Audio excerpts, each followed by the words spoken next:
Sang Biao awoke in absolute darkness, the relentless roar of crashing waves filling his ears. His whole body ached as if shattered and sand had invaded even his most private parts, chafing with painful insistence. He attempted to rise, and as he reached out his hand brushed against a woman's thigh, firm and clad in stockings. Fine grains of sand caressed her long-socked leg, offering an oddly tactile sensation. The woman remained unmoving, yet Sang Biao sensed she was not dead. With a sudden smack, he struck her and cried out, "Wake up!" But she offered no reply. Smack! Smack! Sang Biao delivered 2 more slaps as he demanded, "Wake up, are you still alive?" But the woman stayed unresponsive. He observed that the woman was dressed in a flight attendant's uniform, her long legs making the skirt appear short. Her face was angled downward and her disheveled long hair lent her an eerie, almost ghostly appearance. Crawling over, he turned the woman over. By the light of the moon, her features became clear. He recognized her as the flight attendant from the plane. Before the crash, the woman had been pushing a cart down the airplane aisle selling blueberry pear and dromedary milk cakes. Shortly thereafter, the plane was caught in a fierce thunderstorm. The pilot nearly lost control as the aircraft descended until it plunged headfirst into the sea. Chaos reigned as the world spun in disarray. Afterward, the two lay here. Sang Biao placed his finger upon the woman's neck. Her warmth confirmed a faint living pulse. Hey. He roughly patted her face, yet still she provided no sign of wakefulness. He dragged her to a flat patch of ground, untying the scarf from around her neck to allow her unobstructed breathing, and then unfastened the buttons of her snug vest. The sea wind roared and the waves surged. After a long pause, the woman appeared as if lifeless. He noted her slightly agape mouth, and upon a brief glance furrowed his brow. He rubbed his hand against his trousers before delving into her mouth. From within, he extracted a sea turtle no larger than a bottle cap, nonchalantly tossing it back into the sea. After a few more presses, the woman began to cough and exhaled a long, drawn-out breath. "At least she's not dead," murmured Sang Biao wearily. The woman finally awakened, bewildered by the unfolding events, as she could only see the disheveled face of a man and one of his large hands resting on her chest, which sent her into a sudden explosive panic. "Oh!" A startled cry echoed across the deserted islet. Sang Biao grinned, prodded his ear, then rose and walked away while the woman's cries continued relentlessly, a sound he seemed to tire of. "Don't scream in the middle of the night. There's no one else here. Save your energy," he remarked. He had just glanced around and noted that this small stretch of beach held no other souls. Who knew where the others had gone or whether any survivors remained from the 100+ passengers? Hearing his words, the woman fell silent, ceasing her screams. She looked around into the darkness where only the sound of the waves filled the void. Recalling the events before the crash and the grim reality of her situation, she stopped speaking and began to cry, her sobs choked and breath coming in ragged bursts. This visibly unsettled Sang Biao. "Sister, why must you cry so loudly in the dead of night? We're not dead yet. Isn't that a stroke of luck?" he remarked. Despite his grim appearance, Sang Biao remained oddly carefree. "Who says you're a sister? I'm only 24. You look like you're already 40, he retorted. The first coherent words from the woman, concerning age, left Sang Biao utterly exasperated. He no longer wished to engage in conversation. The uncomfortable sand in his trousers prompted him to rise and step aside to unfasten his pants, ready to shake off the grains. Just as the woman had barely ceased her crying, she grew alarmed at his abrupt disrobing, exclaiming, "I only said a word to you. Must your dark side manifest so quickly?" Sang Biao ignored her and continued disrobing. In a trembling voice, the woman, her eyes red with grievance, pleaded, "If you call me sister, then so be it. I'm not angry. Please just stop." Undeterred, Sang Biao kept on. The woman, now utterly despairing with tears brimming in her eyes, cried, "What exactly do you intend to do? We've been stranded on a deserted island, and yet you aim to commit such acts. Are you even human?" she demanded. Curious about what occupied her mind on an ordinary day, while still undressing, Sang Biao taunted, "What do you think I desire?" This was a rare opportunity, a chance that many might have pondered throughout their lives. Upon hearing his words, the woman, realizing that she was doomed for the night, became both furious and terrified, exclaiming, "You bastard, you're no human. Oh, if my father finds out, he'll surely have you killed." She sobbed uncontrollably, her breaths ragged, as if it were certain that Sang Biao had already succeeded. Sang Biao continued his disrobing, commenting on the girl's wide-eyed, almost neurotic look. "Girl, we are stranded on an island. Do you really want your father to kill me? I'm quite curious. What exactly does your uncle do?" The mention of uncle utterly unsettled the woman, as she could scarcely believe such shamelessness. "Who is your uncle? Who is your uncle?" "My father. He is a killer. If you harm me, he will certainly use the most brutal means to terminate you." Still in the midst of disrobing, Sang Biao laughed, even louder at her words. "Girl, if I silence you after succeeding, how do you think your uncle will manage? Feeling her end was imminent, the woman clutched her skirt tightly, tears streaming profusely as she cried, my father is a top-tier killer. If you kill me, he will surely trace every clue and kill you. I urge you to be kinder. She pleaded, her voice weakened as her earlier harshness softened into resignation. Ye Biao found the girl somewhat intriguing and continued to tease her, since your uncle's status is so formidable, I am surely doomed. Let me enjoy a bit of pleasure before my end. At these words, the woman completely broke down. She sat alone, weeping bitterly, her cries piercing the silence as her shoes scraped anxiously on the sand. Disturbed by her relentless crying, Ye Biao ceased his teasing, stating, enough, let's stop. My trousers are filled with sand. It's uncomfortable. I'm just shaking it off, so don't get too worked up. Let everyone be a bit kinder, he added as the woman, sniffling in tears, looked at him with a face full of grievance and disbelief. Suddenly she noticed that he always maintained a distance of about 10 feet, never drawing near as he spoke. Only then did she come to believe that he harbored no further intentions, and a gentle blush crept across her face in calm acceptance. After removing his outer trousers and brushing off the sand, Ye Biao sat down right where he stood to rest.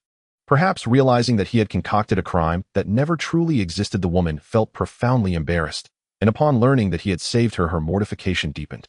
Seeing Ye Biao seated, she began hesitantly to find words. I am called Lucky. Thank you for saving me, and you? What should I call you?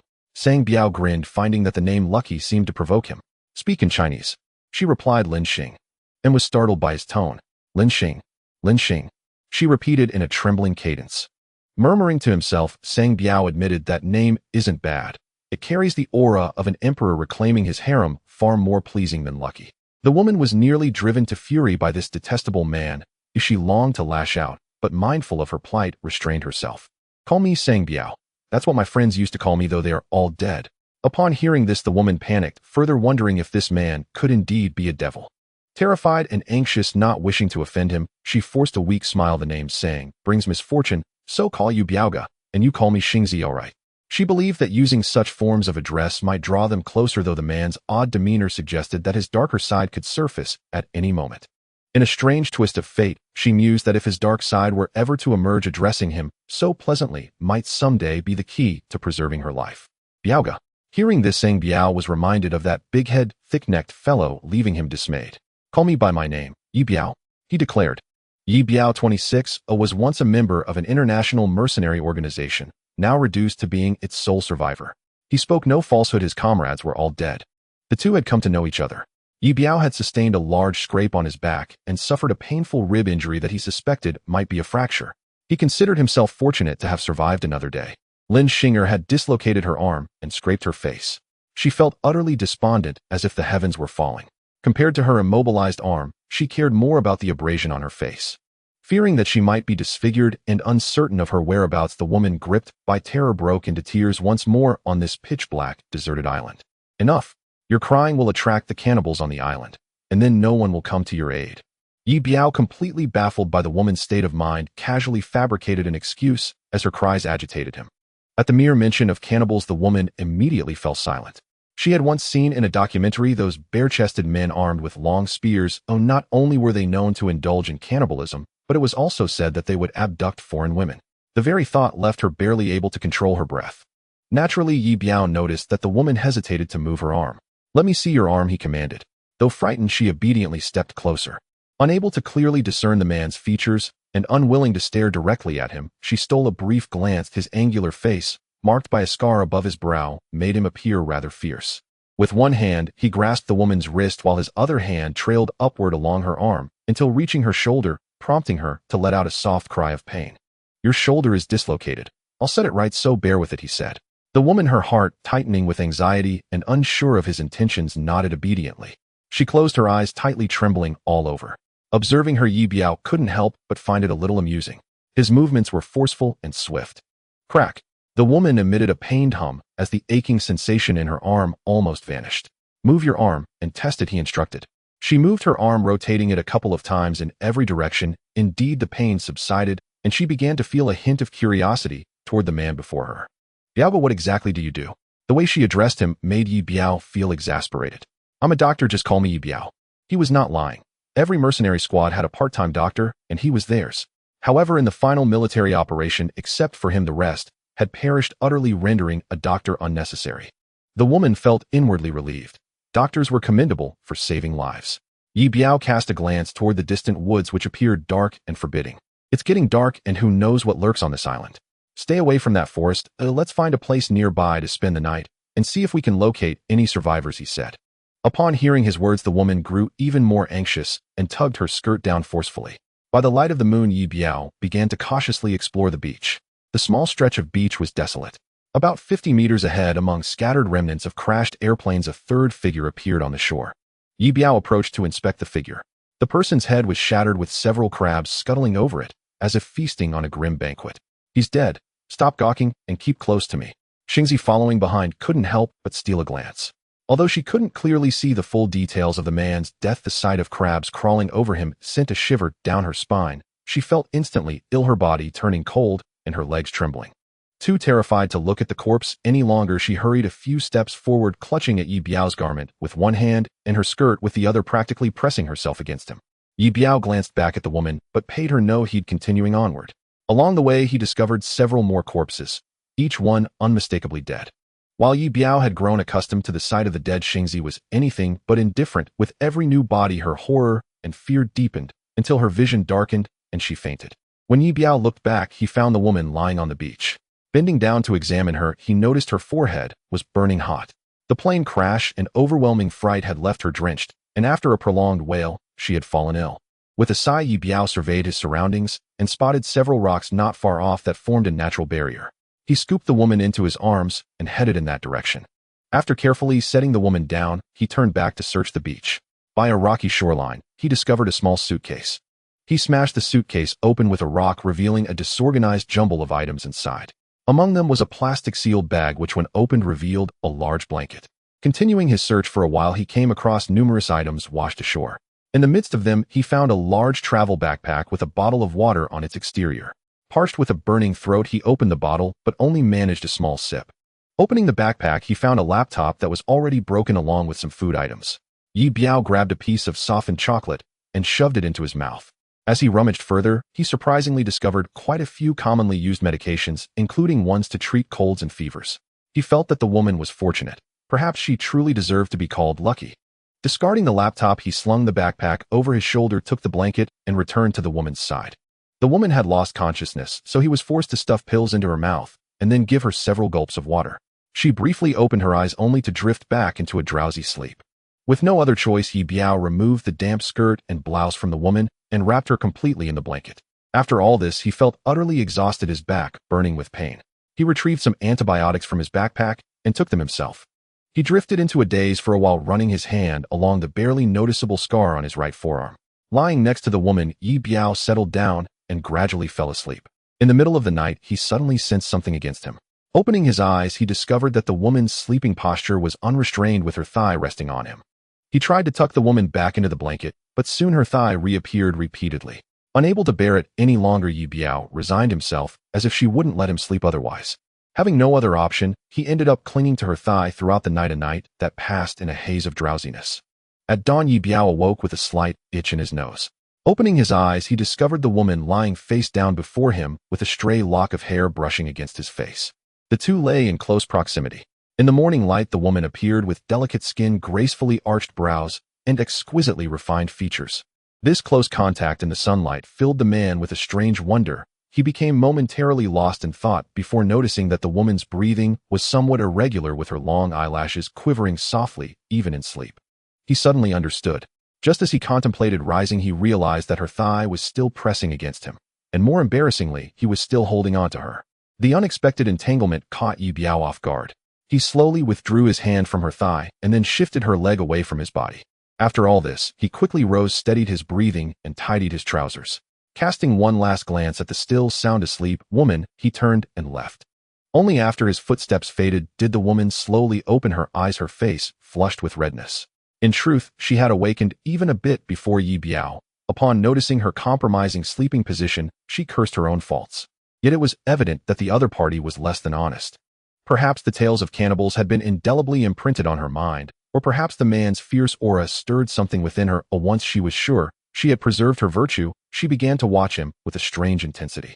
She suddenly noticed that while he slept he did not appear so fierce, though his skin was somewhat dark, his features were well defined, and his nose prominently straight.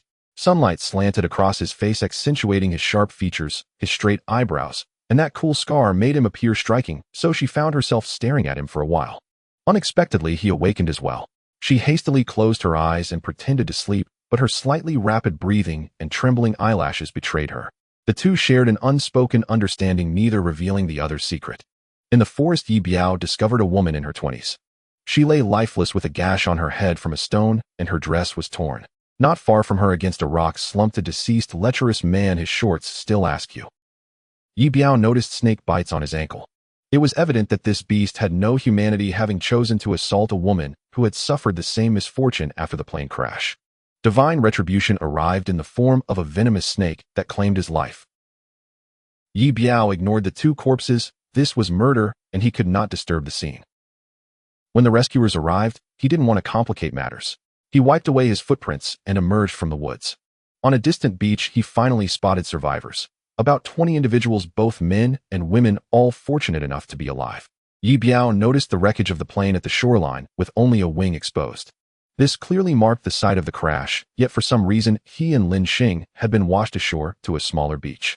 As Ye Biao approached, a few people made their way toward him. Leading them was a burly man with a full beard. "Brother, I'm Zhang Daler. This is all that's left of us. Everyone else is dead. Where did you come from? Are there more survivors?" "I'm Ye Biao. There's another companion over there. She's feeling unwell and still asleep." "Damn bad luck. I just looked around. There's not a single boat in sight. This appears to be a deserted island. Who knows when a boat might pass by?" Ye Biao nodded, but remained silent, observing the 20 or so people behind Zhang Daler. Among them were two women who looked like flight attendants. The rest varied in appearance, including a man and woman who were foreigners and a small girl who was still alive. "She's called Chu Chu. Both her parents are dead. She's so little and pitiful," Zhang Daler sighed. Ye Biao glanced at the girl. With a bun hairstyle, large eyes, and a few scratches on her small face, she resembled a little kitten, her eyes swollen from recent tears. An orphan at such a young age, he surmised her survival was likely a desperate act by her parents. As Ye Biao made his presence known, the others weakly waved in acknowledgement. He responded with a slight nod. At this juncture, no one was in high spirits. In the crowd, Ye Biao noted a young man in a pink suit wearing gold-rimmed glasses who was sitting on a suitcase, while a tall man stood beside him, presumably a bodyguard. At that moment, a middle-aged man wearing black-framed glasses rushed over a large bag on his back, filled with collected supplies. "Master, we have food and water. Please eat something." The young man took a sip of water, looking at the crushed biscuits with a furrowed brow, and swatted them onto the ground. "Even my dog wouldn't eat this. You expect me to?" It was clear he was used to a life of luxury. "Old, do I lost my phone. Think of a way to contact my father. I want to leave this hellhole before dark." "Yes, master." Old Do, the bespectacled man, nodded repeatedly, and then turned to the crowd. "Hey, does anyone have a phone? Bring it out quickly. The Wang family can send someone to pick us up tonight, and we can all leave together." Though exaggerated, the Wang family's wealth and influence in the capital were well known among the group.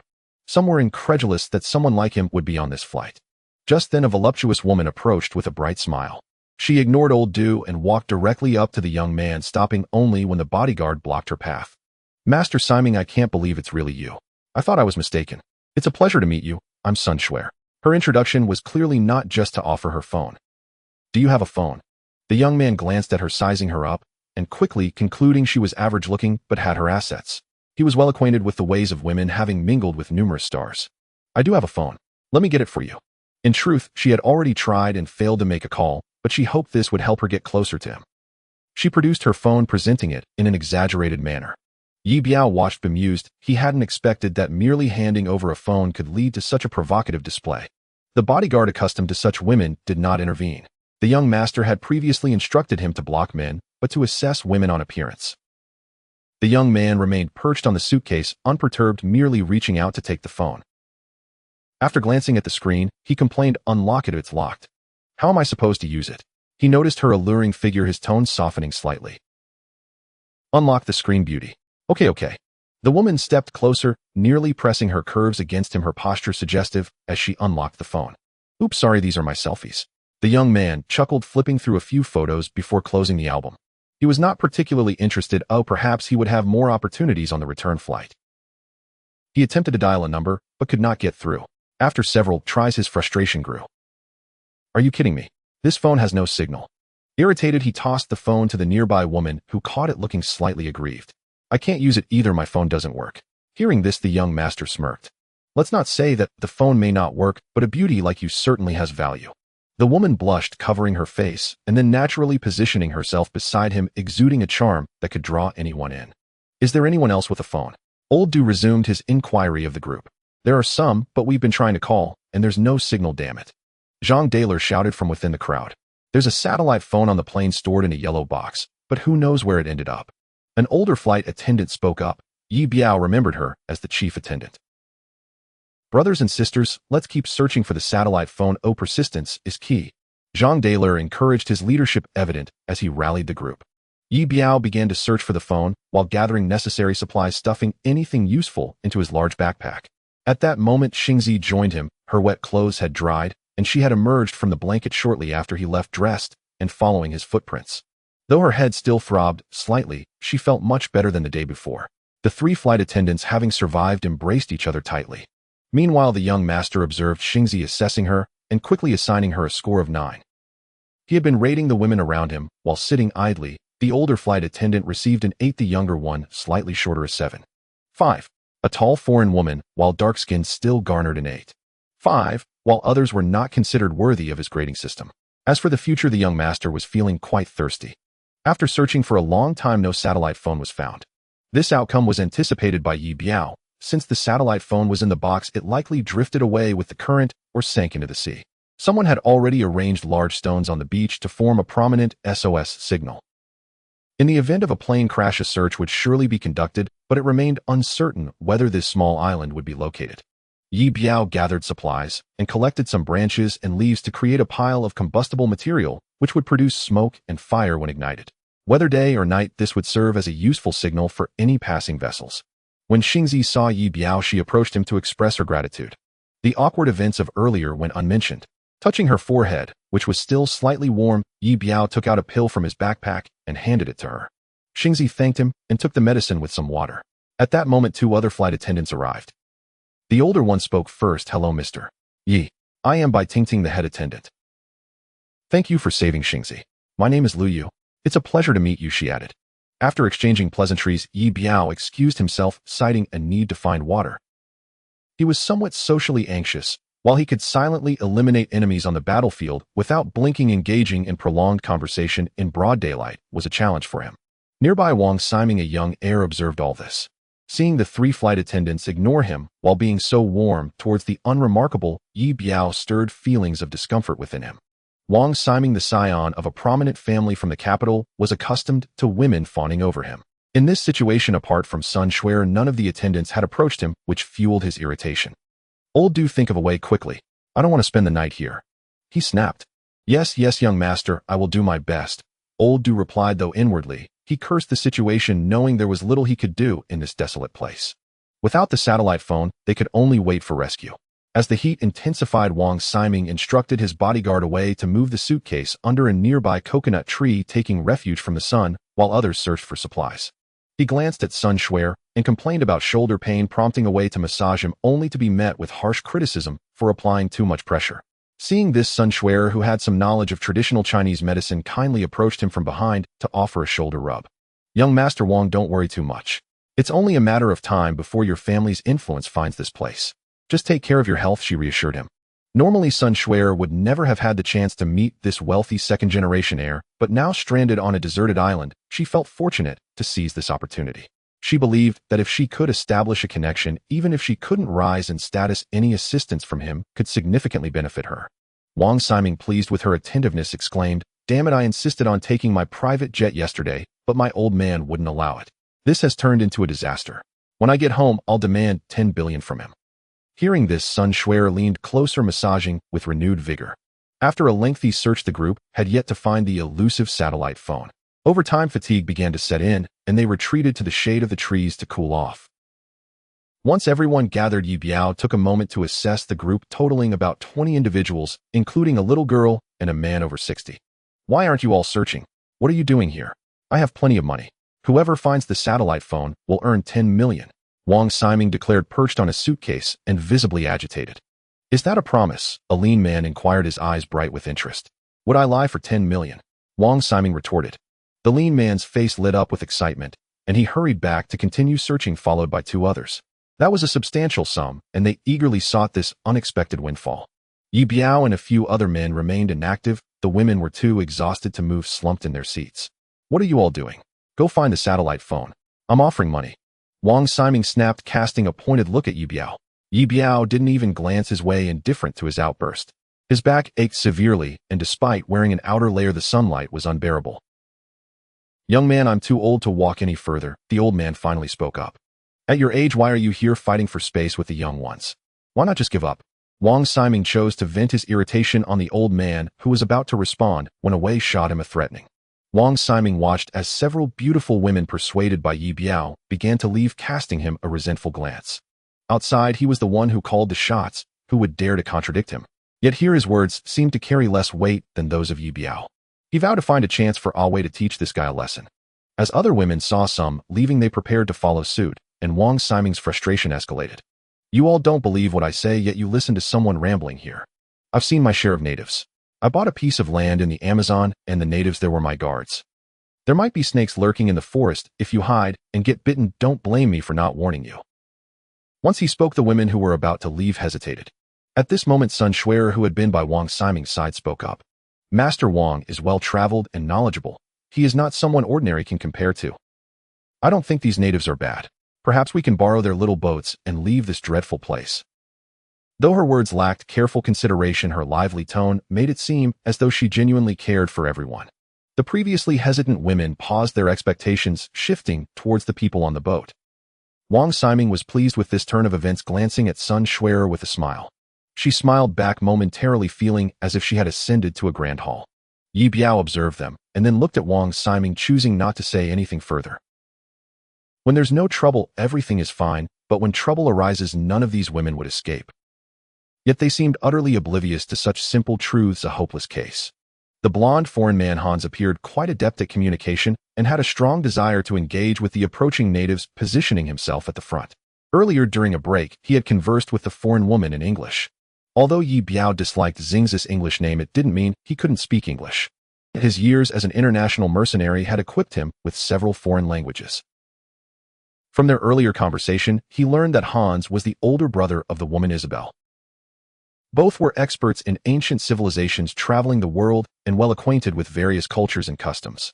As two canoes drew closer from the sea, Hans stepped forward with a smile, palms open, signaling to the natives that he meant no harm. Suddenly, a spear shot out from one of the approaching canoes, piercing Hans' body. Isabel screamed in disbelief, and everyone was struck with shock. Without a moment's thought, several more spears flew from the small boat. The beach erupted with cries of anguish as several individuals fell, blood spilling everywhere, a scene of horror. Wang Siming had never witnessed such brutality. The civilized world had never prepared him for this, leaving him utterly dazed. He never anticipated the stark difference among the natives themselves. As he saw a spear flying toward him, his mind short-circuited and his legs trembled, unable to dodge. His bodyguard Awei pushed him aside just in time, the spear narrowly missing his head. With a cry, he rolled and crawled backward in panic, looking remarkably disheveled. The situation had escalated too quickly. Although Ye Biao was prepared, he hadn't expected these islanders to be so ruthless, leaving no room for dialogue. He picked up a spear embedded in the sand, and with a swift motion deflected another spear aimed at Isabel, shouting at the bewildered woman, "Run!" Devastated by the death of her brother, Isabel cast a grateful glance at Ye Biao before fleeing into the forest. The injured, along with those slow to retreat, were already terrified and didn't run quickly enough. Two more fell to the ground wounded. Seeing 2 rounds of spears having been thrown, 7 or 8 people lay dead on the ground. The natives, howling, jumped off their boats, wielding clubs, rushing toward the shore. Ye Biao realized the natives had run out of spears. If they rushed forward, they would retrieve those spears and launch another volley, leading to new casualties. He weighed the spear in his hand, aimed carefully at the loudest native at the front, and threw it with force. The native wailed and collapsed into the sea, the spear nearly piercing through his body, rendering him mortally wounded. The others, witnessing the death of their comrade, hesitated for a moment before continuing their advance with wild cries. Zhang Dalai, inspired by Ye Biao's kill, picked up a spear from the ground and threw it towards the approaching natives, covering the retreat of the group. However, his aim was poor, missing twice, while Ye Biao struck again, killing another native. Though the natives were fierce, they were not foolish. Realizing they had lost a companion, they halted their pursuit, howling and retreating to their canoes in panic. The beach was drenched in blood with 5 dead, 4 of whom were women along with 2 injured, their conditions unclear. In this critical moment, only Ye Biao and the village chief Zhang Dalai remained to cover the escape, while Ah Wei had already fled with Wang Siming. Ye Biao had no intention of being a hero. He was not one to show mercy to fools. However, the barbaric hunting-like assault they had cast upon others felt somewhat unsettling to him. Panting heavily, Zhang Dalai glanced at Ye Biao. "Brother, I didn't realize you were this formidable. Have you served in the military?" Ye Biao smiled, but remained noncommittal. He watched as the 2 canoes disappeared completely and began picking up the remaining spears from the ground. Despite being wooden, their tips were made of sharp stones, extremely hard. He knew these savages wouldn't simply give up. Zhang Dalai went to assess the injuries. At that moment, Xingzi slowly emerged from the back, having hidden with 2 flight attendants in the forest, watching the situation unfold. Seeing the savages approach and kill many, the women were understandably terrified. When the savages neared the shore, everyone hastily retreated into the woods. The head attendant by Tingting urged her and Lu Yu to run deeper into the forest, but Xingzi stayed behind. Though frightened, she remained in place, observing the man who had not yet retreated from the beach. She felt helpless, only anxious about him. "Ye Biao, are you alright?" she asked, approaching him. "Weren't you told to hide? Why are you still here?" He replied, continuing to gather the spears from the ground, ensuring none were left behind. "I'm fine. I saw someone injured here." She couldn't voice her concerns about leaving behind the wounded. Ye Biao didn't continue the conversation. He tied the collected spears together, hoisted them onto his shoulder, and moved over to Zhang Dalai. "How are they?" "One is severely injured in the chest, another has a spear wound in the thigh," Zhang Dalai replied. Ye Biao looked over. The one seriously injured was barely breathing, clearly on the brink of death. The one with the thigh wound was the same man who had previously demanded 1,000,000. "Please don't leave me behind," he groaned in pain. Though the thigh wound was not fatal, it was indeed life-threatening in this situation. The natives could return at any moment, and bringing him along would be a burden. "Don't worry, I'll take you out," Zhang Dalai assured him. Ye Biao frowned. The chief's decision was evidently unwise, but he refrained from saying anything. Zhang Dalai tore a strip of cloth and began to bandage the man's wound to stem the bleeding. Watching Zhang Dalai's technique, Ye Biao shook his head. "Let me handle it, we need to be quick." Once bandaged, the canoes on the sea had vanished. "There are more islands nearby, the natives could return at any moment. We have to leave immediately." "What about him?" Xingzi looked anxiously at the wounded man, still gasping on the ground. "He won't survive," Ye Biao replied bluntly. "We can't just leave him here. What will happen when they come back?" Xingzi looked at the poor wounded man, distressed. Ye Biao took a cigarette from his pocket soaked from seawater and placed it in the man's mouth. Watching the blood flow from his lips, he sighed and swiftly broke the man's neck. "Let's go." Observing the man who carried a bundle of spears without a backward glance, Zhang Dalai was momentarily stunned, while Lin Xing stared blankly and the injured man on the ground stopped groaning. Is this brother killing someone as if he were playing a game? Zhang Dalai swallowed hard, shrank his neck, and helped the injured man follow suit. Xingzi glanced at the once breathing victim, now motionless. Her face turned pale, her body trembled uncontrollably, and she appeared utterly lost. When Ye Biao killed, he didn't even blink, resembling a demon. The fear had obliterated any affection she had felt for him. At that moment, she felt like an accomplice. If she hadn't said those words, perhaps that man wouldn't be dead now. She rushed forward, trembling all over, staring at Ye Biao. "You just killed him."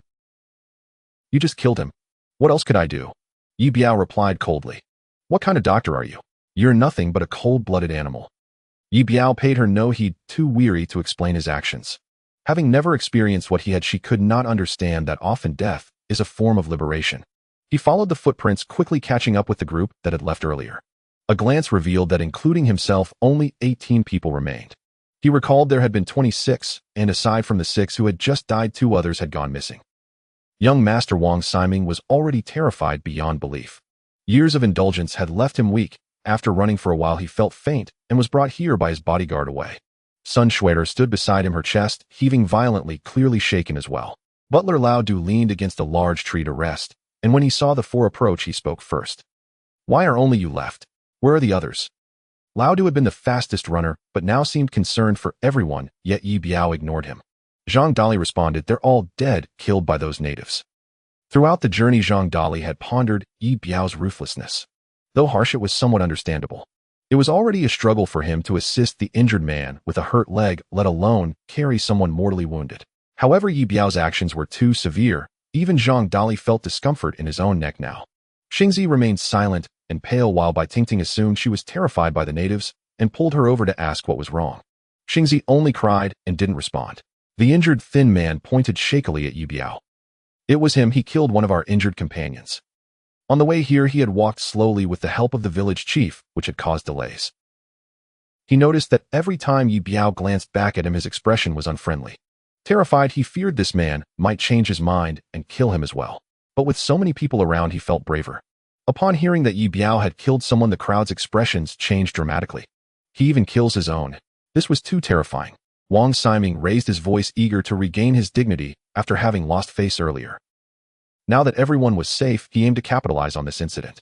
Sun Shuer patted her chest, adding fuel to the fire. Murderer, I want to keep my distance from you. Wang Siming was pleased with her words and continued to speak. Though this is a deserted island, we are civilized people. Civilized people follow rules. I refuse to be with a murderer. Even if the Wang family sends a plane, I won't bring a killer back. After saying this, he stepped back, intentionally distancing himself from Ye Biao. He simply disliked the man and felt he should be the center of attention. Sun Shuer followed suit, saying, I also don't want to be with a murderer. Many began to understand that Wang Siming harbored animosity toward Ye Biao. Although they knew this was a betrayal, he had a plan. Exchanging glances, they gradually moved closer to Wang Siming. Lao Du Wei and the limping man all following suit. Bai Tingting hesitated, but ultimately led the child over, realizing that the Wang family could take them away, which was the most crucial factor. Xingzi, scared by Ye Biao's actions, glanced at the man who kept his head down in silence. After a long hesitation, she was pulled away by Lu Yu toward Bai Tingting. Some individuals were eager to board the Wang family's plane, aligning themselves with Wang Siming's sentiments, whispering and pointing at Ye Biao, continuously labeling him a murderer. They seemed to forget who had stayed behind to buy time for their escape. Ye Biao had no interest in the rabble and refrained from cursing. Spotting a large ant crawling past, he caught it and popped it into his mouth, then shouldered the bundle of spears and walked into the woods. Isabel understood some Chinese and had a rough idea of the situation. Seeing the division among these people, she hesitated, but ultimately chose to follow the man who had saved her, departing with Ye Biao. Zhang Dali was aware of everything that had transpired, but at this point words were futile. He sighed and remained behind. Wang Siming watched the two leave, feeling triumphant. At that moment, he had become the leader of these frightened sheep.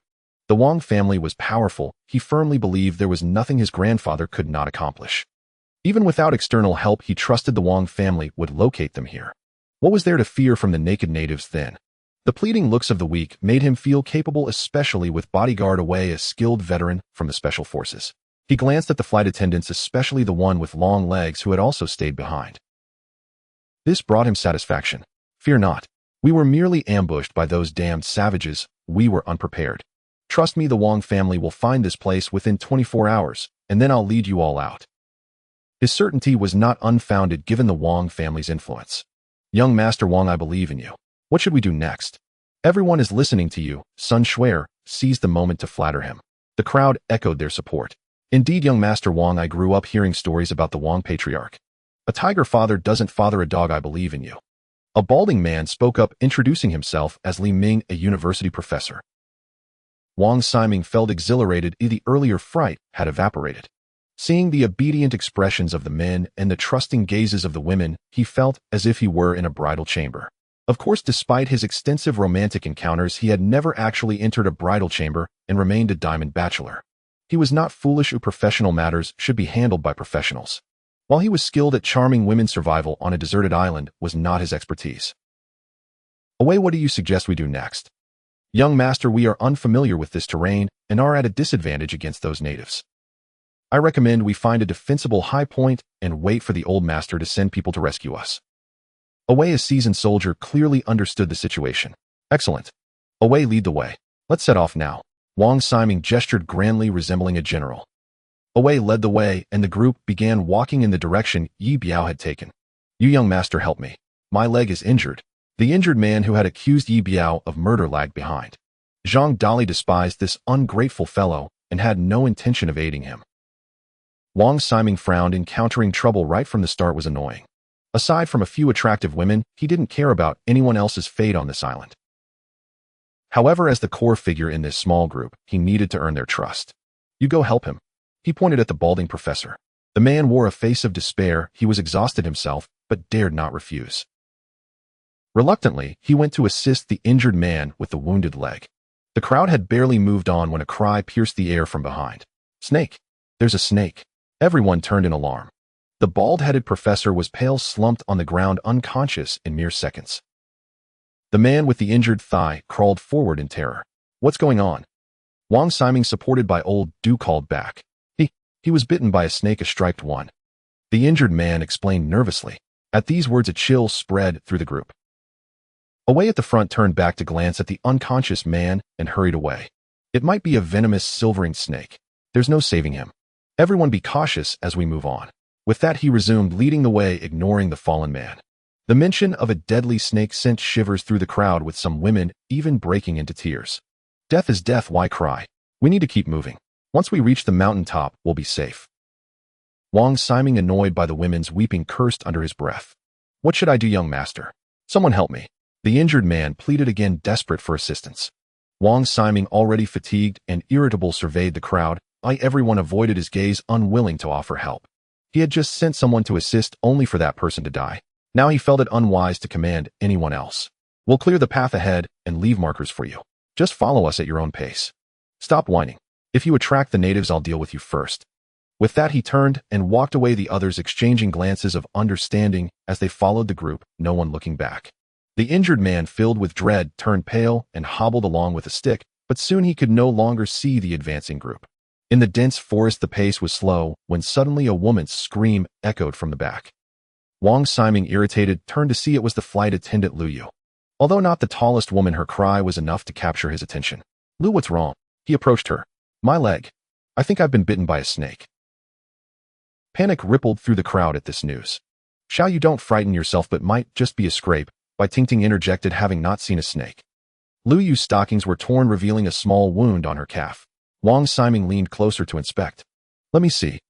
He quickly recognized that the injury was not from a snake bite. Lu Yu was fair-skinned, and with the torn stockings a slip. Wang Siming, a notorious flirt, had a peculiar obsession with women's legs, to the point where he often fantasized about them. The sight of her exquisite legs stirred something primal within him, igniting his imagination. Let me help you. He then leaned in and bit her thigh. Lu Yu was taken aback by this sudden act, staring. The onlookers were stunned, unsure of how. Old Du felt embarrassed. He knew it was not a snake bite and was all too aware of Wang's peculiarities. But with so many eyes watching, it was highly inappropriate and would tarnish the Wang family's reputation. With a quick thought, he interjected. Only then did Wang say, Don't worry, I've drawn the poison out. He spat to the side for emphasis. Thank you. Lu Yu was bewildered, resigned to the situation. She could not afford to offend him, especially now. The group resumed their march forward. Bai Tingting glanced at the torn stockings, frowned, and whispered to the two other girls. Stay away from that guy, there's something off about him. I hope we can leave this place safely. Lu Yu's face soured at this, while Lin Xing'er nodded in agreement. The group continued under Away's guidance. Having been stirred by the fresh blood, Wang Siming felt a surge of inappropriate desire. Had old Du not interrupted earlier, he might have escalated the situation with Lu Yu's leg. This raging desire burned within him as he spotted Sun Xuer ahead, clad in yoga pants, climbing with an alluring sway. He approached her and playfully slapped her backside. Sun Xuer turned around, smiling charmingly. Stop it. Though she was at a distance, she had witnessed everything and understood the kind of man Wang Siming was. Young master, what if her foot was bitten by a snake too? Wang Siming's expression darkened as he glanced at her, muttering, Get lost. Sun Xuer's face fell, taken aback by his response, and refrained from saying another word, realizing his unpredictable nature. While Wang Siming had a peculiar fixation on women's legs, he felt this stemmed from an embarrassing incident where he had pursued a woman for ages only to find out she had athlete's foot during an intimate moment. This incident left an indelible mark on him, leading. Now with Sun Xuer teasing him again, his irritation flared. The group moved slowly forward, their pace unhurried. Ye Biao and Isabel had forged ahead, occasionally engaging in light conversation. Ye Biao noted that Isabel was no ordinary woman. Her years of fieldwork had rendered her well-versed and exceptionally fit. After about an hour, they reached the northern peak of the island, a towering summit over 100 meters high. This was the highest point on the island, continuously battered by. The island stretched long and narrow, higher in the north and lower in the south. Their plane had crashed in the shallow waters to the south. Looking further into the distance, Ye Biao noticed something intriguing. This was not a solitary island. Several larger islands were visible beyond. He knew the vicious natives must inhabit one of those islands. Standing atop the peak, Ye Biao gazed into the distance, while Isabel sat on a nearby rock. When do you think those savages? Two individuals rested atop a mountain. Throughout their arduous journey, Ye Biao carried a bundle of spears thrown by the natives and bore a travel backpack that had long since soaked through with sweat. Isabel noted the bloodstains on the man's shirt indicating he must have been injured, and she offered to examine his wounds. Ye Biao accepted her help without objection. A large patch of skin had been torn from his back and sweat seeped into the raw flesh, causing him considerable pain. He removed his shirt and sat on the ground bare-chested. Upon seeing his back, Isabel gasped, covering her mouth in shock. What a back it was! Dozens of scars marred his skin, with one particularly horrifying knife wound slashing diagonally from his right shoulder down across his entire back. There were 2 bullet wound scars that pierced through and a vast angry red scar on his left shoulder, a testament to the shrapnel from a bomb blast that had torn away a significant chunk of flesh. After a moment of stillness, Ye Biao turned to see the woman hesitating. He understood her shock and, feeling somewhat resigned, touched a scar on his arm, recalling the tales of his past. He had always been the most unlucky in his mercenary squad, frequently injured, and during their shared baths, they would boastfully compare scars. His comrades, upon seeing his ever-growing collection of scars, affectionately called him Sad Biao. Scars were a soldier's honor after all, and their teasing was not cruel. But then one by one they had all perished, including that smooth-skinned Korean man who had always been fortunate enough to avoid injury, until he stepped on a landmine. Isabel carefully cleaned his wound, and then gently bandaged it. Her movements were deft, honed by years of experience in the wild. Once dressed, Ye Biao smiled at her in gratitude. Observing her cracked lips, he retrieved half a bottle of water from his backpack. She accepted it gratefully, taking only a small sip before returning it, fully aware of its preciousness. They had fled in haste, leaving behind most supplies, and this water was invaluable. Ye Biao then offered her 2 pieces of chocolate, and to his surprise, Isabel gave him an apple in return. As they rested on the mountaintop, they exchanged occasional words, though Ye Biao spent most of his time surveying the distant islands, eager to spot the natives at any moment. After a considerable time, noises drifted up from below. Ye Biao recognized the voice of Wei leading their group. This was expected. The island, elongated like a peanut, was not vast, and they were at the highest point with the clearest view. Wei was the first to reach the summit and immediately spotted Ye Biao and Isabel. He glanced at the two but remained silent as he surveyed the island's surroundings. Others followed, gradually making their way to the mountaintop. These weary climbers nearly collapsed from exhaustion. However, one injured man was conspicuously absent. He had vanished. Do you have any water? Hurry, I'm dying of thirst. Wang Siming cursed, having drained the water that old Du had found that morning. He naturally turned to the others. Everyone exchanged glances, but no one spoke up. They had fled for their lives and had no time to seek water. Even if they had reserves, they wouldn't share. At this moment, water was life, and who knew if Wang's family would truly come searching for them. Seeing the silence, Wang Siming began to complain again. Damn it, old Du, think of a way to get me some water. Old Du, exhausted like a puddle of mud, had given all the water he found to the young master. He had none left to offer. Master, I don't have any water, but being at this altitude means the signal should be better. Quickly make a call. Once the old man arrives, we'll have everything we need. Old Du's words sparked a glimmer of hope among them. Before Wang Siming could respond, everyone began dialing for help. Sun Schwetter saw an opportunity and cheerfully approached Wang Siming. Young master Wang, here, use mine. He took the phone, squeezing her chest as he did so. Sun Schwetter giggled, how naughty. When she noticed no one was paying attention, she discreetly offered him another phone. Wang Siming accepted it without hesitation and tried to call again. Still the line was dead. Damn it, is your phone broken, or what? In frustration, he hurled Sun Schwetter's phone against a nearby rock. Seeing her phone smashed, Sun Schwetter laughed and complained without a trace of anger. Young Master Siming, that was a brand new phone. Don't bother me. Once we get out of here, I'll buy you whatever you want, he retorted, twisting his neck in irritation. Sun Schwetter playfully placed her hands on his shoulders, dutifully massaging him as the new recruit. With the phone calls failing, Wang Siming felt increasingly agitated. I'll find a way to get me some water or a coconut. I'm dying of thirst here. Though Wei felt some discontent, he had no choice but to try again, given Wang Siming's position. Master, don't worry about the phone. The old man knows your plane crashed and will mobilize every resource to find you. He might even be on his way right now. Old Du had worked for the Wang family for over a decade, and their influence was beyond imagination. He believed that the old man could even summon nearby warships for a rescue. Upon hearing Old Du's words, Wang Siming ceased his complaints and turned his gaze back to the women, continuing his evaluations. The women were utterly exhausted from the plane crash, the natives' violence, and the jungle trek. They now sat on the ground motionless. The 3 flight attendants were no exception, huddled together, their lips pale and their spirits low. Xingzi secretly watched Ye Biao from a distance. He seemed completely oblivious to her presence, as if she were invisible. Reflecting on their journey, she regretted her words earlier. Perhaps she shouldn't have said what she did. Now he wouldn't even share the Wang family's plane with her. What would she do? She pondered if he harbored resentment towards her for not standing by his side during their trials. Now Ye Biao dismissed her entirely, making her long for an opportunity to speak with him once more. Watching Ye Biao converse with Isabel, her guilt morphed into a strange irritation. He didn't even glance her way, treating her like a stranger. Recalling the moment he had poked her that morning, she felt agitated. What a cold-hearted man he was. Ye Biao, however, had no time to dwell on her thoughts. He was preoccupied with assessing their surroundings atop the mountain. There were 3 paths down the one they had ascended through the dense forest, a second path that quickly revealed a dead end with a steep cliff dropping into the roaring sea, and a third route leading north filled with treacherous rocks, which led to a small beach. Older sister, I'm so thirsty. Oh, I want some water, Choo Choo whispered to Bai Tingting, her lips pale. Bai Tingting, lacking water herself, knew that asking for help now was difficult. After Wang Siming had shouted earlier without receiving any response, she was aware that in times like this pleading was seldom fruitful. Yet seeing the child's pitiful state, she felt compelled to try. Is there anyone with water? This child is thirsty, but she's too young to endure this. If anyone has water, please share some, I'll be grateful. In that moment, Bai Tingting resembled a radiant saint, yet no one responded. Xingzi continued to observe Ye Biao, noting his complete indifference. She distinctly remembered that his backpack contained water. She had taken a pill with it that morning, and there was still more than half a bottle left. Ye Biao sat in silence, seemingly unaware, gazing into the distance at the islands. Feeling emboldened, Xingzi, driven by a complex mix of emotions, found herself inexplicably drawn to approach him.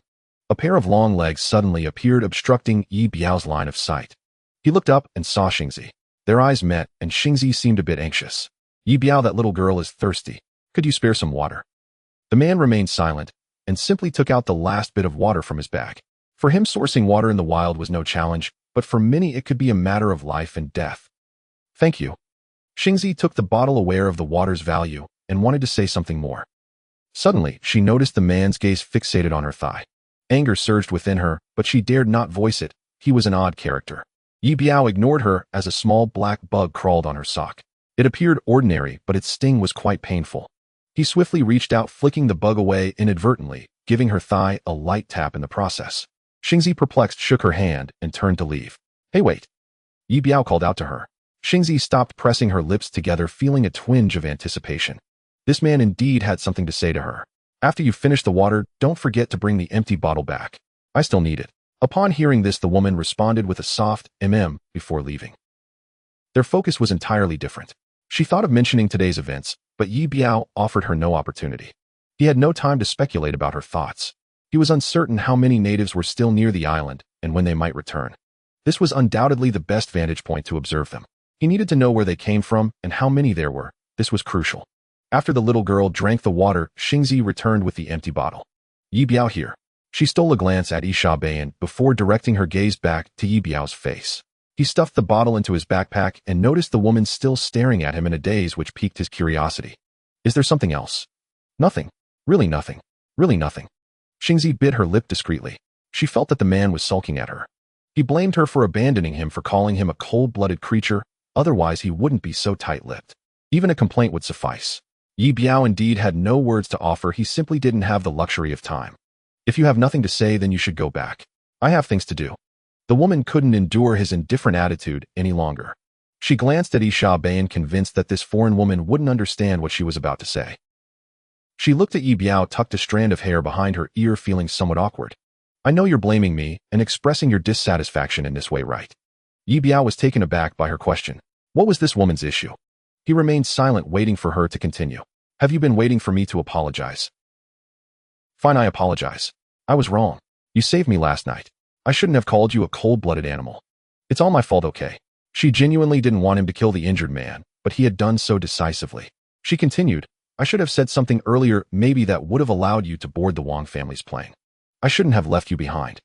Enough. Ye Biao could no longer tolerate her incessant prattling. He had witnessed enough of it last night. Today he desired peace. Are you saying you abandoned me? She nodded. Am I pitiable now? She nodded again. After saving a life, I was abandoned, and now I'm in this state. You're ignoring me simply because you're angry, right? Ye Biao comprehended her words completely. He thought this girl was overthinking, entirely lost in her own world. I can swim to the island across the sea. Impressive. But if I have to carry a bunch of pigs while swimming, that's another story.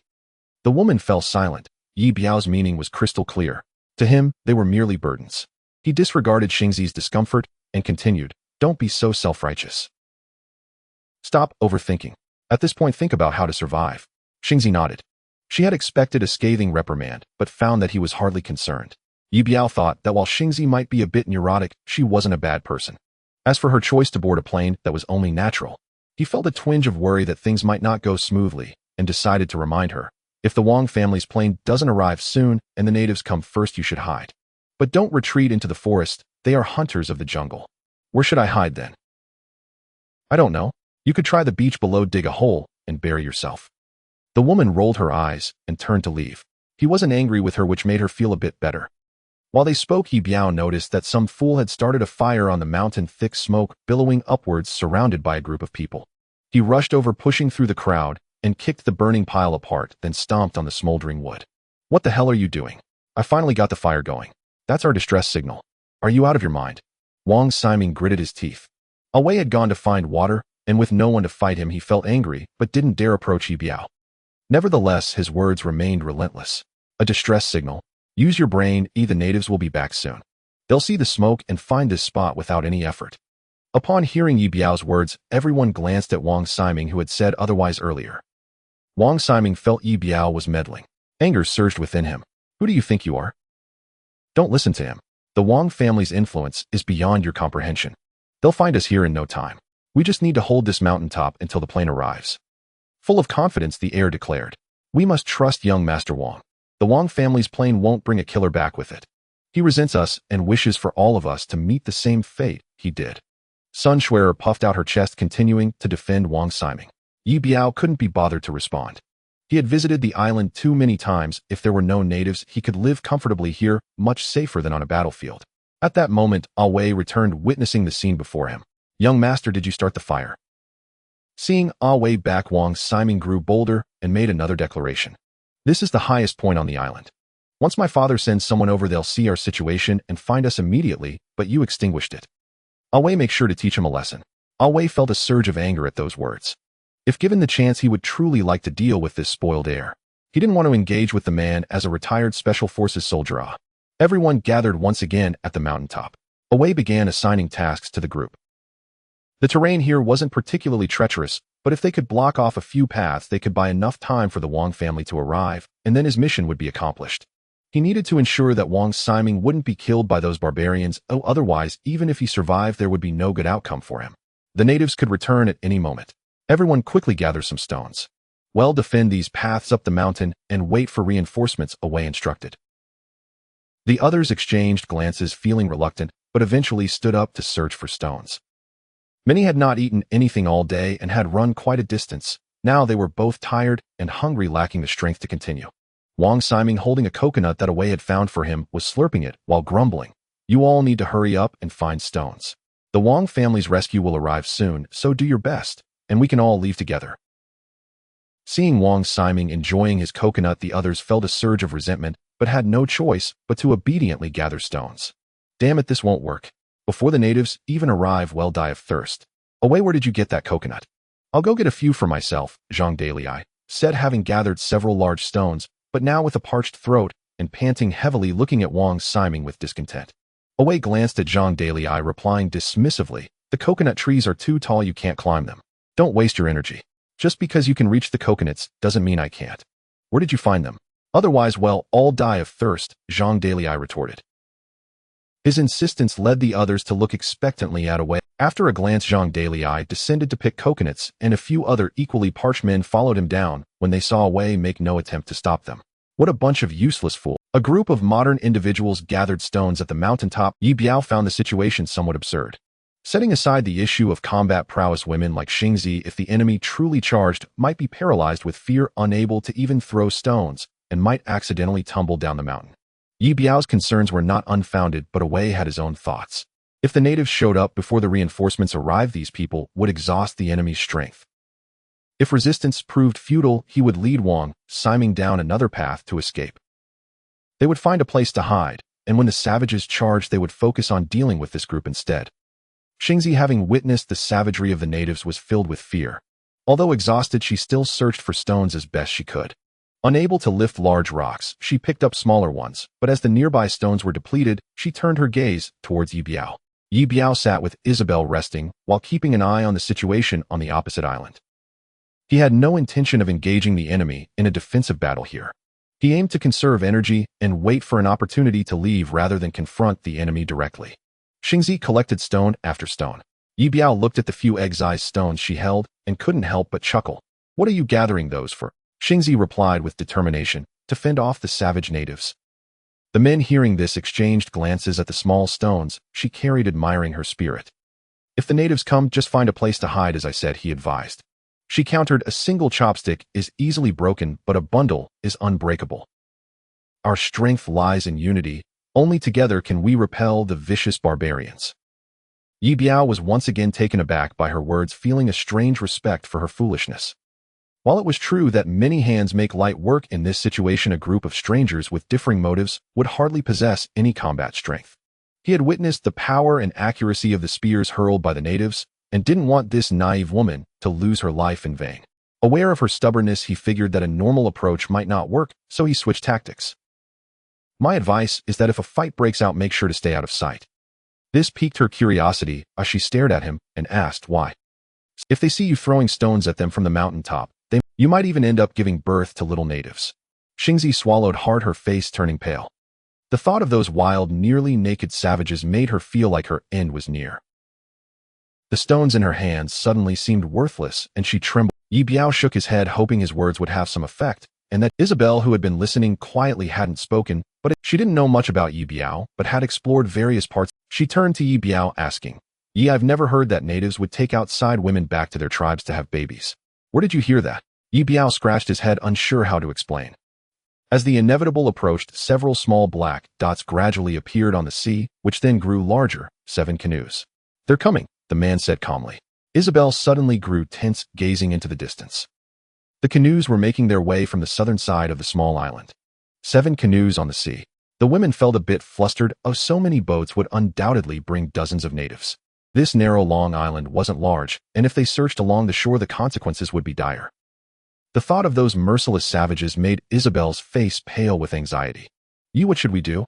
she asked, glancing at the group of men, women, and children sitting together, who clearly hadn't yet realized the danger that was upon them. "We leave," he said decisively.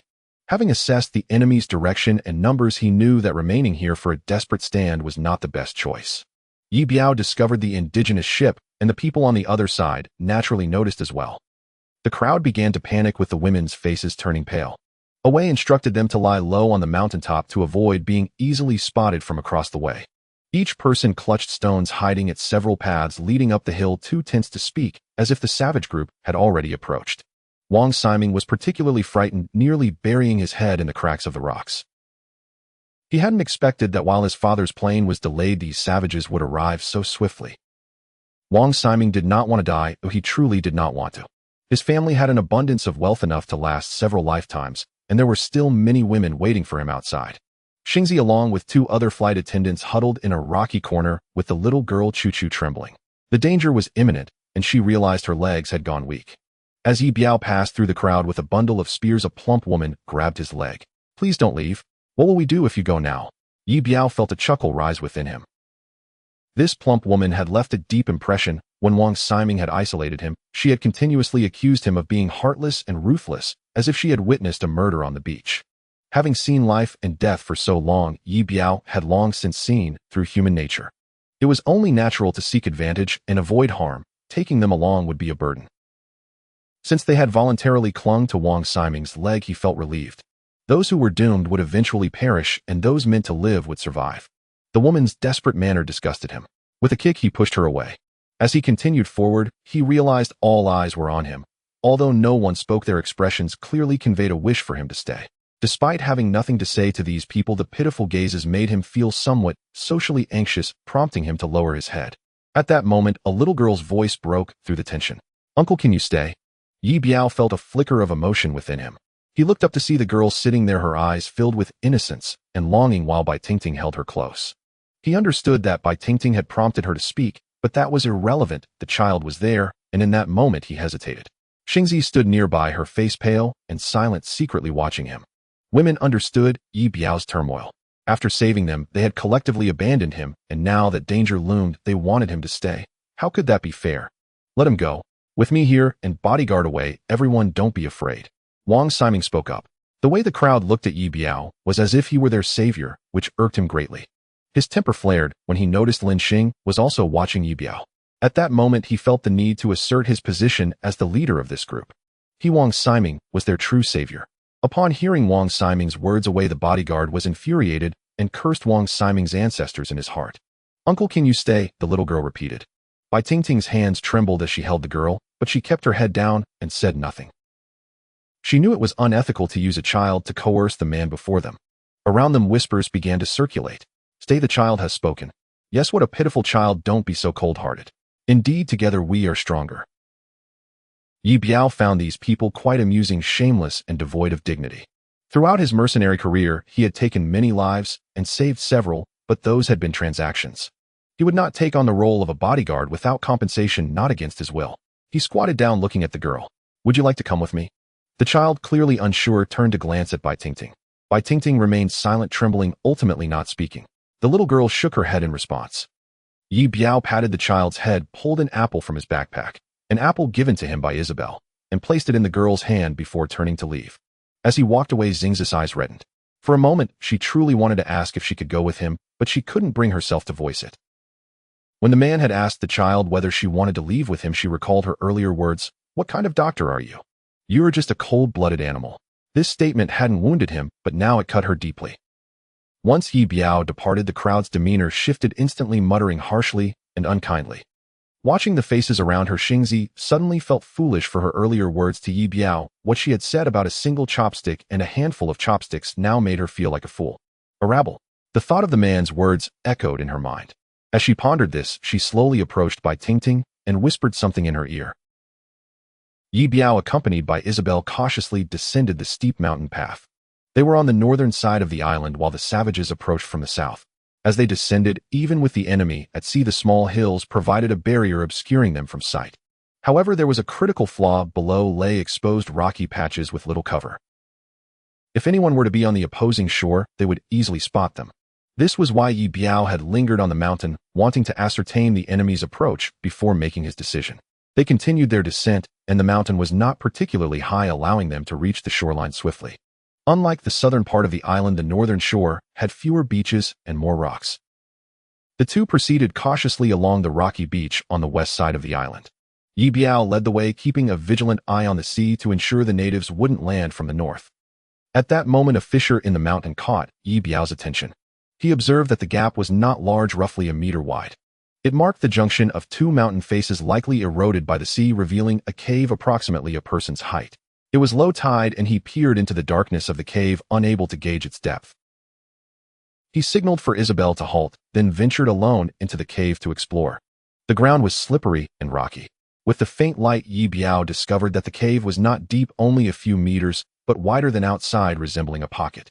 From the exterior, it was apparent that during high tide the entrance would be submerged, becoming visible only at low tide. This could serve as a temporary refuge from the indigenous people. Yet he had no desire to hide there. Since the enemy was coming, hiding was not a viable option. He disliked being chased like prey by a group of savages. The man planned to take his spear and poke at them from behind, engaging in a maneuvering battle. This was the invaluable lesson imparted by his instructor. Isabel followed closely behind, Ye Biao treading cautiously. Although he had claimed to be a doctor in the forest, her skepticism lingered. Yet the very presence of the man provided her with a measure of comfort. She even managed to catch a small octopus from a crevice between the stones. Having gone nearly a day without food, hunger gnawed at her. She pinched off a leg and placed it in her mouth, the tentacles writhing as she chewed and swallowed. This meager morsel was hardly enough for two, prompting her to resume her search along the beach. With the tide receding, she discovered a surprising number of small creatures hidden within the gaps. Soon Isabel had caught several small octopuses and some shellfish. Elated, she made her way to Ye Biao, holding out her findings. "Ye," she called carefully. He turned to her, accepted the offerings with a grateful "thank you," and gave her a thumbs up. Isabel's heart swelled with happiness, though it was a small gesture. Receiving his acknowledgement filled her with a sense of accomplishment. Watching him rummage through his backpack until he pulled out a bottle of salt, she felt a flicker of surprise. When he then extracted a small jar of mustard, she was left utterly astonished. Curiosity piqued, she wondered what other treasures lay within his large bag. The two of them sat on the rocks by the sea enjoying a surprisingly delightful seafood sashimi enhanced by the mustard and salt. During their meal, Ye Biao even pried a few oysters off a large stone. Reflecting on the plight of those unfortunate souls on the mountain, she felt grateful to have descended with him. Once their modest feast concluded, they resumed their journey with Ye Biao intent on leaving the area before the tide came in. As they ventured further south along the coast, the stones grew larger and the path became increasingly treacherous. Eventually, he halted before a massive boulder, having spotted a wisp of smoke on the beach. Climbing cautiously atop the stone, he peered into the distance to find a fire, evidence that the savages had begun to cook on the island. He noticed 2 natives guarding the fire, while 7 canoes lay on the distant shore, their other companions nowhere in sight. Ye Biao realized they must be out hunting the stranded survivors. Assessing his position, he recognized the high rocky point offered a concealed vantage point and a clear view of the boats that had landed on the island, as well as the forest they entered. He gestured for Isabel to remain behind while he approached alone. The natives were known for their ferocity, and if they reached the deserted island, casualties were inevitable. From his perch, he could see the entire area. The island was limited in size, and if the natives continued their search, it wouldn't be long before every survivor was caught. He needed to create a diversion to show these hunters that they were not the only predators on the island. Quietly, he descended into the sea with a bundle of wooden spears. The spears floated on the surface, and he carefully navigated along the shoreline toward the island. The waves were fierce near the island, making his progress laborious. Isabel watched anxiously from above, her worry mounting as she wondered what he was planning. Ye Biao swam, cautiously aware that being tossed against the rocks could have dire consequences. He maneuvered away from the jagged stones, clutching the spears as pain flared in his back. Ignoring the discomfort, he gradually made his way past the treacherous area and found a spot unseen by the natives to re-emerge on the deserted island. Unbeknownst to the 2 savages nearby who were inspecting the bodies on the beach, Ye Biao noted 2 additional corpses beside the natives, likely the 2 who had fled earlier. The natives were attempting to dismember the bodies with their tools. Frowning at the sight, he seized the opportunity, moving swiftly toward the forest while staying silent to avoid alerting the searchers. With the beach's open view making it risky to approach directly, he took cover behind a large tree, watching the 2 natives as their focus intensified on their gruesome task. His resolve hardened as he surveyed his surroundings, picking up a stone from the ground and tossing it toward a cluster of rocks ahead. The sound was modest, yet sufficient to capture their attention. One of the natives glanced toward the noise, shouting in alarm and summoning his companion. Armed with clubs and spears, they approached cautiously to investigate the source of the disturbance. Isabel remained transfixed, her heart racing as she held her breath, watching Ye Biao's position intently. As the 2 natives drew near the rocky pile, Ye Biao launched his first spear. The spear struck one of the savages squarely in the abdomen, causing him to clutch his wound and collapse to the ground, howling in agony. Seizing the moment, Ye Biao wasted no time, grasping another spear and charging at the remaining native, thrusting it decisively into his chest. The weapon pierced through, and fear filled the savage's eyes as he too fell. Not pausing, Ye Biao withdrew the spear and swiftly plunged it into the throat of the still wailing native on the ground. The man twitched a few times before lying still. From a distance, Isabel gasped in shock, covering her mouth in disbelief. She had anticipated Ye Biao would act, but the swiftness and efficiency of his strikes were beyond her expectations. It felt as if she were watching a Hollywood film, with Ye Biao embodying the role of a true hero. All of Ye Biao's attention now remained focused on the forest. Uncertain whether the natives' cries would attract others, he knew he needed to act quickly. He retrieved 2 more spears, picked up the fallen natives' weapons, and sprinted toward the 7 canoes anchored on the island. The canoes were large, hollowed out from massive trees, leaving the man astonished. In this age, such primitive shipbuilding techniques were still in use. He suspected that for some reason these savages had been completely cut off from the outside world. Before he could ponder this further, he spotted a familiar figure in one of the canoes. It was the thin man with the injured thigh. At that moment, he was tightly bound and tossed into a canoe like a pig. Hearing a noise, the man stretched his neck in fear to look outside. He was startled at first, but upon seeing Ye Biao, he began to cry out, "Brother, please save me. I don't want to die here." Ye Biao glanced at him, but remained silent, continuing to inspect the remaining canoes, finding no one else inside. "Brother, help me. Those guys are beasts. They will kill me and dismember me." The man clearly understood what was happening on the beach. Ye Biao ignored him, turning to the nearby fire and retrieving some burning wood which he threw into 3 of the canoes. He had made up his mind he intended to use the flames to lure the savages down from the mountains. He couldn't burn all the canoes, severing their only escape route. If they couldn't return, only 2 outcomes awaited them: either more savages would arrive on the island, or they would remain and hunt more people. Neither scenario was one Ye Biao wished to see unfold. He needed 1 canoe for himself, and would leave 3 for the savages. With insufficient boats for their return, only a portion would be able to seek help, thus reducing their numbers and giving him another chance to hunt. Though he currently lacked suitable weapons, the savages' methods of killing, reminiscent of hunting, filled him with anger, especially after witnessing the mutilated bodies. Having once lived like a wild man in the South American jungles for half a year to eliminate a well-guarded drug lord, he was now eager to find out who the true killer was here. Meanwhile, the nearby canoe gradually ignited into fierce flames. The injured man noticed that Ye Biao showed no intention of freeing him, and panic set in. "What are you doing? If they see the fire, they'll come back. What will I do then? You're too injured, you won't survive." Ye Biao reiterated his point, watching the fire grow, ready to leave.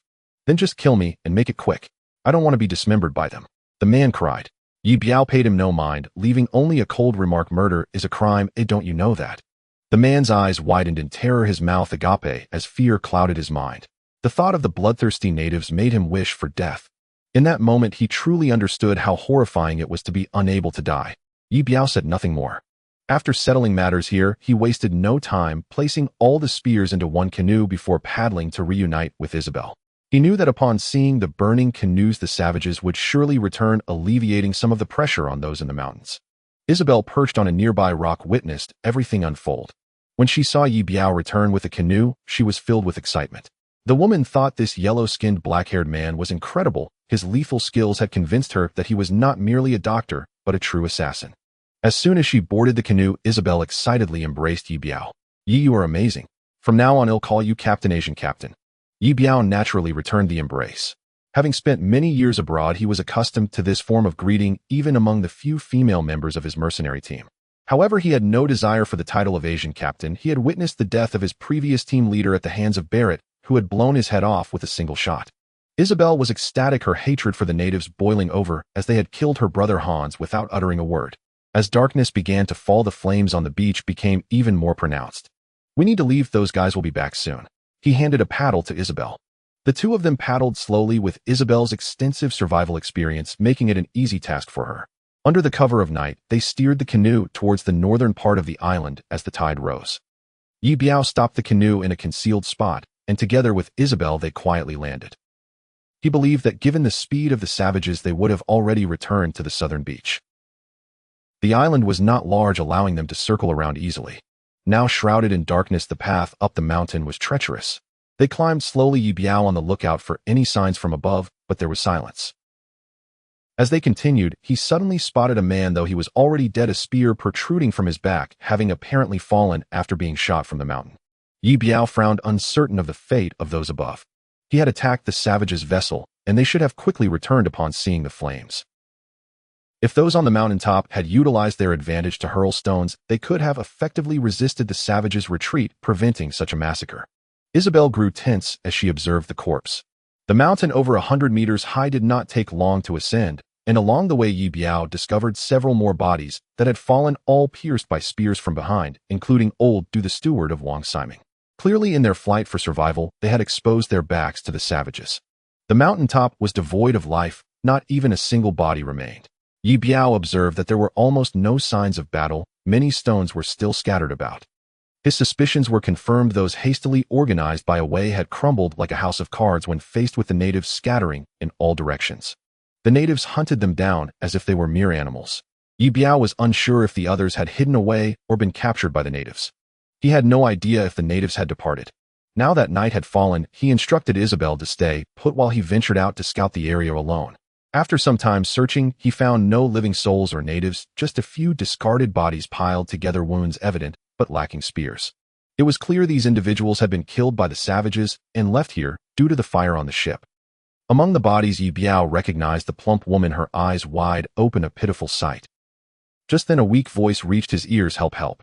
Following the sound, he found the elderly man, over 60 years old, hidden in the grass. Ye Biao pulled him out and quickly assessed him. The old man had likely sustained internal injuries while fleeing, blood trickling from his mouth and nose as he lay unconscious. Seeing the bloodstains on his face, Ye Biao knew the old man wouldn't last long. He helped him to his feet, and after a while the elderly man regained some strength and was able to speak. He recounted to Ye Biao what had transpired after his departure. It was as he had suspected. The villagers, each with their own concerns, began to flee even before the natives arrived. The village chief Zhang Dali and a few others had gone to fetch water and had never returned.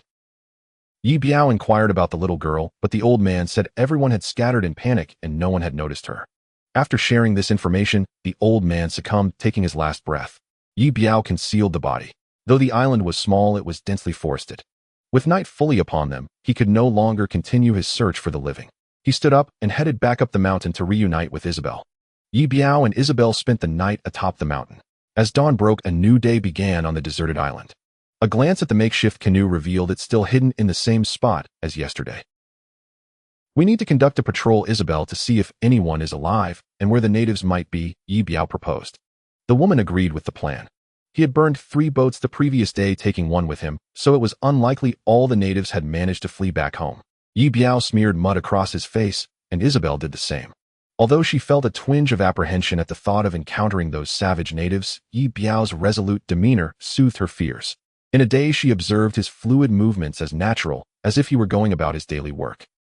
"What is going on?"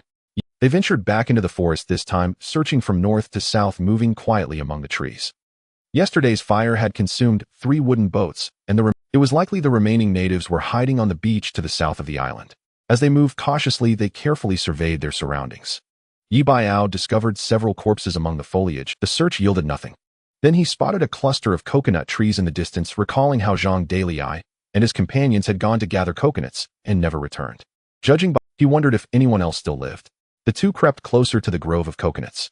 The trees were sparse, and Ye Biao found 5 bodies there. 2 natives, and leaning against a large tree, a spear protruded from his stomach. As Ye Biao gazed at the village chief, he felt a mix of, this man had once fought alongside him only to meet his end here. He spotted a bamboo blowgun next to one of the natives. The blowgun was simply designed, yet the interior had been meticulously smoothed through repeated polishing. He also found another quiver containing a dozen blow darts. He had encountered such items during his missions in South. If the darts were smeared with the venom of a certain frog, their lethality. Ye Biao tested the blowgun a few times and found it to be effective. He strapped it to his side, aware he had no firearm and faced a considerable number of savages. He would have to take them out one by one through stealth. Equipped with this new tool, they continued their search further. Ahead, they approached the southern part of the island. Ye Biao wished to observe what the natives were doing, and if the opportunity arose, to eliminate a few more of them. They crept forward, stopping about 500 meters from the beach. Finally, Ye Biao caught sight of the remaining natives. Just as he suspected, part of them had departed the island by boat, while others lingered behind. He instructed Isabel to remain hidden in the forest while he stealthily approached the beach. Hiding behind a cluster of bushes about 100 meters from the shore, he observed the scene more clearly. Counting carefully, he noted 8 natives in total. Among them was a woman named Sun Shuer. She was still alive, though her condition appeared grim. She was bound and tossed aside, her hair disheveled. The natives gathered around a fire, cooking something unrecognizable. Even from this distance, Ye Biao could smell the aroma of roasting meat. The scent of the charred flesh ignited his resolve to eliminate these bloodthirsty creatures. He returned to Isabel and relayed what he had witnessed. Upon hearing the situation, she grew anxious. She wanted to take revenge, but felt overwhelmed by their numbers. While she had seen Ye Biao's extraordinary skills, there were still 8 ferocious beasts on the beach.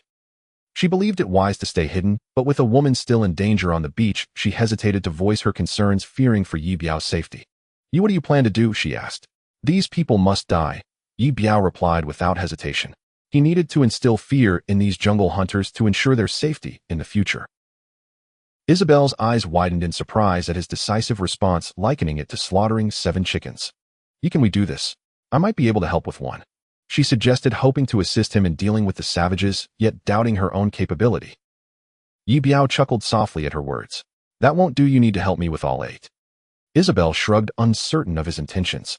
Ye Biao meticulously explained. He marked several spots in the forest, instructing her to strike trees in those locations to create noise and lure the enemies toward her, while he lay in ambush along their path, ready to strike from the shadows. The plan carried risks, yet Isabel agreed without hesitation. Ye Biao's trust in her renewed her confidence. He returned to his previous hiding spot, concealing himself in a patch of grass, a bundle of spears beside him and the blowgun in hand. Once prepared, the first strike on a tree sounded, followed by another. The natives, alerted by the noise, immediately rose to investigate. 4 of them armed with spears and clubs approached. A jungle hunt had begun. Among the dense foliage, visibility was limited. The hunters quickly converged on the source of the sound. Though Isabel had committed to assisting Ye Biao, the reality she felt like a bait with a pack of beasts charging toward her. Her heart raced in sync with the rhythm of the strikes. She hoped fervently that Ye Biao would not fail, otherwise her fate would be grim. Ye Biao focused on the 4 approaching figures. As one drew near, he aimed the bamboo blowgun at the man's neck and released the first poison dart, which struck him, causing a brief grunt before he collapsed. Striking true, Ye Biao quickly followed up with a spear thrust, then stealthily moved to another hiding spot. After about a minute, the sound of wood striking would resonated again. The remaining natives shifted their attention once more, and Ye Biao, hidden in the shadows, spotted a second unfortunate soul. He seized the blowgun again, but this time the poisoned dart flew off course, striking the man in the face, eliciting a pained cry. Ye Biao swiftly advanced, dispatching him with a spear before relocating again. The 2 natives, realizing their companion had fallen, howled in distress, calling for their 4 comrades outside. Ye Biao ignored their cries and quickly shifted to yet another position, concealing himself atop a large tree. Once again, the sound of wood striking would echoed through the jungle. This time, the 2 remaining natives, having learned from their mistakes, moved together toward the sound emitted by Isabel. Like a leopard poised to pounce from its perch, Ye Biao remained utterly silent. As the 2 passed beneath him, he released a third poison dart, which struck one right atop the head. The other native, witnessing his companion's misfortune, looked up just as a spear descended from above, piercing through his mouth. The gruesome scene unfolded, with blood flowing from both ends of the spear, creating a horrifying sight. Ye Biao paid no heed to the fallen man, swiftly plunging his spear into the other, incapacitating him as well. He withdrew the long spear, and at that moment the trees in the distance began to stir.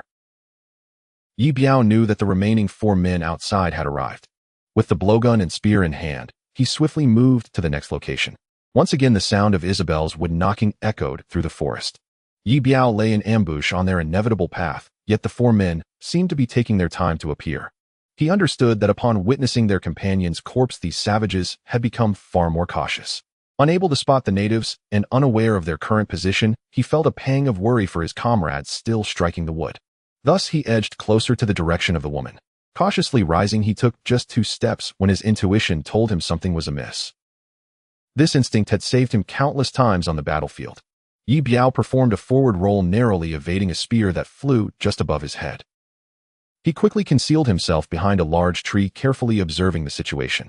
Soon 3 savages appeared simultaneously. Before he could react, 2 more spears flew toward him, and he ducked behind the tree. The 2 spears struck the tree one after another, and Ye Biao could even feel the rush of wind they created. With 3 spears having missed their mark, Ye Biao seized a moment to catch his breath, feigning panic as he turned and dashed into a dense thicket. The 3 natives, seeing their prey had fled, hurriedly brandished their clubs and pursued him. This was the opportunity Ye Biao had been waiting for. As they neared, he turned and hurled a spear which pierced the chest of the leading savage through the foliage. In the instant he launched the spear, he too sprang from behind the leaves, charging at the other 2 natives like a leopard. Clearly taken aback by the sudden reversal of roles from hunter to hunted, the savages were momentarily stunned by his audacity and vigor. Seizing the chance, Ye Biao thrust his second spear directly at the second native. The older savage, seeing him charge, swung his club awkwardly. Ye Biao deftly parried and stabbed, sending the man to his end. The remaining savage, never having witnessed such a scene, turned to flee. Ye Biao denied him that chance, snatching the club from the fallen savage and striking at the fleeing figure, landing a solid hit to the man's calf. The native stumbled and fell, turning to face this monstrous foe, adorned with a blue feather, a sight that appeared quite unique. Ye Biao advanced slowly, his face smeared with black mud and splattered with blood, resembling a demon of the woods. The native's eyes were wide with terror. Ye Biao approached deliberately, embodying the essence of a true malevolent spirit. At that moment, a rustling in the nearby grass caught his attention as a bamboo tube stealthily emerged. It was the last native who had not yet appeared. Just as he prepared to exhale and shoot the poisoned arrow, he noticed the man's body was still, but his head had turned, gripping a bloodstained spear, his eyes fixed upon Ye Biao. What an unyielding gaze for a prey! The native's heart raced, and as a dart was shot, Ye Biao effortlessly evaded it. By the time the native readied another poisoned arrow, Ye Biao was already upon him. He plunged a spear into the man's neck, who clutched at his gushing wound, his eyes wide with disbelief before collapsing. From the moment Ye Biao spotted the three natives, he had been acutely aware of his surroundings. His keen perception of danger had alerted him to the native's position the moment he raised the blowgun. Now only the wounded native remained, and Ye Biao was in no rush. He retrieved the bloodied spear, inching closer. In the face of the native's terror, he slowly licked the dripping tip of the spear and emitted a monstrous roar. This final native was utterly petrified. Having lived on a deserted island, he had never encountered such a bloodthirsty demon, and the sight sent him into sheer panic. Ye Biao did not kill him. Instead, he gently poked the spear at the circular mark on the man's forehead, causing blood to trickle down his face. The blue-feathered jungle killer cried out in agony, scrambling out of the forest inhabited by demons. Ye Biao watched as he dashed toward the sea, clutching a piece of driftwood, desperately swimming away into the depths. This was the effect he had sought, a moment of terror. This deserted island was a cage. The natives were the hunters. He had no idea how many more natives lurked outside, nor how many canoes might come searching before rescue arrived. Since they were primitive and savage, he resolved to employ an even more primal and brutal approach to make them understand that this island now harbored demons, and those who returned must be prepared to be hunted. In this 1-against-8 jungle hunt, Ye Biao had survived, and the natives clearly had not anticipated such cunning and ferocity from their prey. Having completed his task, he spat, for he had no taste for blood. This was all a performance. He turned to examine the bodies of the natives, their skin dark and clad only in grass skirts. He recalled that in certain African tribes men adorned themselves with plant juices. These islanders were likely similar. Noticing the intricate patterns carved into their faces and the totem-like mark on their foreheads resembling a patterned moon, he also observed that they were smeared with a potent plant extract likely used to repel insects or certain animals, though he was uncertain of its exact nature. After inspecting the bodies, he intended to find Isabel. As he turned, he spotted her and 4 others standing behind a nearby tree, by Tingting Lu Yu, the little girl Chu Chu, and the somewhat melodramatic girl. At that moment, Chu Chu was nestled in by Ting Ting's embrace. The remaining women shivered, eyeing him warily. Taking a step forward, Ye Biao watched as they recoiled in fear. Upon seeing Xingzi still alive, he felt a wave of relief wash over him. This neurotic girl he had rescued was not meant to die so easily. Covered in the native's blood, he appeared quite fearsome. He attempted to explain what had transpired, but before he could utter a word, Lu Yu began to dry heave. Ye Biao realized that not only had he created a facade of demons inhabiting the island for the last native, but he had also left a profound psychological scar on these women. With no other choice, he dismissed them and turned toward the beach. Isabel was the first to respond, trembling as she approached, casting a glance at the dead savages, her brow furrowed.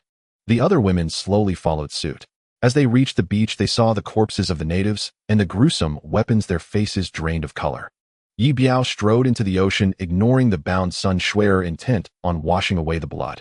He hoped that through intimidation he could secure a semblance of peace on the island, though he was uncertain how long that peace would last. The women emerged from the forest, freeing Sun Shuier from her bindings. Although she was unaware of the events that had unfolded, she had witnessed the last native fleeing as if he had seen a ghost. Overcome with relief, she wept, "Thank you. Those natives were terrifying, like beasts. They truly are not human. I almost fell victim to them." Sun Shuier sobbed. Bai Tingting stepped forward to comfort her, while Xingzi held little sympathy for the woman. After rinsing himself, Ye Biao returned to shore, and Isabel approached him. "You were terrifying just now." "Oh, I felt a bit." Ye Biao waved his hand, remaining silent. Xingzi had witnessed the last scene in the jungle in vivid detail. This man was merciless. What exactly was his profession? He had claimed to be a doctor and had helped her treat her dislocated arm, but what kind of doctor was he? The only one she could think of was Hannibal Lecter. Ye Biao was not a talkative person. In fact, he was somewhat socially anxious. However, to prevent any shadows from creeping into the mind, "Isabel, am I wrong? This was our plan." In the end, Ye Biao had to bring up Isabel, who was another woman in their midst. "Oh, I suppose so, Isabel." She was merely cooperating with the others in the task of knocking on trees. Eventually, the women were convinced that Ye Biao was indeed intimidating the fleeing savage. He was merely a killer, but never a blood drinker. It was then that Ye Biao learned from the women what had transpired the previous night with Xingzi and the others. After Ye Biao left, Xingzi had confided in Bai Tingting her worries, which Bai Tingting deemed quite reasonable. The women prepared to leave, but Wei insisted they must remain united against any external threats. Under the pretense of needing the restroom, the women found a secluded spot to hide, never to return. Soon after, they heard the wails and cries from the mountain, realizing that the people up there had met their end. Upon hearing this, Ye Biao thought the girls weren't too foolish after all. Xingzi smiled gratefully at him. Without his warning, they could have all been dead. Ye Biao noticed that the bodies on the beach had vanished, yet the bonfire remained unextinguished, wafting the enticing aroma of roasted meat. His brow furrowed as he approached, discovering that it was a wild boar. Initially, he assumed these individuals were cannibals, but it seemed not, as they had gone hunting for a pig instead. This raised the question of where all those bodies from the beach had gone. He found the situation peculiar, but hunger took precedence. They had been starving for 2 days, and the entire beach now smelled of roasted meat, making their stomachs growl. Knowing it was not human flesh, but a wild boar, he decided they would eat first. The group gathered around the fire, staring at the roasted pig, each hesitant to take the first bite. Ye Biao sensed their psychological trauma had indeed taken a toll on them. Just as he was about to say something more, a woman spoke up. "Ye Biao, thank you for saving me. I know I may have offended you earlier, and now I apologize. If you can't forgive me, feel free to scold me or hit me." The speaker was Sun Shuer, who had previously been the most antagonistic towards Ye Biao. At that moment, she looked pitiful, her eyes reddened, staring at him like a child who had misbehaved. Ye Biao found it hard to harbor any hatred towards her. In this place, the flaws of human nature were magnified beyond measure. She was merely trying to survive while attempting to curry favor with a rich second-generation heir. It held no substantial impact on him. Given the circumstances, he felt no need to say more. With so many lives lost, and fear permeating the air, if he continued to dwell on the past, these women would likely spend the night in terror. Surviving a plane crash was already a miracle. He did not wish to add to the casualties. He glanced at Sun Shuer, speaking in a calm tone. "If you don't court death, you won't die." He kept his remarks brief, not wanting to engage in endless discussions on the matter. Thank you, she replied, tears streaming down her face. Ye Biao ignored her and continued eating the pork. Seeing that no one else was making a move, he simply took the meat off the spit and set it aside. "Eat if you're hungry, if not, just watch." The women, having gone 2 days without food, were no longer polite. They approached and began to share the meat. Sun Shuer took a piece as well. During the chaos of the attack, Old Du had perished, and Ah Wei had gone missing along with Wang Siming. She had been captured by the savages, but was not killed. Instead, they had carried her away while shouting incomprehensible words. Looking at the things beneath their grass skirts made her instinctively tighten her thighs. Upon seeing Ye Biao and recalling her earlier words, she feared he might abandon her. She needed to humble herself to ensure he would not hold a grudge against her. She believed that given time, even this fierce character could be won over. She had always held strong confidence in her physique and appearance. In the outside world, she had frequented various gyms, seeking opportunities to meet men who lifted weights, earning her the title of Iron Man Slayer. Now, with Wang Siming's fate uncertain, she understood that to survive on this deserted island, she must rely on this man before her. She was convinced that even if he were made of steel, she could soften him up. The little pig was roasted beautifully, its aroma filling the air. Ye Biao suspected the natives had smeared some plant juice on it for flavor. Starving, he had a hearty appetite. He quickly devoured a hind leg. After a satisfying burp, he felt content. Though the women were also hungry, their appetites were less voracious, leaving plenty of pork uneaten. Ye Biao wrapped the remaining meat and stowed it in his backpack. After this hearty meal, the women felt a sense of fulfillment. For many, this was their first meal in 2 days, a hard-won triumph. Having not dared to rest the night before, they were now utterly exhausted. Observing the weary women, Ye Biao sensed they were still unclear about their situation and felt compelled to say something. A plane crash and an attack by savages that they had survived was a stroke of luck. Ye Biao believed they needed some guidance, otherwise their luck would eventually run out. Don't rest yet. If you want to survive, you need to get up and work. He paused before continuing. The savages haven't returned for now, but I don't know when they will. We need water supplies and many other things. We must take action to wait for rescue. Having driven off the natives and saved everyone, Ye Biao appeared quite formidable. Naturally, the women were inclined to listen to him. As soon as he finished speaking, Isabel clapped her hands and stood up. You leave it to me, I'll go fetch water. Lu Yu eagerly volunteered to assist the blonde woman in finding water. Ye Biao cautioned them not to venture too far as the forest remained perilous. Little Chu, appearing around 6 or 7 years old, had fallen asleep from exhaustion after enduring so much in the past 2 days. Ye Biao decided to leave the flight attendant behind to care for her. He himself took Xingzi and Sun Shuer to the beach to search for supplies. The plane had crashed in this area, and there were likely useful items along the shore. Finding food or a satellite phone again would be ideal. Xingzi managed to retrieve the blanket from last night and covered the little girl with it. Spotting someone still scavenging by the water's edge, she decided to approach him to express her gratitude for his warning, otherwise she would have truly perished. Ye Biao diligently searched through the crevices of the rocks for any supplies that might be useful, occasionally glancing at the distant sea. Brother Biao, let me help you, Xingzi said as she approached him.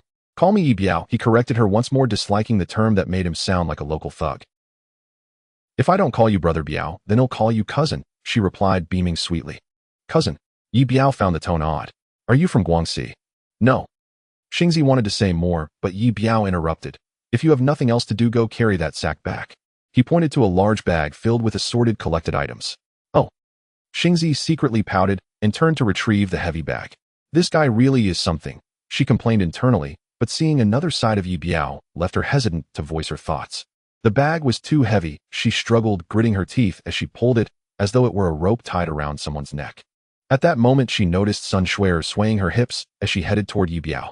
Seeing that woman irritated her. If it weren't for her incessant chatter, perhaps those people would not have been killed by the natives on the beach.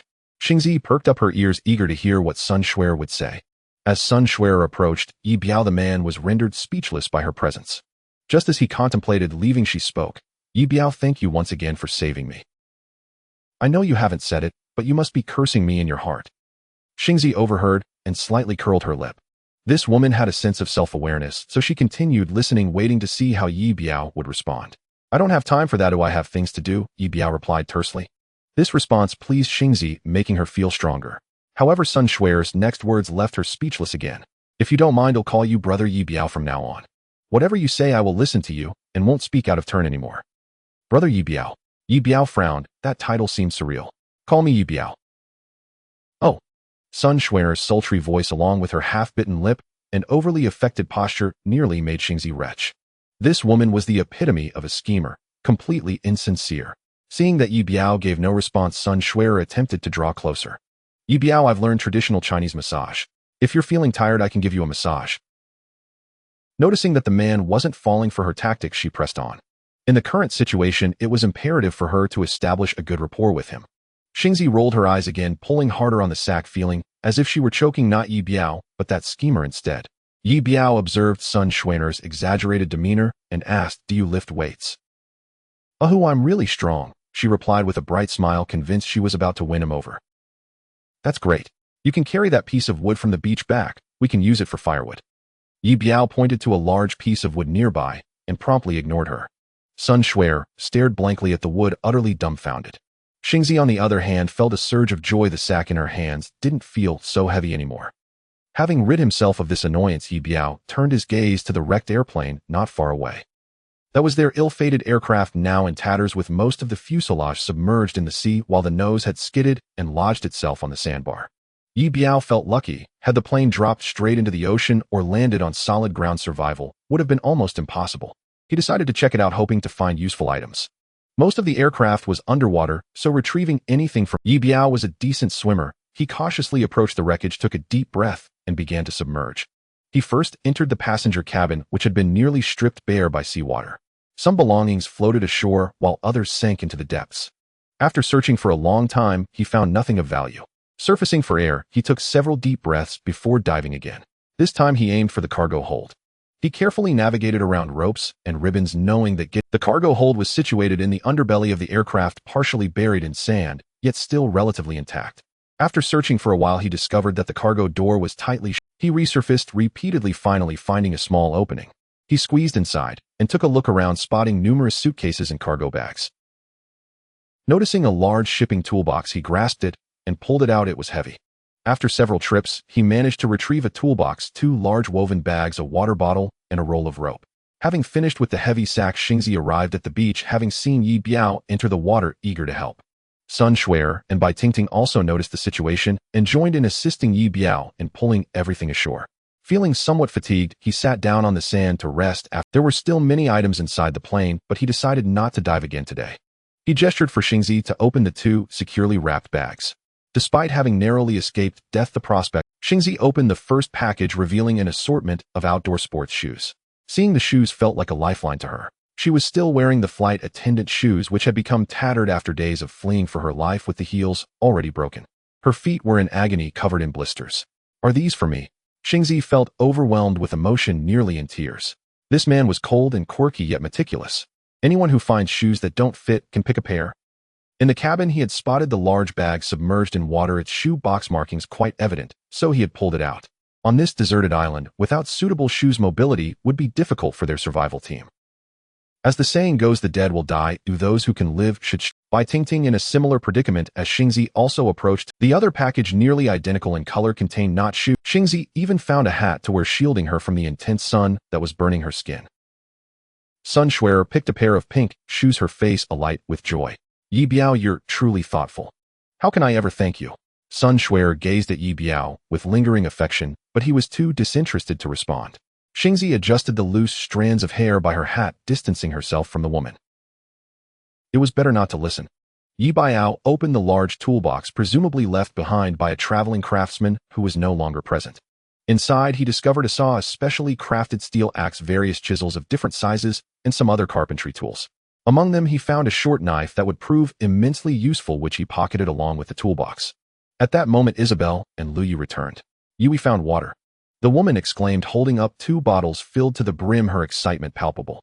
Isabel explained that she had come across grapevines on the island which contained a substantial amount of drinkable water. She had cut some vines to gather the liquid. Finding potable water saved them considerable trouble. With water secured, they could endure for several more days, even if their food supplies were scant. However, Isabel only had 2 bottles to carry back the water, and the remaining group had to share what little they had, which was insufficient. I'll go get more water, but there aren't enough bottles, she said. Ye Biao miraculously produced a large water jug he had just pulled from the ocean, leaving Isabel astonished. When did he acquire that? I'll go with you to fetch water. Ye Biao was curious about how grapevines had come to grow on the island, so he followed her, with Xingzi equally intrigued trailing behind. I want to go too. Sun Shuer, who had been resting, stood up and took a few steps forward to closely follow Ye Biao. That woman was everywhere. Upon seeing that dark tea, Xingzi felt annoyed and decided not to go after all. She sat back down, watching Sun Shuer sway as she walked, unable to resist standing up again to catch up. She felt indifferent towards Ye Biao, but she was wary of the dark tea woman lingering near him. Who knew what mischief she might devise? Xingzi believed it necessary to keep an eye on her. Isabel led them to the area where the grapevines grew. Ye Biao noticed that although the vines bore many grapes, they were not yet ripe. The area was thick with vines sprawling in all directions. He speculated that the original grapevines had likely been brought by bird droppings. Using the knife he cut a notch in a sturdy old vine, and water gushed forth, flowing in a steady stream. Ye Biao placed the water jug beneath the notch to collect the liquid. The juice from these grapevines was beneficial, providing hydration along with a considerable amount of minerals and even a trace of glucose. After securing the jug, Ye Biao arranged all the empty bottles beneath other grapevines to maximize their water storage.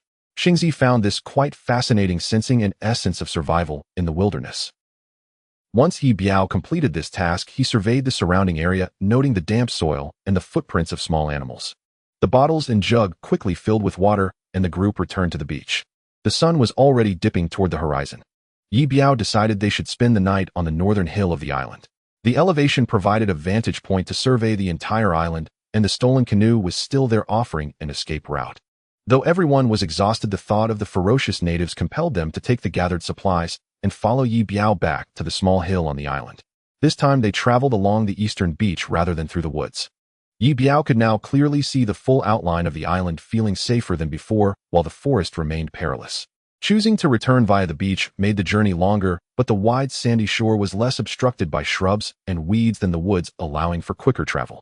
Along the way, Xingzi occasionally stole glances at Ye Biao. His physical resilience was impressive. It was the season when baby sea turtles hatched and the numerous predators, various birds, lurked. Seeing this, Xingzi rushed over to scare off the birds, rescuing the little turtles. Ye Biao found Xingzi amusing. He had never shared with her that the group took about an hour to reach the island, and the sun was nearly set. They were all close to their limits and could finally rest. Ye Biao gazed toward the southern island, noting the absence of the canoe or any signs of natives. He believed that the feathered head had likely reported their situation. With 2 setbacks, the natives would probably refrain from returning for a while. He built a fire atop the hill.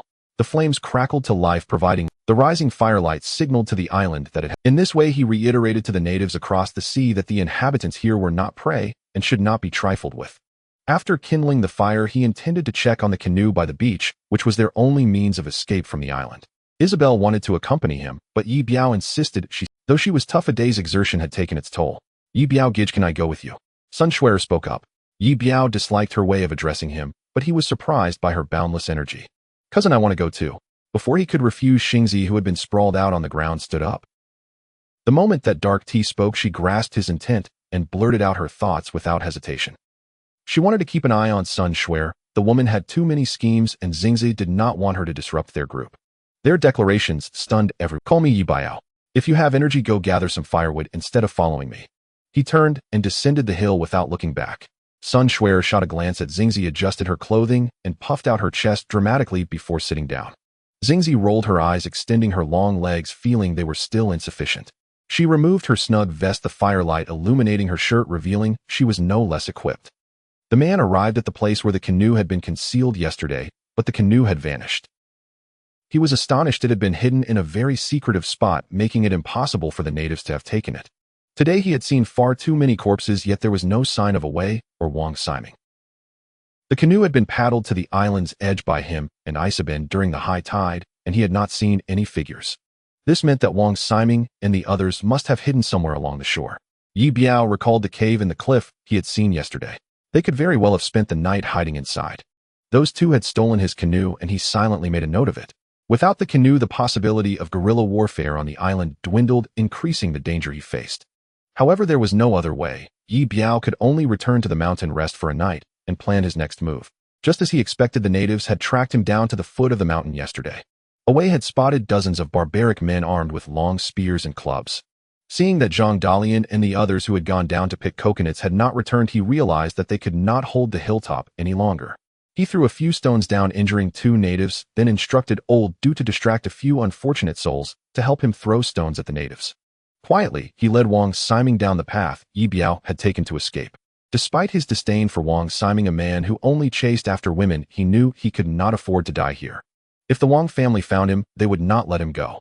When the others realized Wei had fled, the natives had already surged up the hill, leaving no time for escape. Old Du ran a distance along the mountain path, but was unfortunate enough to be struck by a spear thrown by a native. A few others, slower on their feet and panicking, also met their demise. Wei and Wang Siming scrambled to find the cave they had discovered and hid there for the night, only emerging when the tide had receded. After coming out, they encountered two women who explained that they had also been hiding to survive. The women were a mother-daughter pair. The mother, Zhang Qian, was in her 40s, and her daughter, Zhang Tianmei, a tall and sturdy young woman in her 20s. The two women had first spotted the small boat on the beach and were unsure of what to do when Wei and Wang Siming appeared. Wei recognized that the boat had been taken by Ye Biao. Unsure if the natives had left the deserted island after the killings, he decided to take the boat and leave. He had seen from the mountaintop that there were more than just this island nearby. It was better to leave first, or as long as the Wang family came to this sea, they would surely find them. Realizing their mutual intentions, the mother and daughter did not dare to stay behind. Since they had discovered the boat, first the four of them set off together, escaping from the little island. Ye Biao climbed the mountain and gathered everyone around the fire to discuss the lost canoe. Isabin, in a fit of anger, exclaimed a curse in English. Only she understood how difficult it had been for the two to acquire that canoe and paddle it to the island. Now it was stolen by that selfish man, which infuriated her. Having a canoe meant the possibility of leaving this island and bargaining with the natives. Now, without options, they could only stay here. The natives won't dare to step onto this island so easily now, or at least we are safe. Once the rescue team finds this place, we can leave, Ye Biao said, trying to quell the unease among them. Hearing his words, the group fell silent. 2 days of frantic activity had exhausted them, and some leaned against each other, already asleep. Nearby, Ye Biao found a stone to rest against. Isabin noticed his furrowed brow and realized that the wound on his shoulder had likely reopened from exposure to seawater. Naturally, she approached him and sat down beside him. "You let me rewrap your bandage," she said, pointing to his back. Ye Biao nodded. The wound was indeed itching and painful. If not treated properly, it could easily become infected.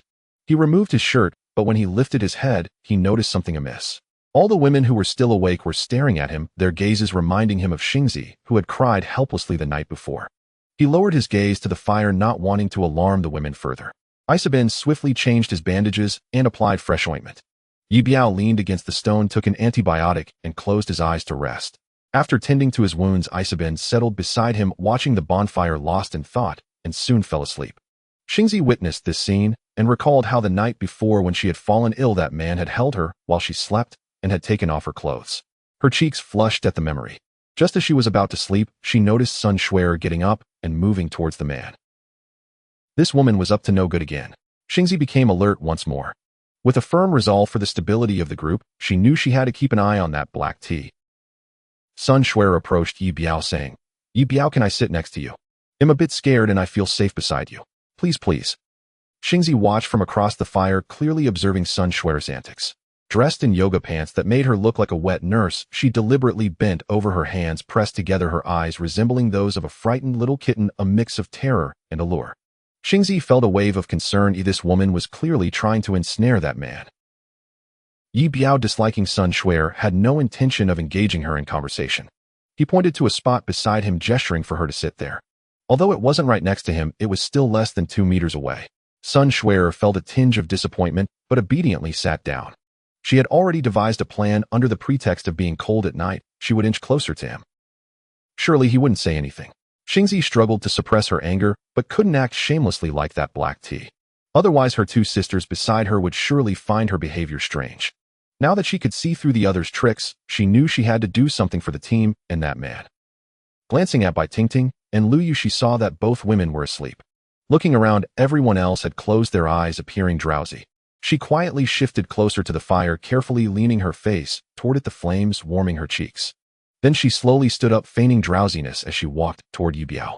She gently tapped him, and he opened his eyes to see a rather listless woman before him. "What's wrong?" he asked. "Ye Biao, do you have any medicine left?" "I feel a bit dizzy," she said, swaying slightly. The man steadied her, feeling her forehead, which was quite hot. He had not expected her illness to linger. He rummaged through his backpack and found a pill for her. Xingzi took the pill, pretending to swallow it, while secretly holding it in her hand. "It seems your previous illness hasn't completely healed. Rest well, a good sleep will do you good." The woman nodded, making an effort to stand, but her body felt too weak. She swayed again, touching her temples, then squatted down where she was.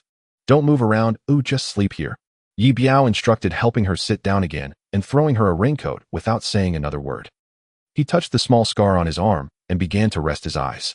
The woman wrapped the raincoat around her shoulders, glancing at the sulking Sun Shuer across the fire, feeling a sense of satisfaction. Then content, she turned away, stealing a glance at the side profile of the man, carefully tucking the pill into her pocket before slowly drifting off to sleep. At dawn, Ye Biao opened his eyes. An arm was draped over his neck and a leg was resting on his. The woman beside him was still fast asleep. He carefully removed her arm and shifted her leg aside. He had repeated this action at least 5 times last night and had become quite adept at it. The woman remained in a deep slumber, showing no signs of waking. He touched her forehead. It was no longer warm, so her illness must have passed. She continued to sleep, as did everyone else. The group was huddled together, occasionally interrupted by soft snores. Ye Biao stood up and walked to the edge of the mountain, surveying the surrounding sea for any signs of boats or natives.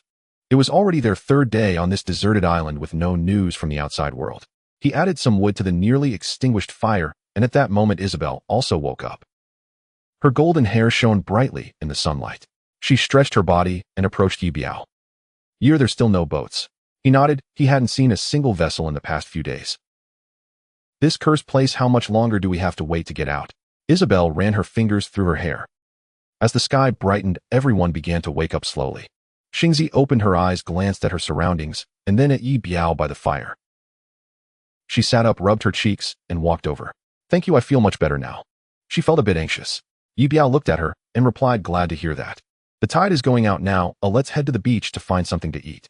We'll leave 2 people to watch the fire and stay alert for those native canoes." Upon hearing the mention of natives, the group grew tense and alert.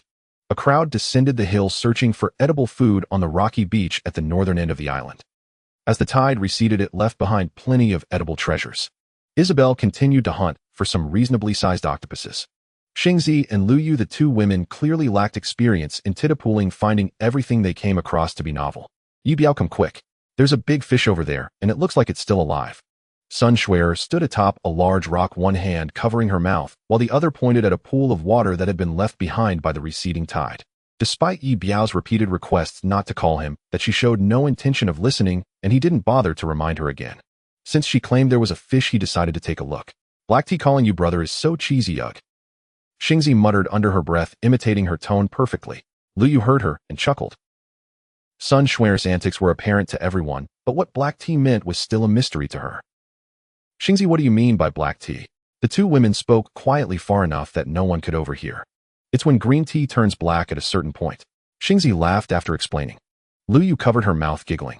Though Lu Yu was not as beautiful as Xingzi and shorter in stature, her fair complexion resembled that of mutton-fat jade with dimples that deepened when she smiled. Ye Biao approached the pool Sun Shuer had mentioned and confirmed there were indeed fish, more than one. They must have been looking for food along the shore during high tide and had been left behind as the water receded. The pool was shallow, barely over a foot deep, allowing the fish to swim around completely unaware they had been spotted. With little effort, Ye Biao caught several fish, 5 in total, each weighing over 2 pounds. Fish were a great source of protein and would provide ample energy. Ye Biao, am I amazing? Sun Shuer proclaimed while standing on the rock, beaming with pride. Ye Biao found her incessant chatter bothersome, merely smiling without responding. Her delight at his smile ignited a new idea in her mind. She aimed to further close the gap between them, especially since that scoundrel Wang Siming had fled for his life. To survive until rescuers arrived, she needed to rely on Ye Biao. She firmly believed in one adage: with enough effort, even an iron pestle could be ground down to a needle. Standing on the rock, she feigned helplessness, saying, "This rock is too slippery and high. It was easy to climb up, but now it's hard to get down. Can you help me?" As she spoke, she bit her lip, gently testing the rock with her foot, putting on a convincing act of struggle. Ye Biao glanced over, stepped forward, and took her hand, helping her down. She leaned on his shoulder for support, her body pressing close to him. "Thank you, Ye Biao." She smiled sweetly. Ye Biao ignored her and went back to handling the fresh fish. Xingzi, watching from the side, felt a surge of anger. This black tea was too brazen. If this continued, that guy would surely fall for her charms. Having found the fish and contributed to the group, Sun Shuer was basking in her glory. Xingzi felt she couldn't be outdone and decided to make her mark as well. She set her sights on the crabs hiding in the crevices of the rocks and dragged Lu Yu along to catch them. Ye Biao took out the small knife he had discovered in the cargo hold the day before, and by the seaside, he began to gut the fish, removing their entrails and cleaning them. These fish were plump enough to feed everyone for breakfast. While he worked, Sun Shuer squatted nearby, watching him with admiration. Xingzi's annoyance grew as she witnessed Sun Shuer's infatuation. Just then a small crab attempted to escape, and in her haste, Xingzi reached out to grab it, only to have it pinch her finger. "Ouch!" She groaned in pain. The crab's grip brought tears to her eyes. Ye Biao heard the commotion and approached, only to find the crab. It appeared rather comical. Suppressing a laugh, he pinched the crab's claw. Crack! With a firm squeeze, he crushed. "Be careful," he said before walking away. Xingzi watched him leave, tears streaming down her face. This was no act that genuinely hurt. She had merely wanted to contribute to the group, to prove her. Surely he must have underestimated. After a morning of gathering by the sea, the harvest was quite satisfactory. They had caught 5 fish and a dozen small octopuses. Some had even found a few shellfish and conchs. Xingzi used her fingers as bait to catch a tiny crab. Ye Biao had gathered some twigs from the forest and sharpened them with a knife, skewering the prepared fish and arranging them around a pile of charcoal. Meanwhile, Ye Biao placed the small octopuses directly on the scorching stones of the fire, preparing to grill them. The other shellfish were tossed into the flames as well. It was better to cook them, as they might harbor parasites that could cause illness if consumed raw. The aroma of the grilled fish wafted through the air, quickly turning golden brown on both sides. "Brother Ye Biao, although I discovered the fish and you prepared them, we are a collective now. Please share the food with everyone." Sun Shuer seized the moment to speak up. Ye Biao understood her intentions, but acknowledged that she was right about the need for unity. He thought as long as she didn't act foolishly or create trouble, they would all survive until the rescuers arrived. Too many lives had already been lost here, and he didn't want to see any more. After they ate their fill, the sun rose warmly in the sky. Perhaps due to the pleasant weather and their satisfied hunger, the women's behavior grew increasingly outrageous. Ye Biao, having found some plant that supposedly had sunblocking properties, taught everyone to apply its juice. Sun Shuer, with her curvaceous figure, even started doing yoga poses on a large rock, stretching into a split. Was this a joke? Ye Biao didn't want to stir anxiety among the group, nor did he want to overly interfere with their actions. He just wanted everyone to leave this place alive. However, it was evident that the women lacked a sense of crisis, and he felt it necessary to remind them. He stood up, clapped his hands, and signaled that he had something to say. Ye Biao was the first to rush over. "Captain, what do you want to discuss? What are our plans for today?" Sun Shuer quickly followed her, chest nearly pressing against him. "Brother Ye Biao, do you have any instructions?" Upon hearing her tone, Xingzi squeezed in beside Ye Biao. "Cousin, what do you want to say?" She felt that being a bit overly affectionate for the sake of the collective was worth it, especially since there was someone even bolder. Though the man was mighty, Xingzi believed he couldn't compete with the voluptuous black tea woman. She had to spoil the plans of that black tea. Surrounded by a gaggle of women, Ye Biao felt overwhelmed. He merely wanted to assign tasks, not to be treated like someone to curry favor with. It was just a deserted island, not hell. As long as the women didn't act up, he saw no need for dramatics. He could understand Sun Shui's behavior given her past actions against him. A bit of flattery was expected. However, Xingzi also seemed to be losing her bearings. He knew she was a bit neurotic, but the change was alarming. Compared to how the others addressed him, Ye Biao found it less awkward when Ye Biao called him captain. The others, not knowing what vital information Ye Biao had, crowded around him eagerly. "Don't surround me like this. We need to wait for rescue, but we must also learn to save ourselves. From now on, just call me Ye Biao. Captain is fine too." Sun Shui and Xingzi continued to jostle for position, while the others seemed oblivious, still gathering around waiting for him to continue. Ye Biao felt his patience waning. These people were like a scattered bunch of hay, not comprehending his words, which made him a bit irritated. He raised his voice slightly. "Everyone quiet down. Stand in a line." The women instantly fell silent. Seeing the fierce look on his face, they obediently arranged themselves. Xingzi stood next to Ye Biao with Sun Shui beside Xingzi, and the rest lined up accordingly. Ye Biao maintained a stern expression. At attention, the women shuffled their feet to align properly. Ye Biao felt the necessity to impose some discipline on this scattered group. "Count off." Seeing the murderous monster retain his severe demeanor, the women grew fearful. They began to count off obediently. 1, 2, 3, 4, 5. Oh, little Choo Choo, pulled by Tingting, stood at the back of the line, her face resembling a startled little kitten. Ye Biao lifted the little girl and placed her on a nearby rock. Laughter erupted once more. On the third day on the deserted island, the work objectives had been decided. Lu Yu with an injured foot stayed in case of an indigenous attack or any danger. After reiterating these instructions several times until Lu Yu could recite them back, Ye Biao felt satisfied. Losing lives was not an option, so he had to be thorough. The 4 of them, equipped with containers for water, descended the mountain once more. Water was more precious than food. Humans could only survive 2 days without it. The underbrush at the foot of the mountain was dense, teeming with mosquitoes, snakes, and ants. They donned the climbing shoes and jackets retrieved from the sea yesterday, looking much more capable. They returned to the water collection site from the previous day, where grapevines flourished. Beneath one of the vines, a man made a small incision, placing the container underneath. While waiting, he noticed several women washing their hands and faces with the moisture flowing from the vines. Ye Biao remained silent. Cleanliness was a universal desire, and he had no objection. "Why, Jia, what should we do? I feel like I'm going to spoil," Xingzi said, pulling open her collar to take a sniff, grimacing at Bai Tingting. Bai Tingting shrugged in response. "Me too, my clothes are full of salt. At this rate, it'll end up as cured meat." The women laughed at this. Their shoes and clothing salvaged from the sea, while dry, were still salty and uncomfortable. After the plane crash, they had all emerged from the ocean soaked and now dry, but feeling quite miserable.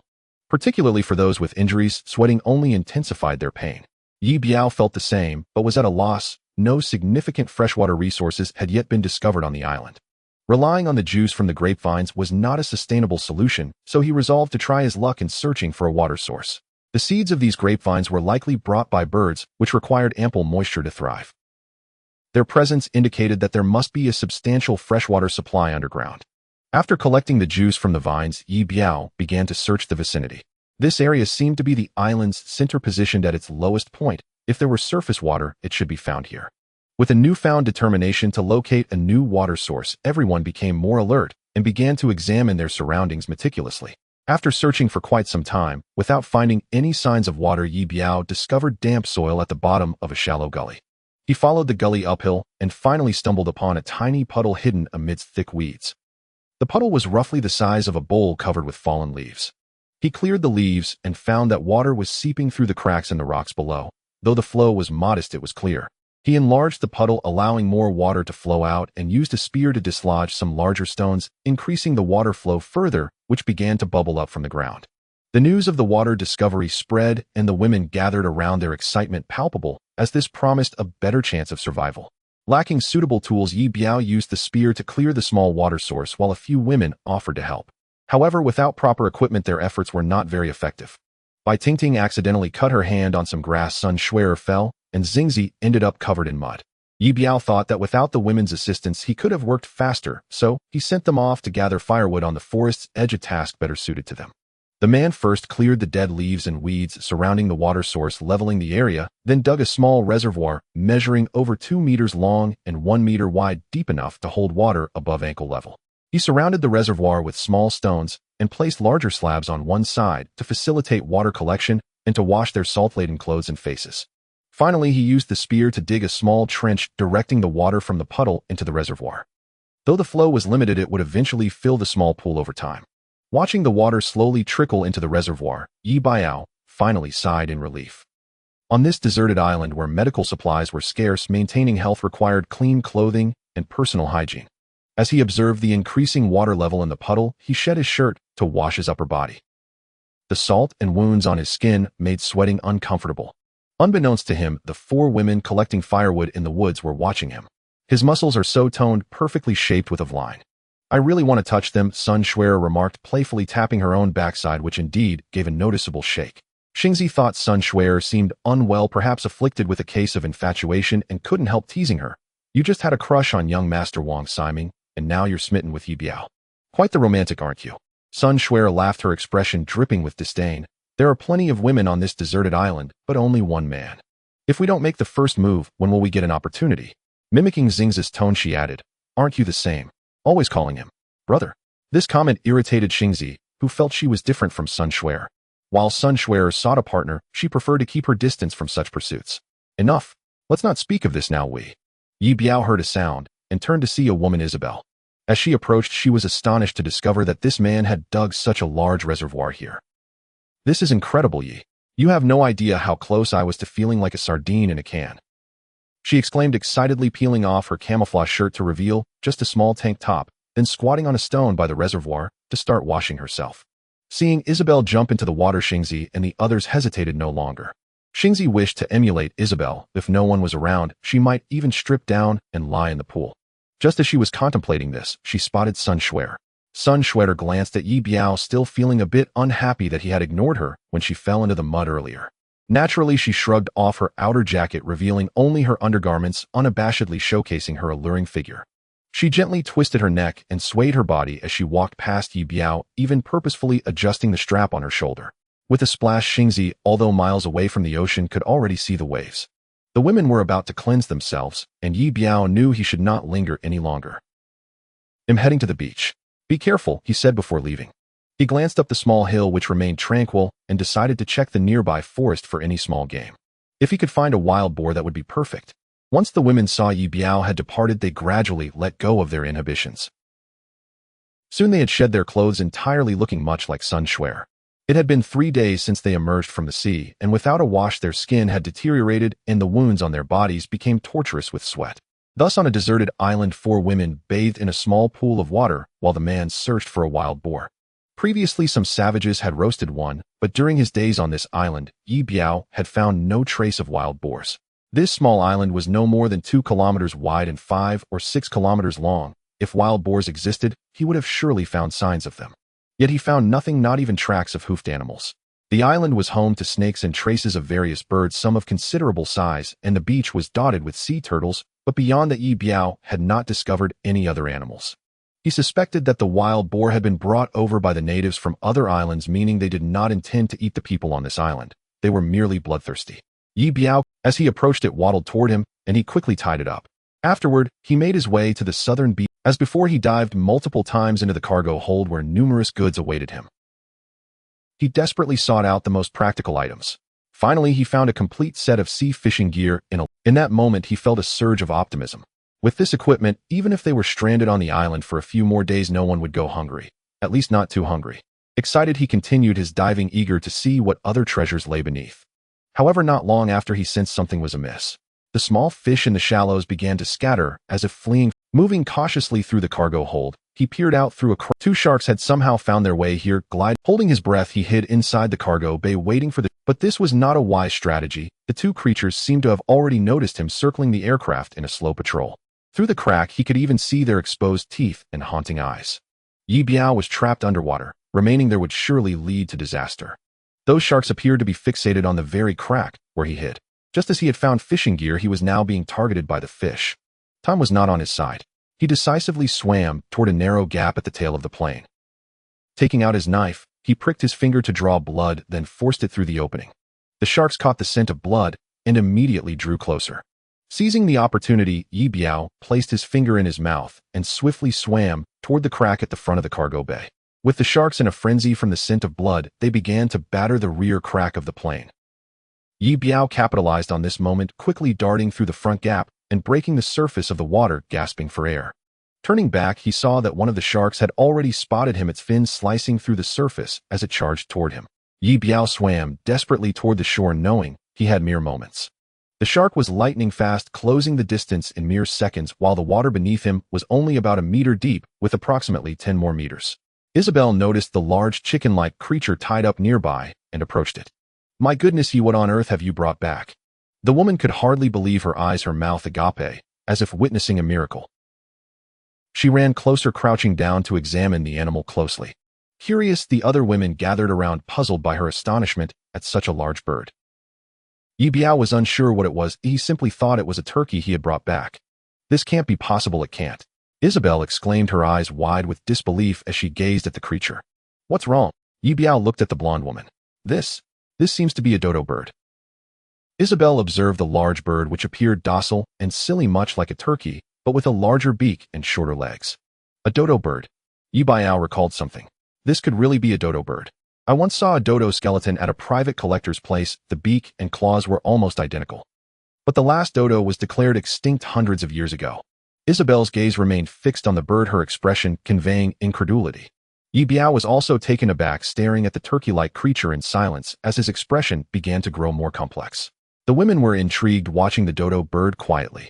As Ye Biao remained silent, they were left wondering what he was thinking, staring at the dodo in silence. Isabel vaguely guessed the man's thoughts. "Let's head back first." The man stood up, gathering the fishing gear along with the dodo bird. Everyone, unsure of what had transpired, collected the gathered wood and followed him. A few of them reached the mountaintop, but Ye Biao still didn't speak. He surveyed the tranquil islands around them, devoid of any signs of passing vessels. "Captain, what's going on? It's just a dodo bird, isn't it?" Sun Schwerer approached, feeling uneasy about his silence. Ye Biao motioned for everyone to sit in a circle, placing the silly bird in the center. He had some clarifications to make and wanted everyone to understand.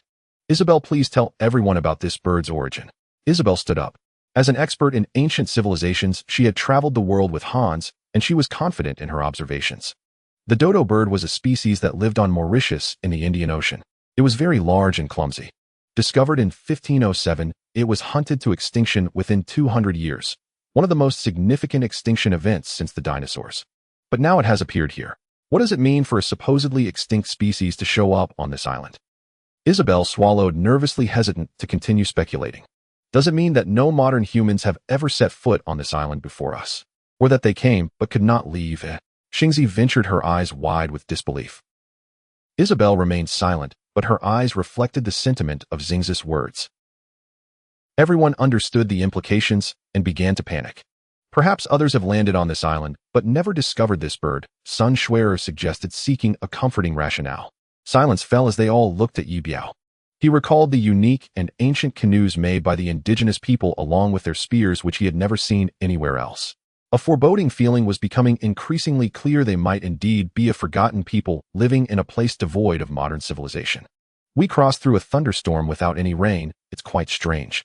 Does anyone remember the situation when the plane went down?" The flight attendant by Ting Ting spoke up immediately. "I remember. Our flight was over the Indian Ocean, and the captain told me that the plane's control system seemed to be interfered with. After that, we entered a thunderstorm." "Are you saying the plane was first?" He stared intently at Bai Ting Ting, making her feel, "I am not entirely sure. The captain is dead." Then does that mean no one knows?" Xingzi grasped the implications.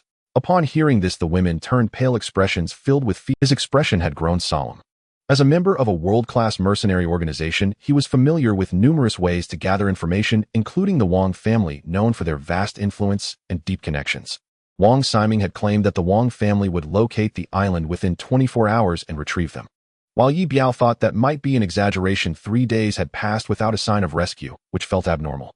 Every flight path was monitored in real time by ground control. If an aircraft encountered an accident and lost contact, it would be reported immediately. Families like the Wangs would be among the first to know and would initiate a rescue operation promptly. They could use their connections and financial resources, potentially deploying naval vessels or helicopters from nearby waters, yet there was no sign of any activity now. Ye Biao sensed the situation was dire. They might indeed have landed on an unvisited island, one that perhaps no one knew existed for some reason.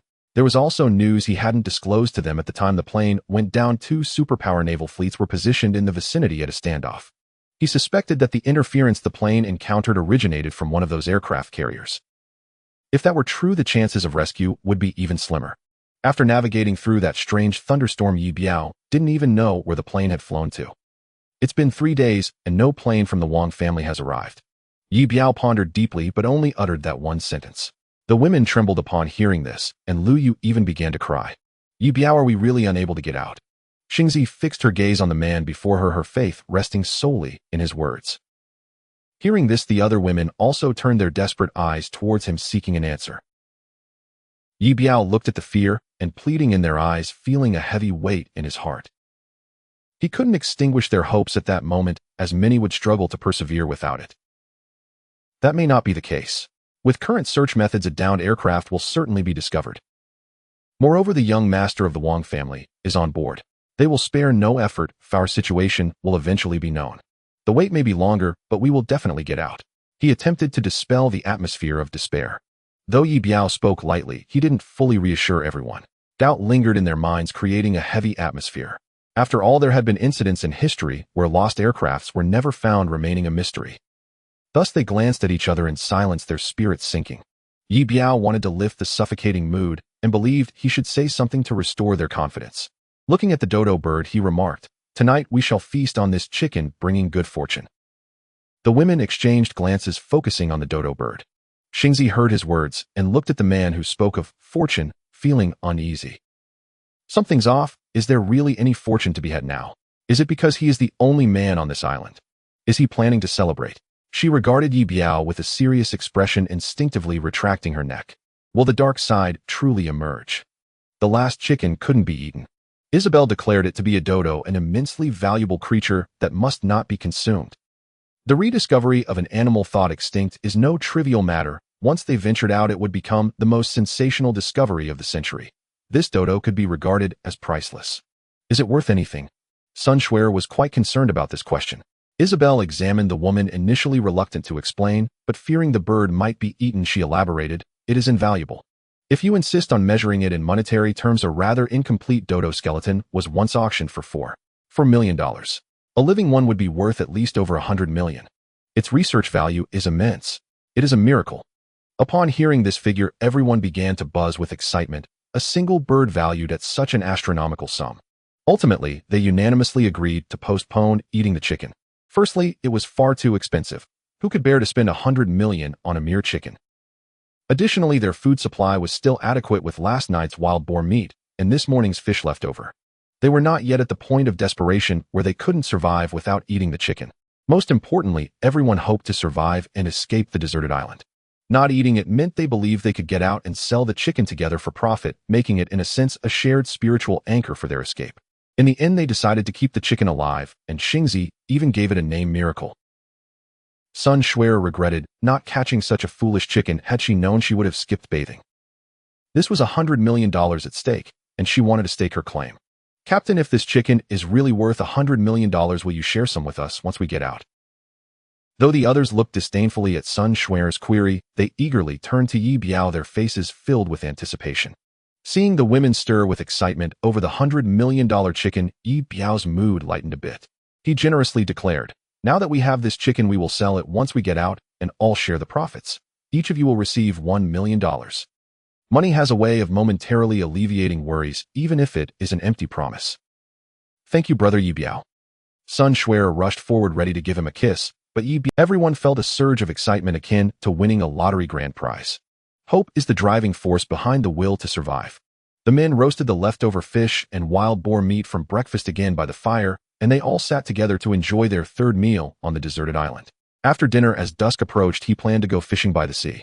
With so many people around, if they wanted to, now equipped with fishing gear, he initially intended to fish alone, while the others stayed behind. While Isabel's excellent physical condition was understandable, he couldn't fathom why Sun Shuer was so eager. Bai Tingting took Lu Yuchu to fetch water from the newly discovered spring, while the rest, including Xingzi, stayed on the mountaintop to watch over the campfire.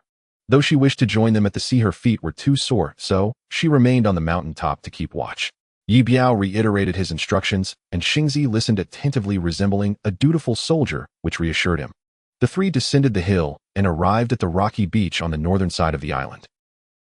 Isabel and Sun Shuer went to the shore to look for small octopuses which when roasted on hot stones tasted remarkably delicious.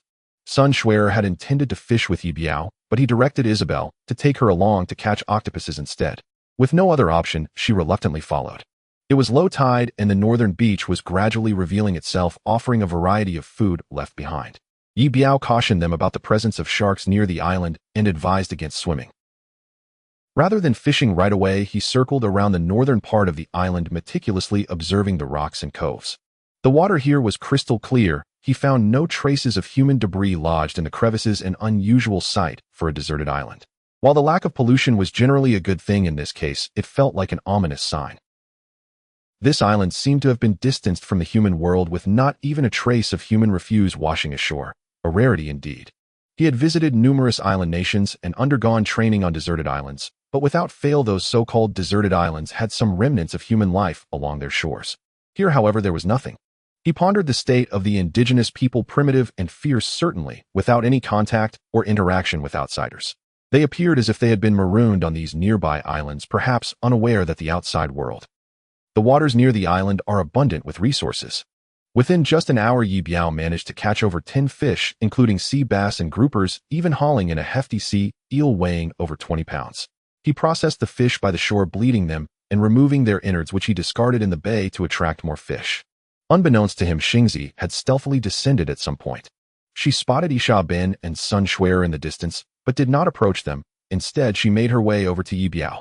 She had been eager to engage the aloof man in conversation, hoping to learn more about him. "What are you doing here?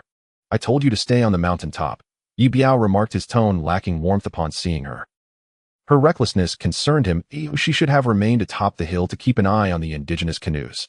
"Bai Jie and the others have returned, so I came down to see if you needed help," Xingzi replied, quietly watching the man as he continued to handle the large eel. After contemplating on the mountain for a while, she realized she couldn't shake her worries about Sun Shuer. That woman was too cunning, as she needed to ensure that Ye Biao wouldn't be ensnared by her charms. She had to think more about the collective. Ye Biao glanced at the proactive woman and considered her gesture commendable. He then handed her the processed eel. "Take this up with you, we'll eat it tonight. If you can bring along those fish over there too. Hang them on the branches to dry. I can catch more." Off. Xingzi stared at the enormous sea eel, momentarily dumbfounded. It was over a meter long. Carrying that slippery creature up the mountain would surely leave her reeking of fish. She had just bathed and wanted to avoid becoming unpleasantly odorous again. She hesitated, mumbling, "I just washed up and I smell nice." Ye Biao looked at her, momentarily taken aback, before rubbing his nose. "What does smelling nice mean? Did your uncle approve? He won't kill me." Finding her reaction amusing, he joked. Caught off guard by his words, the woman's mind flashed back to their conversation that night. Realizing how she had expressed herself earlier made her cheeks flush with embarrassment. Glaring at the insufferable man before her, she exclaimed, "I just cleaned up and don't want to haul this slimy fish up the mountain. Can't you give me a smaller one?" Her voice was so loud that Ye Biao had to cover his ears and grimaced. "Take whichever one you can carry, hurry up." Ignoring him, she grabbed the grouper he had prepared, taking two in one hand. As she walked, she suddenly pursed her lips, recalling that night's events. "This guy is truly infuriating." While she walked, she continued to grumble. Isha and Sun Shuer heard the commotion and approached, puzzled by the fuming Xingzi's departure. "Ye Biao, why is Xingzi angry with you? Did you do something bad to her?" Sun Shuer asked, a teasing smile on her lips as she tucked a loose strand of hair behind her ear. Ye Biao felt his head spin further at her presence. "You're strong, you take this fish up." He pointed to the eel turned down by Xingzi. Sun Shuer glanced at the large eel, her smile fading. She wanted to refuse, but since Ye Biao had never treated her kindly, and considering the promise of $1 million waiting for her on the other side, she complied and hoisted the big fish up the mountain. "If I refuse to believe there's a man I, Sun Shuer, cannot handle. Ye Biao, just wait, I'll have you bowing at my feet before long." As she struggled to carry the large fish, just as she neared the summit, her grip slipped, and the eel rolled away, tumbling down the slope. "Oh my!" she shrieked, nearly losing her mind. Ye Biao, still fishing, heard her scream and felt a moment of confusion. The women's voices were louder than he expected, sounding like alarm bells, alerting the entire island to their antics. Isha, placing the octopuses she had caught into a bag, approached him. "Ye, this island is remote and fraught with danger. Will we ever escape?" Standing beside Ye Biao, she gazed out at the vast sea, her eyes eventually resting on his face, feeling an emptiness inside her. Ye Biao turned to Isha Ben, noticing her blonde hair, framing a worried expression. She had impressed him in recent days with her resilience and diligence, but the appearance of the dodo had left her anxious. Wanting to offer her some assurance, he spoke, "This island is peculiar. Exiting may not be straightforward, but opportunities will arise." Isha Ben looked at him, reassured by his certainty. Ye Biao tightened his grip on the fishing rod and struck again, landing another fish. He fished for over an hour with Isha Ben efficiently preparing each catch as the sun dipped lower in the sky, their haul growing heavier. They cleaned up and began their ascent with the fish and other treasures from the shore. Xingzi had tied a thin rope around the foot of the valuable dodo bird, securing it to a shrub, clearly committed to raising it. Ye Biao sliced the eel into portions with a small knife, speared them on branches, and positioned them by the campfire. Gathered around the fire, they watched the flames dance warm and bright. Perhaps aware of the island's precarious situation, their chatter dwindled, each person concerned about their potential inability to leave. The eel sizzled golden, releasing a savory aroma, shifting everyone's focus to the enticing fish by the fire. Ye Biao flipped the fish over, muttering to himself, "Another day lived as splendid." Xingzi observed him, realizing this was the second time he had uttered that phrase. She sensed he had endured many terrifying experiences, explaining his penchant for such remarks. He had claimed to be a doctor, yet she felt his identity was far more complex. Judging by his capabilities, he could likely be a soldier or an assassin, someone who had faced significant turmoil. In her mind, she added another tag to him: traumatized. Through their interactions over the past few days, she updated her mental database, refining her view of Ye Biao, which now included layers of mystery, coldness, impending wealth, and deep-seated trauma. The night had fallen. On another deserted island, 4 individuals sheltered in a cave, gazing longingly at the flickering flames atop the nearby mountain. Among them were Wang Siming and Awei, along with a mother and daughter pair. Awei: "Why on earth does Ye Biao dare to light a fire on the mountain? Isn't he afraid that those ruthless natives will return to claim his life?" Wang Siming queried with frustration. Awei shook his head, remaining silent. He too was perplexed by Ye Biao's audacity. "Awei, why hasn't my father come to fetch me yet? It's been 3 days. Once I get out of here, I'm going to demand 50 billion from him." Wang Siming lamented. Awei didn't respond. They had managed to catch some crabs and shellfish by the sea earlier that evening, and now a fire crackled in the cave, where he was busily roasting their meager food. "Awei, for heaven's sake, say something. Old Du is dead, and it's just the 2 of us now. I want to go home. I want caviar, white truffles, Kobe beef, French foie gras, and a swimming pool adorned with roses filled with bikini-clad girls. I want to sleep in my spacious 20-square-meter bed." Wang Siming's pink suit was smeared with dirt, his hair a wild mess. As he sat by the campfire, hunger made his eyes sparkle, and Awei couldn't tell if he was hallucinating. "Master, your father must have sent someone by now. It's only a matter of time before we're rescued. For now, focus on eating something to fill your stomach," Awei suggested, pulling a crab from the fire and handing it to Wang Siming. Wang Siming stared at the small crab, no bigger than an egg, feeling disheartened. He had never eaten such a thing, but hunger pushed him to take it. He cracked open the tiny crab with his teeth. "Ugh, can this even be eaten? Awei, can't you get me some meat? Any kind of meat will do, even fish. This thing is impossible to bite into," he complained vehemently, tossing the little crab away. He glanced at Zhang Taimei beside him, feeling a moment of confusion, then turned his gaze to her mother Zhang Qian, which lifted his spirits slightly. Though older, she still possessed a hint of beauty. Growing restless in the cave, he began mentally scoring the 2 women who were initially not part of his considerations. Zhang Qian 3 points, Zhang Taimei 0 points. Wang Siming had a penchant for women with shapely thighs, but the more he looked at Zhang Taimei's thick legs, the angrier he grew. "You, go fetch me some water," he commanded, pointing at Zhang Taimei. Zhang Taimei was tall and strong with a fierce temperament. Though she wasn't intimidated by Wang Siming, she feared away the bodyguard and obediently went to fetch water. "Damn it, nothing ever goes right for me," Wang Siming grumbled, watching Zhang Taimei leave like a shadow. "Master, just eat whatever you can for now," Awei urged, tossing Wang Siming a roasted scallop. "Eat a feather," Wang Siming scoffed, refusing to even look at Zhang Taimei. "I truly am cursed, all because of my father. I told him I wanted to take a private jet, but he insisted on this method. I swear he's trying to kill me and hand over the family fortune to that idiot son of his little wife." Wang Siming cursed, stuffing the scallop meat into his mouth. "Master, please don't dwell on such thoughts. After we return, your father may be so concerned that he'll make you the next head of the Wang family." Awei continued to comfort the spoiled playboy.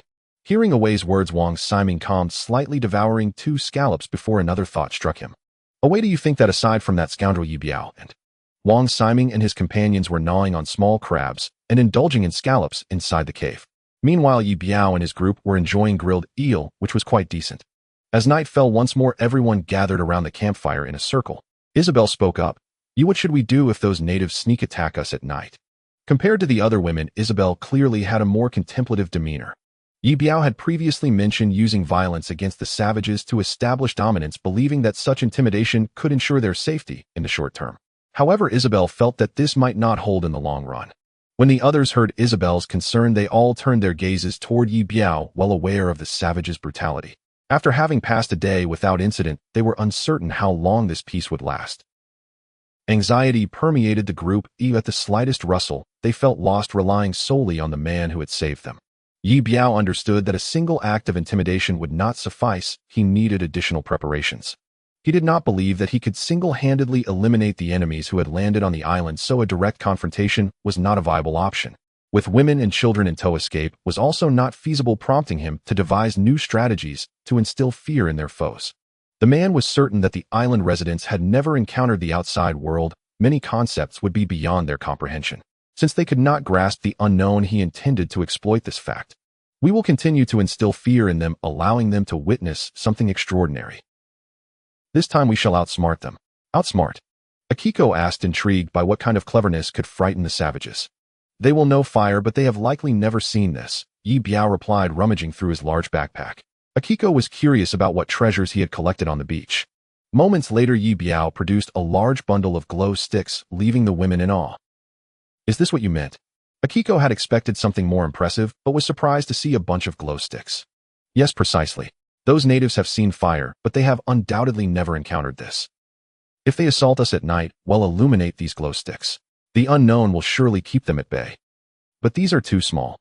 Can they really deter the natives? Akiko remained skeptical. Though small, we can combine them to create a monster-like figure that will terrify the natives. Ye Biao was confident. Often the smallest things caught one off guard. I just thought of something. We could attach these to clothing and create a skeleton figure. If they come at night, they will surely be scared to death. Akiko laughed, recalling how others had played similar games. That's a splendid idea, Lu Yu chimed in. She had seen figures made from glow sticks before. Although they looked comical, she believed they could be effective against the naive natives on this deserted island. The notion received unanimous approval, and Ye Biao felt it was feasible. The task of crafting the skeleton attire was assigned to the women, and they had surplus windbreakers. Ye Biao also found some fishing line to hand over to them. Lacking tape, they would have to use the line to secure the glow sticks to the clothing. Isabel bound the glow sticks to a spear, creating something that resembled a glowing sword. As darkness deepened, a full moon hung in the sky. Others gradually drifted off to sleep, but Ye Biao remained awake on watch. He could not entrust such an important task to these untrained women. During the day, with open visibility, it was unlikely for the natives to brazenly approach the island. However, at night, especially on such a bright one, the situation was different. He had set up simple alarm devices at the paths leading up the mountain, with fishing line and hooks. Should the naked savages venture up and disturb the line, they would be pierced by the sharp hooks, alerting those above and giving them time to prepare. In the early hours, Akiko awoke to find Ye Biao staring blankly at the stone. This man was enigmatic, always uttering irritating remarks while treating her as if she were invisible, which left Akiko, accustomed to being pursued, feeling a bit frustrated. Beautiful women react similarly. They may ignore the affections of those who fawn over them, but the presence of a mysterious and capable individual only piques their curiosity. With him around, Akiko felt a sense of security, having been saved by him numerous times. She genuinely wished to share the burden, so she approached him. Ye Biao, you should sleep for a while. I can stand watch. Her words were hesitant, as she didn't know how to express herself, but she felt it was imperative not to let him carry the load alone. After all, no one was made of iron. Ye Biao noticed the woman wrapped in a large windbreaker, her entire body covered except for her eyes, and couldn't help but tease. I fear you might doze off while on watch, and those natives would carry you away without you knowing.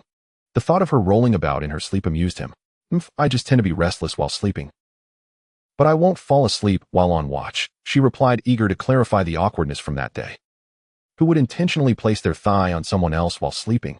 That was certainly not deliberate. Are you sure you can stay awake? If the natives come and you don't notice, it could be dangerous, Ye Biao said deliberately. Upon hearing this, the woman recoiled slightly, yet she remained determined to hold her ground, unwilling to be underestimated. Of course I can. They'll just stand and pace you. I won't fall asleep. She declared this with conviction, even removing the hood of the windbreaker to expose her ears. All right, then I'll sleep. The rest is up to you. Ye Biao said, handing her a nearby spear. She gripped it tightly, her gaze resolute as if preparing for battle.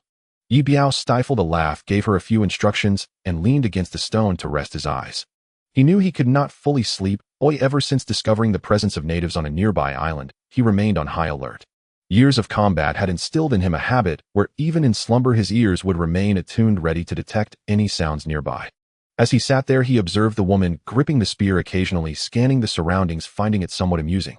Akiko was unsure how to keep watch, but having seen soldiers on ancient dramas, she mimicked their movements. Ye Biao found her watchful demeanor commendable and gradually felt reassured, allowing his eyes to close for a brief moment. About 2 hours later, he noticed the sound of her footsteps had ceased, prompting him to open his eyes. The woman was perched on a large stone by the fire, resting her spear and nodding off. Clearly she was struggling to stay awake, yet she persisted. As her body leaned, she nearly tumbled off the stone before snapping back to attention. She stood up, circled the mountaintop a couple of times, yawned, and returned to her seat. Ye Biao lightly coughed, and Akiko turned to see him. "Comrade, you did well standing watch tonight. Now you should rest, I'll take over from here," she said, feeling a sense of pride. She wasn't certain how long she had stood guard, but she believed it had been quite a while, at least 4 hours. She handed the spear back to him, yawned, leaned against a stone, and quickly fell asleep. That night the natives did not come, and when the first light of dawn broke the horizon, Ishabian woke up. The morning air was chilly, and she noticed that the man was still sitting on a rock keeping watch. A pang of regret hit her for having slept so deeply. The woman added some dry twigs to the fire before walking over. "You should rest for a while. I can take over." Ye Biao nodded at Ishabian. The sky was brightening, and it was unlikely the natives would approach at this hour. She gathered her tousled hair back into a high ponytail, then stretched one leg over the stone to ease her muscles. She was accustomed to exercising in the morning, and on this island maintaining her physical condition was even more critical. As the sun continued to rise, others began to wake. Ye Biao roasted some fish over the fire, and everyone shared a meal. "Ishabian, what should we do today? Should we continue waiting for rescue?" she inquired, drawing the attention of the other women. So far they had secured both water and food, largely thanks to Ye Biao's efforts, and everyone trusted him completely. "Waiting for rescue is important, but we must also take measures to save ourselves. We have no shelter, and we cannot predict when storms might strike this desolate island. We cannot remain exposed outdoors indefinitely, so our primary task in the coming days will be to construct a temporary shelter." Ye Biao was uncertain about the possibility of rescue and had no idea when search and rescue teams might arrive on this isolated island. As time passed, they would need a safe place to stay. "Whatever you say, Ye Biao, we will follow your lead," Sun Shuer said, her eyes shimmering with determination. Xing felt an inexplicable restlessness upon hearing her voice. Ye Biao remained silent. The previous day he had learned that even the extinct dodo birds still existed on this island. Various signs indicated that this region of the sea was almost untouched by the outside world, and he did not know how long they would be stranded here. Surviving would not be easy. He needed to keep a close eye on the island's inhabitants, which meant the shelter could only be positioned on the mountain. The summit offered the best vantage point, but constructing the shelter there would be impractical. A strong wind could easily topple it, so it could not be built on the peak. Instead, he found a slightly flat area on the sunny southern slope of the mountain, backed by the rock face and bordered by the forest below. It provided a clear view of the islands where the natives lived. Once the shelter was completed, access to the mountain top would allow them to observe the situation to the north. There was only one island visible from their vantage point, and he believed Wei and Wang Siming would surely head there. Ye Biao shared his thoughts with the group, and everyone agreed. Having a place to shield them from the elements was undoubtedly a blessing.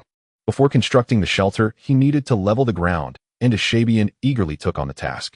Ye Biao had faith in her abilities. Bai Tingting and Lu Yu also stayed behind to assist, and the three of them began preparing the foundation for the shelter while keeping an eye on the natives' canoes. Ye Biao needed to go down the mountain to gather some wood. "Captain, I want to go with you into the woods below. I'm quite strong and can help," Sun Shuer declared, puffing out her chest. Seizing the opportunity to be alone with Ye Biao, she was determined not to let it slip away. She had realized that they might be stranded on the island for some time and needed to make her move to win over the man. After all, he had mentioned selling the dodo bird for a substantial sum of money. She aimed to find a chance to further ingratiate herself with him. Perhaps if he was pleased, he might even promise her $100,000. Having spent years mingling in various circles of men, she believed there was no man she could not entice. If there were, it would simply mean she had not put in enough effort or offered a tempting enough bait. Xing noticed Sun Shuer's eagerness to carry wood at this moment and understood her intentions. Women understood each other best. A Xing enjoyed watching palace intrigue dramas and felt this was her moment to shine. She needed to maintain the team's stability and ensure that the man did not fall for Sun Shui's sweet talk. This black tea was no good. With that thought in mind, she spoke up. Ye Biao, I want to go down the mountain with you too. I can help carry the wood. Ye Biao nearly laughed at this declaration. He had seen her struggle to climb the mountain, let alone carry wood. However, seeing the determination and seriousness in her eyes, he agreed. Sun Shui felt a surge of frustration as she realized the Xing was once again thwarting her plans. She had hoped for a moment alone with Ye Biao to engage in meaningful conversation and show him some affection, only to have her chance disrupted by a Xing. She scrutinized a Xing again. The woman was indeed beautiful, tall, with a great figure, likely a perfect 9-head proportion. Her long legs and appealing physique stirred a twinge of jealousy within Sun Shui. Nevertheless, she still believed that Ye Biao would prefer someone wilder. Sun Shui, known as the Chameleon Princess and the Iron Man Killer, had confidence in her charm and experience, which made her unbeatable. She was determined to uncover the man's thoughts. There are so many women on this island, and Ye Biao is the only man. We need a place where we can all safely spend the night together, she said with a smile, adjusting her clothing and exaggerating her posture while casting a smile at a Xing. A Xing was utterly speechless at Sun Shui's antics. Ye Biao led the two women down the mountain, stopping briefly to collect the fish hooks and lines he had set up on the way up, securing them with stones. He carried an axe and a small saw, as he had much material to prepare and many items to bring to the mountaintop. Completing the shelter in a day would be challenging. The island boasted a variety of plant species, including coconut trees, banyan trees, camphor trees, and longans. However, there were not many suitable for tent construction. After much deliberation, Ye Biao decided to focus on the young coconut trees that had not yet borne fruit. Coconut trees were sturdy and could serve as the framework for the entire shelter, and their large leaves would provide ample coverage against the wind and rain. He selected a coconut tree about the width of a bowl and began chopping with the axe. Although it was not large, it was extremely sharp, and Ye Biao quickly felled the tree before moving on to. Meanwhile, Sun Shui glanced at a Xing and then went over to the fallen coconut tree to pluck off the large leaves. A Xing, unwilling to be outdone despite not being as strong, was determined to keep pace with this black tea. Ye Biao, exhausted after chopping down several coconut trees, decided to take a break and sat down. Sun Shui noticed and hurried over, handing him a water bottle. Ye Biao, you must be tired. Drink some water. Not one to refuse. Ye Biao, I'm thirsty too. Oh, I want some water. Sun Shui chimed in again. Just drink if you want to, no need to. The woman glanced at Xingzi and muttered softly. The other bottle. While they had water, their containers were limited. Ye Biao tossed the remaining half bottle over. Sun Shui caught the bottle with a smile, glanced at the fuming Xingzi, and playfully licked her lips before taking small sips. She really is pushing it, Xingzi thought, feeling aggrieved. She also scolded herself for finishing the other bottle, leaving them with a mere half to share.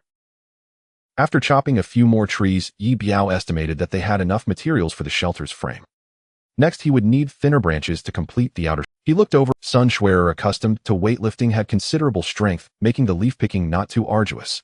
However, Xingzi was a different story, determined to compete with the other woman. Her hands were now sore and blistered. Eventually, they decided to each tackle a coconut tree, comparing their progress. Though Xingzi was determined not to lose, her hands were hurting. Ye Biao noticed her struggle and quickly cleared the leaves from his tree before taking the time to help her with the remaining ones. Despite the pain, Xingzi felt somewhat cheered knowing he had helped her first. She stole a glance at Lin Xingzi, who merely glanced back without saying anything.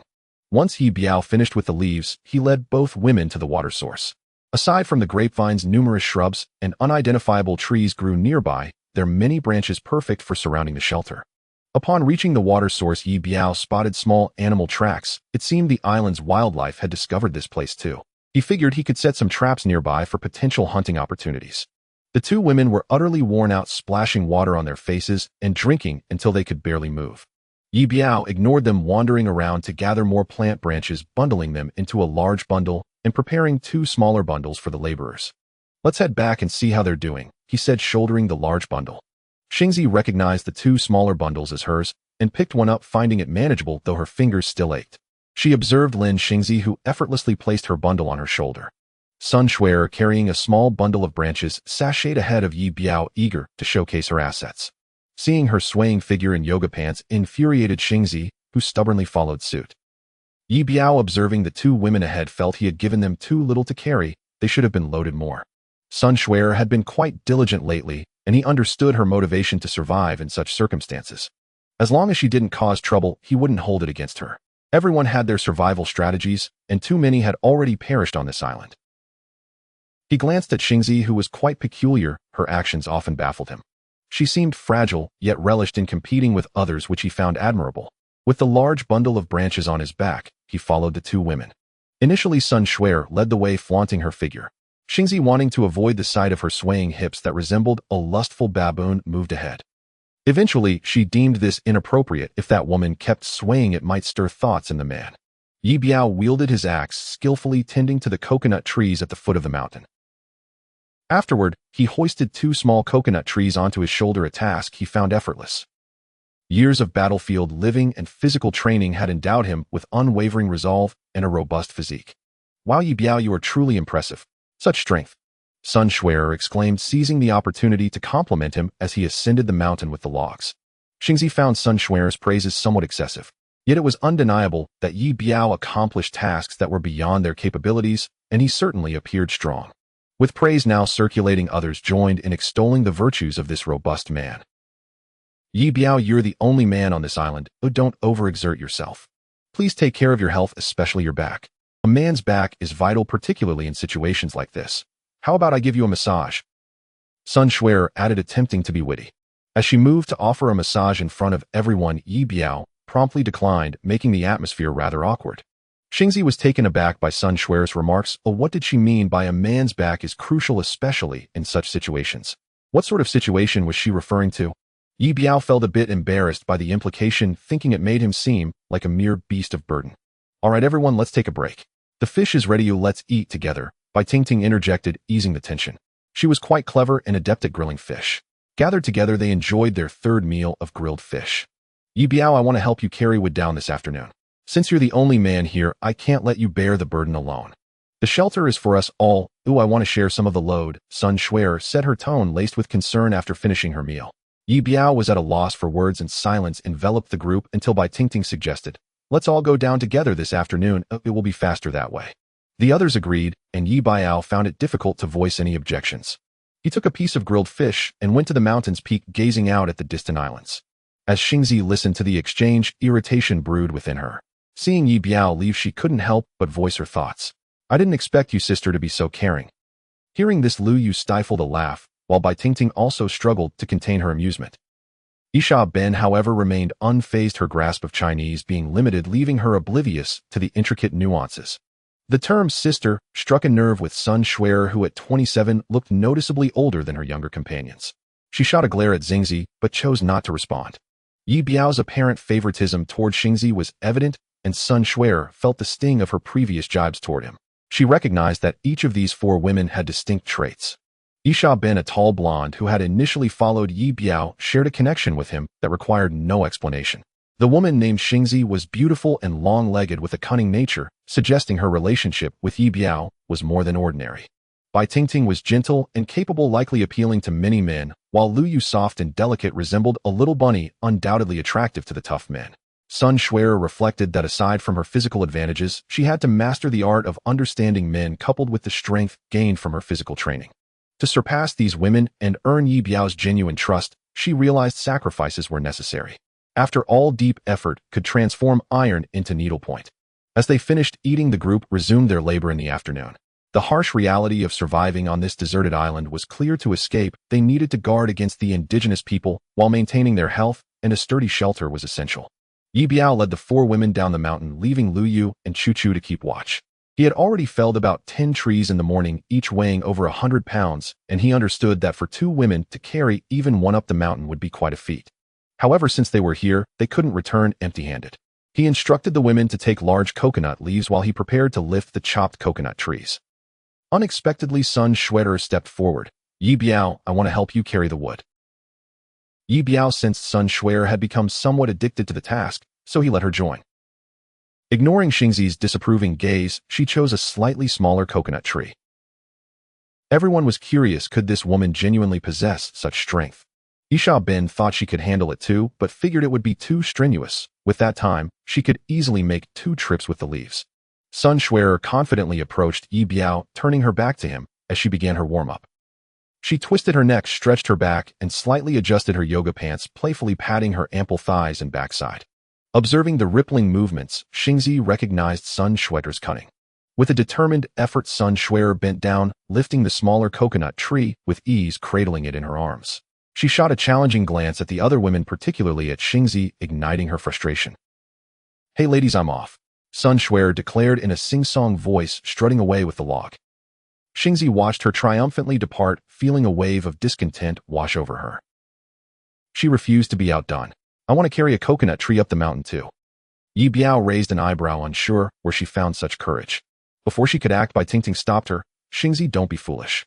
You can't lift that tree, but it's pointless to compete." Bai Tingting glanced between Xingzi and the distant Sun Shui, raising her voice slightly. "I bet you can't do it, Xingzi. Among us, only Sun Shui can carry that wood up the mountain." With that, she took it upon herself to pull Xingzi away to help Isha Bin organize the leaves.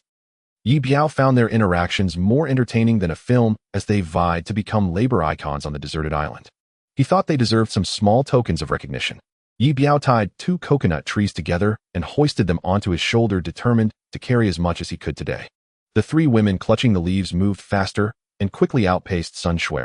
Xingzi realized there was no need to compete with Sun Shui, and as she passed her, adopted by Tingting's tone, "Sister, you're incredibly strong. From now on, let the 2 of you handle the wood-carrying duties with Ye Biao." Sun Shui's expression darkened at this remark, irritation bubbling to the surface as she glared at the retreating figures. Initially, she had hoped to showcase her strength before the men, not intending to lift a massive log. But Bai Tingting's comment left her torn, as she couldn't back down, yet found the task daunting. Frustrated, she silently vowed, "Just you wait, little vixen. Once I win over this man, I'll deal with all of you." As she watched the 3 women ascend the mountain, her pace slowed. This task was far more demanding than lifting weights, and the rugged path ahead made her dizzy. Casting a glance back at Ye Biao, a smirk spread across her face as a new idea formed in her mind. "Ye Biao, wait for me." As the man was about to pass by her, the woman spoke up. Ye Biao glanced at her and replied curtly, "I'm in a hurry, you should take your time." He had no intention of indulging this woman, who lacked self-awareness, as he continued to carry 2 logs up the mountain. Seeing that Ye Biao was walking further away without stopping, Sun Shui frowned and devised a plan. With a stomp of her foot, she tossed aside the wood she was carrying and let out a dramatic cry. Ye Biao, I think I've hurt myself." She plopped down on the ground, clutching her foot and feigning injury. Ye Biao heard her voice and was reluctant to engage, but her cries persisted. "Captain, I stepped on a rock and twisted my ankle. I'm so useless." Sun Shui cleverly changed her address, knowing how to appeal to a man's sentiments. Ye Biao turned back to look at her. She was sitting on the ground, looking up at him with tear-filled eyes. It would be hard to ignore her now. He set the 2 coconut trees aside and walked down to check on her. "What's wrong?" Seeing Ye Biao approach, tears welled in her eyes. "Captain, I'm so useless. I just wanted to help you, but I accidentally twisted my ankle." She cradled her foot, tears streaming down her cheeks, putting on a show of being seriously hurt. Ye Biao frowned. This woman was indeed useless, and she lacked self-awareness. But now that she was injured, he couldn't just walk away. "Let me see." She obediently extended her injured foot toward him. Ye Biao took it, gently squeezing her ankle, and she pretended to wince. "The bone seems fine, it's probably just a strain. Be careful as you stand up and try to walk." Sun Shui bit her lip, pretending to be in great pain. However, as soon as she stood up and took a step, she cried out again, "Captain, my foot hurts so much." Now she was delaying his work, and there was nothing he could do. "Take off your shoe." With great effort, she removed her shoe. Ye Biao examined her foot and found nothing amiss. "It's not serious. You can rest here, and we'll go back up later. You don't need to carry that log." After saying this, he turned and left, determined to move all the wood to the mountain today. Sun Shui was a bit disappointed when she realized he had no intention of carrying her up the mountain. But on second thought, not having to work was a small win for her. She watched as Ye Biao's figure gradually faded into the distance, muttering softly, "I refuse to believe that I can't win you over with my methods." Ye Biao was of course uninterested in her thoughts. His priority was to survive and leave this desolate island. He had things to accomplish. Xingzi and the other 2 women carried leaves up the mountain. Although they were not as heavy as logs, the rugged path made it challenging, and the coconut leaves were excessively large, so it wasn't easy for them. The women successfully placed their load in the area that Isha Bin had prepared earlier, exhausted and hot. They took a moment to rest. Ye Biao soon arrived, dropped off the wood, and headed down again with the women following him. He was more concerned about their safety than their tasks. The island lacked medical supplies, and an injury could be very troublesome. "Safety first." "Yes, Captain," Isha Bin responded. Absolutely, cousin. Xingzi smiled as she followed him, finding him somewhat gentle at times. Don't call me cousin, oh, it's annoying. He disliked such sibling-like terms. Xingzi pouted, swung her arm, and huffed, taking a few steps away from him, feeling quite offended. She had never encountered a man who repeatedly called her silly or bothersome. Others had pursued her with extreme gentleness. She recalled that during her school days at least a dozen boys had openly declared their affection for her in one semester. They played music, brought flowers, set up candles, gifted cars, houses, and yachts. She had seen it all and had turned them down. Even after starting her career, she still had suitors, but none appealed to her. She never expected this brute to be so dense. What a brute, a complete fool. She muttered under her breath. Bai Tingting, who was nearby, overheard her and pulled her aside. Keep your voice down, or what are you saying? He's not someone to provoke. Bai Tingting's reminder made Sun Shuer recall the time he had snapped another man's neck, his face smeared with blood as he fought off the natives. Xingzi fell silent, obediently following Bai Tingting down the mountain to work. On the way down, they encountered Sun Shuer again. Ye Biao didn't want to speak, but she initiated the conversation. Captain, you've worked hard. I'm truly useless. She cradled her foot, looking pitiful. Go rest on the mountain. He replied tersely and continued down. Shortly afterward, Bai Tingting and the others followed him down. Xingzi noticed Sun Shuer sitting on a rock, her hands clutching her foot, the wood discarded beside her, and immediately suspected that this schemer was up to no good. She remained silent and walked straight down the mountain while Bai Tingting asked a few questions and advised Sun Shuer to rest. Ye Biao checked on her condition, but found nothing wrong and left. Once the other women had descended and were out of sight, Sun Shuer put on her shoes and slowly made her way back up the mountain. It took them nearly an entire afternoon to transport everything to the mountain, during which Lu Yu also came down a few times to help. The main supplies needed for building the shelter were finally gathered, sparking excitement amidst their exhaustion. Chu Chu ran over and handed a bottle of water to Ye Biao. Ye Biao looked at the little girl's face. Chu Chu had a cut on her cheek from the plane crash, but it was healing well. Her big eyes and round face, with her hair styled into two little braids by Bai Tingting, made her look quite adorable as she ran. Chu Chu, would you like to go down the mountain for a bit? Yes. I want to take Miracle down, it hasn't eaten all day. Chu Chu glanced at the pitiful dodo bird, and Ye Biao suddenly remembered he had a bird worth $1 million that was starving. All right, let's take it with us. We'll head down together. Ye Biao took Chu Chu down the mountain. Aside from Sun Shuer, the other women were too exhausted to follow, and none dared to question Ye Biao about his intentions with the little girl. As they walked for a while, without returning, Xingzi began to ponder. This guy is strange. He's harsh with himself, yet gentle with that little girl. I may be a bit older, but I'm still a girl, and I'm considered beautiful too. This isn't normal. There's something off about him. Could it be that his dark side is? She shivered and dared not think any further. Determined to find out what he was doing with Chu Chu, she decided to head down the mountain. Xingzi made an excuse to go to the restroom and slipped down the mountain. She needed to discover what that man had done with Chu Chu. The more she thought about it, the more anxious she became, convinced that the man was abnormal. A person capable of killing at will must have a dark side, even if it hasn't been revealed yet. She pondered, feeling a pang of regret for allowing the little girl to follow Ye Biao down the mountain. Perhaps she should have accompanied them. At the foot of the mountain, she saw neither the man nor Chu Chu, which heightened her alarm. Where could he possibly take the child on this deserted island? Continuing onward, she decided to check the water source, even though it wasn't close. She reassured herself that it was likely he had taken the girl there. Perhaps both of them were simply quenching their thirst there along with that dodo bird. As she walked alone through the forest, silence enveloped her, and her growing anxiety made her regret not bringing Lu Yu along. However, there was no time for regrets now, as she steeled herself, lengthened her stride, and jogged toward the water source. To her surprise, no one was there. She called out several times, but received no response. With the sun setting, the stillness around her felt eerie, as if a savage could leap out at any moment. Terrified, she turned and ran back along the same path. Her breath quickened, her heart raced, and sweat soaked her pale neck, her disheveled hair sticking to her temples. When she reached the foot of the mountain again, she spotted smoke rising from above, which provided her with some reassurance. Yet her unease lingered. As long as she didn't see them, she wouldn't feel at ease. After a moment's consideration, she headed toward the coconut grove where she had seen them earlier. Approaching the grove, she faintly heard Chuch's voice. Catching her breath, she hid behind a tree to observe. The sight before her left her momentarily stunned. Under the setting sun, two figures, one large and one small, sat atop a fallen coconut tree, each holding a coconut and drinking merrily. The dodo bird stood nearby, pecking at something on the ground, occasionally glancing up at the two with a silly expression. Xingzi remained motionless, enchanted by the scene. She hadn't anticipated that the weary man would chop down such a thick coconut tree just to get a few coconuts for the little girl. Shame washed over her for her earlier thoughts. This man was strange. His eyes showed no flicker of emotion, even while killing, yet he could be so gentle with a child. As she turned to leave, the man's voice called out to her. Since you're here, don't go back empty-handed. Help carry the coconuts. Xingzi felt embarrassed. How could he have noticed her from so far away?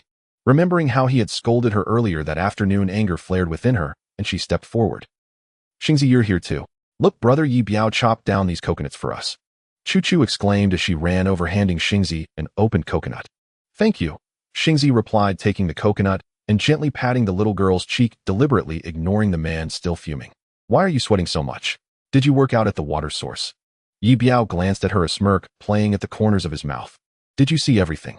On the mountain, fish were roasting, and Ye Biao had caught several octopuses by the seaside, preparing to cook them as well. The sight of a few people bringing up a large number of coconuts filled everyone with joy. The coconut trees bore thick, robust fruits, unreachable for the women. Yet unexpectedly, during the last descent, Chu managed to gather an impressive amount of coconuts. The women were delighted. Ye Biao took a piece of roasted fish and settled down on a stone at the mountain's peak, gazing at the island inhabited by the natives. He felt an unsettling quietness about the islanders which stirred a hint of anxiety within him. He knew that given time the natives would inevitably return, perhaps in a frenzied assault or a stealthy raid. One thing was certain: when they did come, there would be even more canoes, and another bloody conflict was unavoidable. To prevent such occurrences, he realized he must instill genuine fear in the opposition. Let's take turns on night watch tonight, and everyone should participate. Ye Biao's words interrupted Ye Biao's thoughts. He had been uneasy about the women taking the night watch. He distrusted their fragile natures and was reluctant to entrust his safety to them. However, he reconsidered. If they were to remain on this desolate island for an extended period, they certainly needed to become more vigilant. Just because they were safe now did not guarantee future safety. Thus, he agreed to Ye Biao's suggestion. He thought it best to convey the importance of vigilance formally, so he stood up and clapped his hands. Everyone, look over here. The women, hearing his voice, knew he had something important to say and promptly stood in a line. They held their heads high and stood tall: Ye Biao and Xing, Zi Sun Shuer, Lu Yu, Bai Tingting, and little Chu. Though Ye Biao had not intended for them to line up, it worked out well. They were far quicker than during the first assembly. He pulled little Chu aside. Their promptness was due to their past experiences with Ye Biao's methods, and after he had lost his temper last time, they were somewhat apprehensive about his speeches. Except for the little one, everyone will take turns on night watch to ensure each other's safety. We cannot underestimate the possibility of the natives reappearing, he declared. Yes, sir. Ye Biao snapped to attention, and the others followed suit. Ye Biao was unsure where they had learned such phrases, but the synchronization was amusing. Tonight we'll pair up for the watch. You can choose your partners, and the one left over will stay with me. Captain, I want to be in your group, Sun Shuer piped up as soon as he finished. Captain, I want to be in your group too, Xingzi added, clearly aware of Sun Shuer's intentions. She was not about to let this woman have exclusive access to Ye Biao. She needed to step up. The stability and purity of their group depended on it. The team could not be compromised by a black-hearted woman. Ye Biao glanced at the two, feeling a headache coming on. Lu Yu and Bai Tingting had already formed their own pairs, leaving only Ye Biao alone. You two will pair up, and Ye Biao will be with me, Ye Biao decided. No. The two women protested in unison, neither of them wanting to be with the other, making the prospect of sharing the night watch uncomfortable. You two will be in a group. That's final. Ye Biao insisted, firmly determined to correct their odd behavior. Both women glared at Ye Biao, falling silent. Sun Shuer crossed her arms, fuming, while Xingzi maintained a cold demeanor, clearly displeased. Stand properly. Ye Biao commanded, his voice low, yet undeniably authoritative. Reluctantly, the two women complied, knowing full well that he could be as fearsome as a reaper when provoked. Xingzi felt increasingly frustrated. The term that best encapsulated the situation was intimidated by tyranny. Ye Biao noticed their unwillingness to comply, but chose to ignore it. After organizing the watch schedule, he disbanded the group of 5. Though the arrangements were made, they were primarily meant to ensure that everyone remained alert, even while sleeping. He would stay vigilant for disturbances around them. As darkness fell, Ye Biao descended the mountain, carefully readying the fish line and hook traps. Night deepened, and the others gradually settled down to rest, with Xingzi and Sun Shuer assigned to the first watch. The two women sat by the campfire, each unwilling to engage with the other, occasionally wandering nearby to check their surroundings. Ye Biao paid them no mind, closing his eyes for a light sleep, though his ears remained attentive. Sun Shuer felt the need to speak with Xing Zi, as it appeared the latter had a closer rapport with Ye Biao. She did not care whom the man preferred. Her sole desire was to survive and secure that $1 million. Sun Shuer beckoned to Xing Zi, who was reluctant to respond, but curious about what she had to say. Pulling Xing Zi aside, they began their whispered conversation. Xing Zi, I know you dislike me, but I have something. Go ahead, Xing Zi replied, her disdain for the woman Sun Shuer stole a glance at the man sleeping nearby, then tugged Xing Zi further away, whispering, "You're aware of our current situation, a man with 5 women on a deserted island. Over time, do you think nothing will happen?" Xing Zi stared at her silent. "We all want to survive, and that means relying on him. For a short period it's manageable, but if this drags on and we—" Xing Zi frowned, but remained silent, wanting to survive without giving anything in. The woman wanted to argue, but found some truth in what Sun Shuer. However, she also felt Sun Shuer's perspective. Just as she opened her mouth to respond, "Since you call me sister, listen to your elder. You all want to hold back, but someone has to make a. Do you know why? First, Isha Bayan just lost her brother and is in a. Xing Zi found herself nodding almost. Furthermore, Bai Tingting appears to be a devoted wife. Xing Zi conceded that Sun Shuer had a point. And then we have Lu Yu, who looks innocent and harmless like a little rabbit. If she encounters a man like that, she'd be devoured whole, wouldn't she?" Xing Zi shivered at the thought. "And that leaves you, who clearly isn't an ordinary woman. Do you have any interest in him? Would you be willing to serve him?" Xing Zi shook her head vehemently. "So it's just me left? I've encountered many men. While you might not see their true colors at first, they will eventually reveal themselves. Someone has to extinguish that man's fire, or we all suffer. For our safety, I must take on this role." Xing Zi was taken aback by Sun Shuer's bluntness. Her arguments were compelling enough to almost sway her. "But what if you don't extinguish his fire, and it only grows stronger?" Sun Shuer chuckled softly. "Do you underestimate me? I am a bodybuilding champion, a fitness enthusiast." She stood up, playfully tossing her hair, rolling her shoulders back, and puffing out her chest, finally, giving her rear a playful pat. "There's no fire I can't extinguish." Xing Zi certainly doubted Sun Shuer's claims. Her current demeanor seemed more like an invitation to ignite a fire rather than extinguish it. As Xing Zi gazed at the eager woman before her, a sense of absurdity washed over her. They had only been stranded on this deserted island for a few days, yet this person was already concocting such elaborate plans. She felt that this stubbornness would ultimately jeopardize everyone's safety. "I don't think that's a good idea," Xing Zi cautioned. "That man has a peculiar temperament. He kills without a second thought and has a twisted side. If you proceed with this, it would be disastrous." When she said this, she couldn't help but recall the image of Ye Biao coaxing Choo Choo into feeding birds while drinking coconut juice during the evening. Nevertheless, she maintained her stance. She believed that painting the situation as dangerous would deter Sun Shuer from making reckless moves, thus ensuring the safety of their group. "What makes you think he's twisted? Tell me," Sun Shuer replied, her curiosity piqued as she observed the woman before her. Having encountered her fair share of eccentric individuals like Wang Siming, she was eager to know what could possibly warrant such a description. Xing Zi began to reminisce, recalling some awkward encounters she had experienced with Ye Biao during this time, which she found difficult to articulate. She doubted Sun Shuer would be concerned about such mild deviations, fearing it wouldn't have the desired impact. Therefore, she decided to weave a more sensational tale, reasoning that as long as it was sufficiently grotesque, it would serve its purpose. After all, Sun Shuer wouldn't dare seek Ye Biao for confirmation. Doing so would be courting disaster. Xing Zi blinked and commenced her narrative. "I was the first to meet Ye Biao. Our plane had just landed on the deserted island, and we encountered each other. You knew that, right?" Xing Zi understood the art of deception well. The key was to mix in enough truth with the fabrications. Sun Shuer nodded, urging her to continue. Stealing a glance at the man sleeping nearby, Xing Zi felt a flutter of anxiety. She leaned closer to Sun Shuer, lowering her voice. "When we first crashed onto the island at night, it was just the two of us. Can you guess what I saw when I woke up? What was he doing?" Sun Shuer's curiosity grew. "What was he doing?" Xing Zi reasoned that in the dark no one would see her blush, so she pressed on. "He had already unfastened my vest, and one of his large hands was right there." She gestured toward her chest, deliberately swapping the word press for grab, which altered the meaning entirely.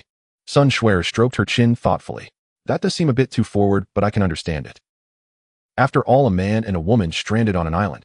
He probably thought he could take advantage of you while you were unconscious." Xing Zi felt her cheeks heat up, but interpreted Sun Shuer's reaction as a sign that things weren't too dire. For the sake of the group, she continued her tale. "But that wasn't all. Once he saw I was awake, he became fiercely defensive of himself and started to take off his pants at the slightest provocation." Sun Shuer frowned. "No words, just jumping to excuses. That is indeed rather blunt. What happened next?" Xingzi glanced at Ye Biao again, who had turned over and appeared to be sound asleep. With a conspiratorial tone, she resumed her storytelling. As a weak woman, what could I do? I started to cry, but he just kept taking off his pants, laughing heartily. Sun Xuer, captivated by the story, gripped Xingzi's hand tightly. Oh my goodness, what happened next? With her face flushed and heart racing, Xingzi pressed on. Eventually, I began to shout, but he seemed even more excited and continued to undress. Sun Xuer sighed. Silly girl, you can't say that. Wouldn't that just egg him on? Xingzi exhaled deeply. I said that once we got off the island, I wouldn't let him get away with it. I would find someone to kill him. Guess. On the 5th day of being stranded on the deserted island, Ye Biao awoke with a sneeze. The previous night, he had caught sight of 2 women whispering to each other from a distance, their words shrouded in mystery. It struck him as peculiar. During the day they were at odds, yet come nightfall, they were inconsolable, embracing each other in tears. The dawn sky was painted with hues of red, and as Ye Biao surveyed the surrounding sea, not a single ship was in sight. The opposite island remained eerily silent.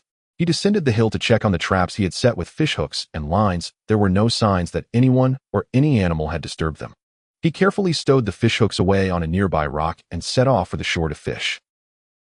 With food scarce on the island, fish were undoubtedly the best option for sustenance. Ye Biao gathered a handful of small octopuses and liked before he removed their tentacles to bait his hooks. Casting his line into the water, he perched himself on a rock, gazing at the distant island. The island was not far away and appeared quite large. Ye Biao was aware that a wave had taken Wang Siming there. Now on the 5th day, there had been no sign of rescue. No boats, no aircraft. He wondered if those 2 were still alive. If they weren't, he would never reclaim his canoe. The waters here were teeming with sharks, leaving him no option to swim over and seize their vessel. Meanwhile, on the beach of the opposite island, 4 individuals were foraging for food: Wang Siming away and the mother-daughter duo Zhang Qian and Zhang Taimei. Wang Siming's face was ashen and he appeared listless. Days of waiting had stretched endlessly, and he felt as if time itself had come to a standstill. Away, why hasn't my father found this place yet? What could that old fool possibly be doing? Wang Siming had posed this question to Away countless times over the past few days. Having grown accustomed to the lavish lifestyle of a wealthy heir, this ordeal felt like a hellish nightmare. We should wait a bit longer. I'm not sure what's going on, but I believe the old master will eventually find us here. Away too harbored doubts, but rationalized that the island's remoteness might require a longer search.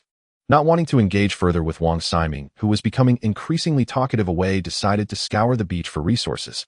Frustration simmered within Wang Siming as he sat on a rock, lamenting, "Ugh, there's nothing to eat, and I can't sleep well. I'm truly at my wits' end and my body aches all over."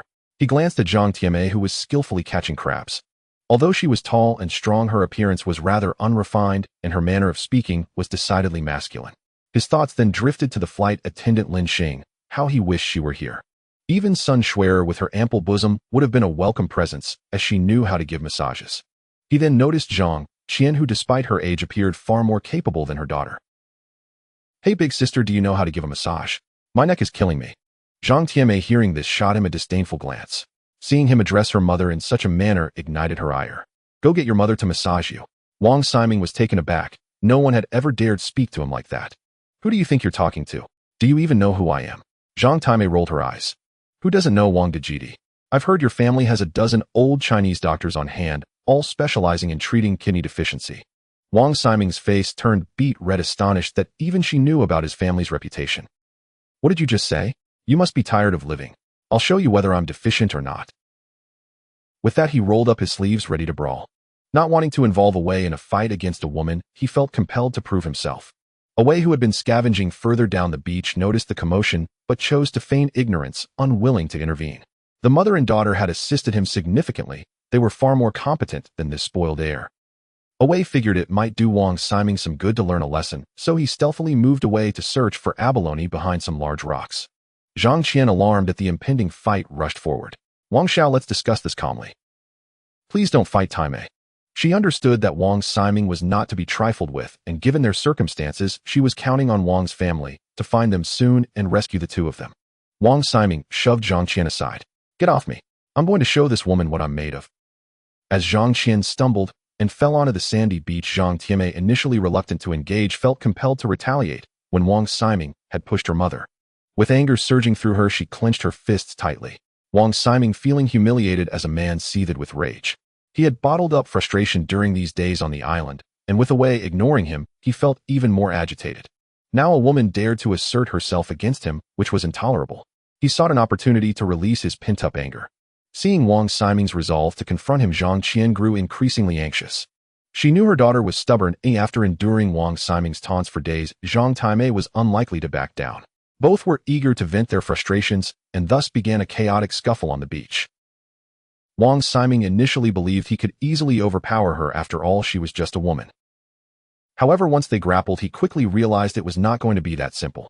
A punch thrown at her yielded no effect, or a kick only caused her to sway slightly. As he prepared to strike again, Zhang Taimei seized his hair and pulled him down with surprising strength. Caught off guard, Wang Ximing found himself at a disadvantage, swinging wildly in an attempt to free himself. Zhang Taimei was undeterred, gripping his hair with one hand while delivering powerful slaps with the other. The sharp sound of her strikes echoed as they landed on his face, leaving him dazed. Wang Ximing had not anticipated being outmatched by a woman. Disregarding his hair, he lowered his head and lunged to grab her legs, pushing forward. Caught off guard, Zhang Taimei stumbled as he toppled her. Seizing the moment, Wang Ximing clambered on top of her, both battling in the sand, pulling hair and exchanging blows. Zhang Qian could only watch, helplessly unable to separate them despite her efforts. Noticing Wei was still absent, she grew more anxious. In desperation, she leaped forward and wrapped her arms around Wang Ximing's neck, tugging him back with all her might. Zhang Taimei took advantage of the moment and scrambled to her feet, launching another assault on Wang Ximing. As the two women fought, Wei watched from a distance, thoroughly entertained, reveling in the chaos unfolding before him. Wei had yet to appear, and Wang Ximing was quickly subdued. Seeing Wang Ximing soften, Zhang Shimei released her grip. After all, there was not much animosity between them. Wang Ximing stood up, his face marked with handprints, blood trickling from his mouth, and his neck scratched. His hair was also significantly pulled out. He sat to the side, panting heavily, unaccustomed to such a beating. The more he thought about it, the angrier he became. Seizing the moment when the two were distracted, he picked up a stone and hurled it towards Zhang Shimei's forehead. After ambushing the girl, he fled towards Wei without looking back. Zhang Shimei was struck on the head, blood flowing freely as she cradled it and collapsed to the ground. Zhang Qian hurried over to check on her daughter's injury. Fortunately, it was not a serious wound, just a cut. She tore a piece of cloth from her tank top to bandage her daughter, crying and cursing as she did so. That little bastard Wang Ximing, how could he bully us like this? Zhang Shimei was furious, regretting that she had let that guy go, as she should have continued to beat him. Shimei, if we fight with Wang Ximing, Wei will definitely retaliate against us. Should we hide? Hide. He struck first. Let's see what Wei has to say. Although she was tall and strong, her thoughts were still rather delicate. During the fight, Wei had not shown up, leading her to believe he was deliberately avoiding the situation. In the past few days, she had also realized that while Wei was Wang Ximing's bodyguard, he seemed somewhat dissatisfied with Wang Ximing. She felt Wei wouldn't truly harm her. Now that she had been injured by Wang Ximing valued his reputation. Knowing he had been beaten by her would surely embarrass him.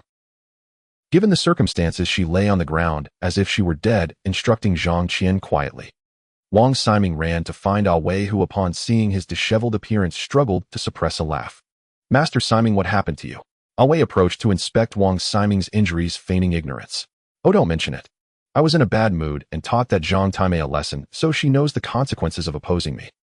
Wang Ximing felt a bit embarrassed to admit. Wei looked at Wang Ximing's pitiful state, baffled that he claimed to have beaten someone else.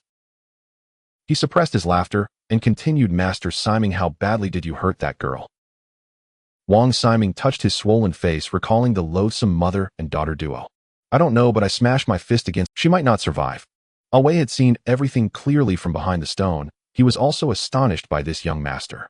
For the sake of face, he was willing to swallow his pride.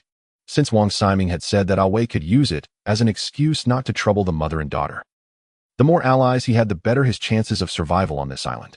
Those two women were undoubtedly more useful than this guy. He checked Wang Ximing's wounds, finding them minor. Master, you've just got some superficial injuries. Let's go check on that girl you hit, as she might be dead. Upon hearing this, Wang Ximing felt a surge of exhilaration. If she dies, then so be it. That big fool, I've long found her displeasing. The two returned to the beach to assess Zhang Tianmei's condition. She was weakly lying on the sand while Zhang Qian was cradling her head and crying. Seeing them approach, the woman began to wail even louder.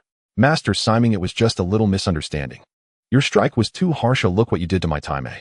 Wang Ximing observed the bandage tightly wrapped around Zhang Taimei's head, blood staining her clothes.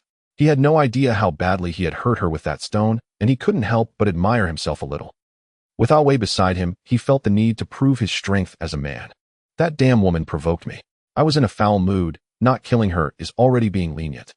Wang Ximing provocatively glared at Zhang Tianmei, satisfied when she fell silent. Wei glanced at Zhang Tianmei on the ground, wanting to check her injuries, but Zhang Qin blocked him. Feigning ignorance, he said nothing and went off to find food by the sea. Once Wei had gone far enough, Zhang Tianmei opened her eyes and glanced at her mother, a bittersweet smile forming. On this deserted island fraught with danger, she realized that only by relying on bodyguard Wei could they hope to survive. The fact that he had not pursued the matter any further was already a great relief. Tianmei, don't be so stubborn in the future. Wang Ximing is not an ordinary person. We cannot compete with him. We just need to survive and find a way to escape this island, alright? Zhang Tianmei nodded, not wishing to make their relationship too tense. On this deserted island, if the other side truly killed both mother and daughter, no one would ever know. Having been beaten by the duo, Wang Ximing found some of the pent-up frustration in his heart alleviated.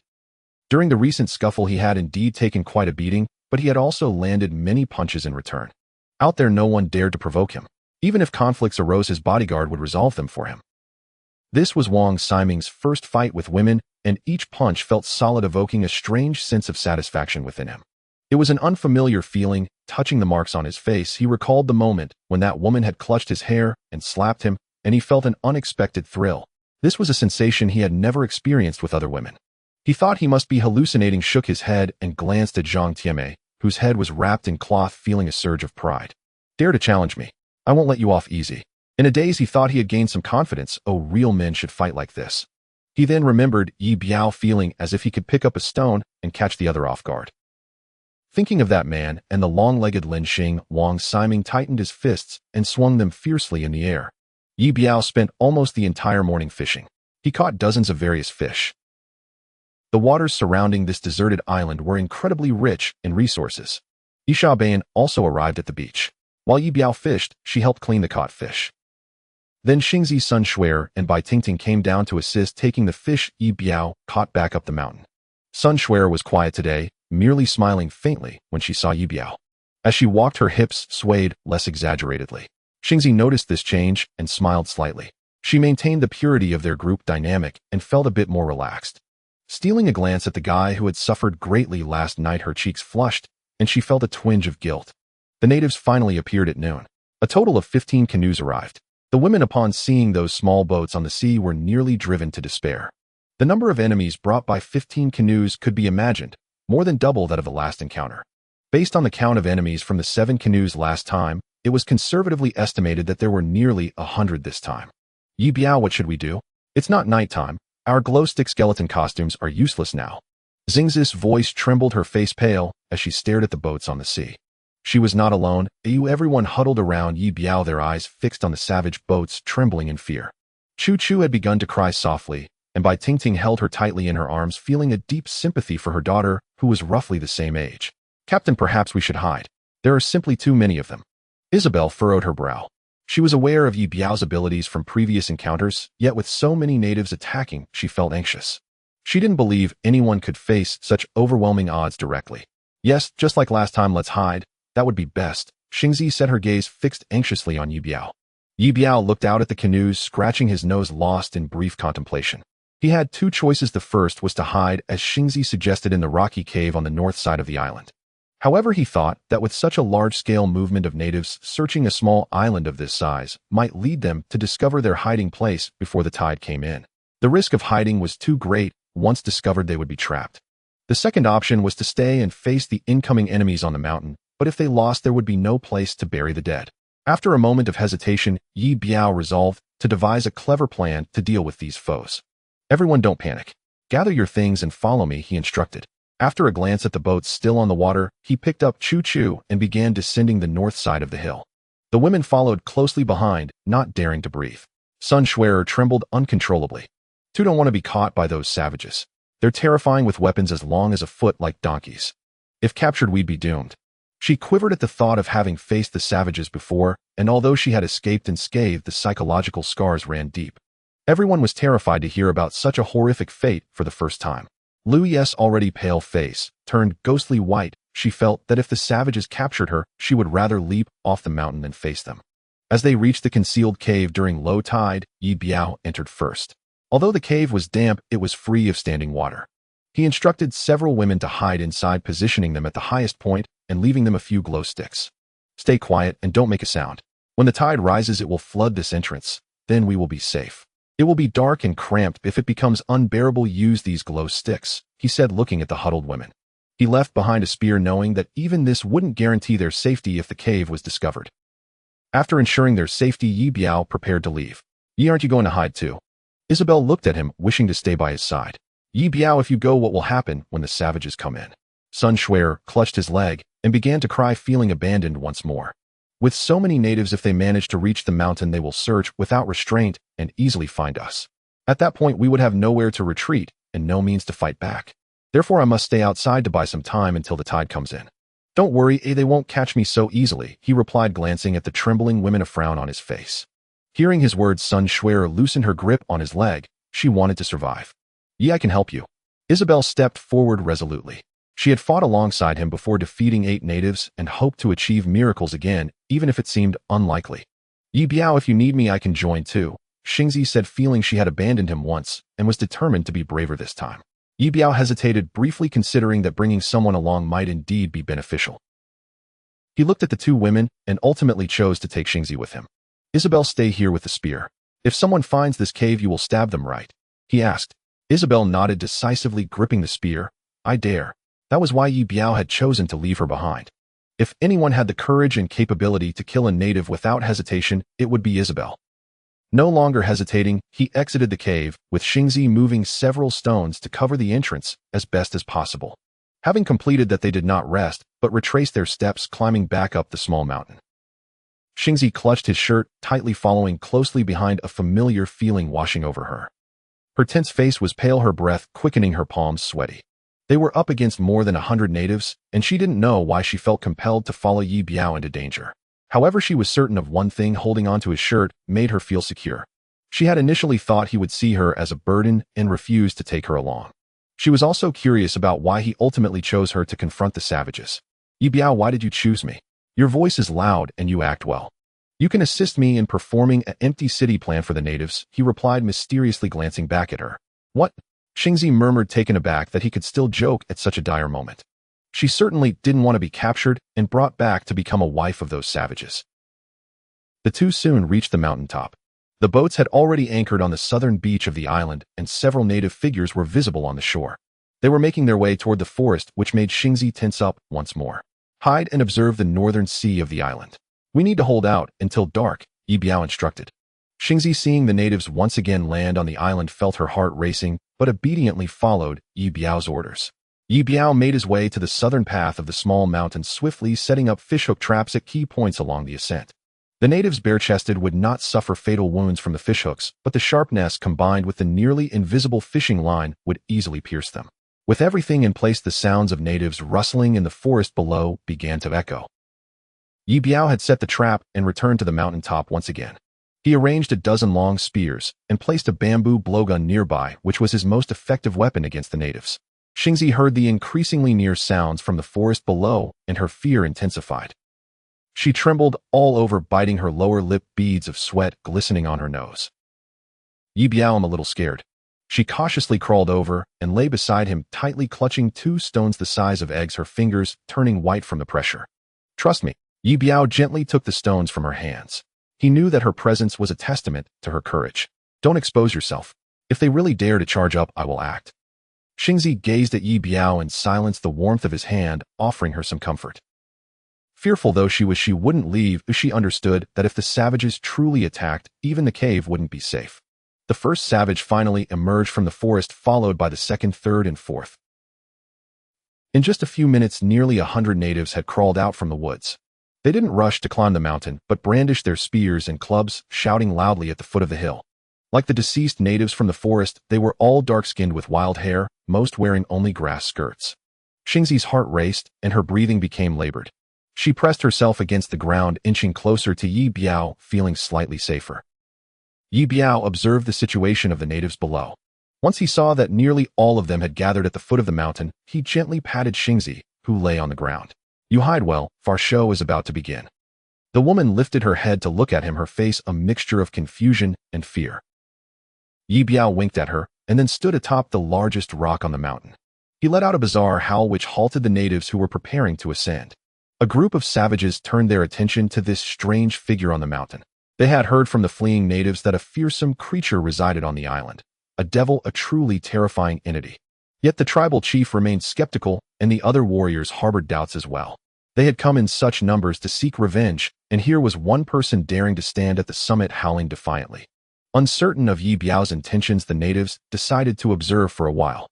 Standing atop the rock, Ye Biao faced the savages, and under Xing's watchful gaze began to sing asai da asai da asai da ji da ji da. It was a rendition of taunt. His voice was loud, and the tune peculiar, his off-key, singing nearly, made Xingzi burst into laughter despite her fear. The uncanny melody was indeed suitable for frightening the uneducated savages. Xingzi found herself both terrified and amused, tears welling up in her eyes. Ye Biao ignored her, continuing his bizarre vocalizations on the mountain. Xingzi peered down cautiously. The natives were indeed bewildered, gesturing and babbling among themselves as they stared at the mountain. Among the crowd, she spotted a tall figure clad in animal skins adorned with long feathered decorations. She realized that this must be the chief of the natives. Upon seeing the freak on the mountain and hearing his strange voice, the chief signaled for the others to remain still. Then he began to chant Yagasangali Yomama Yixiabai Yixiahe. His voice was long and uniquely pitched. Xingzi speculated that this must be their own distinctive melody. As the chief chanted, the other natives began to circle around him, brandishing their spears and clubs, singing and dancing, their collective energy surpassing that of Ye Biao on the mountain. At this point, Ye Biao ceased his singing. In full view of the natives below, he started stacking coconut trees. Xingzi, not understanding his actions, hid behind the rocks as instructed. She watched as he meticulously built a tall structure surrounding it with the stored firewood. Xingzi was baffled. How could he still be in the mood to start a fire at a time like this? The savages didn't seem afraid of flames. Upon noticing Ye Biao's silence, the natives also gradually quieted their attention, shifting towards him in curiosity. Time passed slowly. Ye Biao continued to construct the wooden structure at a leisurely pace. Gradually, the natives grew restless. Some with spears began to attempt climbing the mountain. Ye Biao caught sight of this out of the corner of his eye. Xingzi stealthily peered through the gap between two rocks. A few natives had advanced a dozen meters, reaching the foot of the mountain. These were the vanguards testing their strength. Ye Biao, they're coming up. What should we do? She whispered urgently. Now it's your turn to perform. Take off your clothes. I will pretend to eat meat in front of the natives, he replied. Xingzi was stunned. She crouched behind the rock, wide-eyed, staring at him. Quickly. It'll be too late if you hesitate, he urged. Do you think they'll climb faster if I'm naked? Just hurry, or we're finished. I'll act like a flesh-eating monster. Xingzi stared at him, realizing he wasn't joking. With no other option, she resigned herself to follow his instructions. She began to remove her clothing, glancing at Ye Biao. With each piece she shed. Faster, he pressed, watching the advancing natives. With a deep breath, Xingzi stripped down to her bra, revealing her smooth skin while still wearing leggings that showcased her long, pale legs. Is that enough? Yes, just like that. Play dead and don't move. Xingzi felt a rush of panic, trembling. Ye Biao, what on earth are you planning to do? Your performance is to pretend to be a corpse. Completely cooperate with me, don't move, just lie there like a dead fish. Xingzi was left speechless. Ye Biao didn't offer further explanation. He stepped forward, picked her up, and slung her over his shoulder, despite her unwillingness. Then, under the gaze of over 100 natives, he stood atop the rock. Xing's head hung downward, her body slick against his back, feeling dizzy. Embarrassed and frightened, she wished she could sink into the ground. In that moment, she truly regretted coming out with this rogue. Being carried naked on a shoulder with more than 100 naked men below felt worse than death. Ye Biao leisurely carried the white corpse on his shoulders as he wandered around the mountain peak. The nearly bare Xingzi blushed fiercely, a mix of anger and embarrassment coursing through her, yet she dared not move about recklessly. One of her arms dangled at the man's waist, watching him continue to sway with her burden, her frustration mounting. Ye Biao, when exactly can we get down? I'm about to be sick. Xingzi murmured softly as she clung to his back. Don't rush. We need to ensure they see the brutality of this act clearly, otherwise you would have removed your clothing for nothing. He replied, his words somewhat logical, yet still strange to her. Not daring to glance at the natives, she remained suspended on his back. Finally, Ye Biao came to a halt, carefully placing her on the prepared grill. From this angle, the natives could no longer see her. Xingzi stayed there, frozen with fear. The creatures on the mountain intended to feast on human flesh. The natives below had a clear view. Although they did not know whose white form it was, they were certain it was a corpse, one destined to be roasted for consumption. The tribal chief fell into deep contemplation. The fleeing clansmen had spoken of demons arriving on the island killing and drinking blood. Now it seemed undeniably true. What manner of being was he? The natives who had climbed halfway up the mountain stopped in their tracks, eyes glued to the grill at the summit, eager to witness the impending feast. Ye Biao, when can I get down? Xingzi awkwardly lay on the grill, feeling as if she were a piece of steak. The man beside her busily arranged firewood. Just a moment, almost done, he assured her as he stacked the kindling high, ensuring it completely concealed her. He then signaled for her to carefully climb down from the other side. Xingzi cautiously descended, shooting a furious glare at the man tending the fire before retreating behind a rock to put her clothes back on. Peeking through the crevice, she saw that the natives had retreated, a group of them, watching the smoke billowing from the grill atop the mountain. Only then did she feel her sacrifice had some effect. The image of being carried like a pig left her feeling a wave of frustration. Although Ye Biao's idea was effective, it truly left her speechless. She picked up a small stone and tossed it into the fire. Sparks flew, startling the man who looked up at her. She glared back at him, eyes narrowed in annoyance. Ye Biao recognized that his premature actions were somewhat inappropriate and offered her an apologetic smile. Ignoring him, Xingzi resumed her observation of the savages below. The sight of a person being roasted had genuinely shocked the islanders. Living on the island for so long, they had never encountered the outside world and could hardly fathom that there were beings who would consume their own kind. What else could they be but demons? For a moment, they dared not approach the mountain again. Ye Biao spotted the native he had previously injured and let go. A blue feather adorned the man's head, marking him distinctly. He stood beside the tribal chief, animatedly chattering about something. Ye Biao knew this man must be terrified, attempting to dissuade the others from climbing further. The group remained stalwart, neither advancing nor retreating, which was good news for Ye Biao. He hoped to buy time until dusk, when the tide would ensure the safety of the women in the cave. As darkness fell, it would be easier for them to conceal themselves. Since they were engaged in a barbecue, it was essential to create a tantalizing aroma. Ye Biao tossed some fish that had been left drying on the stones along with the fallen feathers into the flames, and soon the delightful scent of grilling wafted through the air. The natives neither attacked nor withdrew. Somehow they started their own fire at the base of the mountain. Then they formed a line, brandishing their spears and clubs, and began to perform a unique dance. Ye Biao had never witnessed such a dance, but resembled a war dance intended to boost morale, or perhaps a mysterious ritual. He had seen the moon-like tattoos on these islanders' foreheads, suggesting they held the moon in high reverence. He surmised that there was likely an altar on the island where they lived. The natives used their distinctive war dance to express their strength, all while attempting to keep a low profile. Ye Biao remained undeterred. This moment was critical, though any sign of weakness would prompt the natives to rush forth and attack frantically. At that point, both he and Xingzi would be in peril.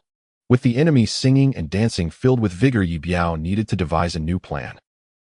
Xingzi had been observing the natives for a while, and the prolonged standoff had lessened her panic. As she watched, she savored the grilled fish Ye Biao had provided, relishing every bite. Seeing her face smeared with ash, Ye Biao formulated an idea. Drink some water. We need to keep the act going until it gets dark. After the earlier ordeal with her clothing, Xingzi was ready to go all in. She nodded, taking a bite of fish and sipping some water, all the while keeping her gaze fixed on the natives below. We'll need to sing again soon, but since I've already sung once, they might be somewhat prepared. It probably won't be very effective if another person sings, but if one person can sing in two different voices, the effect might be different, Ye Biao suggested. Xingzi blinked. 2 voices. Are you suggesting a role reversal? Ye Biao nodded. Although they are skilled with their spears, their cultural understanding is likely quite low. A few tricks might work best. Xingzi agreed with a nod. What should I sing? She hid behind the rock, glancing at Ye Biao. Anything, as long as it's a bit terrifying and loud. After pondering for a moment, she polished off the remaining grilled fish, took another generous sip of water to clear her throat, and said, "All right, tell me how to sing." "They'll start by dragging it out a bit. When the moment is right, you jump in." Xingzi nodded in agreement. Ye Biao cleared his throat, grasping the iron kettle that held water, and struck it forcefully. He hit it too hard, creating a small dent, which made him wince. That kettle was a treasure on the deserted island. He couldn't afford to break it. The sound of the metal reverberated effectively, drawing the attention of the natives below to his direction. Holding the kettle in one hand and a piece of wood in the other, he tapped rhythmically, creating a captivating beat. Xingzi crouched behind the rock, hugging her knees, watching his performance. Soon it would be her turn, and she felt a flutter of nerves. Strange and peculiar melodies flowed from the man's lips. In a mix of Chinese, English, and even Russian, he even attempted to hit dolphin-like notes. The natives below had never encountered such an array of bizarre tunes, Their tribal repertoire consisted of only a handful of songs. Yet the creature atop the mountain could produce an astonishing variety of sounds. This left their already limited horizons further bewildered. The silver object in Ye Biao's hand which emitted sound was something they had never seen before, yet appeared quite impressive. Xingzi furrowed her brow beside him. Perhaps Ye Biao's deliberately enigmatic singing was hard to comprehend, or maybe he truly lacked musical talent. In any case, his singing was rather frightening. However, she was taken aback by the man's command of so many foreign languages. Some she could understand while others were completely alien to her. She was certain he had sung in at least 5 different languages. A doctor all mysterious yet fluent in so many languages. Quite remarkable, Xingzi thought, studying the man intently. Meanwhile, the tide by the sea was gradually rising and seawater began to seep into the cave at the mountain's base. A few women squatted on a large rock, deep within, watching as the last sliver of light at the cave's entrance was engulfed by the water. Bai Tingting activated a glow stick and little Chu Chu nestled into her embrace. Sister Bai, what do you think Ye Biao and Sister Xingzi are doing right now? They're dealing with the bad guys, Bai Tingting sighed. The two ventured out to confront over 100 natives, and the danger was all too evident. She wondered if she would see them again after tonight, tears streaming down her cheeks. Xingzi might not make it back. If Ye Biao messes up, he can flee, but Xingzi can't run. Did you see those natives? They're a foot tall like donkeys. If Xingzi really gets caught, it would be disastrous. Sun Shuer spoke vividly. Little Chu Chu had no idea what Sun Shuer was talking about, but the mention of Sister Xingzi in peril made her tears fall. Bai Tingting frowned and reproached, "Don't speak like that in front of the child." Isabel was also furious at Sun Shuer's words. "You're talking nonsense, you wouldn't abandon her." Although Isabel had not known Ye Biao for long, she could sense his character and determination. Ignoring the two women, Sun Shuer continued, "You don't believe me. Think about it, why would he take Xingzi out with him if he's so capable? Clearly bringing a woman is a burden. Those natives have a penchant for women. To ensure his own safety, Ye Biao might very well abandon Xingzi." Sun Shuer's assertions were so convincing that Isabel chose to ignore her altogether. Since Xingzi went out, she must have some usefulness. Ye Biao wouldn't just disregard her, otherwise he might as well not have taken her along. Lu Yu retorted sharply. Sun Shuer, surprised to see the usually quiet Lu Yu mock her, felt anger rise within her. Anyway, Xingzi probably won't survive. I'll tell you, she confided in me that Ye Biao forced himself on her. Understand? Xingzi had tricked her last night, and the woman was oblivious. She was convinced her suspicions were correct. A man who could twist a woman's arm was undoubtedly unreliable. After Sun Shuer made her claim, everyone fell silent. Bai Tingting and Lu Yu were aware that on their first day stranded on the deserted island, Xingzi and Ye Biao had been together. Bai Tingting remained skeptical, while Lu Yu's brow furrowed. She knew that Xingzi had never had a boyfriend and wouldn't casually speak of such things. Despite their dislike for Sun Shuer, they sensed her words were not without basis. Isabel, whose command of Chinese was limited, struggled to grasp everything, but she felt Ye Biao was not a bad person and chose not to engage with Sun Shuer. As the tide continued to rise inside the cave, the women gazed at the small glow stick, remaining silent. Atop the mountain, Ye Biao finished another song and noticed the sky was darkening. In about half an hour, dusk would set in. He glanced over at Xingzi, who had been vigilantly observing the enemy, and said, "My voice is getting hoarse. If you're ready, it's time to go." Suddenly called out by Ye Biao, Xingzi felt a surge of nervousness. Although she had mentally prepared herself to sing, the prospect of raising her voice before a group of savages below was daunting. "Wait, let me drink some water first," Xingzi said, taking a small sip and coughing lightly. Ye Biao watched her, suppressing a laugh at her fussiness. Standing on a large rock, he began to lightly tap his water bottle, performing an odd dance to capture the attention of the natives below. Seeing that the figure atop the mountain made no aggressive moves nor rushed down, the natives' curiosity piqued. Some of the bolder ones began to test the waters, climbing the mountain cautiously. "Hey lady, if you don't start singing, we'll end up as those natives' dumplings. Come on, give us something terrifying," Ye Biao urged Xingzi as he watched the natives ascend. Xingzi positioned herself behind 2 large rocks hidden from their view, but her voice could easily resonate through the gaps. "I'm going to start now." Ye Biao nodded and struck the water bottle 3 times. Xingzi instinctively began to sing. "Who brings the ancient call? Who leaves behind the prayers of 1,000 years?" As she began, Ye Biao felt goosebumps spread across his body. Her voice was powerful and clear, and the song, "Shan Dan Dan Hua Kai Hong Yen Yen," was truly captivating. Ye Biao felt a shiver run down his spine. He had intended to accompany her with a quirky dance, but upon hearing her sing, he found himself at a loss. He quickly adapted, opting for a few gestures of a square dance. The natives, initially eager to climb the mountain, were taken aback by the bizarrely feminine sound emanating from the man, causing them to retreat instantly. The woman's unique voice paired with Ye Biao's movements terrified the islanders, who had never encountered anything like it. They had never imagined a man could produce such sounds, and they hastily returned to the chief, hesitant to advance further up the mountain. Ye Biao witnessed their retreat and discreetly gave Xingzi a thumbs up. Encouraged by the natives' withdrawal, her voice grew even stronger.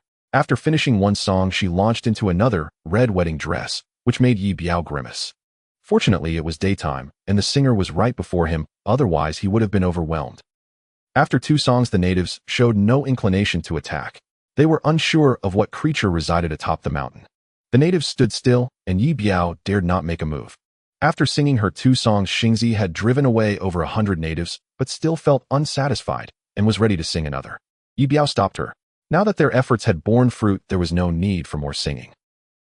Hiding behind a rock, Xingzi looked at the now quiet natives and asked Ye Biao, "Do you think they will come up the mountain again?"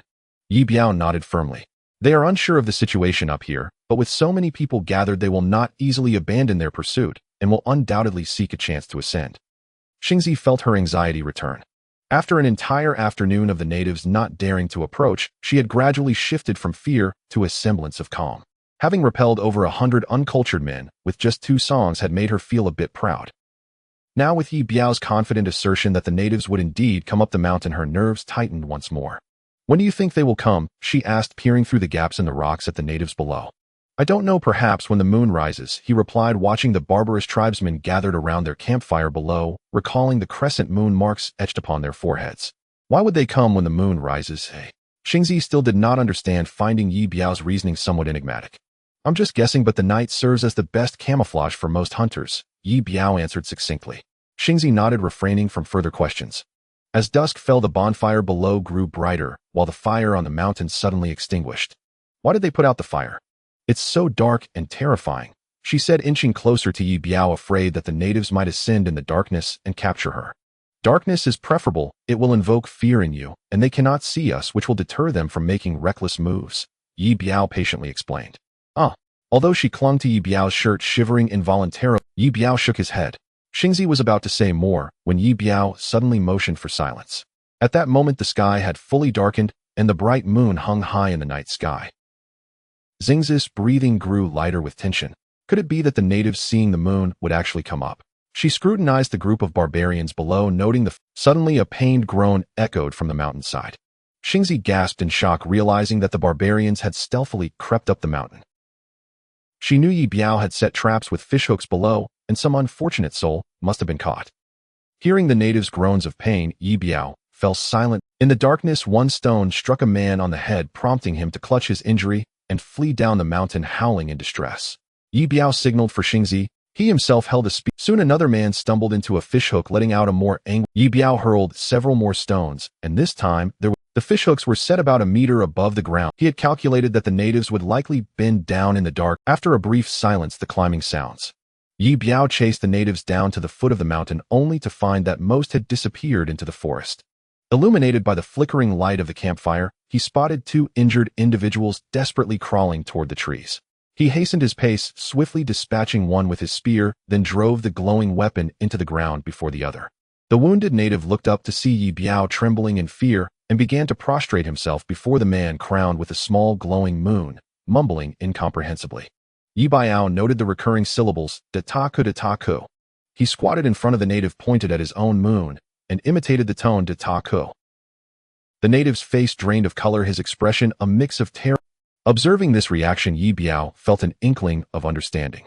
The term Dataku likely represented something they both. Ye Biao withdrew the glowing spear and gestured toward the forest, signaling the native to leave. The injured man, as if released from a devil's grasp, continued to bow before Ye Biao, mumbling Dataku, before limping away into the depths of the trees. As the last silhouette faded from view, Ye Biao exhaled a sigh of relief. Suddenly, he heard a woman scream, causing his nerves to tighten once more. Turning around, he saw the glowing skeleton staggering its way up the mountainside. Uncertain of what was happening, he took off, running uphill. At the mountain's midsection, he spotted Xingzi, sitting dazed on a rock, her situation looking dire. Upon seeing Ye Biao, she burst into tears. He rushed over to comfort her, embracing her tightly. It's all right, we are safe now," Xingzi sobbed, her spirit seemingly shattered. I killed someone. Ye Biao was taken aback by her unexpected boldness. Really? How did that happen? Honestly, when I was coming down the mountain, I saw an injured native. In my panic, I just stabbed wildly with the spear. I didn't even hit him, he jumped off the cliff. She pointed tearfully to a nearby precipice where a drop of over 10 meters awaited a certain death for anyone who fell. That counts as self-defense, not murder. Really, as she sniffled, still sobbing. Absolutely. Ye Biao understood that her world differed greatly from his own. For him, killing was inconsequential. Yet in her case, such an act might crush this somewhat neurotic girl. We've triumphed. You were magnificent, a savior for us all. As she looked up at his face, tears brimming in her eyes, the moonlight cast sharp shadows on his features, and his words were warm. Let's head up the mountain and celebrate surviving another day. At his words, Xingzi's sobs subsided. She trailed behind him, clutching at his shirt as they slowly ascended toward the summit. There the extinguished bonfire was rekindled, and Ye Biao boiled some water. Xingzi huddled by the fire, gazing at the steam rising from the kettle, her eyes still red. The day's perils had far surpassed anything she had encountered. Reflecting on the day's events seemed almost surreal. Watching the man busily tending to the fire, she felt the darkened surroundings held many bodies of natives, and the natives are gone, as should we call them out. Ye Biao glanced at her, saying, the tide has risen, flooding the cave at the mountain's base. They can't come out now, or we can wait until morning when the tide recedes. Xingzi nodded, her stomach grumbling at that moment.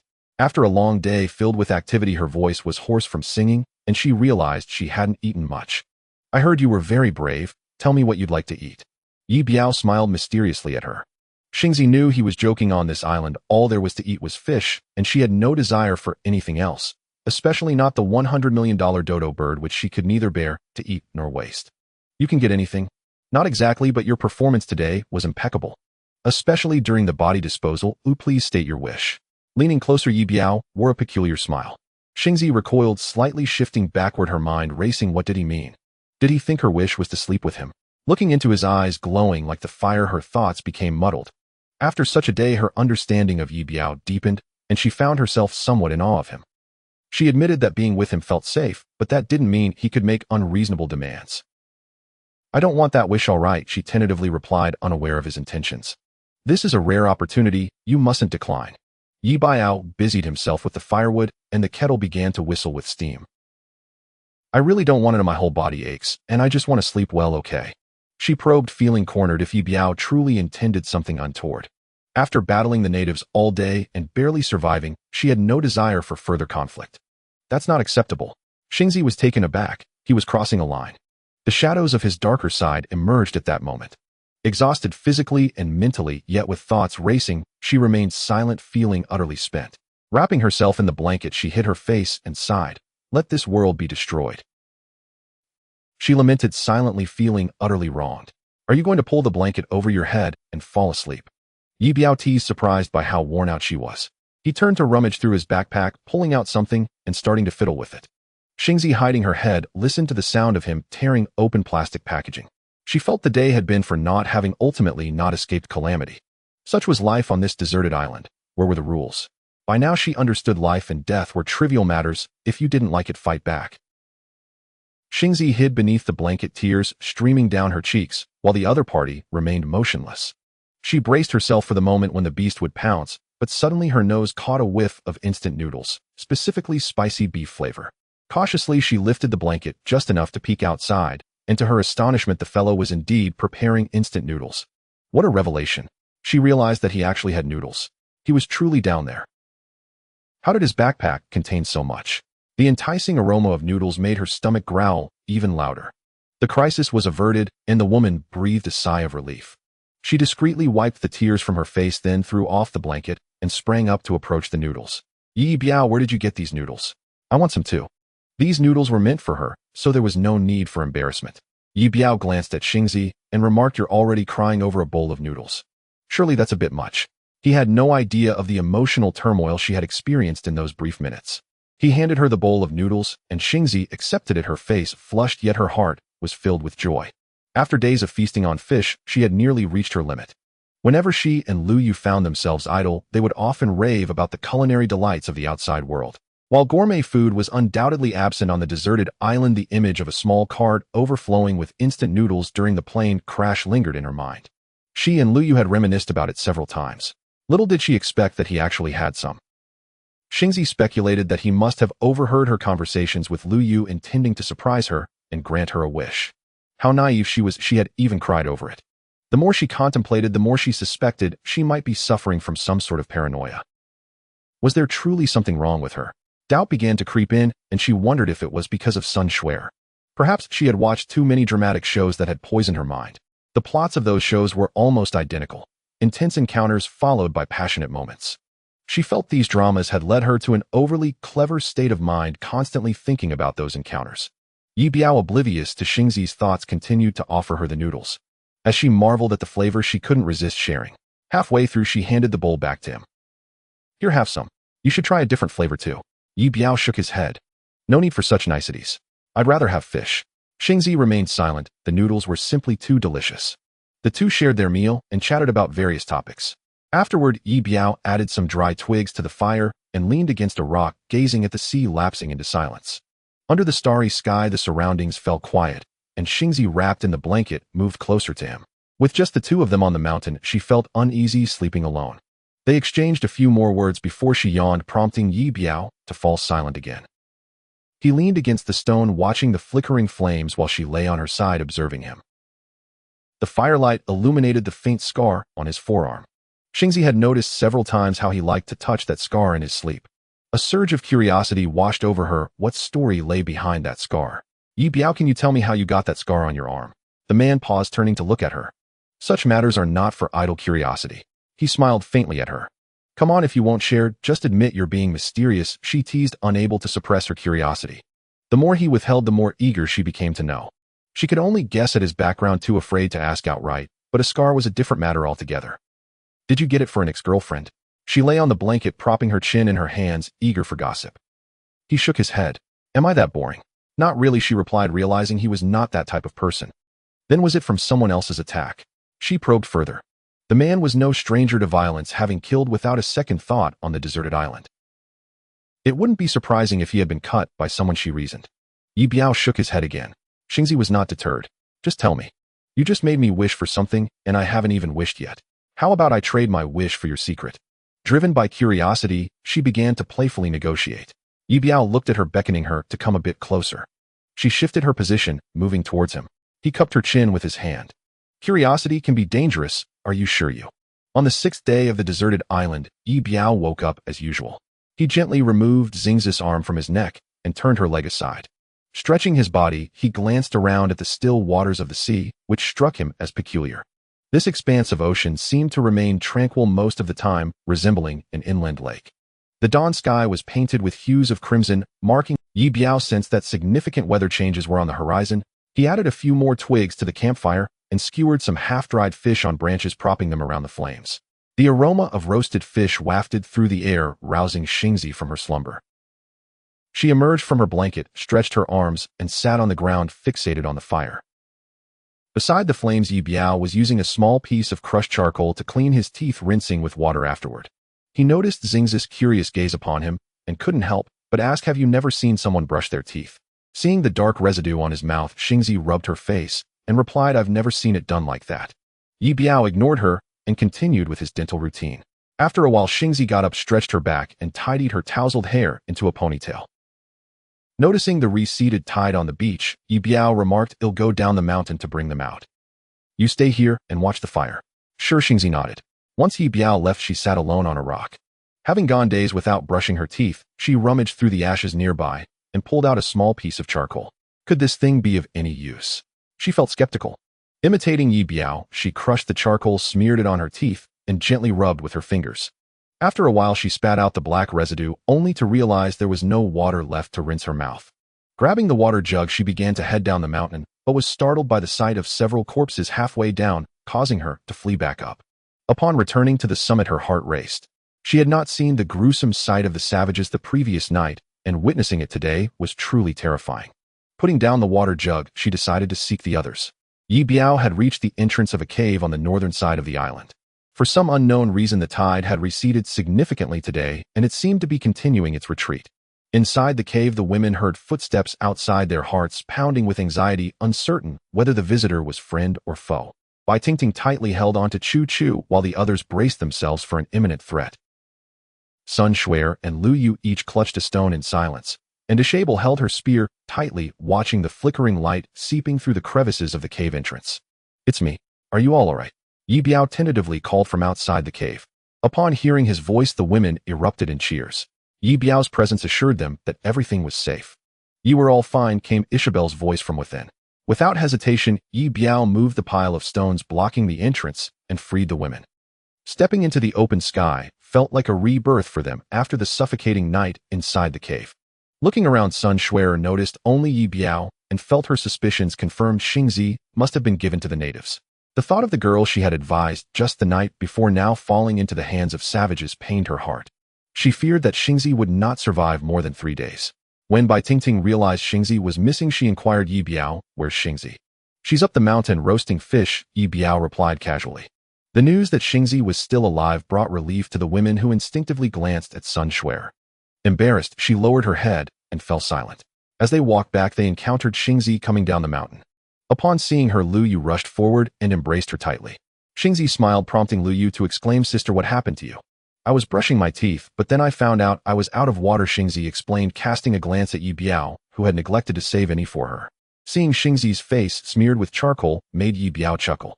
"I have some in my backpack up the mountain. Ooh, I forgot to bring it down." Feeling self-conscious about her appearance, Xingzi fell silent.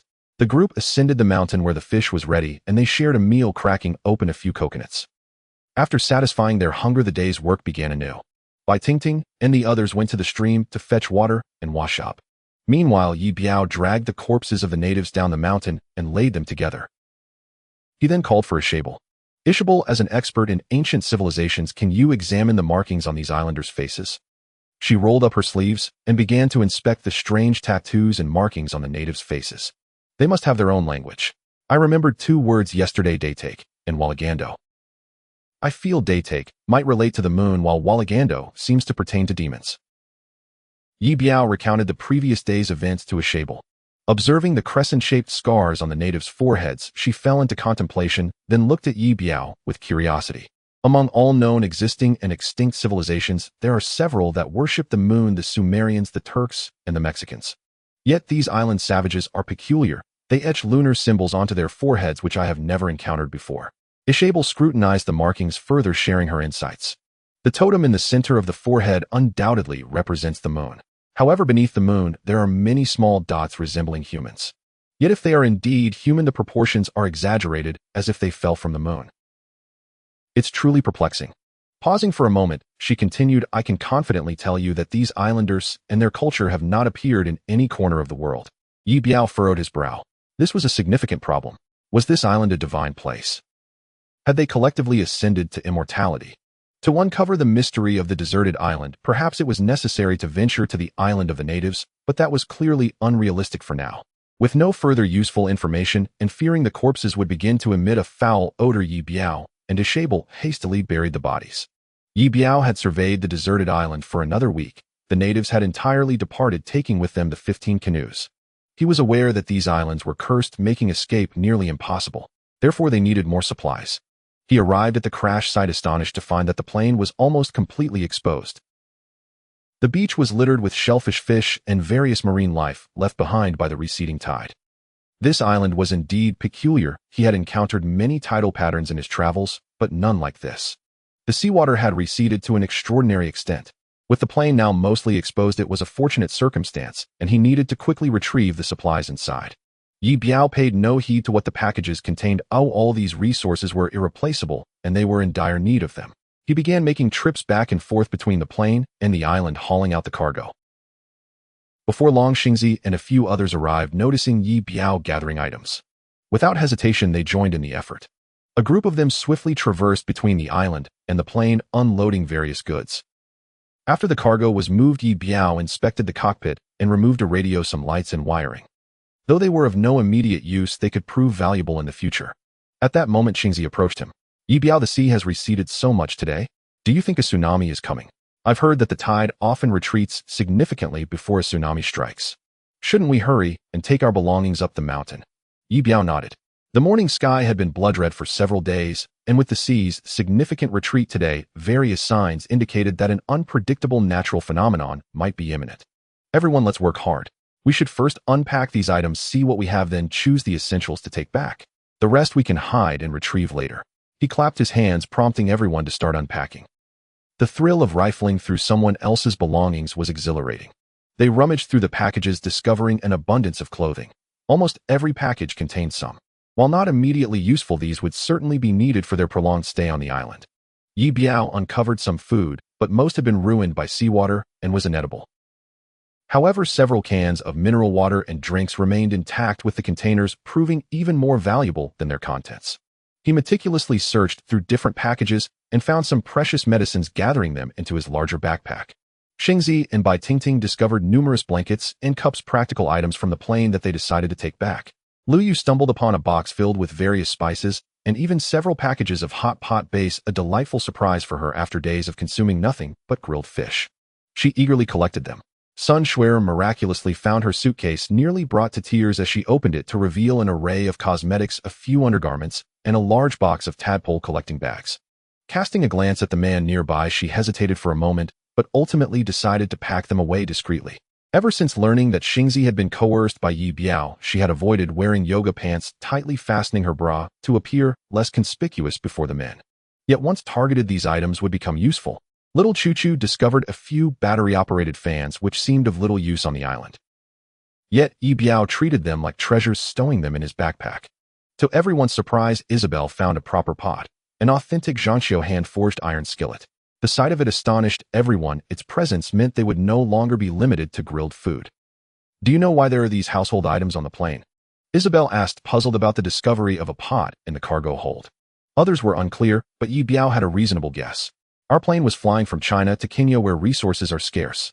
People working and living there often bring supplies like pots and carpentry tools. Bai Tingting nodded, affirming Ye Biao's explanation as the flight attendant. That's true, and those spices, hot pot bases, and even seeds for grains and vegetables are commonly taken along. Isabel nodded, finally understanding. They continued searching, uncovering many useful items to carry up the mountain in one go. The remaining supplies were hidden in a higher coconut grove near the beach to be transported later. The group spent nearly the entire morning hauling goods up the mountain, exhausted but hopeful as they surveyed their newfound resources. Bottles of drinks lay nearby, and no one could resist the temptation, each taking a bottle to enjoy. Lu Yu also unearthed a few sausages to share with everyone. Savoring these delicacies from the outside world stirred a wave of emotions in them. Ye Biao had initially intended to intervene, but seeing the joy on their faces made him hesitate to spoil the moment. Once everyone had rested, he spoke up.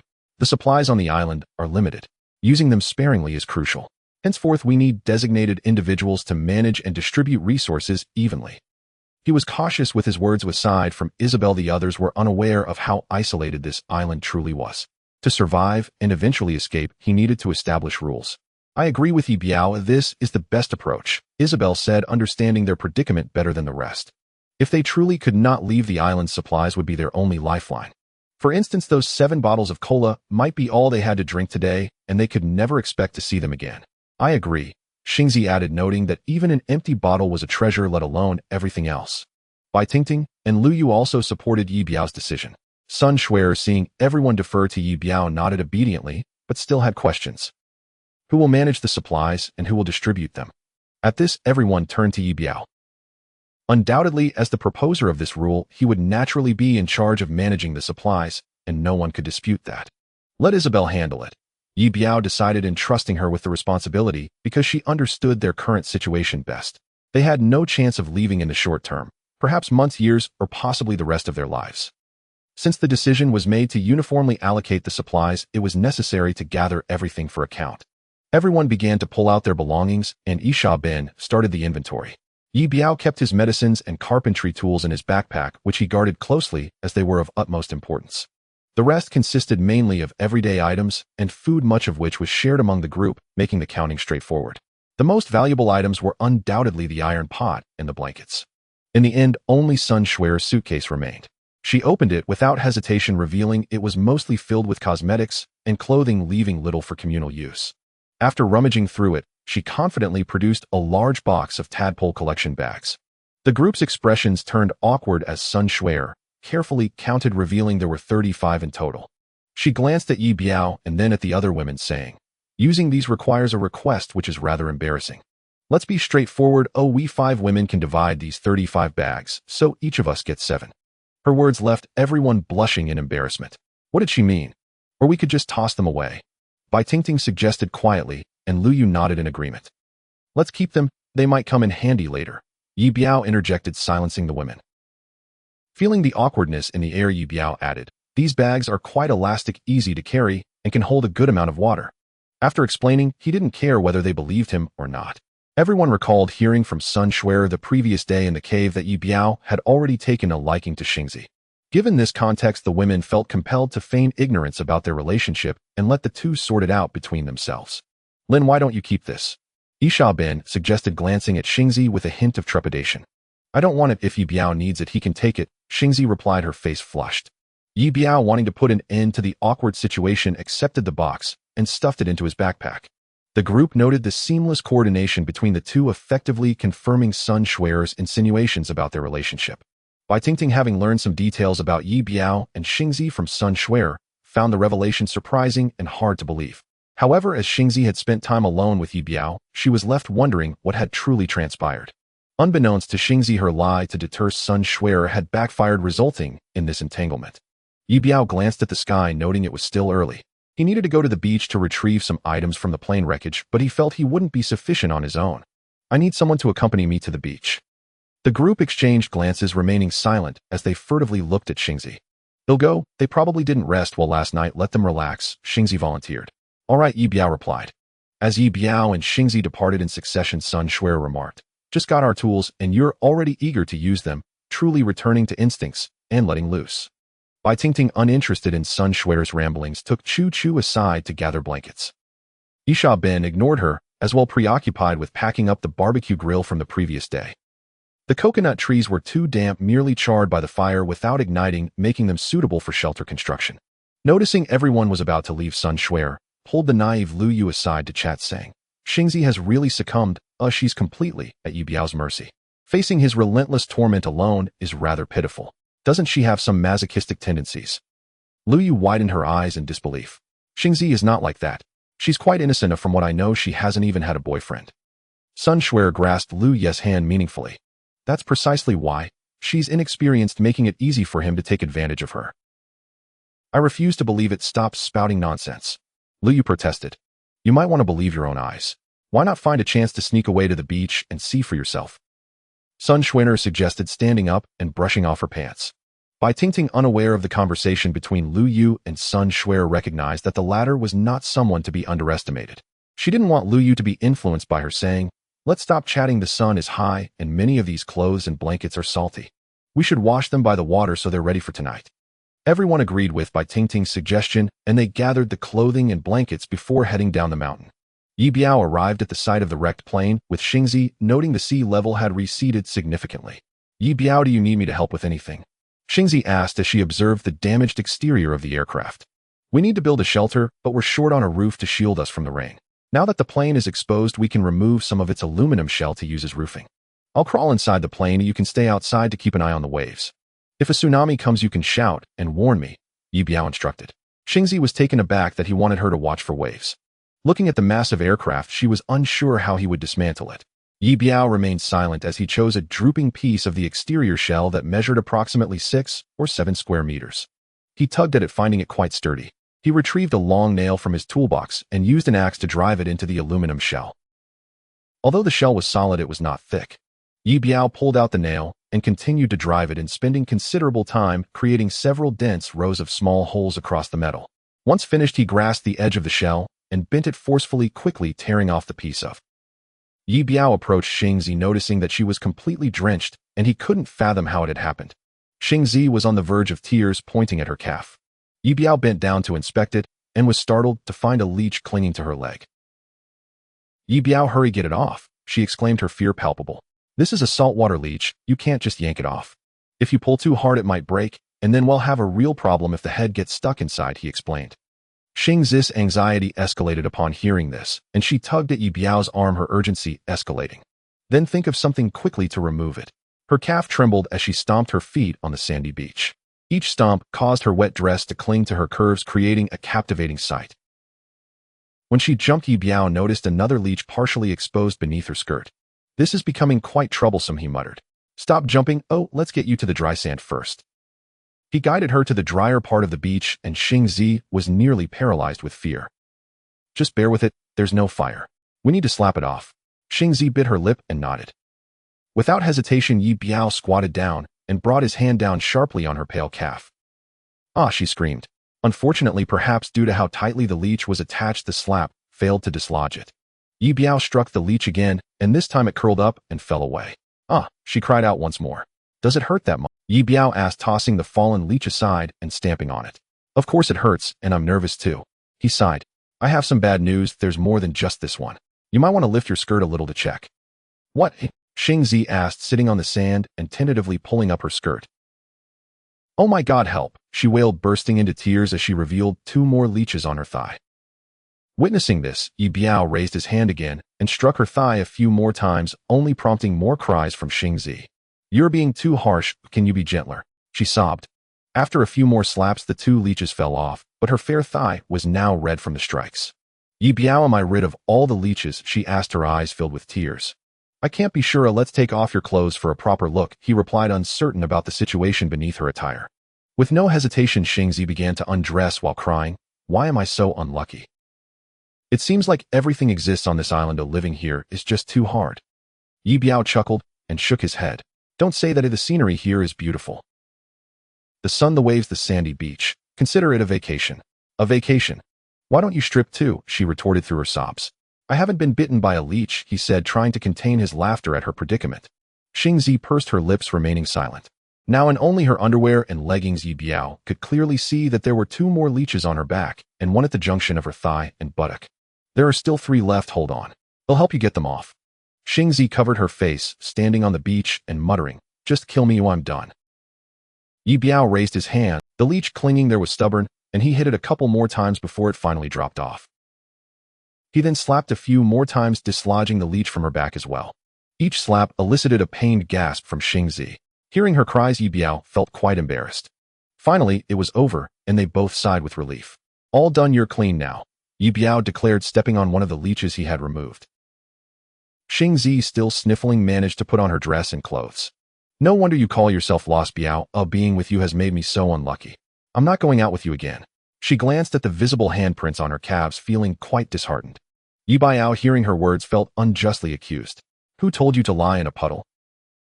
I didn't make you do that." Xingzi didn't bother to explain further, knowing she would need to wash up by the spring soon. Unbeknownst to them, a third person was observing the scene unfold. That person was Lu Yu. Initially, she was washing blankets with Bai Tingting and the others, but after recalling Sun Xuer's words, she began to worry about Xingzi. Using the excuse of needing the restroom, she stealthily made her way to check on her. From a distance, she spotted Xingzi standing on the beach in her underwear, crying while Ye Biao was mercilessly slapping her. Lu Yu was horrified by the sight. She wanted to rush in to save Xingzi, but feared that if Ye Biao realized he had been discovered, he might retaliate against them both. So she hid behind a large tree, silently shedding tears as she watched her sister endure this torment willingly. Only after witnessing Ye Biao finish with Xingzi and her seemingly recover her life did Lu Yu sob and retreat. This incident was something that must never be revealed, otherwise Xingzi would surely find it impossible to face anyone again. Moreover, if Ye Biao truly lost his temper, Xingzi would be in even greater trouble, she pondered silently. On the beach, Ye Biao had gathered the aluminum alloy shell from the plane and tied it to 2 branches, dragging it back. Xingzi carried Ye Biao's toolbox, trailing behind him. "I want to take a shower." "Okay. You won't peek, will you?" Xingzi teased him playfully. After spending so many days together, she found that while he was somewhat morose, he was still a decent person, allowing her to relax a bit. "After 2 days of looking, is there still novelty left?" Ye Biao replied as he walked ahead without turning back. Xingzi felt her jest fall flat and fell silent. They arrived at the pool to find several women washing items and hanging clothes. As Xingzi was about to wash up with someone accompanying her, seeing Ye Biao leave, Xingzi prepared to undress and wash her clothes in the water, but Lu Yu hurriedly approached, signaling her to stop. "Why, Jia, the laundry is done. You all should head back first, so I can stay with Xingzi for her shower. We can take the dried clothes back to the mountain later." The 3 women only knew that Lu Yu had gone to the beach, and they asked her questions, but she remained tight-lipped. Unaware of the specifics of Lu Ye's concern for Xing Zi, they all headed up the mountain. Watching the three leave, Xing Zi finally removed her clothing. Lu Yu gazed at the large red handprints on Xing Zi's back legs and buttocks, tears streaming down her face. That beast. Lu Yu observed the handprints on Xing Zi's back and legs, hesitant to ask about them for fear of hurting her pride. After much contemplation, she decided to approach the topic indirectly. Xing Zi, what do you think of Ye Biao? Xing Zi squatted by the waterhole, scrubbing her body while speaking to Lu Yu. I've discovered that although he's a bit mysterious, he's actually quite nice. Quite nice. Lu Yu was taken aback, her forehead creased with confusion. Could her friend have such peculiar tastes? It was hard to believe. Xing Zi, there's no one else around. Just tell me honestly, does he seem a bit unusual to you? Upon hearing Lu Yu's question, Xing Zi recalled the moment when he had asked her to pretend to be a corpse, scaring the locals in the process. Indeed, Ye Biao had a rather unique way of thinking. While he can be a bit strange at times, but he's also quite impressive. Lu Yu was thoroughly shocked by Xing Zi's words. Impressive? She looked at the handprints on her friend's back legs, and behind, feeling that she truly knew too little about her friend's mental state. When had Xing Zi developed a tendency toward such treatment? Xing Zi, can you really endure being treated like this by him? As she continued to wash herself, Xing Zi replied, at first I felt embarrassed, but then I realized that in such a special situation, surviving is what matters most. It's not something I can't handle. Earlier that morning, Xing Zi had recounted the events of the previous day to Lu Yu, including how she had ended up naked while playing dead. It was indeed embarrassing, but in the end they had both made it out safely. That was what mattered. Hearing her friend say this, Lu Yu fell silent. The circumstances on the deserted island had stripped away the facades of human nature, yet she felt that these two individuals had revealed too much too soon. Since one was willing to strike and the other to endure, and since Xing Zi had come to terms with it, Lu Yu felt there was little more she could say. However, looking at Xing Zi's beautiful body, she couldn't help but feel heartbroken at the thought of it being so mistreated. This was something she had to keep hidden from others. If it got out, Xing Zi wouldn't be able to live it down. After finishing her bath, Xing Zi changed into Lu Ye's dried outdoor clothes, and the two of them wrapped themselves in blankets as they climbed the mountain. Xing Zi was in a good mood, having driven away the dangerous locals with Ye Biao the day before and having obtained a significant haul from the plane that day. She felt that their chances of escaping the island alive were increasing. She remembered Ye Biao's favorite saying, another day survived, how wonderful. Humming a tune, Xing Zi climbed the mountain with newfound energy. Lu Yu followed her, sensing that her friend's happiness was genuine, as if she had become a different person. Lu Yu couldn't help but marvel at Ye Biao's methods. He was currently constructing a shelter on the mountain, noting that the recent crimson dawn suggested a storm was brewing in the nearby waters, therefore they needed to prepare in advance. According to their previous plans, he intended to build the shelter on a clear patch at the neck of a small hill right against a stone wall for sturdiness and to save on materials. The damp coconut trees had not been harmed by the fire the day before, which saved him considerable effort. Using an axe and saw, Ye Biao fashioned. In the cave on the opposite island away had also started a fire, and the four of them gathered around, feasting on grilled octopus. Zhang Taimei had a strip of cloth wrapped around her head, a remnant from when Wang Ximing had struck her with a stone. The bruising on Wang Ximing's face had significantly improved, and the scratches on his neck were now scabbed over. The two of them remained silent. Wang Ximing attempted several times to speak, but upon seeing Zhang Taimei's cold, expressionless face, he swallowed his words. The Wang family had yet to arrive, leaving this young master teetering on the brink of madness, especially after Zhang Taimei had given him a thorough beating, which had somewhat alleviated his distress. Wei could sense this change. The harsh living conditions had also made Wang Ximing less picky about food. He stared at the small island where Ye Biao was chewing on the grilled octopus. Wei, why do you think Ye Biao dares to light a fire on the mountain? Has he really killed all those savages? This had been nagging at him for days. The two islands were quite distant, and even at night Wang Ximing and the others could only see a flicker of light on the mountain, but the number of people by the fire remained a mystery to him. Impossible. The number of savages is vast. No matter how strong Ye Biao is, he couldn't kill them all. Wei replied, skeptical that anyone could possess such strength unless Ye Biao were a superhero. Then how do you explain his audacity? Why does he dare to light a fire? Wang Ximing still didn't comprehend. He felt restless, unable to find peace until he unraveled this mystery. The thought of that blonde girl circling around Ye Biao daily while he was stuck with a rough bandaged Zhang Tianmei left him uneasy. Do you remember the cave where we hid? I believe Ye Biao and his group must be hiding inside it. Wei suggested, finding it a reasonable explanation. That doesn't make sense. If they were truly hiding in the cave, why would they light a fire on the mountaintop? Wang Ximing's mind raced. Perhaps Ye Biao lit the fire to lure us in, intending to seize our boat and come to our island. I've scouted this island over the past few days. It's much larger than theirs with plenty of hiding spots, making it far safer here, Wei articulated. He had conducted a few cursory explorations of the island and had yet to fully traverse it. The resources were good here, wild fruits and water sources abounded. He felt this place was a significant improvement over the island where they had crashed. Wang Ximing acknowledged Wei's reasoning, but still believed Ye Biao's territory had its allure, particularly with that blonde girl. Do you think that long-legged woman is still alive? After days stranded on the desolate island, he had two recurring questions: when would the old master rescue them, and whether the woman named Lin Xing was still alive. I don't know. She's probably dead, Wei replied, already numb to the topic. He felt that once Zhang Taimei recovered, he should create an opportunity for her to confront this young master again. That can't be.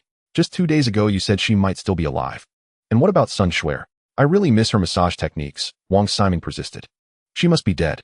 Even if the natives didn't kill her, Ye Biao wouldn't spare her. Wei's statement pierced Wang Ximing's heart. The woman might not have been a beauty, but her curves and massage skills were impressive. What a loss. He glanced again at Zhang Tianmei, who was devouring octopus, her face smeared with soot. It made Wang Ximing's temples throb. Zhang Taimei had a hearty appetite and great strength, yet her looks were rather unremarkable. The last time they fought had been thrilling despite the numerous hits he had taken, as such experiences were rare. Over these days his opinion of Zhang Taimei had shifted slightly. Initially he saw her as merely a 1 out of 10 in looks, but after their brawl he increased her score to at least 1.5, attributing the extra half to her fighting prowess.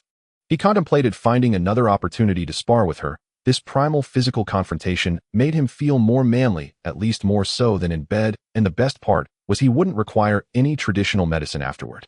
Such experiences greatly boosted his confidence. Seeing Wei step out again, Wang Ximing decided to provoke the woman who dared to confront him. Now that Zhang Taimei had ceased talking to him, he didn't want to initiate conversation either. Instead, he planned to target Zhang Qian. Hey, come here and give my neck a massage, he called to Zhang Qian. Both women turned their attention to him, especially Zhang Tianmei, whose wide eyes were unsettling. I won't do it for free. After we get out of here, I'll pay you. Lots of money, he added, trying to soften his approach. Who cares about your filthy money? Sit down and don't mind him, Zhang Taimei interjected, stopping Zhang Qian, who was about to rise. Child enemies should be resolved rather than deepened. We don't have a serious feud with young Master Ximing, so let it go, Zhang Qian said, not wanting to provoke this young master, who had wealth and influence. If the Wang family truly came for them, she was hoping to board their plane and escape. Upon hearing her words, Wang Ximing softened his tone. Auntie, you're quite open-minded, unlike her. When our Wang family's plane arrives, I'll take you away and leave her behind. Zhang Taimei was furious. Who cares about your Wang family's plane? Oh, damn it. Zhang Taimei began to speak, but Zhang Qian quickly pinched her to stop her from continuing. The woman stood and approached Wang Ximing from behind, massaging his neck. Don't listen to her. This girl has been spoiled by me. Young Master Ximing, don't take her too seriously. We both rely on your Wang family's plane to get out of here, she said, applying more pressure as she massaged. Wang Ximing, who already had delicate skin, winced as her strength intensified. Nevertheless, he felt quite pleased. Auntie, with your good words, if we manage to leave safely, I'll directly give you 10 million. Deal. The woman, excited, increased her pressure, nearly causing the young master to choke. Zhang Tianmei, witnessing her mother's subservience to that arrogant boy, felt her blood boil with anger. She vowed to find an opportunity to slap that insolent mouth of his. On the mountainside, a group of women, fueled by drink, danced wildly. Seeking solitude, Ye Biao retreated to a cliff halfway up the mountain to fish. The cliff loomed nearly 20 meters above the sea, where waves crashed against the rocky shore, echoing with a thunderous roar. Ye Biao baited his hook with a leg of octopus and cast it into the water. He seldom fished here, partly due to the height making it inconvenient and the difficulty of hauling up a big catch. However, with dusk settling in and no path to the seaside, he decided to give it a try.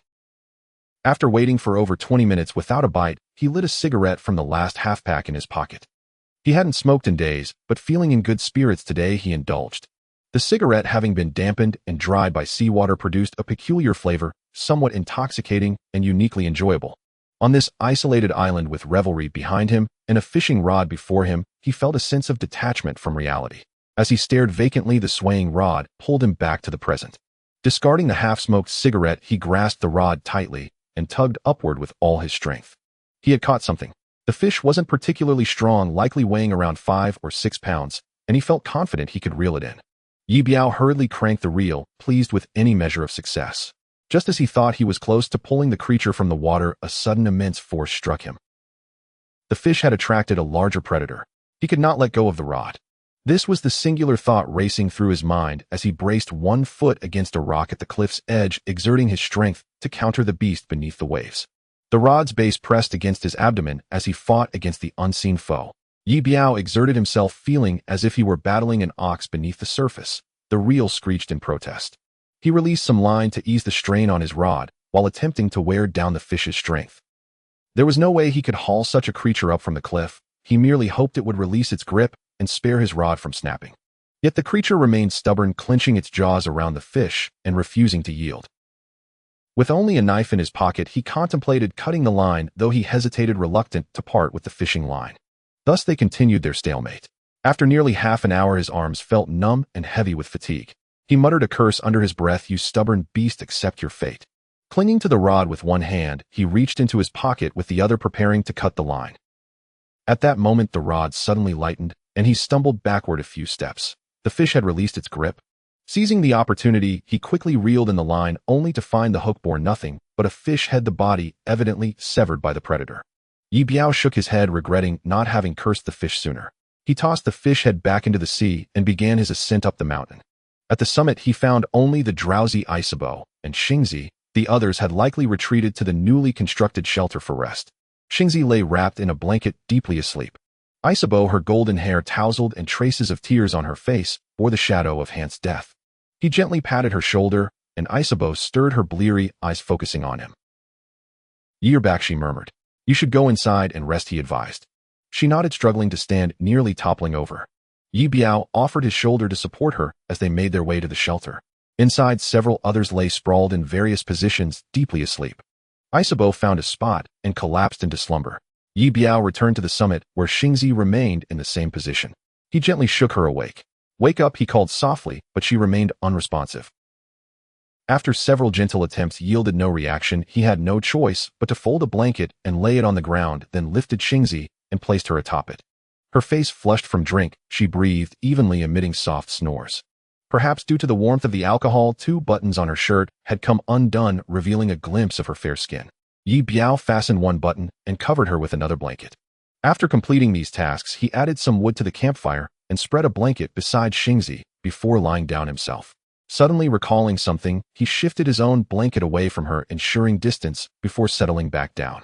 Gazing at the myriad stars above, he gradually closed his eyes, the flickering flames casting light on his sharp features. His ears twitched slightly in the stillness of the night. There was no rain, no storm. It was the 7th day on the deserted island. Upon waking the next morning, the sky was ablaze with vibrant red hues, a more brilliant dawn than before.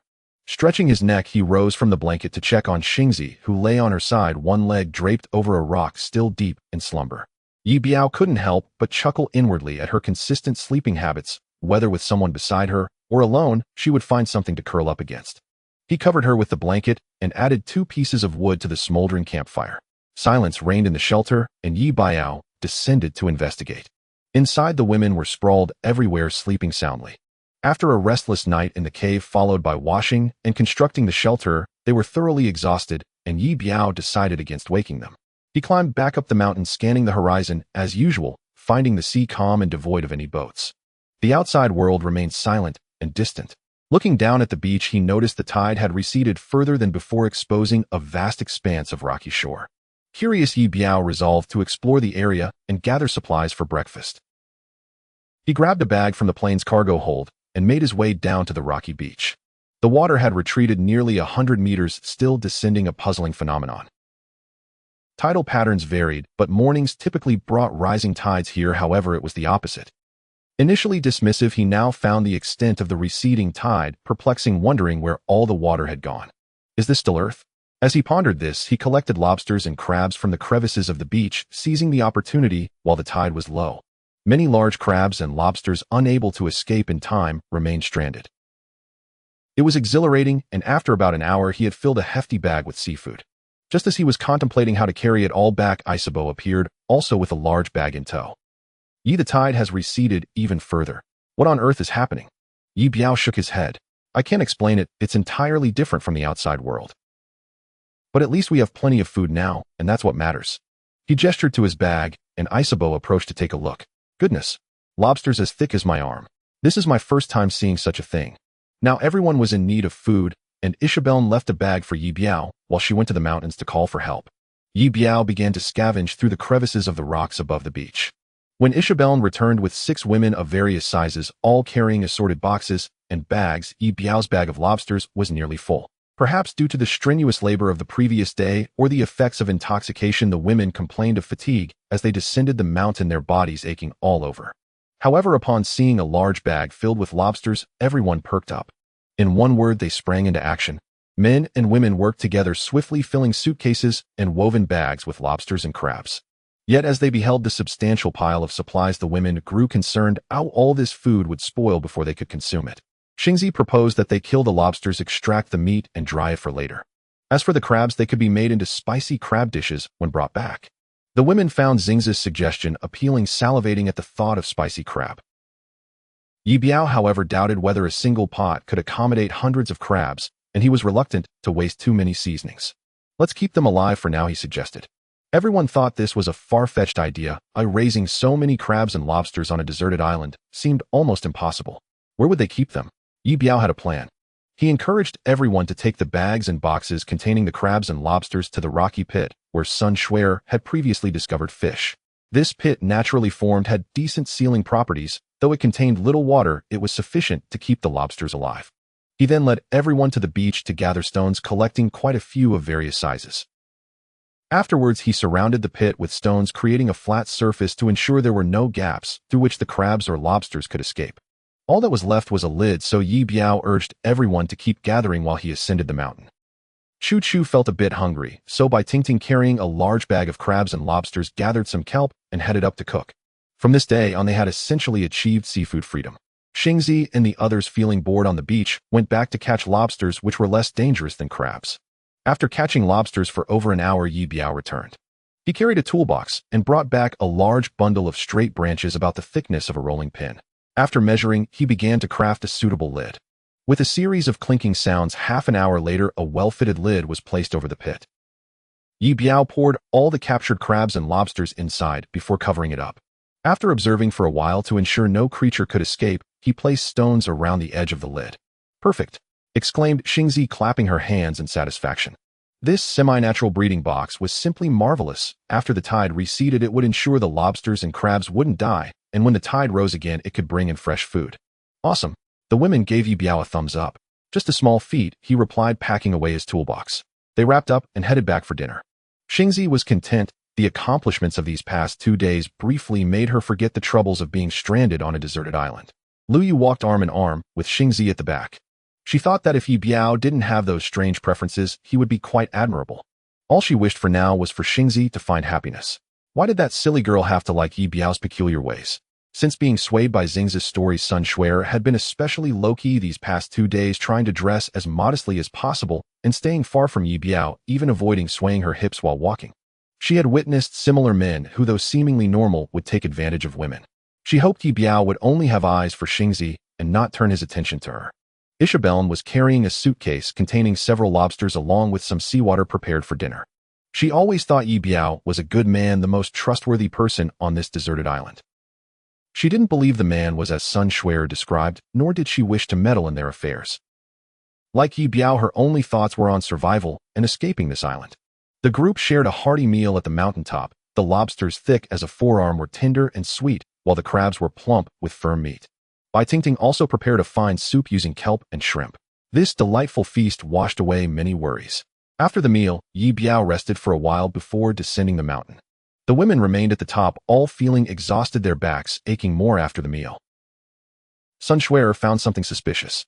Although the women had all drunk heavily the night before, Ye Biao had not. Now everyone was sore. What exactly had happened last night? She was unsure.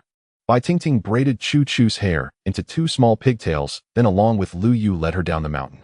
They needed to gather some firewood in preparation for the impending storm, while little Chu Chu had to take care of the chicken. The girl whose parents had just perished often cried and was in a poor mood. Ye Biao had devised a plan to help her cope by assigning her to look after the silly dodo bird named Miracle. Each day she would take it out to find food, and gradually smiles began to appear on her face. Chu Chu often fed it leftover scraps of food, who over the days Miracle became familiar with her. As Choo Choo walked ahead, Miracle followed closely behind, making soft doo-doo sounds. Choo Choo affectionately nicknamed it Air Dew. Not long after Choo Choo descended, Isabelle decided to wash up and collect some water, heading down the mountain with Lu Yu following her. Only Xingzi and Sun Shuer remained at the mountaintop. When Sun Shuer saw Ye Biao coming down, she began practicing yoga on the mountaintop. Xingzi gazed out at the sea, hoping for the arrival of a ship. As time passed, she grew weary and decided to lay a blanket on a large stone at the peak, lying with her bare legs exposed, staring vacantly at the distant island. Sun Shuer noticed the palm prints on Xingzi's legs, recalling that she had gone to the beach with Ye Biao the previous day. Xingzi had mentioned how Ye Biao had bullied her while on night watch, and she firmly believed it. Determined to ask Xingzi what shocking events had transpired on the beach, she inquired, "Xingzi, did that guy bully you again at the beach yesterday?" Xingzi, caught off guard by Sun Shuer's sudden question, while lying on the blanket, responded, "No, not at all." Sun Shuer pointed at the palm print on Xingzi's calf, saying, "Don't lie to me, he didn't bully you. Is that palm print something you gave yourself?" Only then did Xingzi remember that to help Ye Biao shake off a troublesome suitor, she had deceived her by claiming the man had threatened and abused her, labeling him a pervert. "Oh, that's just a bite from a saltwater leech. He hit me to help," she confessed, feeling a bit embarrassed to continue casting Ye Biao in a negative light. "And what about the palm print on your thigh?" Xingzi was startled, realizing that when she had been lying in a skirt, the mark on her thigh might have inadvertently been exposed. Feeling a bit shy, she brushed it off, saying, "I gave that to myself." Sun Shuer laughed, wearing an expression that suggested she understood everything. Xingzi then changed the subject, chatting with Sun Shuer for a bit before heading to the makeshift shelter below to tidy up. Inside, there were 2 blankets laid out as a temporary big bed with a clear space beside it. Xingzi felt the need to organize the area better. If it rained, they would want to be comfortable inside. Watching Xingzi leave, Sun Shuer rolled her eyes and muttered under her breath, "You little flirt, claiming Ye Biao bullied you. I see you're the one chasing after him." The woman swayed her hips and continued posing at the mountaintop, keeping an eye out for passing ships. She was determined to get out. Ye Biao salvaged numerous items from the plane and hid them in the coconut grove. Although many of these items were not immediately useful, they would prove invaluable if he were to remain stranded on this deserted island for an extended period. Notably, he discovered a damaged cardboard box buried in the mud at the corner of the cargo hold, which surprisingly contained a small transportable engineer's shovel. In recent days, the tide had receded significantly, making it easier to retrieve items from the plane. Should he wait for the water to rise again, fetching his belongings would become perilous, not to mention the sharks that might pose a deadly threat. The aircraft was equipped with 2 fuel tanks located on either wing. The left wing had broken off, while the right wing remained relatively intact. Although the tank was undamaged, its fuel was nearly depleted. This was another reason they had managed to survive thus far. After veering off course, the plane had traveled considerable distance with minimal fuel, and its descent into the sea had not resulted in an explosion. He carefully filled a bottle with fuel, stowed it in his backpack, and sealed the tank. As he made his way back with 2 large aluminum panels from the aircraft, the wind picked up along the shore, and the tide began to rise once more. Ye Biao intended to expand their shelter when time allowed. Approaching the foot of the mountain, the wind grew increasingly fierce, and dark clouds began to gather ominously in the sky, signaling an impending storm. Balancing the 2 oversized panels, he stumbled precariously, almost losing his footing. Raindrops began to fall, initially sparse, but each one was heavy. The women noticed the darkening sky and hurriedly began to gather their belongings, bringing them into the shelter. Xingzi anxiously glanced down towards the forest. Spotting Ye Biao returning with large items, she called to Lu Yu and rushed down the hill. The 3 of them battled the wind and finally managed to bring everything back to safety. The weather grew more foreboding, as if night had fallen early and the wind howled around their shelter. The ocean roiled in the distance, waves crashing like wild stallions. After a sudden flash of lightning and a clap of thunder, the rain fell in torrents, drumming against the aluminum exterior of the shelter. Water cascaded down from the coconut leaves outside, forming strings of beads. Everyone huddled inside, watching as the world outside transformed. The downpour was relentless, and while the shelter had been constructed sturdily and surrounding foliage provided decent cover, there were still gaps where the wind-driven rain could seep in. As time passed, water began to infiltrate from the coconut leaves above, and they all started to devise ways to drain the accumulating water. However, as time went on, the dry areas within the shelter diminished. "The rain is too heavy, this won't do. Water is seeping in and soaking the ground. We won't be able to sleep tonight if this continues. I need to go out," Ye Biao declared, grasping the newly found engineer's shovel. "The rain is really too much right now. Let's wait until it eases up," one of the women cautioned. Ye Biao glanced at the dark clouds overhead and realized that the rain was unlikely to stop anytime soon. It's only going to get worse. You all should gather anything that can get wet off the ground. I'm going out. With that, he shed his outer garment and, armed with the shovel and a suitcase, plunged into the downpour. The rain soaked him completely within mere seconds. The shelter was built on a rocky hill with minimal soil coverage. He made his way to the cluster of bushes where he typically tethered Erdu. The area was slightly lower with weathered stones accumulating enough soil and sand. Using the shovel, he filled the suitcase and dragged it back outside, leaning it against the surrounding fence. Repeating this process, he quickly constructed a dirt barrier around the shelter, preventing any further water from entering. The women peered out through a small window, noting how drenched Ye Biao was, and felt a warmth in their hearts. Sun Shuer had recently begun to view this man as dependable. He had saved them multiple times and was far superior to the selfish Wang Siming. Aside from the wealth and eccentricities, she believed Ye Biao excelled in every other aspect. She glanced at the turkey nestled in the corner, which Isabian claimed was worth $1 million. Once Ye Biao returned, he would be a wealthy man. As for Wang Siming's eccentricities, she suspected he was not far behind in that regard, given the rumors of his family keeping numerous traditional Chinese medicine practitioners. Regarding Ye Biao's peculiarities, Sun Shuer was starting to have her doubts. Although Xingzi often claimed he was a pervert, her body bore the marks of his affection, and Sun Shuer sensed that Xingzi was not suffering as much as she pretended, seemingly relishing the attention from Ye Biao. Sun Shuer concluded that if Xingzi, with her delicate appearance, could endure such treatment, she could certainly handle it too. She looked at Xingzi, whose gaze seemed fixated on Ye Biao, and felt a nagging suspicion that her friend had been charmed. Determined, Sun Shuer resolved to wear yoga pants more often and loosen her undergarments. With only one man on the island, she was confident that effort would determine who thrived. Ye Biao propped the newly salvaged aluminum panels against the shelter's walls, securing them with stones and coconut fronds effectively. Ye Biao's decision to take a shower on the mountaintop amidst the torrential downpour was a spontaneous one. He believed he could finish in about 10 minutes and did not think to inform anyone beforehand. As time passed and the man did not return, the women began to grow concerned. Outside, the rain poured relentlessly and the wind howled fiercely. Xingzi attempted to call out, Ye Biao, are you there? Perhaps the sounds of the storm were too overwhelming, or the thunder and lightning were too loud, but Ye Biao, washing his hair on the mountaintop, did not hear her calls. You are the lightning, you are the light, you are the only myth. I only love you, you are my superstar. Many people enjoy humming a tune while showering, and Ye Biao was no exception. In this moment, the scene felt apocalyptic. It was as if the sky were leaking, resembling an enormous showerhead. He scrubbed with soap made from wood ash while continuing to hum his song. Xingzi called out several times with no response, and the other women joined in trying to shout outside as well. However, the shelter was nestled beneath stone walls, and combined with the flashes of lightning and fierce winds, Ye Biao, lost in his song while washing his hair atop the mountain, truly did not hear them. Xingzi, don't worry. He'll be fine. Let's wait a little longer, Lu Yu said, noticing Xingzi's anxiety and attempting to soothe her. But his hearing is really good. If he can't hear us, I'm genuinely worried he might be in trouble, Xingzi replied, her mind racing with dark thoughts. With the storm raging outside, and Ye Biao suddenly missing, her imagination conjured up all sorts of scenarios. The thought of him slipping and clinging to a small tree on the edge of a cliff waiting for her to save him made her anxious to act. I think we should go out and look for him. In this terrible weather, he shouldn't be outside. Ishabane shared her concern and decided to accompany Xingzi while the others remained behind. The two women grabbed large plastic woven bags to shield themselves and brave the storm. Meanwhile, Ye Biao was engrossed in his shower when a peculiar waterspout on the distant sea caught his attention. He watched it whirl on the water's surface, causing the melody he had been humming to fade. If that waterspout made landfall on the island, they would truly be in danger. Shaking off the grim thought, he gave himself a mental slap. After all, his name was Biao, the one who faced adversity. The wind howled fiercely, and even with the woven bags, Xingzi quickly became soaked, as did Ishabane. They first arrived at the small group of bushes where Erdu was tied, the same spot where Ye Biao had been digging moments ago, but now it was deserted. The sky was overcast, and the two women, heads bowed against the wind, struggled to climb up the mountain. At that moment, Ye Biao was blissfully unaware, enjoying his shower. Crack!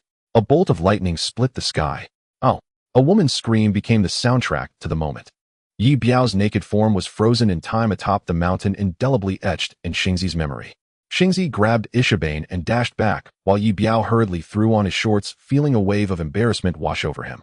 He hadn't expected them to brave such harsh weather to find him. Had he known, he would never have taken a shower on the mountaintop. The two women, drenched, hurried back into the shelter. Bai Tingting quickly offered them blankets. Did you find him?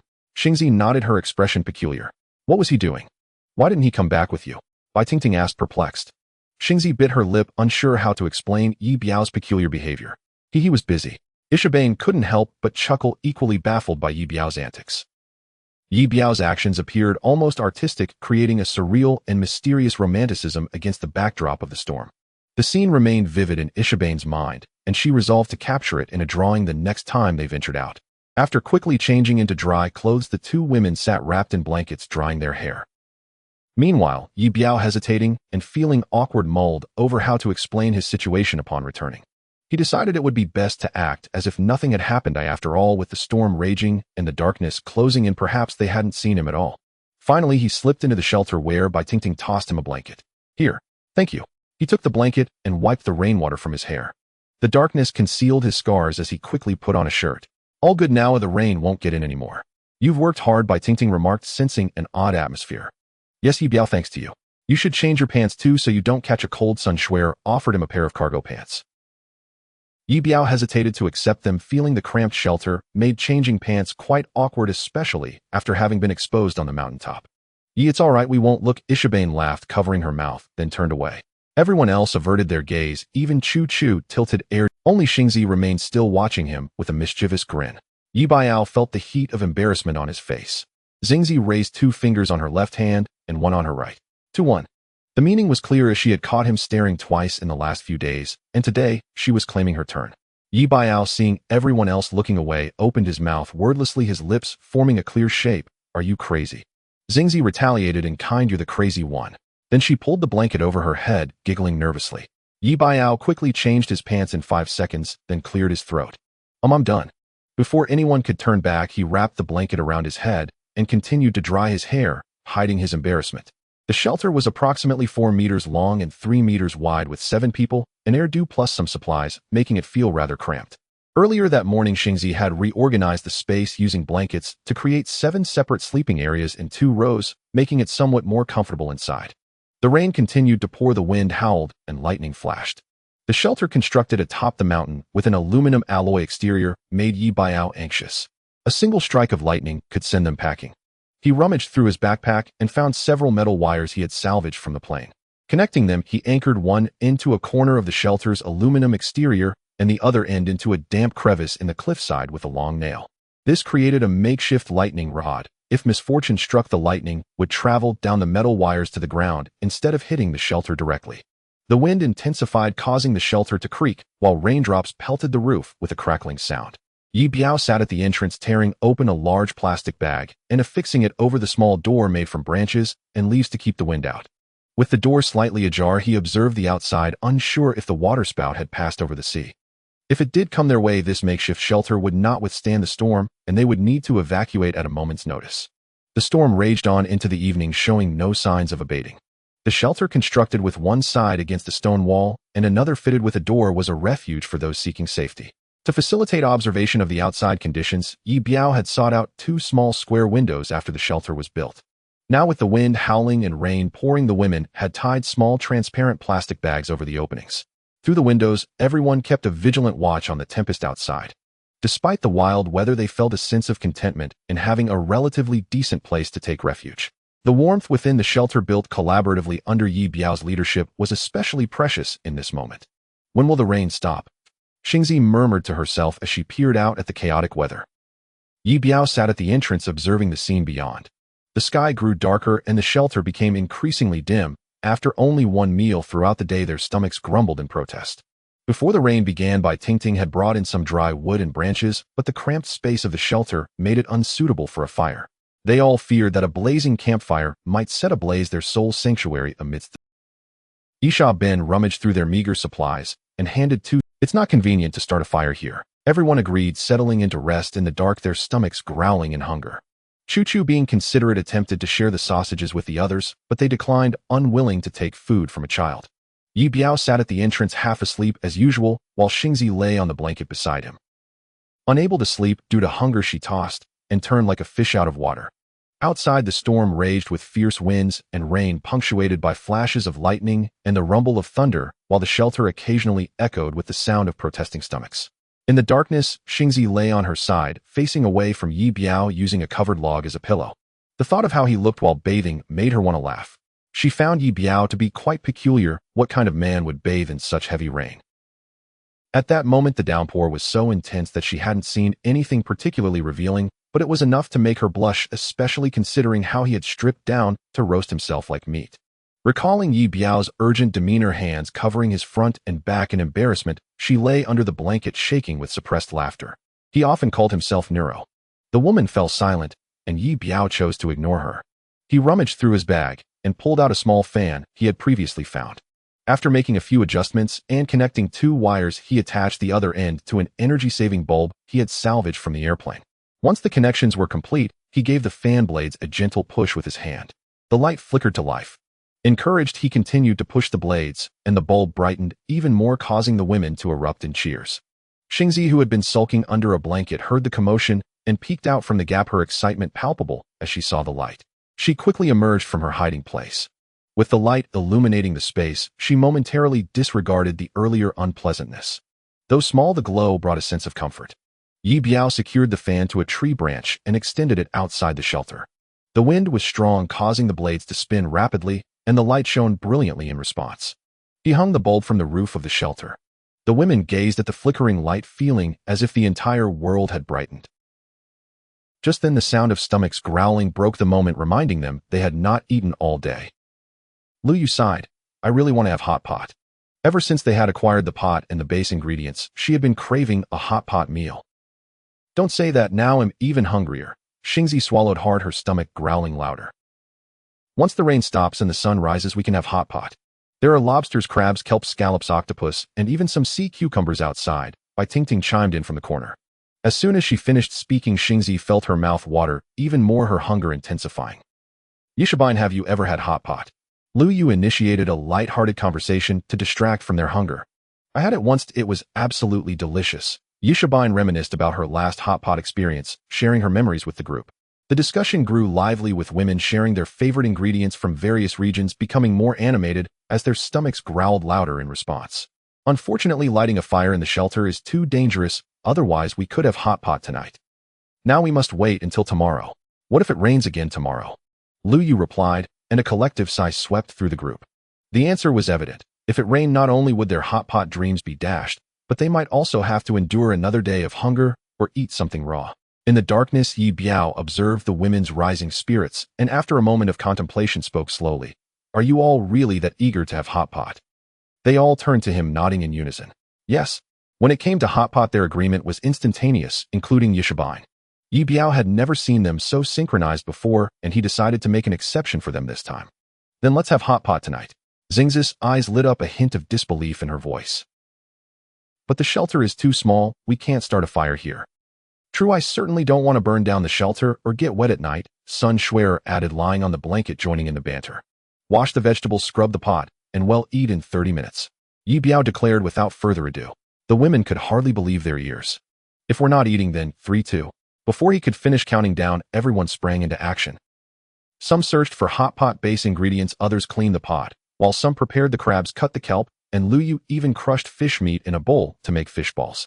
Ye Biao borrowed Xingzi's wooden pillow and used an axe and chisel to carve out a hole about 20 centimeters long and an inch wide in the center of the log. Then he drilled a vent hole on the side, connecting it to the central cavity. Afterward, he nailed 4 pegs around the hole to support a metal pot. Finally, he retrieved a bottle of jet fuel from his backpack and poured a little into the hole. With many hands making light work, the women finished their preparations.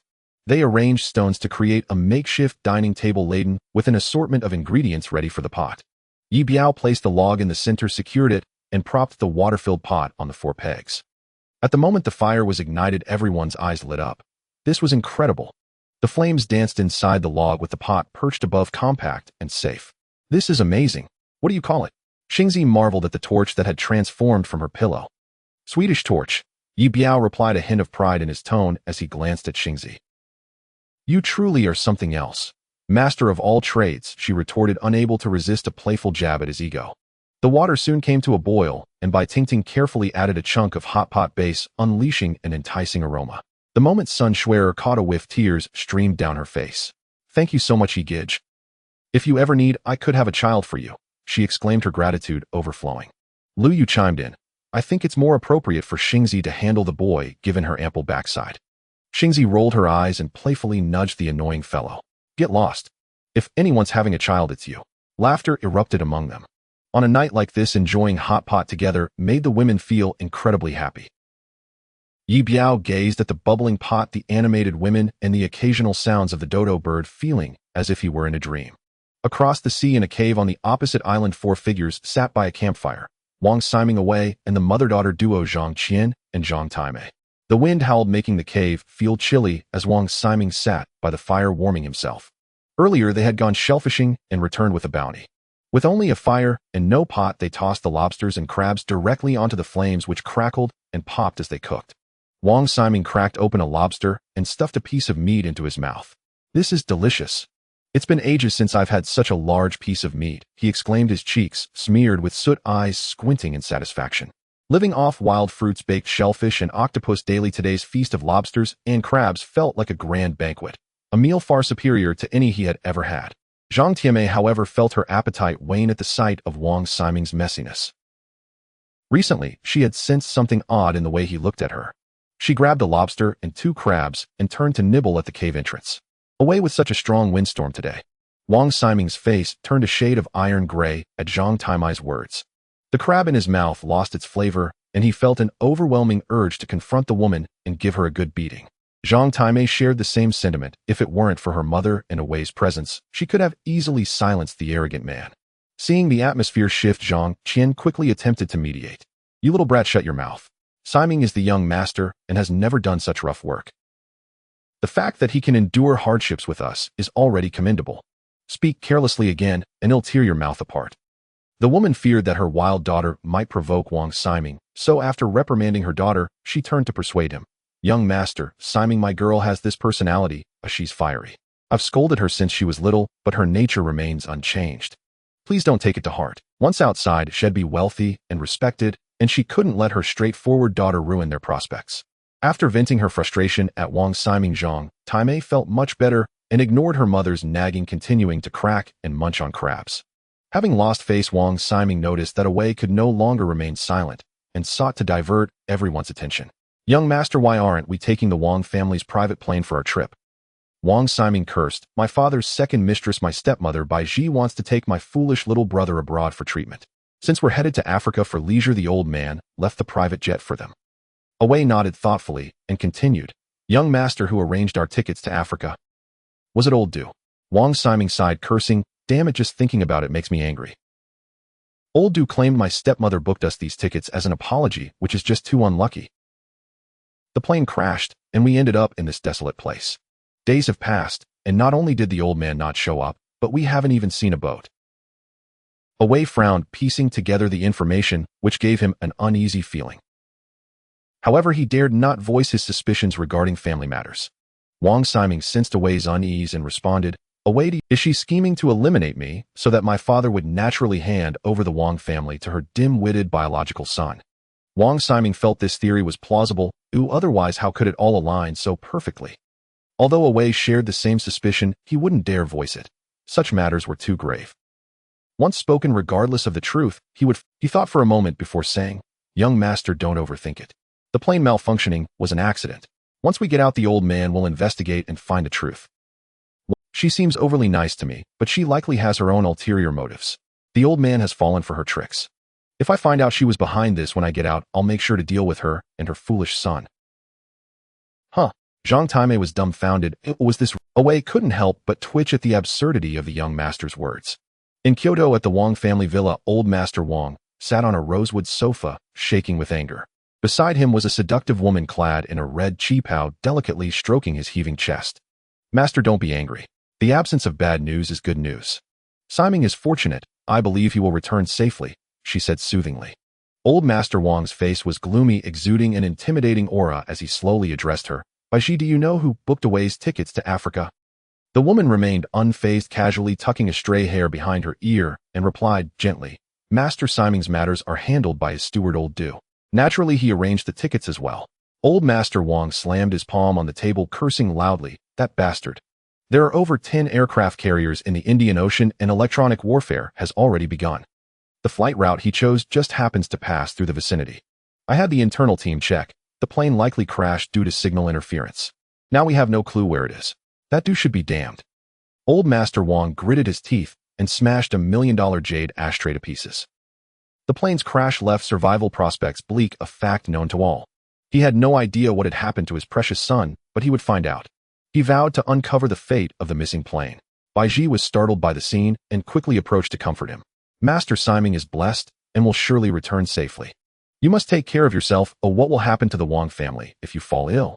With reddened eyes, she produced a bottle of heart protection pills, urging him to take one. Old Master Wong waved his hand, looking dispirited.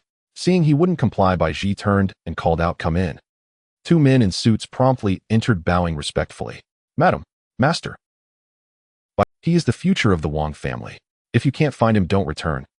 "Yes, madam." Old Master Wong watched them leave, grasping Bai Ji's delicate hand, his tone softening slightly. "Bai Ji, it's fortunate to have you. Otherwise I'd probably be driven to my grave by this matter." Upon hearing this, the woman gently sat on his lap, her fair thigh exposed by the slit of her Ye Biao, resembling snow against satin.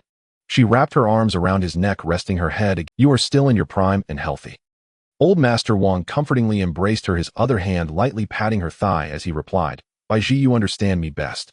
I hope that child is safe, just as you said." The woman nodded affirmatively. "He will be." Old Master Wong slightly bowed his head. "You should go home now. Oh, I have some matters to attend to. I'll come to find you later." The woman obediently nodded, revealing a hint of youthful shyness. "Master will wait for your return tonight." She placed a gentle kiss on his forehead, then stood smoothing her Ye Biao from top to bottom, her steps graceful, a faint fragrance lingering as she turned to leave. As she exited, a barely noticeable smile appeared on her face. Old Master Wong watched her close the door, his expression fluctuating, difficult to decipher. The storm raged on the sky, appearing as if it were leaking, while the rain fell in torrents. On the second day, Wong Simon had gone a whole day without food, and by the third day his hunger became unbearable, prompting him to join everyone else in eating seaweed. This seaweed had been gathered by Zhang Tai-mei and away along the shore. As he chewed on the seaweed, he stared blankly outside the cave, his pink suit stained, and his hair a tousled mess, his gaze somewhat vacant. "Away, when will this damned weather improve? If it keeps up like this, we won't survive." Away looked at Wong Simon. "Young master, I believe the storm will pass soon. For now, just eat more seaweed. We must hold on until the old man finds us. Once we get out, we'll have everything we need." Concerned that Wong Simon might truly lose his composure and perish on the island, Away tried to encourage him. Upon hearing these words, Wong Simon felt a flicker of hope. He thought of Ye Biao and the blonde girl across the island, drenched in rain and shivering as they ate ants, and suddenly found solace in his own situation. At least he still had seaweed. Life had not been easy for Ye Biao and the others either. The storm was ferocious, forcing everyone to huddle indoors. The next day, during low tide, Ye Biao braved the heavy rain to fetch dozens of lobsters, each as thick as his arm, from a nearby cage, and returned to the shelter. They boiled the lobsters, and with mustard and soy sauce made do for 2 days. It was worth noting that while he was out, he noticed a terrifying phenomenon. 3 water spouts had inexplicably emerged on the sea. The tops of these spouts connected with dark storm clouds, while their bases plunged into the ocean, creating a breathtaking yet alarming spectacle. Ye Biao felt a deep concern. The power of these water spouts was immense, and their destructive potential unimaginable. If one were to strike the island, the consequences would be catastrophic. Yesterday he had observed just 1 water spout, but today there were 3. This area of the sea was indeed bizarre. He believed that under such circumstances they needed a new shelter. The women learned of the existence of these water spouts and shared his worries, yet there was no escaping the current weather. Everyone felt as though a sword hung over their heads, and fear permeated the shelter. Ye Biao sat at the entrance, periodically stepping outside to assess the situation.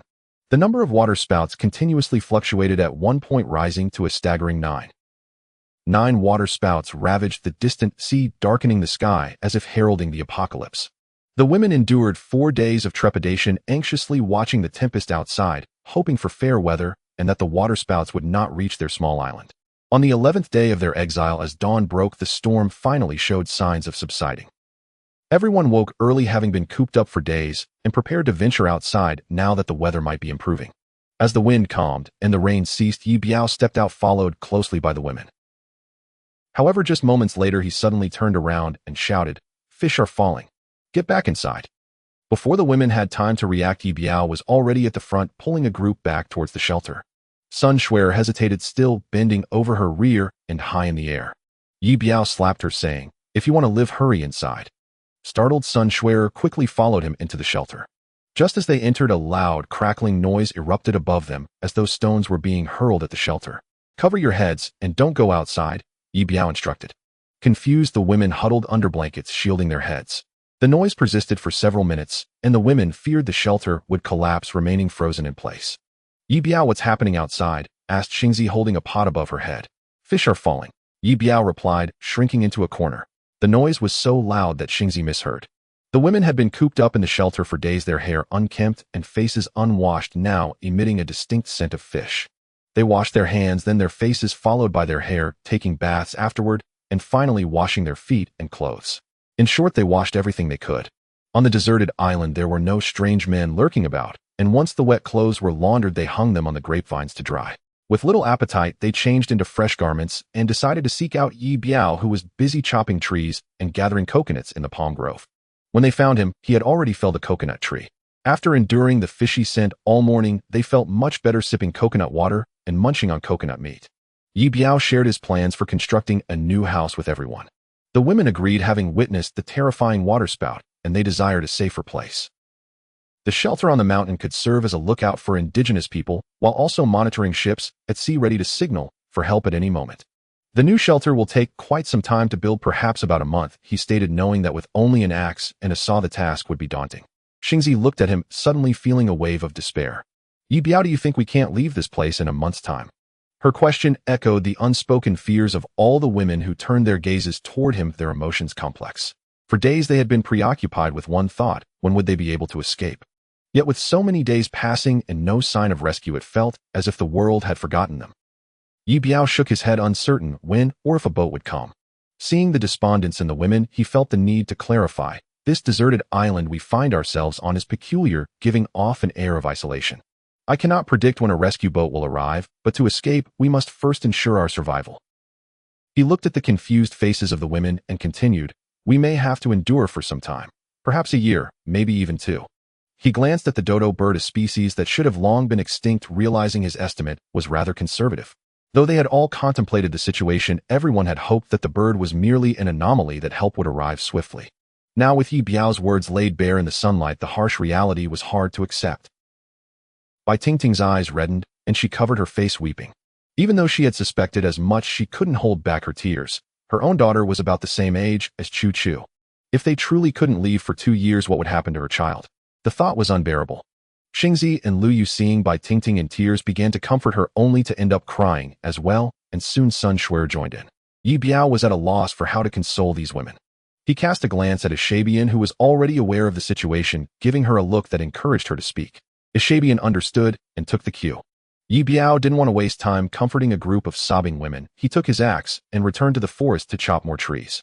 Ishabian attempted to soothe them with her halting Mandarin, but she realized it was futile because the truth was simply devastating. Eventually, she fell silent, her thoughts drifting to Hans's death, and her eyes too turned red. In their isolation away from the outside world, from loved ones and friends, it was inevitable for anyone to lose control of their emotions.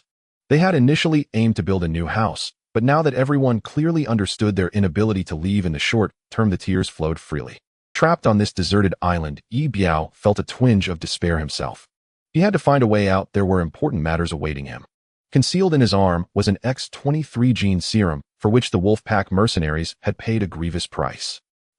This discovery was promptly sealed off within the lab, as gene alteration was strictly prohibited due to the risks of genetic contamination and the potential for a biochemical crisis. The revelation of such a serum would undoubtedly create a worldwide sensation. Fueled by the allure of fame and fortune, someone leaked the existence of X-23, leading various factions to set their sights on it. Dr. Smith, who oversaw the development, understood the military's intentions. If they got hold of X-23, it would inevitably be weaponized. In a decisive move, he chose to destroy all related materials and existing serums. However, during the destruction process, 3 vials of X-23 went missing along with his assistant Will. Dr. Smith realized the gravity of the situation. If the military acquired the serum, it would spell disaster for humanity. After much contemplation, he contacted the Wolfpack mercenaries, with whom he had a prior relationship. The mercenaries worked for money, and his serum had previously saved their captain and many of their members. After careful consideration, the wolf pack accepted the mission, but they needed to capture Will before the military could. The task began as a race against time. Following Dr.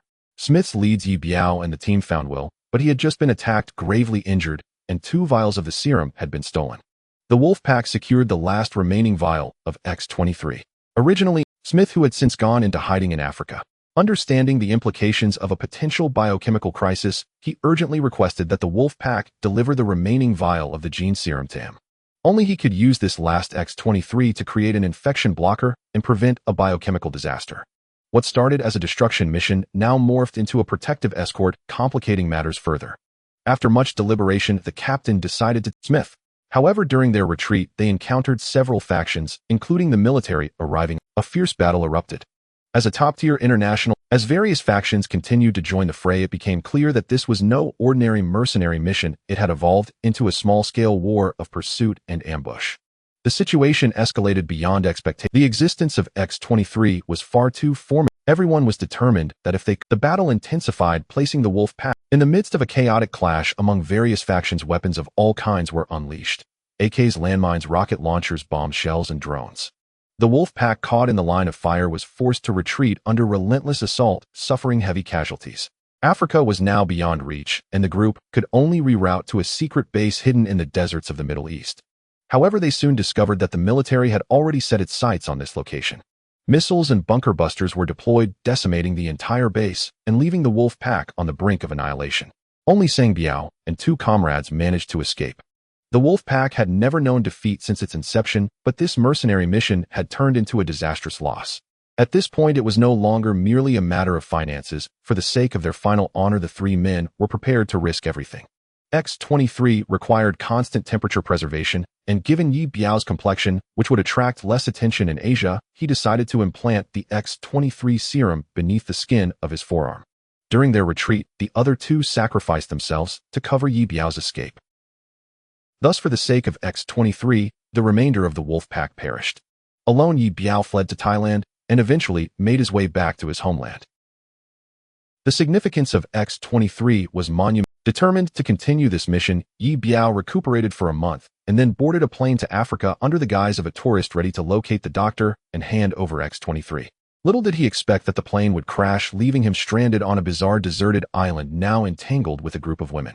Unaware of the current state of the outside world, he had no knowledge of where the 2 lost X-23 serums had ended up, whether they had fallen into the hands of super soldier creators or sparked a biohazard crisis. Ye Biao's mood grew increasingly thud. Frustrated by their persistent sorrow and noting that Ashaban's attempt, he abandoned the axe and shouted from a clearing at the edge of the forest, "Stop crying. Gather around." The women, having seen many friendly faces in recent days, momentarily forgot that he was a man capable of ruthless violence. At the sound of his voice, they perked up, forming a line before him. Sun Shuer wiped her tears and tucked her hair behind her ears, standing closely beside Xingzi. After bathing, the women had changed back into their tight-fitting combat attire, accentuating their curves. Standing in a line, they tried to present themselves as prominently as possible. Sadness is infectious. Despair can often bring a person to their knees more swiftly than hunger or lack of clothing. Ye Biao understood that he needed to quash these feelings before they took hold. The plane crash had left them shaken, and while they had briefly encountered cruel natives, those threats had been repelled and their immediate needs were met. With food and safety secured, there was now time for grief and despair, a luxury they could ill afford. Your crying won't solve anything, and I don't have time to waste on a bunch of weak women who can only weep. If you wish to survive and reunite with your families and friends, you must be stronger, he declared. But isn't it okay to cry and let out bad emotions? Bai Tingting interjected, her fellow women looking at Ye Biao expectantly. Vent if you must, but crying is not permitted, he replied bluntly, unwilling to engage in philosophical discussions that would lead nowhere. The women were taken aback. Were they forbidden even to cry? What was Ye Biao attempting to establish? They speculated silently, knowing he was a man capable of breaking necks in an instant, leaving little room for negotiation. Xingzi sensed the oppressive atmosphere and, feeling defiant, ventured to challenge him. If someone needs to vent their emotions, shouldn't they be allowed to? Are you going to stifle us completely? Ye Biao regarded her thoughtfully. If you truly need to vent, come to me. I can arrange a reasonable way for you to release your stress, and if anyone else feels the same, they may approach me as well. Upon hearing this, the women fell silent. They were all aware of the ambiguous relationship between Xingzi and Ye Biao, often engaging in chaotic mock-fighting games. What did his words imply? Was one Xingzi not enough for his games? Now he intended to drag them all into it. No one dared to protest, remaining quiet in the formation, not wanting to draw attention to themselves. At that moment, Sun Xuer boldly stepped forward. Ye Biao, I have emotions, many bad emotions. I want to vent tonight, can you help me? She bit her lip and looked at him hopefully. Ye Biao nodded affirmatively. Of course, no need to wait until tonight. I will find a way for you to vent shortly. Sun Xuer blushed, surprised at how quickly this had escalated. The thought of Xingzi's numerous slap marks made her nervous. Looking at the women lined up, Ye Biao continued, it's completely understandable to have bad emotions and want to vent them. Starting tomorrow, aside from gathering supplies and waiting for rescue Ishiban, we'll have everyone running laps around the coconut grove. 1 lap in the morning and 1 in the evening. If you don't finish, you won't eat. If you run slow, you won't eat. After your laps, you will fetch water and gather firewood. I do not want to see anyone sitting around like a lost soul. If that affects my mood, I will throw you into the sea to feed the sharks. He felt that the external pressures were insufficient, their spirits had loosened, and he needed to impose some challenges. Without difficulties, he could easily create some. There was another important reason for this. The women were physically weak and often fell ill, rapidly consuming the medicines the men had gathered. By having them run, they could vent their emotions while conserving supplies, out of sight, out of mind. The prospect of training on the deserted island left the women dumbfounded. Sun Xuer hadn't anticipated this would be the method of venting. Just as she was about to voice her concerns, Ye Biao fixed his gaze on her. You have a lot of stress and emotions. You will run 2 laps each morning and evening. If you still need to vent, carry a log while running. Upon hearing this, Sun Xuer cursed inwardly, but nodded obediently. The coconut grove spanned at least 3 kilometers. 2 laps a day would be quite the burden. No one dared to speak, yet whispers circulated among the group. Any questions? If someone has an issue, step forward, Ye Biao commanded. After a moment's hesitation, Xingzi bravely stood up. Xingzi felt rebellious and wanted to argue, but met his cold gaze and fell silent. This man was bizarre. Not only did he forbid crying, but he now silenced their words. She thought he was utterly perverse. Should anyone be dissatisfied, they may leave with a fish, and in that, Ye Biao's words were calm, yet devoid of compassion. Xingzi felt that their time together over the past few days had been in vain. This man was utterly devoid of mercy. If there are no objections, tomorrow we shall have Ishiban lead us around the coconut grove for laps. In fact, let's start today to avoid endless lamentations. The women fell silent. No one dared to speak. They did not understand this man's true intentions, but his icy demeanor left them feeling that he was not joking. If they refused to run, the prospect of going hungry was all too real. Crucially, they were no match for him. Any thoughts of rebellion were quickly buried. Once exhaustion set in, the women would have no time to cry, and their emotions would naturally dissipate. For Ye Biao, this was a pragmatic approach, saving both time and effort. Survival of the fittest, that was the law of the desert island. The few women who had made it this far were largely fortunate, and his care played a significant role. This was a harsh environment where neither nature nor the indigenous people's spears showed any mercy. He continued to chop wood in the jungle with his axe. As soon as he was out of sight, the women began to whisper among themselves. Sun Xuer cautiously spoke up. Xingzi, what's gotten into your man today? He seems suddenly fierce. Xingzi was already angry. Hearing this made her roll her eyes. Don't be ridiculous. Who said he's my man? He's nothing but a pervert, a tyrant. The thought that she would have to run extra laps simply because she expressed no willingness to comply infuriated her. Sun Xuer understood how evident was the distance between Xingzi and Ye Biao's relationship. Bai Tingting, who had cried the hardest moments ago, now wiped her eyes and spoke. All right, everyone, let's not argue. In this situation, to survive, we must follow his orders. Chu Chu was oblivious to what had transpired. Bai Jia was a good person, and so was Ye Biao. She couldn't comprehend the quarrel between good people. Her only task was to care for Erdu. Hey sisters, the captain has spoken. No run, no food. Let's hurry. Ishiban chimed in, tying her hair neatly as she headed out of the forest. Having wept herself after her previous attempts to persuade the group had failed, she understood Ye Biao's reason. The catfish effect. Norwegians enjoy sardines, particularly live ones, which are tasty and fetch a high price.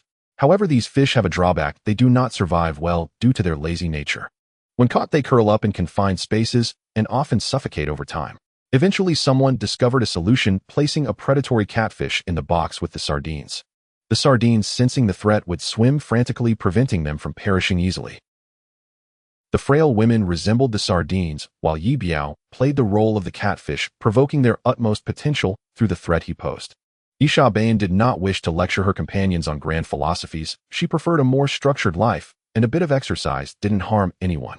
Sun Shuer wiggled her hips and followed suit behind Ye Biao. She realized that Ye Biao's controlling nature was strong. If everyone truly remained on the island, he would likely become a tyrant. She had no desire to oppose his will.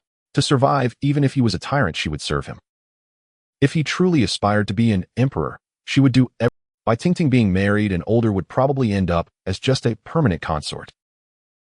Lu Yu was as naive as a white rabbit lacking guile. It was likely she'd be canon. As for Ye Biao and Xingzi, she felt she needed to tread carefully. Those two could become stumbling blocks on her path to ascendancy. Xingzi was a given, she was already in Ye Biao's sights. Ye Biao was the only outsider and had a good relationship with Ye Biao, and with Sun Shuer preferred to consider matters more. Lu Yu and Xingzi lagged at the back. Seeing her friend downcast, Lu Yu began to console her. Though Ye Biao's words may seem harsh, he does have a point. Don't be too upset. You can always distance yourself from him later and avoid any emotional entanglements. Just treat the past as a simple jab. Xingzi replied, I have no emotional ties to him. How could I be jabbed? Don't lie to me, everyone knows. You are the only one trying to hide it. Xingzi was utterly confused. What are you talking about? We really have nothing going on. Lu Yu shot her a glare. And here I was trying to help you keep it under wraps, and you're still lying to me. I saw what happened on the beach. Xingzi was lost. She asked Lu Yu, what exactly are you referring to? Lu Yu, tired of the charade, pulled back the curtain. She lifted Xingzi's skirt, pointing to her thigh. I don't know who was getting spanked on the beach, crying like a baby, only to later claim everything was fine. Xingzi slapped the impudent girl, pulling down her skirt, her face burning. So the other had seen, and it was all a misunderstanding. Xingzi then Lu Yu also informed Xingzi that Sun Shuer had spread stories about her and Ye Biao's peculiar relationship, which left Xingzi seething. She truly detested Sun Shuer.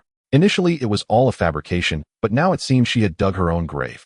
Xingzi felt increasingly frustrated. Sun Shuer cunningly shed her outer clothing, wearing only a sports bra and yoga pants, swaying as she jogged ahead, her rear bouncing. Ye Biao was still chopping wood in the jungle, likely observing them. She needed to push herself just a bit harder. Xingzi was already frustrated. She decisively ran ahead so she wouldn't have to see that bouncing backside, easing her mind. After days of island life, everyone had gained a bit of strength from climbing up and down the hills, but running around the coconut grove still proved tiring. Even though Ye Biao was not present to supervise, they could hear the sound of him chopping wood resounding through the forest. Bang, bang, bang. The sounds acted like an invisible whip, urging them forward. Though the women felt uneasy, Ye Biao's words echoed in their minds, run slowly, and you want eat. Run slowly, and you want eat. So despite their internal resistance, they pushed themselves to run faster. After completing a lap, they were drenched in sweat and collapsed on the ground to rest. Xingzi lay there feeling dizzy, her body light as air. Sun Shuer, flushed and breathless, approached. Xingzi, we have one more lap to go. If we can't run, we want to eat. Xingzi, intending to take a breather before continuing, felt even more irritated at Sun Shuer's words. He'll only run one lap. I'm not afraid of him. Sun Shuer laughed. If you're not afraid of him, you should just skip the lap altogether. Go away. Xingzi sat on the grass, kicking her long legs in frustration, nearly exasperated to death. Under duress. Let's jog slowly, I'll accompany you. Lu Yu offered a way out, helping Xingzi up as they chased after the swaying Sun Shuer. Ye Biao had once again felled a few coconut trees in the forest, stripping them of all their leaves after bringing them down. Constructing a sturdy shelter solely from trees was no easy task. It was not something that could be accomplished in a day. He planned to place the new shelter in a clearing next to the water source. The land was flat, there was water, and a large vineyard nearby. Although the grapes were not yet ripe, they would be ready in about 2 months. With grapes, everyone would have a new source of food as they provided essential vitamins and ample sugar. The surplus grapes could also be dried into raisins, which would be a welcome treat during the days without fresh fruit. With this thought, he put away his axe and walked toward the water source. Bai Tingting, after completing her run, was drenched in sweat and panting heavily.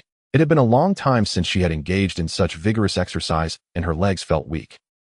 Having been raised in comfort, she later became a flight attendant, enjoying a decent marriage and a caring husband who was successful in his career. At 33, she still maintained a good appearance, exuding a tranquil grace and healthy skin. However, she had never felt as humiliated as she did now, being bossed around by a young man 7 or 8 years her junior on this island. She barely paused for rest, dragging her aching legs to climb the mountain alongside Choo Choo and Erdu. She no longer felt like crying, she was too preoccupied with watching the sea, ensuring that no passing boats went unnoticed. She hoped Ye Biao's words would not come true and that the boat would not take too long to arrive.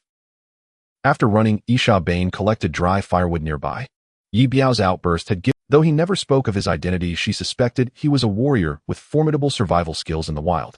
All she wanted was to live well and not be a burden to him. That would be enough. A dangerous yet predictable lion was far easier to deal with than a rabid dog.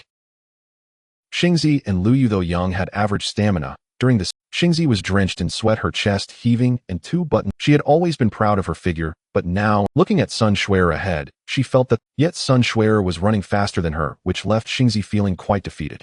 The island was already hot. In a moment of determination, Xingzi stripped off her shirt running. Luyu had just given Xingzi a boost. Now Xingzi felt liberated. If they were to run, they might as well do it comfortably. So she urged Luyu to rest, suggesting it was unnecessary for both of them to exhaust themselves. However, Luyu, glancing at the swaying Sun Shuer ahead, feared that Xingzi and she might clash, so she insisted on completing the remaining distance together. Xingzi couldn't argue against that. Observing her friend flushed and dripping with sweat, Xingzi asked, "Luyu, aren't you hot?" Luyu looked at her, nearly out of breath. "Of course I'm hot. My clothes are sticking to me." "Then take them off like me. It feels much cooler."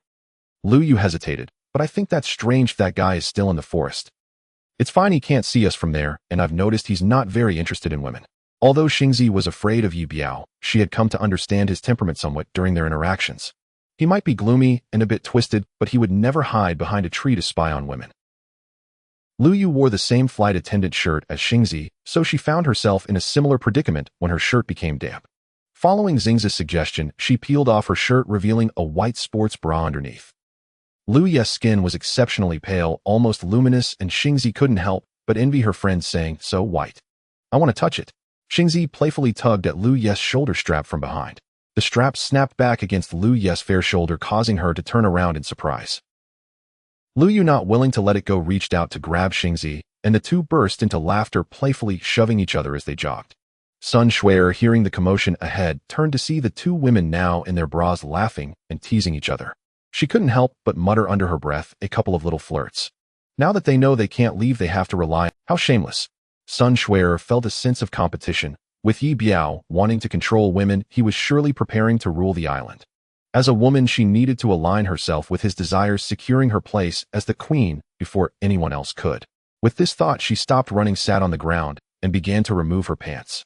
The two ran past her, puzzled by her sudden action, exchanging glances. As they passed, Luyu quietly asked Xingzi, "Why is she so hot?" Xingzi shrugged, knowing the underlying reason. The sea is vast after all. Luyu stifled a laugh. Once Sun Shuer had removed her pants, she revealed a deep red bikini, which she had found in her suitcase. With her decent fitness, she quickly caught up to Xingzi, and Luyu, laughing as she passed them, her movements exaggerated as she jumped ahead. Luyu, noticing Sun Shuer's pronounced curves, couldn't help but comment, "She really looks quite alluring. If I were a man, I'd want to touch that." Xingzi rolled her eyes dismissively. "She's just looking for attention now, but definitely not from you." With that, the two women burst into laughter. "Xingzi, why is she wearing a red bikini?" "I think white looks better on her," Luyu remarked. Xingzi adjusted her slightly askew bra and smirked. "She's probably trying to attract bulls. After all, the bull is right there in the forest." Luyu laughed until her stomach hurt. Ye Biao was unaware of when he had transformed into a beast of burden. After finishing his tree cutting, he took his axe to the water source to wash his face and hands before filling his container with water. He then intended to check on the patch of land that was adorned with grapevines. Since he would likely be staying on this island for a while, he planned to find time to build some wooden trellises to support the vines that sprawled across the rocks and shrubs. This would not only enhance the yield, but also protect the grapes from being ravaged by the island's small animals. Previously, he had spotted numerous animal tracks nearby, and once the grapes ripened, they would surely feast upon them. Although these creatures were the island's original inhabitants, the arrival of guests warranted a concession on their part. Upon reaching the grapevine area, Ye Biao discovered that the vines were draped with women's clothing, both large and small items alike. A black lace panty had fallen to the ground, and as he picked it up, he couldn't help but feel a tinge of heat. He hung it back on the vine, unsure of which woman it belonged to. The expanse of grapevine spanned approximately an acre, perhaps originating from a single grape seed brought by a bird that took root and flourished into a sprawling vine, eventually bearing fruit. As the grapes ripened and fell to the ground, they took root once more, creating this vast vineyard over time. These vines twisted and intertwined chaotically, and attempting to tidy up such a large area and construct new supports was no simple task. Equipped with his entrenching tool, Ye Biao pruned and hacked away, pulling out several large vines entangled in the bushes, still bearing clusters of small grapes. With the grapes so close to the ground they were destined to be consumed by the small animals once ripe. He chopped more branches to create supports and lifted the vines, granting them better exposure to sunlight, which would surely enhance their growth. During this period, he had not spotted any other dodos on the island, seemingly just the one he had named Erdu. One dodo was far too few for the island to sustain a population, and he suspected that there had never been dodos here to begin with.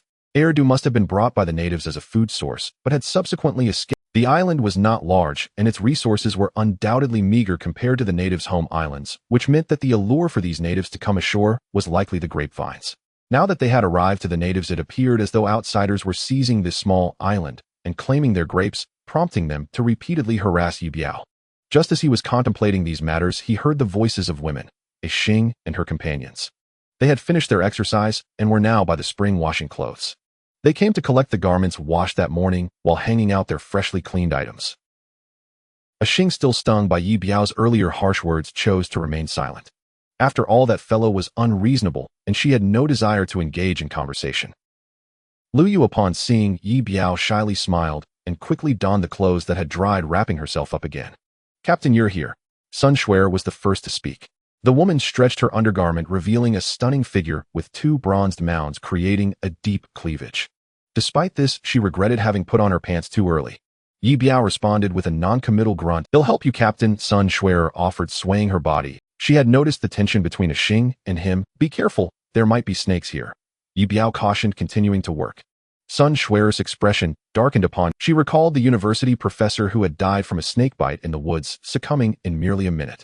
"Disturb the grass, scare away the snakes. Here, take this." Ye Biao handed her a stick. "If there were snakes, this would frighten them away." "Thank you, Captain," she replied with a smile as she took the stick and mimicked his actions, diligently working. She intended to seize this moment to build a closer relationship with him. Should they be stranded on the deserted island for 2 or 3 years, she needed to secure her romantic prospects. Lu Yu noticed Sun Shuer bent over her ample bosom, nearly brushing against Ye Biao's face. She nudged a Xing with a glance, signaling her to pay attention. A Xing glanced at the two and pursed her lips, wanting to say something, but ultimately holding back. After all, that domineering fellow had no connection to her, and if black tea fancied him, so be it. The clothes washed that morning had dried, and a Xing, still in her black bra, plucked a t-shirt from the grapevines and slipped it on. The two gathered their dried clothes, and Lu Yu, casting another glance at Sun Shuer still toiling beside, Ye Biao tentatively suggested to a Xing, "Why don't we go help them?" A Xing shot a glance at Ye Biao, who remained engrossed in his work, feeling vexed. That man was a budding tyrant, already beginning to exert pressure on women, and she felt stifled by his earlier reprimands. If she went over to help now, it would seem as if she were fawning over him, and that would ruin her chances in the future. "I won't go, let's head back," a Xing declared, clutching her clothes as she turned to leave. Lu Yu exchanged glances with the two before following her. "Should we leave them alone together?" "I sense that Sun Shuer is not to be underestimated, as she's too cunning. Just like you said, she's a black tea. Allowing her to entice Ye Biao might not be wise," Lu Yu voiced her concern. A Xing was well aware that the woman was no simple character, but she felt irritated by how Sun Shuer had silenced her earlier and used the threat of food deprivation to make everyone run laps. "That woman is wearing red underwear, just waiting for a bull to charge at her. I don't care." Lu Yu chuckled, nearly in tears from laughter. Her friend was a true comedian. In the vineyard, only Ye Biao and Sun Shuer remained. The woman recognized this opportunity, but knew she couldn't be too forward. Having experienced many men, Sun Shuer understood the importance of acting decisively, but not excessively. If she made her intentions too evident too soon, he would lose interest. What she needed was to gently lure him in, creating an intimate atmosphere, gradually guiding him into her trap. However, the pivotal moment had to be initiated by Ye Biao. Wiping the sweat from her brow, she accidentally let her shoulder strap slip down. Sun Shuer basked in the spring sunlight, feigning ignorance. Unbeknownst to her, Sang Biao was engrossed in tending. After a moment's wait, Sun Shuer noticed that Ye Biao was still unaware of her and gradually shifted in front of him to continue her task, which finally caught his attention. As Sang Biao looked up, he was met with a glimpse of her figure. Stunned for a second, he quickly returned to his work. Sun Shuer was taken aback. How could this man be so oblivious? He must not have seen her. She was determined to attract his gaze and subtly loosened the straps of her top, exposing her shoulders. This was bold. She began to vigorously pull weeds right in front of Ye Biao, swaying her body in an exaggerated manner. Although Sang Biao kept his head down, he was not blind. He sensed something moving in his peripheral vision and it made him somewhat uneasy as though someone was wielding a hammer at him. Not wanting to draw attention, he turned away to another part of the vineyard. Seeing him turn, Sun Xuer believed he must be shy. She had not expected this man who was ruthless in his actions to be bashful in her presence. However, she was aware that if he ever gained the upper hand, she would end up like the apricots he had mercilessly struck, bruised and battered. Nevertheless, she decided to push the boundaries, curious to see how long he could restrain himself. If he broke first, their relationship would progress. With this in mind, she swayed her form before him and continued to pull weeds with renewed vigor. Ye Biao initially thought she was simply working hard, but upon observing her exaggerated motions, he realized she was not just a naive fool. He pulled out a pack of cigarettes dampened from seawater and lit one, sitting down on the ground, while exhaling smoke, his gaze fixed on her. Sun Xuer could feel his eyes on her, yet she pretended not to notice, focusing intently on her task. She shifted her angles, putting on a show as she worked. Ye Biao, engrossed in his smoke, feeling that her efforts were bearing fruit, Sun Xuer sensed that he was beginning to shed his pretense. She decided to stoke the flames further. Her pace quickened, causing her body to sway more dramatically. Ye Biao smirked slightly, taking another drag from his cigarette. After 5 minutes of this charade, Sun Xuer noticed that he was still seated smoking instead of approaching her, which baffled her. In a bold move, she turned her back to him, maintaining her focus on the weeds while still swaying her hips. Ye Biao glanced over and noticed something peculiar, a large fuzzy caterpillar on her back. He stood up, his hands covered in grapevine sap and dirt, and brushed them off, hearing the sound of her clapping behind him. Is that a clap? He pondered, but Sun Xuer felt a shiver of nervous anticipation. He had given her an indication, and now she needed to respond. With her back still to him, she straightened her posture, shook her neck, and turned to face him. Pretending to clean her soiled hands, she clapped her palms together. Clap, clap, clap, she exclaimed emphatically. She believed her response was. After her claps, she watched as Ye Biao approached her. Sun Xuer froze, bewildered. Is he really going to use that? Fear coursed through her veins. She may have been in. Sun Xuer was bitten by a snake, her mind in disarray from fear. Ye Biao quickly wrapped his belt around her injured calf, tightening it securely. He then took out a knife and swiftly cut open her pants. Hang in there.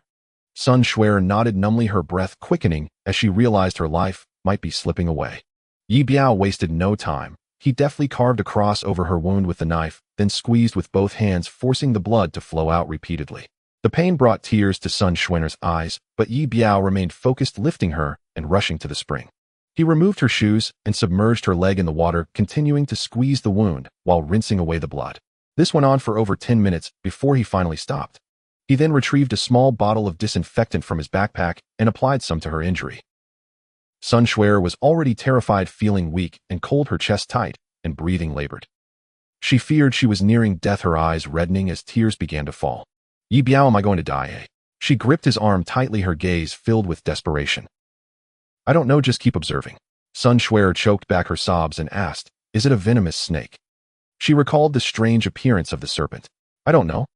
Ye Biao had seen the snake, a brown one with large eyes, but he didn't recognize it. Sun Xuer, her face streaked with tears, sat there frozen, her hands clenching Ye Biao's arm. She had heard that venom flows with the blood after a snake bite. If it were a highly toxic snake, remaining still could buy her some time. He remained silent, sitting quietly beside her. Ye Biao, is there any other way to treat this? He shook his head. Given the circumstances, he had done all he could. Unless they had the appropriate anti-venom for the snake, the only option was to administer a shot. I'm feeling very cold. Am I dying? Ye Biao touched her head. Everything seemed normal. Ye Biao, I'm having trouble breathing. Am I dying? He felt her neck. Her pulse was still relatively steady. Ye Biao, my butt hurts. Has the venom spread there? Ye Biao frowned and had her sit up. He then retrieved a small stone from beneath a rock. Ye Biao, stop overthinking. You're just too tense, relax. Looking at Sun Xuer, he struggled to find the right words. He had never particularly liked her. Their initial acquaintance on the deserted island had been tainted by her attempt to isolate herself with Wang Siming. Although it hadn't affected him directly, it made him wary of her ever since. Now, with her bitten by a snake, the situation felt a bit more personal.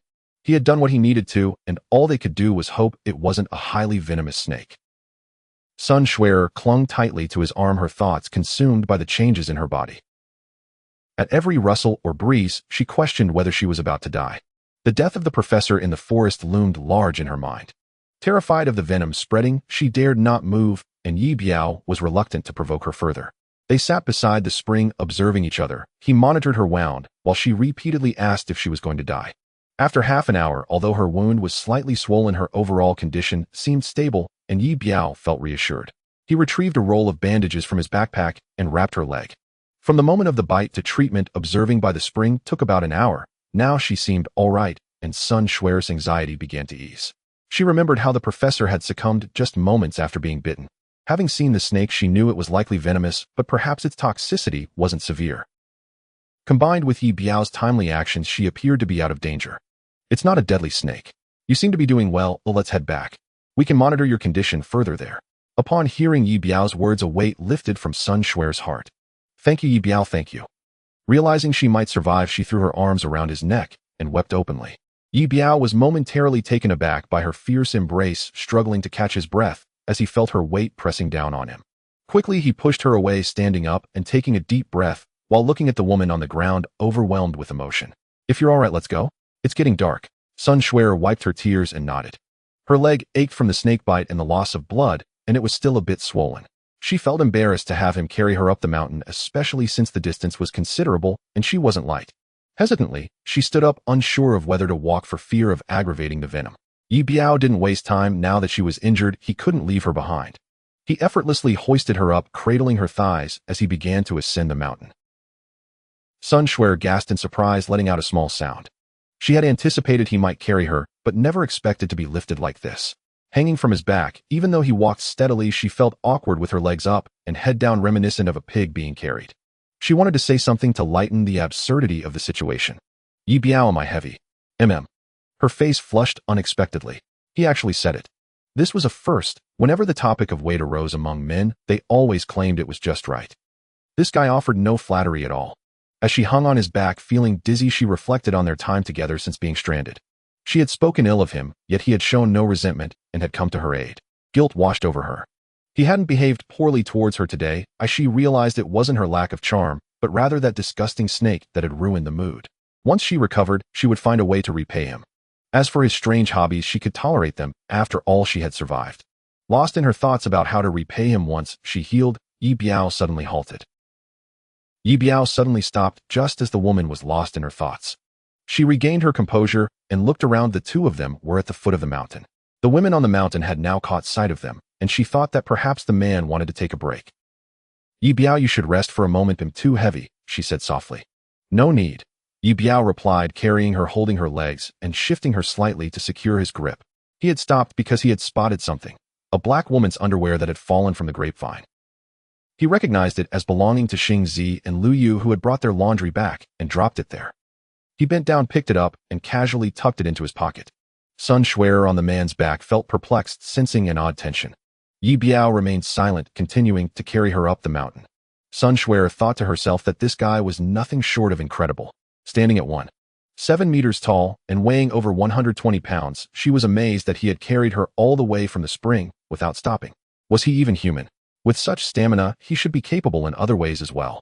Earlier, Xing Zi had mentioned that this guy had threatened and mistreated her, leading Sun Xuer to believe he was incompetent, but now it seemed otherwise as she felt she had misjudged him. He was likely both capable and aggressive. This realization made her feel unexpectedly happy, envisioning a more harmonious future. In her excitement, she instinctively tightened her grip around the man's waist. Ye Biao jolted, nearly dropping her down the mountain. What are you doing?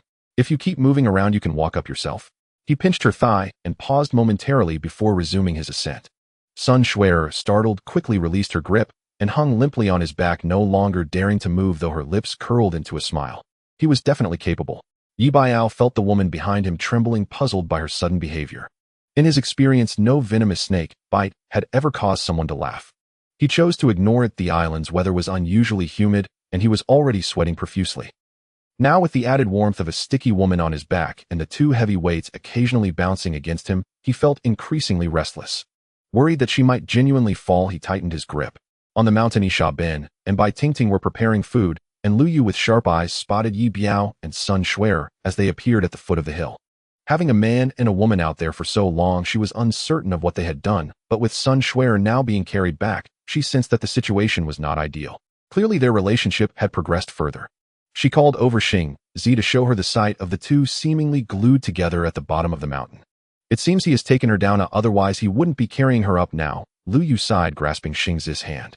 Sun Shuer certainly has her ways, but a man who is so easily taken down is not a good one, and don't be too upset. Lu Yu sensed that her friend had some complicated feelings towards Ye Biao, and she could only console her in this manner. I'm not upset at all.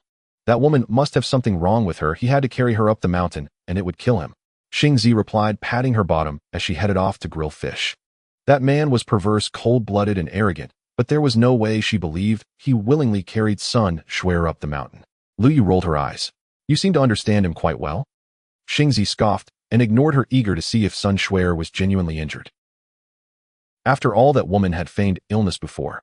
At this thought, she felt a bit embarrassed, recalling how she too had pretended to be unwell just to be close to that guy. Ye Biao carried Sun Shuer to the shelter where the other women gathered around, quickly learning about her snake bite. Xingzi realized this time she was genuinely hurt. You should rest well for the next few days and continue to monitor your condition. There's no need to participate in group labor for now, Ye Biao advised, observing the woman's slightly discolored wound. Though the injury was not severe, it was clear the snake was venomous, and she would need to lie down for a while. Sun Shuer nodded, gratefully watching him leave the shelter. Now that she was injured, despite her previous unlikable demeanor, everyone still tried to offer her some comfort. They all expressed that if she needed anything, she should just call out. Having gone through so much together, they had developed a bond. Seeing their concern, tears welled up in Sun Shuer's eyes once more. After being stranded on the deserted island, she had initially pointed to Wang Siming's large tree as a way to escape, only to find that he had fled without a word, leaving her feeling furious. The days spent following Ye Biao were filled with anxiety, as she did everything she could to please him, fearful that he might one day snap her neck for her previous words. With so many dead, she never knew when her turn would come. Now, as everything slowly improved and the others seemed to have changed their perspective on her, she felt a growing sense of security. Ye Biao, drenched in sweat from carrying Sun Shuer, sat at the mountain's peak eating grilled fish.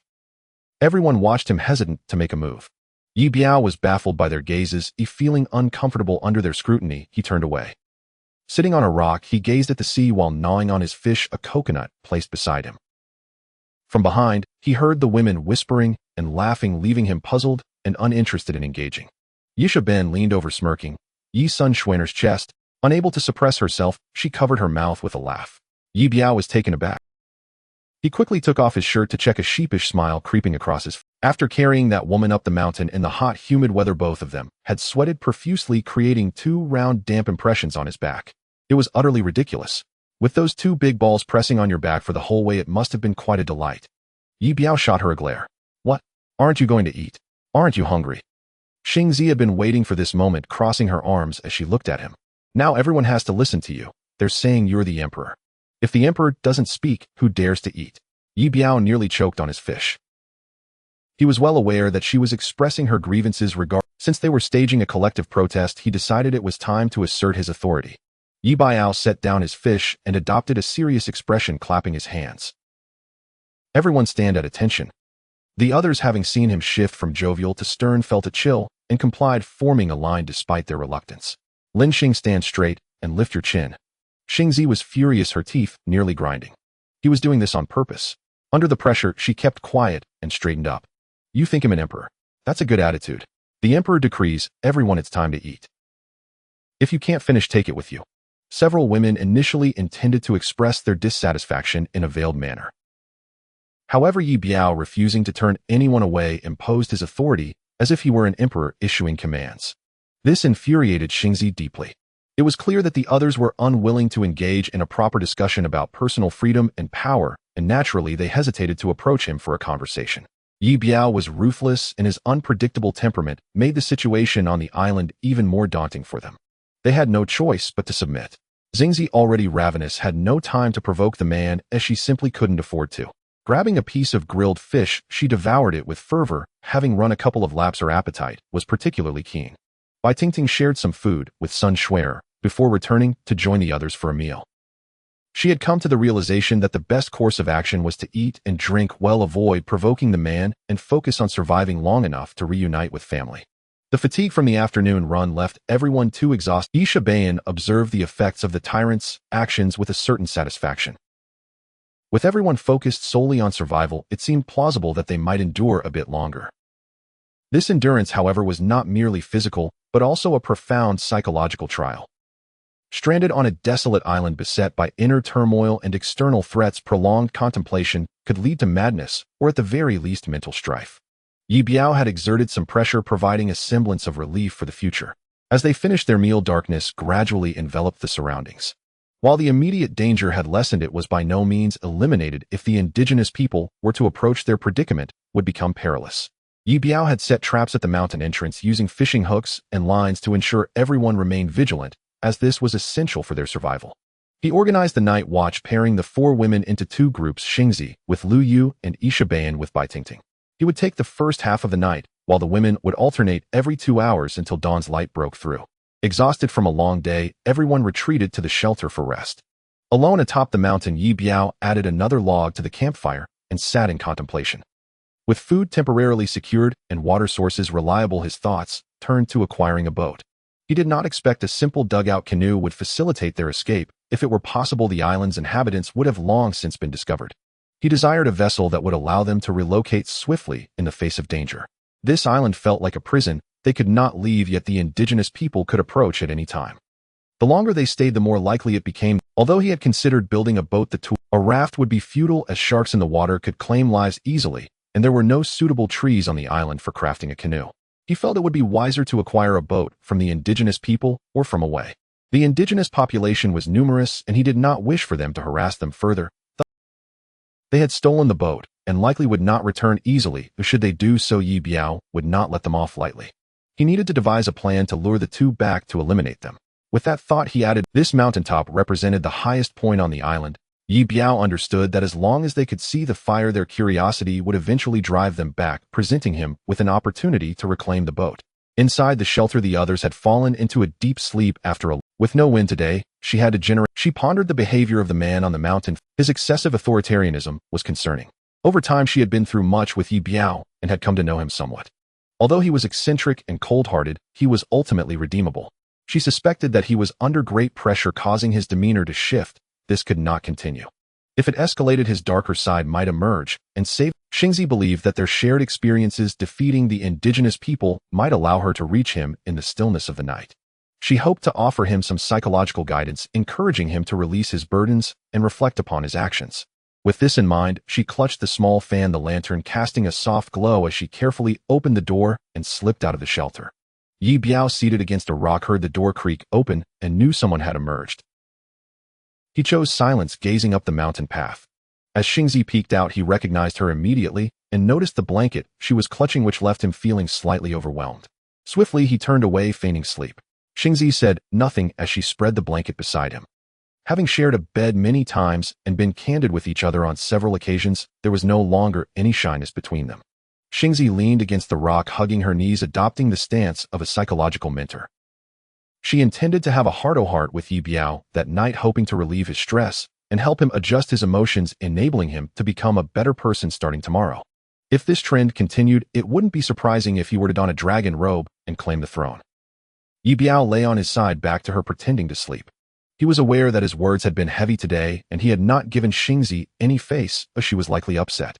However, he couldn't keep a stern face toward her at night. If she were frightened and cried, the entire island would be thrown into chaos.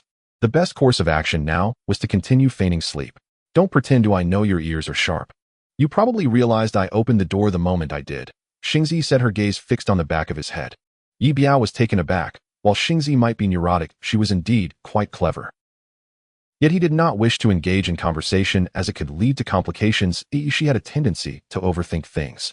Thus he persisted in pretending not to hear her, and even added soft snoring sounds for effect.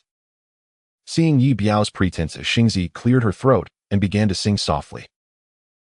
Ye Biao listened to the other person's song, feeling a shiver run down his spine. Had this woman lost her mind? Just that day he had suggested she take an extra lap, and now she was behaving like this at night. Ye Biao turned around to look at her. Are you all right? Xingzi also stopped and stared at him. This tactic seemed effective since she had risen. It was time for a proper conversation. I'm fine, but I think you have a problem, she replied. Ye Biao was baffled. What was wrong with her? Singing beside him in the middle of the night. He sensed that something was amiss. Perhaps his earlier actions had frightened her. He realized that training had to be approached gradually, not rushed. He felt the need to communicate with her to help alleviate her pressures before things got messy in the future. They both had the same intention, to relieve each other's stress. Just as Xingzi was about to speak, Ye Biao jumped in first.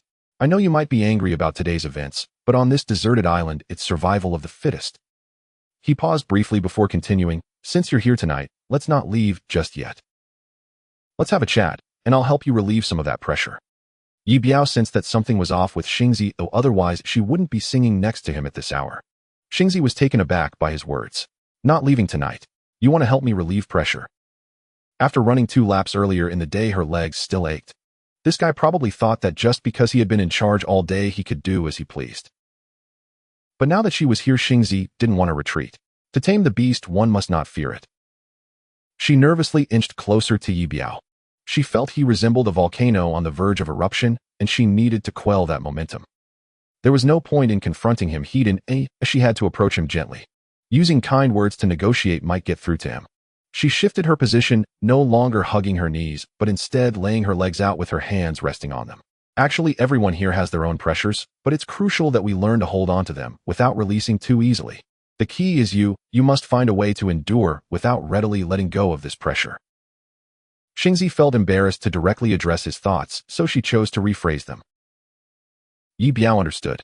Xingzi was indeed frightened and was holding on to too much pressure.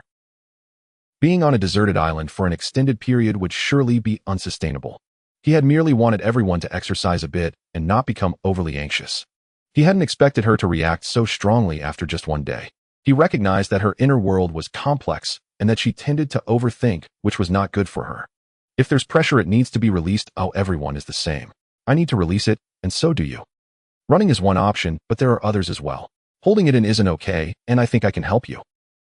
Ye Biao thought fishing would be a good distraction. If Xingzi learned, he could save some time for himself. Xingzi gulped. It seemed he was determined to have her release this pressure. She admitted that Ye Biao was rather handsome, especially when he was asleep. But they had only known each other for a short time, and under these somewhat unstable circumstances, if something were to happen, how would others view it afterward? There was plenty of time to get to know each other better. That won't do. I need to think this over. Let's discuss it later. I'll take my leave for now. I'll pretend I never came. Seeing that things were taking a turn for the worse, Xingzi wanted to withdraw.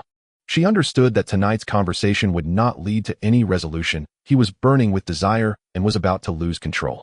Since you're here, we need to clarify things and finish what needs to be done. Ye Biao held on to Xingzi, insisting she sit down. Since she was here, they had to address the issue, otherwise it would be more troublesome later. As she was pulled back into his space, Xingzi felt numb. She thought he had made himself clear, but the matter still needed to be resolved. Wasn't this just forcing her hand? She had intended to talk things through with him, giving him room to negotiate. But he was insistent, and now she was annoyed. Are you really in such a hurry? I've already said to wait. What exactly do you want? Ye Biao was momentarily stunned by her outburst. She was far too agitated. With so much pressure building up, her emotions were on the brink of explosion. If this continued, something serious might truly happen. I'm not in a rush, but look at you right now. You're like a pufferfish about to explode. You need to release some steam. Xingzi was at a loss for words and raised her voice slightly. What do you mean by like a pufferfish? If you're anxious, just admit it. Don't pretend to blame me. And how can you even compare me to a pufferfish? Ye Biao found her unreasonable. I don't want to meddle in your affairs, but we fought the natives together. That makes us half comrades. If my teammate has a problem, I have to help resolve it. Xingzi felt even more wronged. They had fought the natives together, and he considered her a half comrade. Could he really act so casually when it came to such a relationship? Was he even human? She was fuming, her heart racing. Destroy this world. The woman tilted back, lying on the blanket, mumbling to herself. Xingzi was clearly on the brink of collapse, beginning to give in to despair, and Ye Biao was unsure whether he could salvage the situation. You've only been stranded on this island for 11 days, and you're already like this. What will you do in the future? You need to adjust your mindset and understand your place. The woman shifted her position slightly, trying to compose herself. She spread her legs, not shedding a single tear. If they couldn't come to an agreement, and she was darkening, then she would have to accept it. Ye Biao noticed her strange behavior and gave her a firm slap. Can you pay attention to your image? The world is still here, it hasn't collapsed. Xingzi sighed silently. My world has completely collapsed. Ye Biao could no longer tolerate her despondent demeanor and slapped her thigh twice. Can you speak properly? I don't like you like this. The woman raised her head to glance at him before lying back down again. Go ahead and hit me. Oh, just kill me if you want. Do whatever you like. Today, just release everything. Consider it my repayment for saving my life multiple times. After this I'll jump off that cliff. She pointed towards a distant cliff. Ye Biao was shocked by her words. He hadn't anticipated that her emotions had deteriorated to such an unstable state. Xingzi, listen to me. We have plenty of food now, we're safe. You can lie on the mountain tomorrow, just like Sun Shuer, and rest for a few days. Don't do anything foolish. Xingzi was even angrier at this remark. Do you think you're so impressive? You want me to lie down for a few days afterward? Ye Biao, you're truly inhuman. I'll jump right now, and do you believe me? Xingzi sprang to her feet, feigning a dash towards the cliff. Ye Biao, quick as lightning, yanked her back, and they both lost their balance, tumbling onto the blanket below. Ye Biao landed atop Xingzi, their lips colliding briefly. His large hand quite inopportunely pressed against her chest. Lying on the blanket, Xingzi felt numb. Let this world be destroyed, she exclaimed.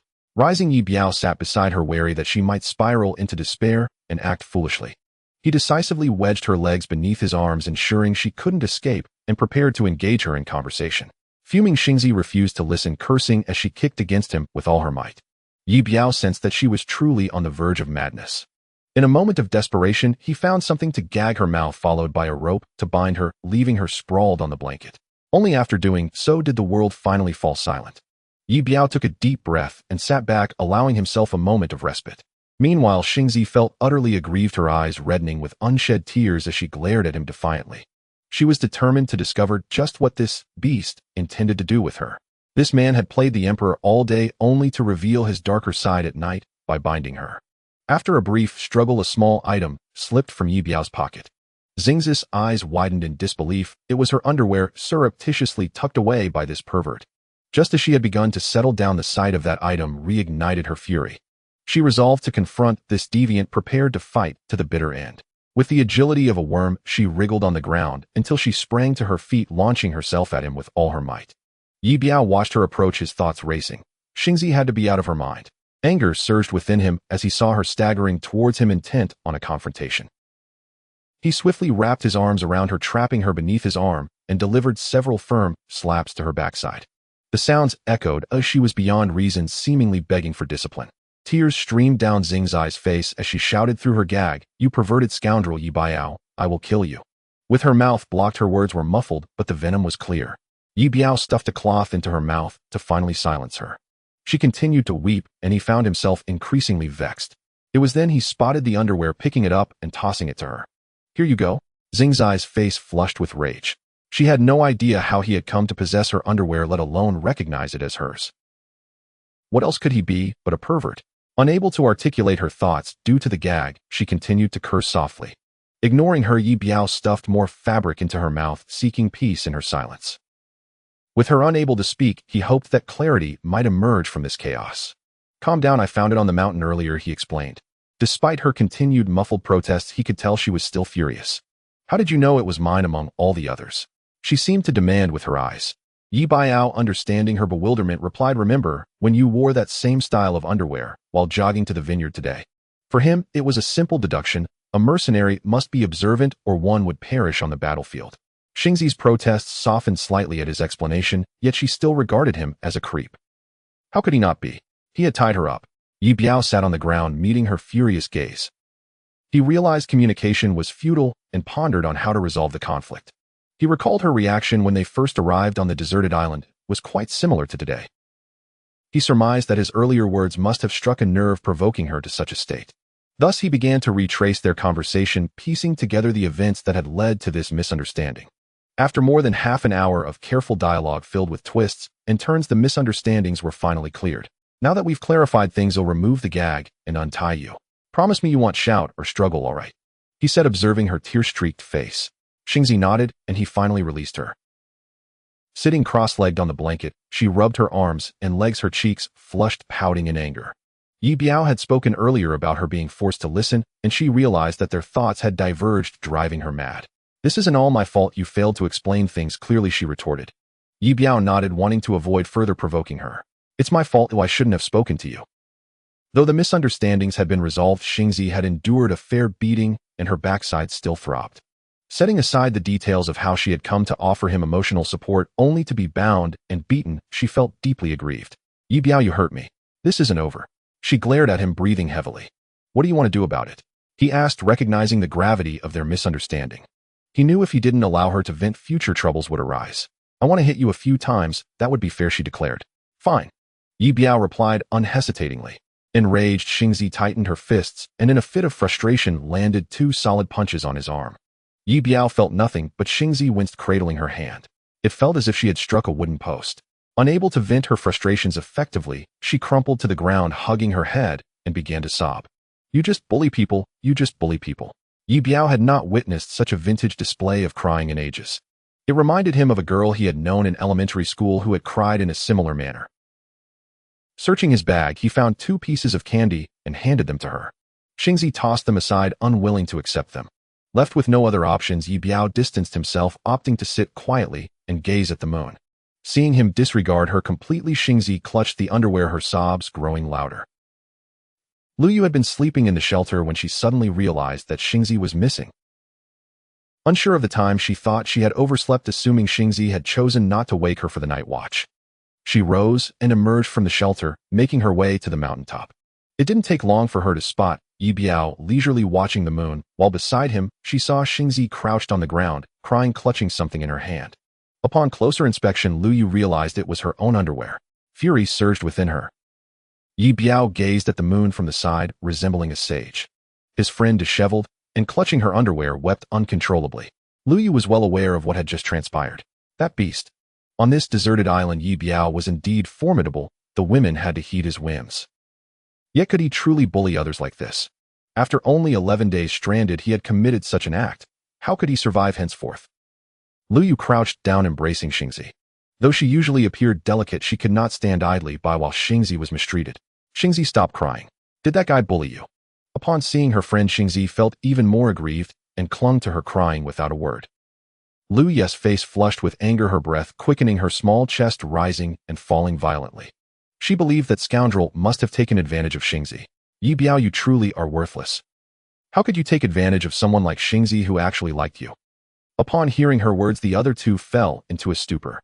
Sang Biao felt a wave of confusion, while Xingzi appeared somewhat embarrassed. Stop talking nonsense, who likes him? He didn't take advantage of me. Luyu pointed to the woman's underwear. Don't lie to me, did you take that off yourself? Just tell the truth. Did he succeed? It's all right, we will deal with him together. Luyu picked up a stone, handing another to Xingzi. Although she doubted that 2 of them wielding stones could overpower that man, they had to project an imposing presence, showing him that even a cornered rabbit would bite back. Ye Biao glanced at the now agitated rabbit and stood up. Luyu, seeing him rise, turned pale with fear, gripping the stone tightly and staring at him. What are you going to do? I'm not afraid of you. Ye Biao yawned, ignoring her. You 2 are on night watch, take your time chatting. Just be careful not to let the natives catch you. With that, he left the 2 dumbfounded women and walked away. However, after just a few steps, he noticed a glow on the ocean's surface. He hurriedly climbed atop a rocky outcrop to get a better look. The sea appeared dark, stirred by a gentle breeze, but near the natives' island a flame flickered on the water's surface. Upon closer inspection, Ye Biao realized that the fire seemed to be burning on a wooden boat, gradually drifting away from the island of the natives. A sea burial. He furrowed his brow. He had witnessed similar ceremonies before, but they were conducted by a civilization far more advanced than that of the natives across the sea. To think these people would bid farewell to their deceased in such a manner. This revelation reignited his perception of the island's inhabitants. They revered the moon and practiced sea burials, yet appeared strikingly primitive and backward. Why was that? It was as if they lived in a temporal disjunction, bearing faint traces of civilization. He speculated that someone must have landed on this land long ago and imparted some knowledge to them. Ye Biao felt a surge of excitement. If his assumptions were correct, then this deserted island was not entirely isolated. Perhaps venturing to their island would unveil its secrets and provide a means to escape. He traced the scar on his arm, growing increasingly curious about the island across the sea. He yearned for a boat, a chance to personally explore that island. As night faded, Wang Siming welcomed the 12th day on the deserted island. He marked another line on the cave wall. Away, why hasn't my father come yet? Has he given up on me? Away grimaced. Young master, the Lord will not abandon you. You are still the eldest son of the Wang family, and he will surely find you and take us out. It had been so long without any sign of rescue boats or planes, and Away sensed something was amiss. He had noticed that his mechanical watch had stopped working, and his phone had no signal indicating issues with the local magnetic field. If that were the case, it would be troublesome. A strong magnetic field could severely affect any approaching rescue vessels or aircraft, prolonging their wait indefinitely. Away, we have a canoe. Is there a way we can use it to venture out and seek help? Wang Siming suggested. Awei considered it. While escaping on a single canoe seemed implausible, moving away from the island's magnetic field might indeed lead them to a rescue boat. Young master, your idea is worth trying, but we need to prepare first. Food and fresh water are essential. Wang Siming felt elated that Awei had accepted his suggestion. After so many days, Awei finally recognized one of his ideas, renewing Wang Siming's sense of capability. Quickly, let's get ready today. Aunt Zhang, take her to fill the water. Awei and I will go gather fruits in the forest. We're getting out of here. Wang Siming exclaimed, bursting with childlike excitement. He referred to Zhang Qian as Aunt, merely because she was the only one on the island who could engage him in conversation during his moments of boredom. As for Zhang Tianmai, her sullen demeanor left her indifferent to him, and Awei hardly spoke to her. All right, young master Wang, I'll go fill the water bag with Tianmai. When are we setting off? Zhang Qian had overheard Wang Siming's conversation with Awei. While she was skeptical of Wang Siming's words, she believed Awei had some capability, and perhaps they could indeed escape the island using the canoe. The sooner the better. Wang Siming was thrilled, envisioning himself sailing away from the island on the canoe. Returning home ignited a thrill within him. Elated, the women hurried off to fetch water from the waterfall. Awei thought Wang Siming was overly impatient, but since hope had been rekindled, he considered it a positive development, and the two set off to gather fruits in the forest. The island they were on was significantly larger than Ye Biao's. Its terrain was complex and resources were plentiful. Besides coconuts, various tropical fruits grew there. After walking several miles, they stumbled upon a grove of banana trees, a discovery Awei had made just days prior. Banana trees bore fruit year-round, ensuring that Wang Siming wouldn't have to worry about hunger. Wang Siming sat beneath a tree, eagerly devouring bananas, which he found far more delectable than seaweed. Awei climbed up the tree, plucking down bunches of green bananas. Wang Siming was invigorated, recalling how his stepmother, Bai Ji, might have orchestrated this ordeal. Anger simmered within him. He resolved that once they escaped, he would uncover the truth, and if Bai Ji was indeed responsible, his father would surely cast her out of the Wang family, leaving her to rue the day. With that thought, Wang Siming felt a heat rising within him. He had overheard Zhang Taimai and Zhang Qian discussing bathing, and he surmised that the two would likely wash today. Having seen many women bathe, the thought of the tall and sturdy Zhang Taimai doing so struck him as particularly intriguing. He planned to sneak a look. Awei, I'll take these bananas back. You can go grab some coconuts later. Without waiting for Awei's response, he hoisted 2 bunches of bananas and departed. Awei never expected Wang Siming to be so industrious today, even volunteering to do some work. Life on this desolate island had indeed brought about some changes in him. Wang Siming excitedly dashed through the forest, clutching 2 bunches of bananas, moving like a wild monkey. The thought of that stern-faced woman stark naked stirred a thrill within him. These days on the island had also improved his physical condition. He no longer struggled for breath when running. Thinking of Zhang Tianmai's robust figure, a perverse smile crept across his lips. Lost in his thoughts and laughter, he suddenly tripped over a protruding branch and fell hard onto the ground. The bananas scattered across the earth in disarray. Damn it, he cursed, sitting up and rubbing his knee. He gathered the half-intact bunch of bananas and pressed on. The mother and daughter fetched water from a waterfall, a place Wang Siming had visited before. As he drew closer, the sound of cascading water grew louder, prompting him to tread even more cautiously. With one hand holding the bananas and bent over, he used the roar of the waterfall to mask his movements, inching quietly towards the destination. Concealed behind 2 large trees, he peeked out to observe. Just as he had anticipated, Zhang Taimei was bathing, and she wasn't alone. Aunt Zhang was also there, both immersed in the pool beneath the small waterfall. Zhang Taimei was scrubbing her mother's back. The sight was intoxicating. Wang Siming swallowed hard, his atoms apple bobbing with excitement. To his surprise, despite Zhang Tianmai's towering and sturdy frame, her skin was remarkably fair. This earned her an additional point in his private rating system, now totaling 2.5. Their lower bodies submerged in the water. Wang Siming's view was limited, only fleeting glimpses of their exposed beauty were visible through their occasional movements. Unsatisfied with this angle, he discarded the bananas and crawled stealthily, hands pressing into the earth, inching up the cliff opposite the waterfall for a better vantage point. Finally, he got a clear look at Zhang Taimei, the very source of his aggravation, and a wave of satisfaction washed over him. He also glimpsed Zhang Qian, who was even paler than Zhang Tianmei, which further fueled his excitement. Though a privileged son accustomed to numerous women, this was his first encounter with such a setting on this forsaken island, magnifying his thrill and tightening his throat. Seeking greater stimulation, he crouched behind a bush and mimicked the natives' calls, uttering, "Walla walla ho hey." The sudden noise startled the mother and daughter in the pool. They hastily covered their chests, crouched in the water, eyes darting around in alarm. "Kimei, natives have landed." We should run. Zhang Qian scanned the surroundings, but saw no sign of anyone. She hurriedly climbed ashore, her pale skin shimmering as she scrambled for her clothes. Wang Ximing's mouth felt dry with anticipation. The spectacle was even more entertaining. However, Zhang Taimei remained half-crouched in the pool, clutching her chest and vigilantly watching. He felt this was not yet exciting enough. Walla walla ho hey, he repeated. Zhang Qian, frightened, barely dried herself before hastily slipping into her garments. Kimei, get out of the water. Let's run, she urged anxiously. Zhang Taimei sensed something was amiss with this native. She sat in the water, feeling around the bottom of the pool for stones, continuing her watchful gaze, but still saw no one. Behind the bush, Wang Ximing was electrified with excitement. Zhang Qian had fled in a panic, leaving only the burly Zhang Taimei. He decided to escalate the provocation. Walla walla walla ho hey. In his enthusiasm, Wang Ximing accidentally brushed against the bush, causing it to tremble. Unnoticed by him, Zhang Taimei did. Damn it. I'll teach you to make noise. With a swing of her arm, she hurled a stone the size of a bowl rim toward the bush. Having trained in shot put during high school, she threw it with deadly accuracy. The stone landed mere inches from Wang Ximing's head.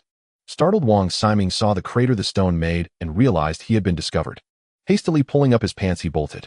Zhang Taimei noticed the shadows moving through the trees and knew her tormentor was fleeing.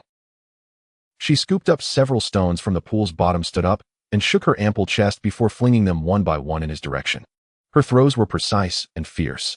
Wang Ximing could not fathom how her stones seemed almost sentient, forcing him to dodge and flee with his arms over his head. As the sound of the waterfall faded behind him, he finally found refuge beneath a tree root, utterly exhausted. The few hundred meters he had run almost cost him his life. With no bananas left and no desire to find a way, he accepted the trip was not in vain. Humming a tune, he began to make his way back, only to be blocked by a figure. It was Zhang Tianmei, freshly bathed and her hair still damp. She had suspected Wang Ximing all along and knew this path was his inevitable route home. She sent the bewildered and frightened Zhang Qian away and resolved to confront this spoiled son properly. You were hiding there spying, weren't you? She demanded, fixing him with a sharp gaze as she pinned up her wet hair. What? I don't understand. Wang Ximing feigned ignorance, his confidence wavering after being caught. Don't play dumb. If it wasn't you, then who else could it be? Zhang Taimei threw the remaining half-bunch of bananas to the ground. The thought of this vile pervert secretly watching her and her mother made her want to slap him then and there. Wang Ximing eyed the bananas, sensing trouble, yet unwilling to admit his guilt outright. After all, it was hardly a boast-worthy deed. Though uneasy, he remained defiant. Who's playing dumb? I said I wasn't spying on you bathing, so I wasn't. Don't start trouble or get lost. Hearing this, Zhang Taimei was certain it was him. Suppressing her anger, she stared him down. If it's not you, then leave. Holding the half-bunch of bananas, she stepped aside. Wang Ximing exhaled in relief. Despite her fierce appearance, she dared not lay a hand on him. He suspected it was due to the whipping he had given her last time. Feeling ever more triumphant, he strode past her, casually snapping off a banana from the bunch. With a taunting glance at Zhang Taimei, the tall and burly woman who always opposed him yet dared not speak, he felt a deep sense of satisfaction. The thrill of spying on them bathing and stealing their bananas was immensely gratifying. Wang Ximing felt elated, as if soaring to the heavens. Only one word could capture his mood. Delightful. Before he could finish, his voice cracked. Suddenly, Zhang Taimei seized his hair from behind, swung her massive arm, and delivered an enormous resounding slap. With a swift slap, Wang Ximing was left completely dazed. By the time he thought to turn back, it was already too late. Zhang Taimei would not grant him that opportunity. Standing at 171 centimeters and weighing the same, she was undeniably a formidable hexagonal warrior. With a firm grip on Wang Ximing's hair, she shook his head violently, reminiscent of swinging a mace. Ouch, my head, it hurts. Wang Ximing grimaced in pain, but was entirely unable to reach this woman. Seizing the moment, Zhang Taimei spun him around a couple more times. The thought of this man peeping at them while they bathed, then brazenly walking past her, fueled her anger, and she delivered several stinging slaps to his face. Wang Ximing, bent over with his hair firmly grasped, felt a surge of rage. How dare this woman ambush him? He tried to retaliate with wild punches, but they fell short of connecting. Zhang Tianmei, strong and heavy, made it feel as though she were about to rip his head off. This situation was untenable. Wang Ximing found himself largely powerless, forced to endure the assault.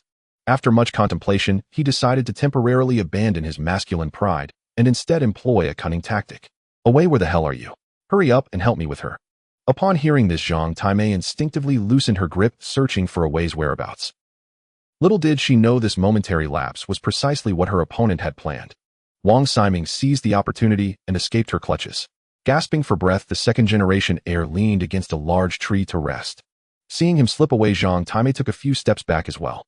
She was exhausted, propping herself on her knees, panting, while still clutching a strand of his hair in her right hand. Wang Ximing rubbed the sore spot on his head. "You filthy woman pulling hair, huh? Just wait until I'm rested, I'll make you pay." The second-generation heir spat out, threats glaring fiercely at her. Being bested by a woman was simply unacceptable to him. Zhang Taimei tossed the hair she had been holding in frustration, retorting, "Come on then. Whoever calls for help is a coward. Do you dare?" Deep down, she was slightly worried that he might truly call for his bodyguard away. "Fine. Today I'll beat you myself." Wang Ximing, having suffered greatly before, felt a pang of displeasure at her mention of a way. He had seldom engaged in fights until his previous altercation with Zhang Taimei. He found a certain thrill in it, whether as the assailant or the victim, a sentiment she was blissfully unaware of. All she knew was that he deserved a good beating. Once again they clashed, with Wang Ximing now prepared to retaliate. He unleashed a flurry of punches, while Zhang Tianmei, though powerful, was still a woman, and her slower movements meant she absorbed more hits than she dealt. Although Wang Ximing was a man, he had always been frail, and after the recent beating his strength was beginning to wane. He landed numerous blows, but none were severe enough to inflict real damage. Zhang Tianmei, heavy and clumsy in her defense, kept a watchful eye on him, ready to capitalize on any opening. Seeing her struggle, Wang Ximing felt emboldened, throwing wild punches while flaunting his supposed prowess.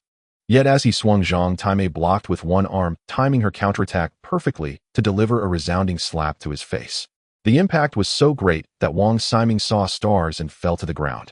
Zhang Taimei pounced, pinning him down, unleashing a torrent of slaps that left his head spinning. In the chaos, he inadvertently tore a hole in her shirt. Zhang Taimei seethed at the damage. In this wretched place where nothing was plentiful, a piece of clothing was far too precious. The fact that this man had ruined her shirt was more unbearable than the last time he had caused her injury. Enraged, she clutched his neck tightly, leveraging her weight to push down with the intent of choking him. Although Wang Ximing struggled to breathe, he was not yet at death's door. In a moment of panic, he grabbed one of Zhang Taimei's fingers and twisted it hard. She winced in pain, loosening her grip just a bit, but he still held her finger firmly. "Wang Ximing, are you even a man? Twisting a woman's finger?" Zhang Taimei cursed, swinging her other hand at his head. Wang Ximing remained silent, applying more pressure to her finger, nearly breaking it. "Ouch, ouch. Damn, that hurts." She cried, flailing wildly, but Wang Ximing maintained his grip, terrified she might choke him to death. As time passed, Zhang Shimai's finger was nearly crushed in his grasp. Regardless of her strength, she found herself at a disadvantage. "Let go of my finger, and I'll release you," she proposed, trying to negotiate. "You don't have to let go." "I won't either," he retorted, attempting to turn the tables, but still firmly pinned down. Zhang Taimei felt a surge of frustration, realizing this man was truly maddening. "What do you want?" she asked, her tone softening slightly. "What do you think I want?" Wang Ximing replied, feeling emboldened as he maintained his grip. Zhang Tianmei, feeling the weight of his hold, realized she had to act swiftly before her finger was truly damaged. As she prepared to strike back, the tension mounted between them, each unwilling to yield. "Let's spar." Wang Ximing uttered these two words with utmost seriousness. The woman was momentarily taken aback, convinced she must have misheard him. "Say that again. What do you mean?" Observing Zhang Taimei's incredulous expression, he realized that his request was indeed somewhat absurd. He felt the need to elaborate further, hoping to convey his intentions more clearly. "Now that we find ourselves stranded on this deserted island, we must cultivate a will of steel to survive. As the heir of the Wang family, Wang Ximing must embody this even more. Henceforth, we shall spar from time to time. This will not only strengthen our bodies and wills, but also serve as an outlet for our stress." Zhang Taimei remained perplexed. Although she had heard of people who were itching for a fight, she had never encountered such a situation in real life. This was her first experience. The other party was a young master with a net worth in the billions. His request was beyond her comprehension. She was at a loss for words. Wang Ximing clearly had a penchant for trouble, but was he truly suggesting a duel? Was it a trap? Zhang Taimei stared at Wang Ximing, her expression one of confusion, remaining silent. Noticing her lack of response, Wang Ximing acknowledged that his request was indeed a bit outrageous, yet he found a thrill and satisfaction in the prospect. He grasped her fingers, pressing on with his explanation. "Of course, during our sparring, I will definitely go easy on you, but I hope you will give it your all." Zhang Taimei was filled with questions. What did that mean? "It simply means that considering you are a woman, I will show some restraint. In a straightforward hand-to-hand combat, just unleash your skills." Zhang Taimei still found herself somewhat bewildered. She realized her limited education left her unable to fathom the upbringing of those from wealthy families. Seeing her hesitation, Wang Siming continued to persuade her. Don't worry about holding back, it's not a waste of your effort. Each session will be worth $1 million. Zhang Taimei was dumbfounded. Was he going mad from being stranded on the island? Was he looking for a punching bag, getting paid to take a beating? Where could one find such a good deal? This had to be a trap. Wang Siming, sensing her continued reluctance, felt a flutter of irritation. He tightened his grip, twisting her fingers again. Will you spar or not? Zhang Taimei could no longer endure it. Even if she suspected it was a trap, she felt compelled to comply under the circumstances. Fine, let's spar. Do you think I won't knock you out? Upon hearing her finally acquiesce, Wang Siming loosened his grip slightly. Zhang Taimei seized the opportunity to free her hand. All right, how do we spar? She cursed under her breath, ready to stand up, having nearly had her fingers twisted off by this scoundrel. No need to stand, we can spar while seated. Zhang Taimei had never encountered such a request and felt it somewhat surreal. Just moments ago they were engaged in a fierce struggle, now he was clearly offering her the upper hand. For a moment she was unsure how to proceed. Hurry up, stop dilly-dallying. I look down on you. Upon hearing this, Zhang Taimei rolled up her sleeves and delivered a couple of slaps. Wang Siming deflected with swift movements, relishing the thrill of danger. After taking a few hits, Zhang Taimei, no longer holding back, returned the favor with several more slaps. The young master, looking like a floundering fish, appeared as though he were on the brink of collapse. Is that enough? Zhang Taimei felt it was getting a bit excessive, as she wouldn't know how to explain this to Wei later. Wang Siming, however, a once ordinary meal turned into a moment of apprehension. This unsettled Ye Biao somewhat.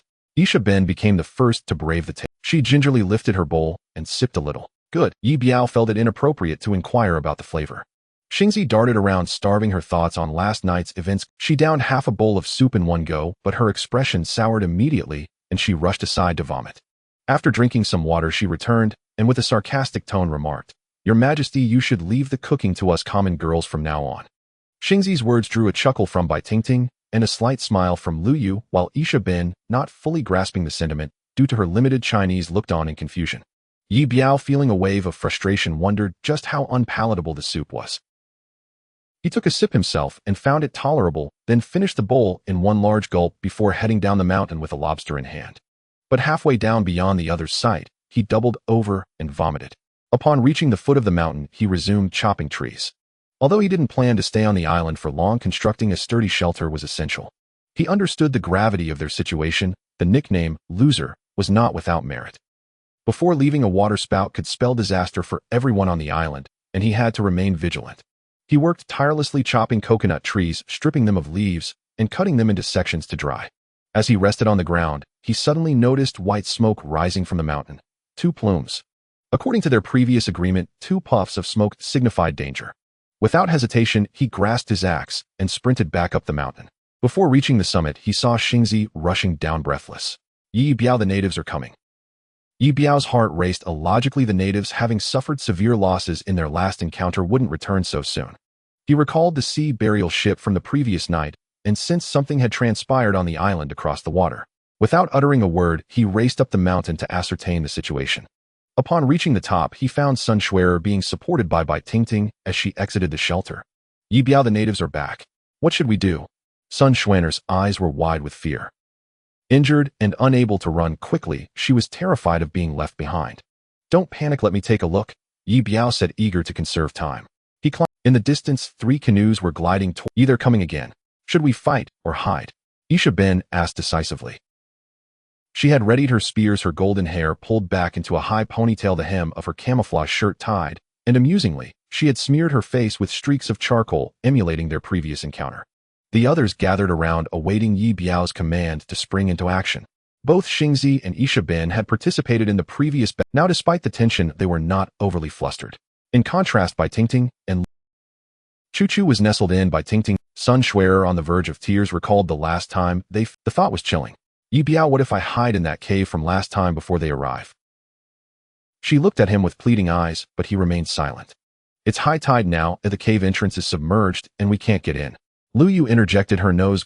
Ye Biao, then he'll find somewhere to hide below the mountain. Ooh, I won't be a burden. Her fear was palpable. Everyone turned to Ye Biao. They knew that while he was typically easygoing, he was capable of breaking someone's neck in critical moments. Ye Biao pondered for a moment, neither displaying anger nor a desire to leave, and finally uttered a few words, stay in place, and continue observing. The women were taken aback by his response. Ye Biao, we need to prepare. If they truly land on the island, faced with impending danger, she set aside her grievances with the man who had upset her the previous night. It's all right, let's wait and see, Ye Biao replied, turning his attention back to the approaching boats. Xingzi, perplexed by his calm demeanor, found his lack of urgency disconcerting. Unwilling to sit idly, she rallied the others to prepare for battle, drawing on her previous experience to suggest.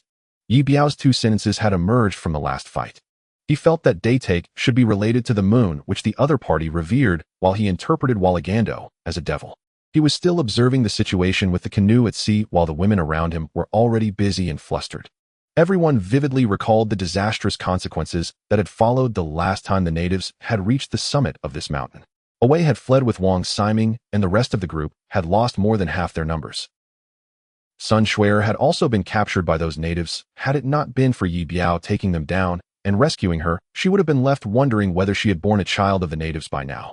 Xingzi was busy setting up props, while vividly recounting the previous incident. The listeners were captivated, realizing that the two had indeed created a miracle by driving away over 100 bloodthirsty savages. Sun Shuer, terrified and at a loss, contemplated hiding down the mountain, fearing the natives would find her again and carry her off. Yet if she stayed on the mountain, she worried she might be unable to keep up with the others if they fled, leaving her in a state of inner turmoil. Xingzi, will you be okay lying alone on the rack later? If not, I can lie there too, she asked. No need. Your legs aren't good. If it's needed, let Lu Yu lie there with me, Xingzi replied. Lu Yu nodded seriously. I'll go get some leggings first. Okay. Lu Yu spoke earnestly, and Xingzi responded with equal seriousness. There was still another man on the mountain, but he seemed unconcerned. Xingzi wondered where his confidence stemmed from. As she watched the boats on the sea draw closer, she sensed that the other party was preparing to land from the north of the small island. This made her tense again, and she decided to approach Ye Biao for another discussion. Ye Biao, think of a way. If they really come, we're finished, she urged. Ye Biao turned to see the anxious look on Xingzi's face and noticed that Sun Shuer was so tense she couldn't speak. He felt the need to calm them further. Don't be afraid. Let's observe a bit more. They're not here to fight us. Observe again. Observe again.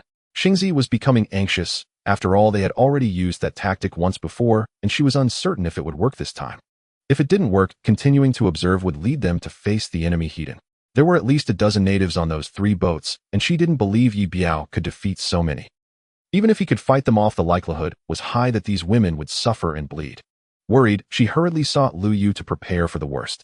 Ye Biao noticed that the boats were moving slowly across the sea. As they neared the island, their pace lessened, as if the islanders aboard were deliberately making their presence known. This further solidified his belief that the natives were not here to fight. They must have other intentions. As the boats approached, he boldly stood atop a stone at the mountain's peak, brandishing a spear for all to see. Since the intentions of the other party were unclear, it was imperative for him to project the necessary aura. Ye Biao, I'm here. He turned to see Xingzi and Lu Yu, each wrapped tightly in a blanket with hints that they were likely undressed beneath. They're about to land. We can see clearly from here. Let's pretend we're corpses, carry me, and let's look like we're about to eat someone. Xingzi urged, her urgency palpable. Lu Yu's face flushed red like an apple at the thought of being carried around naked by that man, but for the sake of survival, she had to push aside her embarrassment. Xingzi had somehow acquired red paint, smearing it across her face, and Ye Biao suspected it was meant to resemble blood. Bai Tingting wore a tattered skeleton costume, her hair wild, resembling a witch. Don't be nervous. I said we'll just observe first, Ye Biao said, feeling somewhat helpless. Though their intentions were good, he felt this tactic wouldn't be effective this time. Hurry. Oh my god, they're almost here. You can't really expect us to fight them face to face. I'm not good at fighting, Xingzi exclaimed, stamping her feet and pulling at Ye Biao's arm. Ye Biao believed that as long as he agreed, she would shed the blanket and quickly climb onto his back, posing as a corpse. Everyone, there's no need to panic.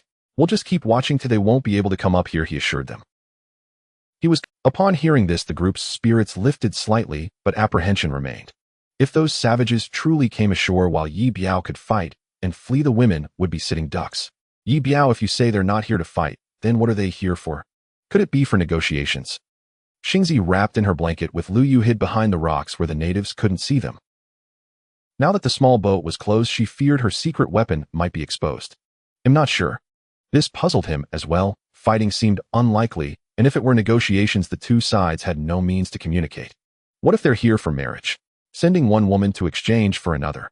Sun Shuer proposed, her imagination running wild. Her calves were still swollen, making it hard to walk. Leaning on a stick, she sat beside Xingzi, her eyes watching eagerly as everyone turned to her. Having been captured by the natives before, she was well aware of their ferocity and felt a chill at the thought. I'm injured. If it's marriage, the natives wouldn't want me. They'll likely choose from among you, she mumbled. Several women heard this, staring at her in confusion. Sun Shuer shrank back, her neck retreating. Ye Biao looked at her, as well, finding her line of thought quite unique. The others began to feel that Sun Shuer's words were absurd, but seeing Ye Biao in a daze, they started to doubt their own judgments. Ye Biao, you don't think what Sun Shuer said could really be true, do you? Lu Yu spoke up, noting that Ye Biao hadn't dismissed Sun Shuer's words and was growing anxious. Now there were 5 adult women on the island, and though no one had voiced it, it was clear they all relied on this man for survival. If Sun Shuer was right, and the two sides were indeed negotiating a marriage, the women would certainly resist going, and Ye Biao might have to make a choice. But whom would he choose to marry? Ye Biao stood motionless, fixated on the approaching canoe. The women, after a moment of guidance from Sun Shuer, began to grow anxious.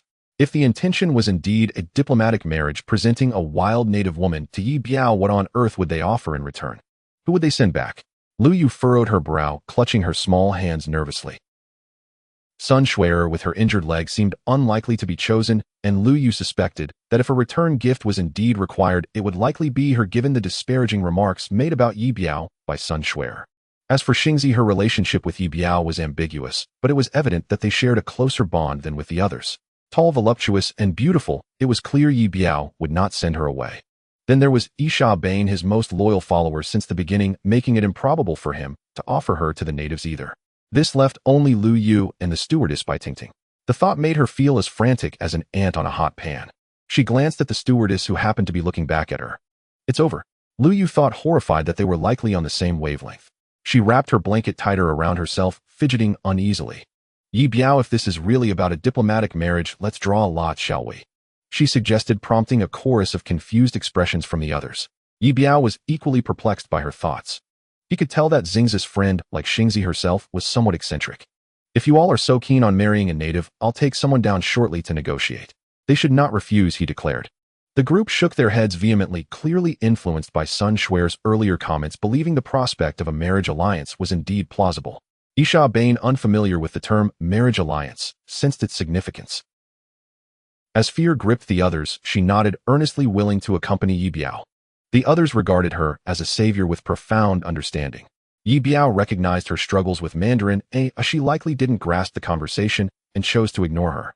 The native boat gradually docked on the northern shore of the small island, while Ye Biao remained steadfast on the mountaintop, the women's anxiety reaching its zenith. Xingzi dared not reveal herself, fearing that an observant native might recognize her as the corpse from before. The natives, numbering around a dozen, did not immediately disembark, but stood on the boat, gazing toward the mountaintop. Ye Biao noticed one of the natives was the same man he had previously released, adorned with blue feathers. Dartak, he called out loudly from the boat. Ye Biao stared at him, not responding. Dartak, Dartak, the native tried again, testing the waters. After a moment's hesitation, Ye Biao raised his spear and shouted back, Dartak. At this, the natives below erupted into excitement, echoing his call. Ye Biao waved his spear, and their shouts grew louder. The women witnessing the scene were astonished. What was happening? Xingzi was equally baffled, wondering how he could communicate with the natives. Was he truly a linguistic prodigy? Ye Biao, how can you converse with them? What does Dartak mean? Xingzi asked, utterly confused. Ye Biao shook his head. He didn't know the meaning, either, having only learned a couple of phrases. Veragando, he shouted, watching the natives below closely. The islanders fell silent, all eyes on the mountaintop, their expressions tense. Ye Biao recalled the glowing skull cloak Xingzi wore that night, and he was nearly certain that Veragando evoked fearsome imagery in their minds. As the women saw the natives quiet down, panic set in. Ye Biao waved his spear again, pointing to his forehead, aware that the natives bore circular moon imprints at that spot. Seeing this gesture, the natives began whispering amongst themselves, as if discussing something important. Soon they started rowing their boats toward the shore, preparing to land on the island. The women grew increasingly fearful, hearts racing as they watched the natives' every move from the rocky edge. Xingzi could no longer contain herself and tugged at Ye Biao's pant leg. Ye Biao, they're coming. What should we do? Ye Biao remained silent, eyes fixed on the approaching natives, before suddenly breaking into a smile. Everyone, don't panic. We might be having an extra meal tonight, he announced. The women were perplexed by his seemingly nonsensical statement, now focusing intently on the natives' actions below.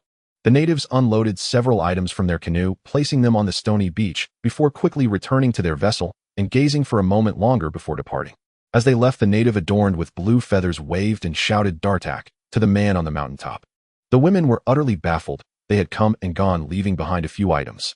Isha Bain squinted at something dark and moving below, questioning her sight. "Look, is that a wild boar?" "It really is a wild boar." Everyone was stunned. Why would the fearsome natives deliver a wild boar to the island? "Let's go, we'll collect their gifts," Ye Biao declared, waving his hand as he was the first to descend the mountain. The women, bewildered but compelled by Ye Biao's confidence, followed suit. Sun Shuer remained at the top, taking a deep breath of relief, grateful that the natives had left and she was still alive. Upon reaching the beach, they finally saw the bounty the natives had brought. In addition to the small wild boar weighing dozens of pounds, there were several bunches of bananas, some coconuts, and a large jackfruit. "Ye Biao, can we eat this? They wouldn't poison us, would they?" Xingzi questioned, feeling suspicious. "It should be fine. We can take it up the mountain for Erdu to eat," he replied, acknowledging Xingzi's concerns. Xingzi shrugged. If Chu Chu heard that, she would definitely be angry. Ye Biao recalled the sea burial from the night before, beginning to understand.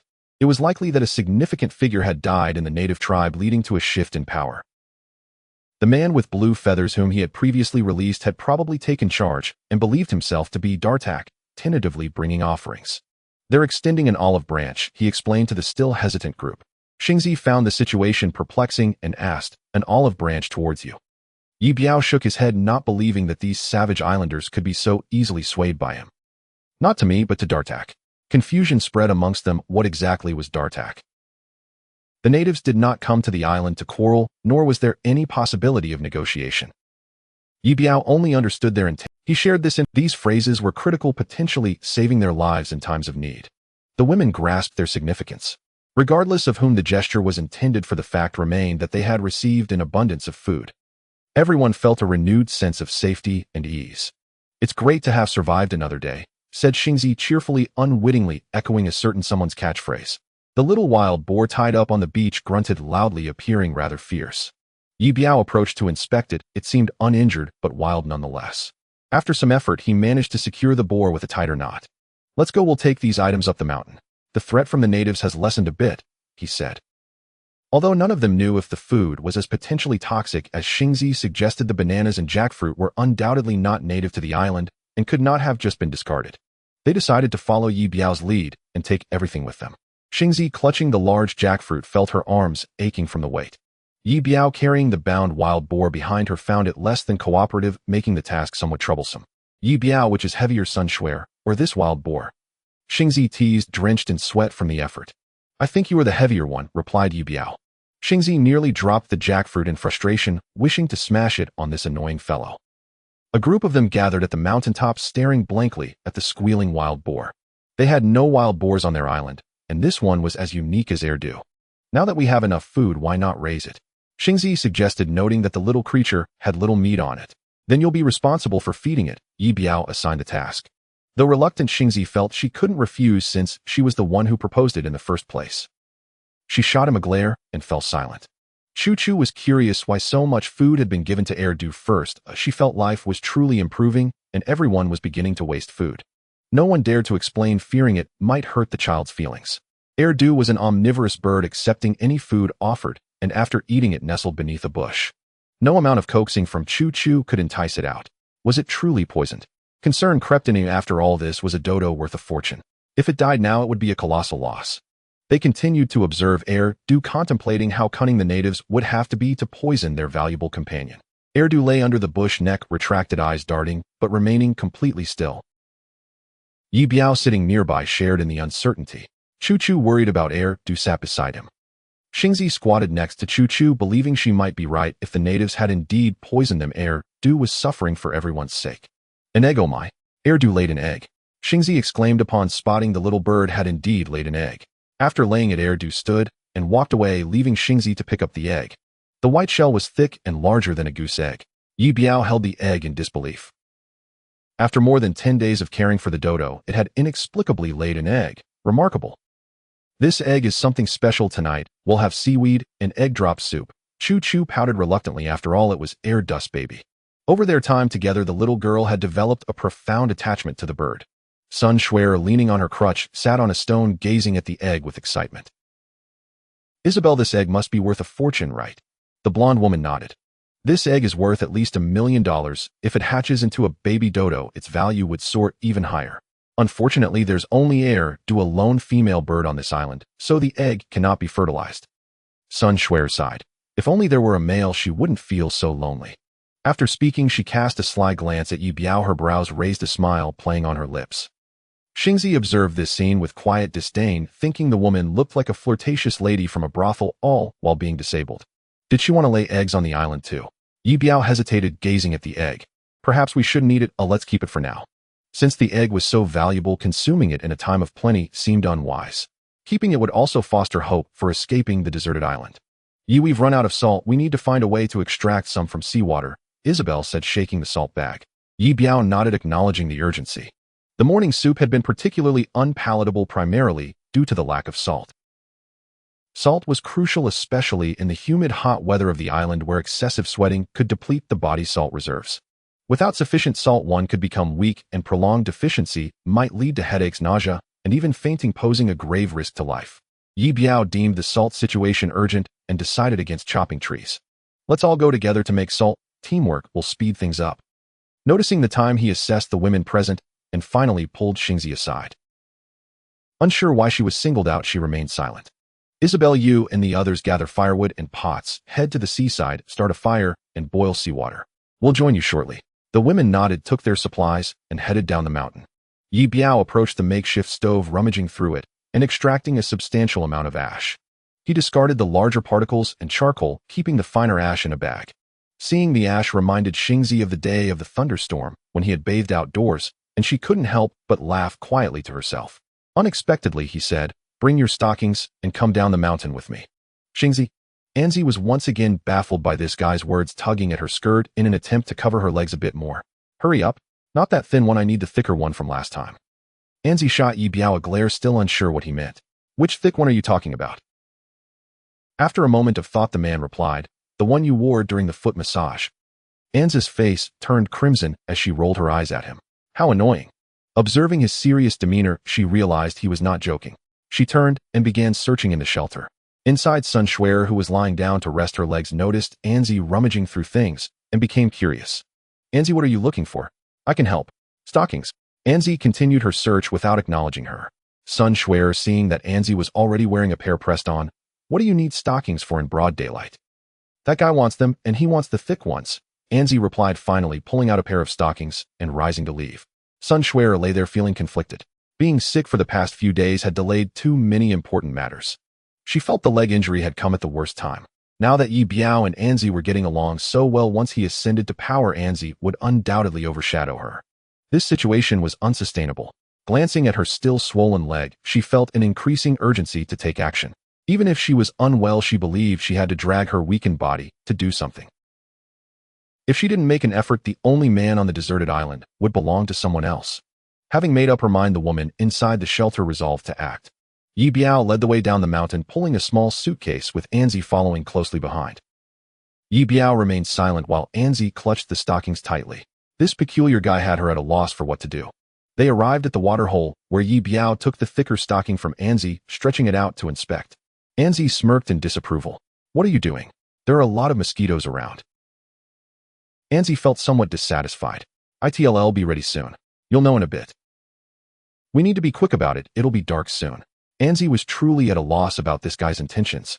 She stomped her foot in frustration, stepped aside, and swiftly removed the black stockings, tossing them at him. Here, take them.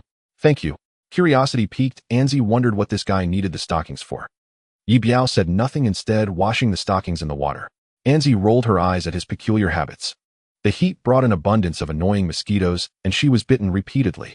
As she swatted them away, she muttered curses at Ye Biao, her legs now covered in more red welts from bites. Ye Biao noticed and offered her an apologetic smile. Once he finished washing the black stockings, he carefully filled them with plant ash. Anzi, while swatting her thighs and arms, began to piece together what he was up to. Ye Biao opened the plastic suitcase, took a bit of water from the pond, and placed the stocking filled with ash inside. After gently kneading it, a grayish-white liquid began to flow out. Stop dawdling, go wash the other thicker stocking too. I've already washed it. Anzi grumbled in annoyance. I like things cleaner, after all we have to eat later. Please wash it again. You? Clean. Is there a problem? Anzi took a deep breath and patted her chest. No problem. Then she went to wash the stocking again, using women's stockings to filter plant ash was. On the mountaintop, the women began chopping wood, lighting fires, cooking boiling water, and feeding the pigs and chickens. Everything was in order, and Ye Biao felt a sense of improvement in their situation. The little wild boar was tethered under a crooked tree not far from Erdu, and Xingzi tossed some banana peels over. Surprisingly, the little creature grunted and began to eat. Xingzi, scratching the mosquito bites on her thighs, gazed at the pig in a daze. She missed home terribly and found herself shedding a few tears in solitude. Sun Shuer, ever observant, noticed Xingzi's demeanor and leaned closer, propping herself up with a stick. She attempted to strike up a conversation. Xingzi, that little pig isn't hard to take care of, is it? It actually eats food. Seeing Sun Shuer approach, Xingzi hurriedly wiped her tears away. Yeah, she wasn't keen on engaging, so her response was minimal. You've had a tough time coming down the mountain today. Seeing you like this makes me feel uneasy, Sun Shuer said, taking Xingzi's hand in hers. Xingzi, confused by Sun Shuer's sudden concern, remained silent. Xingzi, if it's too much for you, just tell me. Don't push yourself, Sun Shuer continued, noticing the red handprint-marked skin on Xingzi's thighs. Xingzi still didn't respond, keeping her gaze fixed on Sun Shuer. It seemed that after being bitten by the snake, something was off with her. Her tears had naturally subsided. Cry if you need to. After all, you're still young, and you haven't faced much yet. It's quite sudden to encounter such situations. If you can't handle it later, just let someone else share the burden. You can leave it to me, Sun Shuer reassured, patting Xingzi's thigh. With only one man on the island, she seized every opportunity. Xingzi flinched quickly, seeking an excuse to distance herself. It seemed that after the snake bite, Sun Shuer was a bit unhinged, rambling nonsensically. Sun Shuer watched as Xingzi walked away, muttering quietly, not big enough to endure. The life on the deserted island had turned them into carnivores. Their diet primarily consisted of fish, supplemented by lobsters, crabs, and various shellfish. Bai Tingting managed to whip up a decent soup using some seaweed and kelp, enriching their culinary variety. After dinner, the night had already fallen, making it unnecessary to run laps around the coconut grove. The women preferred to linger around the bonfire at the mountaintop, chatting in small groups. Ye Biao had returned to the cliff to fish again. Last time, a large fish had nearly dragged him over the edge, but now he had learned to use smaller hooks and bait, knowing that big fish would not be interested. He enjoyed pondering various issues alone. With the threat from the natives temporarily lifted and food security established, their life on the island had entered a safer phase. Escaping from this island was clearly no easy feat, and they needed to prepare for a long struggle. The vivid crimson dawn, strange tidal phenomena, and terrifying water spouts lingered in his mind. Typically, tides follow a predictable pattern, but this sea had experienced erratic fluctuations for several days, which was perplexing. He wondered if this phenomenon was a norm for these waters, if so, it would pose a significant problem. To his recollection, no coastal tide on Earth resembled this. He had also noticed the magnetic field around the island was unusually strong and unpredictable, making any attempts to leave even more challenging. He ran his fingers over the small scar on his forearm, which encased the gene serum X-23 wrapped in nanomaterials. Before delivering it to Professor Smith, his immediate concern was figuring out how to survive here. On the 13th day on the deserted island, after breakfast, the women, following the directives of their highest leader, gathered to continue their drills, running down the mountain, bringing along the necessary water and firewood. Xingzi had even requested a spade from Ye Biao. While sorting through supplies last time, they had discovered some vegetable seeds in a package. She wanted to try planting them near the water source, hoping they would grow into vegetables. Ye Biao thought this was a good idea, once the seeds were planted they could look forward to something. With hope, people were less likely to break down. He dedicated a lot of time to chopping trees to expedite the construction of their new shelter. The storms and water spouts were truly terrifying. If they struck the island, the consequences would be dire. Chu Chu took Erdu for a stroll along the beach. She sat there watching the adults run laps while keeping an eye on Erdu as it foraged for crabs and shells left behind by the receding tide. Ye Biao had told her that Erdu had started laying eggs and needed to eat more shellfish for calcium. Sun Shuer, feeling uncomfortable in the stuffy and humid shelter, decided to lean on her stick and head to the mountaintop. She breathed in the sea breeze, gazing at the ocean. Even though she knew rescue boats were unlikely to appear, she felt compelled to watch. She had only two thoughts: one, to escape this wretched place quickly, and two, to expedite her progress in catching that man. Once she secured Ye Biao, she would be able to establish a solid foothold on the island. If she could escape the island, that would be even better. That man had the potential to soar high with the $1 million Erdu. Thus, Sun Shuer felt a sense of urgency about the matter. It was windless today. The sounds of Ye Biao chopping trees echoed faintly from below. Sun Shuer sat alone at the mountains, pique her anxiety rising at the thought of Xingzi and Ye Biao's progress. They had been so close last time. A little bug crawled across the stone before her, reminding her of the one that had ruined her plans. She swung her stick at it, but missed. She swung a few more times, but still couldn't hit it. Startled, the little bug quickly darted into a crevice and disappeared. Listening to the intermittent sounds of tree chopping from the coconut grove, Sun Shuer's eyes remained fixed on the sea. Suddenly the chopping stopped. She listened intently. Indeed, the sounds had ceased. Bored, she leaned on her stick and circled around to the other side of the mountaintop, glancing towards the coconut grove. She knew Ye Biao was over there, but had no idea what he was doing. She watched the coconut grove intently. After a while, she spotted Ye Biao emerging from the thicket. It wasn't mealtime yet, so she was unsure of his intentions. Sitting atop the mountain, she observed him from a height. Ye Biao was drawing closer, and judging by his path, it seemed like he was heading up the mountain. Now she was the only woman on the mountain. Was another opportunity presenting itself? Sun Shuer was overjoyed to see Ye Biao climbing the mountain. She hurriedly leaned on her cane and slipped into the shelter. She rummaged through her pink suitcase, pulling out a mirror. Letting her long hair down, she quickly combed it with a wooden brush a few times. Looking at her reflection, she felt her complexion was lacking. After fiddling around, she took out some lipstick and gently applied it twice. Checking her appearance again from a different angle, she felt somewhat satisfied. The shelter was sweltering, and soon she was drenched in sweat. Surely it was reasonable for her to wear less inside. After a moment of contemplation, she dug out a black lace nightgown from her suitcase. Once dressed, she glanced at the mirror and felt it still wasn't quite right. She gently pulled the nightgown to one side, exposing half of her smooth, sun-kissed shoulder. This looked much better. Having completed her preparations, she waited inside the shelter. The sun outside was blaring, beating down on the aluminum roof, and the interior felt like an oven, making her sweat profusely. She felt both excited and anxious, glancing at the mirror again, noticing her hair was still a bit messy. Using her pinky finger, she smoothed down some stray strands at her ears. Now it seemed acceptable. Next, she lay on the blanket, contemplating how to pose for the best visual impact, one that would be most striking. Slightly parting her legs, she felt the effect was decent, but overall it appeared awkward, reminiscent of a birthing position. She then closed her legs and turned to one side, the thin black nightgown draping over her, which looked better. She stacked another blanket behind her and lay side. The other hand was trickier to position. After some thought and adjusting, she finally rested it against her cheek. For some reason, she always felt her right cheek was slightly larger, and this position helped conceal it. Everything was ready, and she estimated that Ye Biao would take a little longer to arrive. Now how could she ensure he would come inside the shelter? Clearing her throat, she called out, "Brother, hurry here, there are bugs, and I'm so scared." That excuse was terrible. At that moment, she loathed bugs to the core. Sun Shuer tried again to find the right feeling. "Brother, come in, I have something to tell you." She felt that wouldn't work either. After all, calling him out dressed like this felt wrong. Perhaps singing a little would attract him better. She hummed a tune, finally finding a suitable song. "Come on, be happy, after all, there's plenty of time." Even that felt off, still sounding like she was trying to lure someone in. The heat in the room was unbearable, and she felt beads of sweat trickling down her forehead. The spot on her leg where the snake bit her started to itch, adding to her discomfort. She even felt a bit breathless, her head spinning. It had been a while, and with Ye Biao still not having arrived, she got up to slightly crack open the shelter door for some fresh air. The door couldn't be fully opened, otherwise it would expose everything from the outside. If Ye Biao saw her like this, he would surely think she was trying to solicit.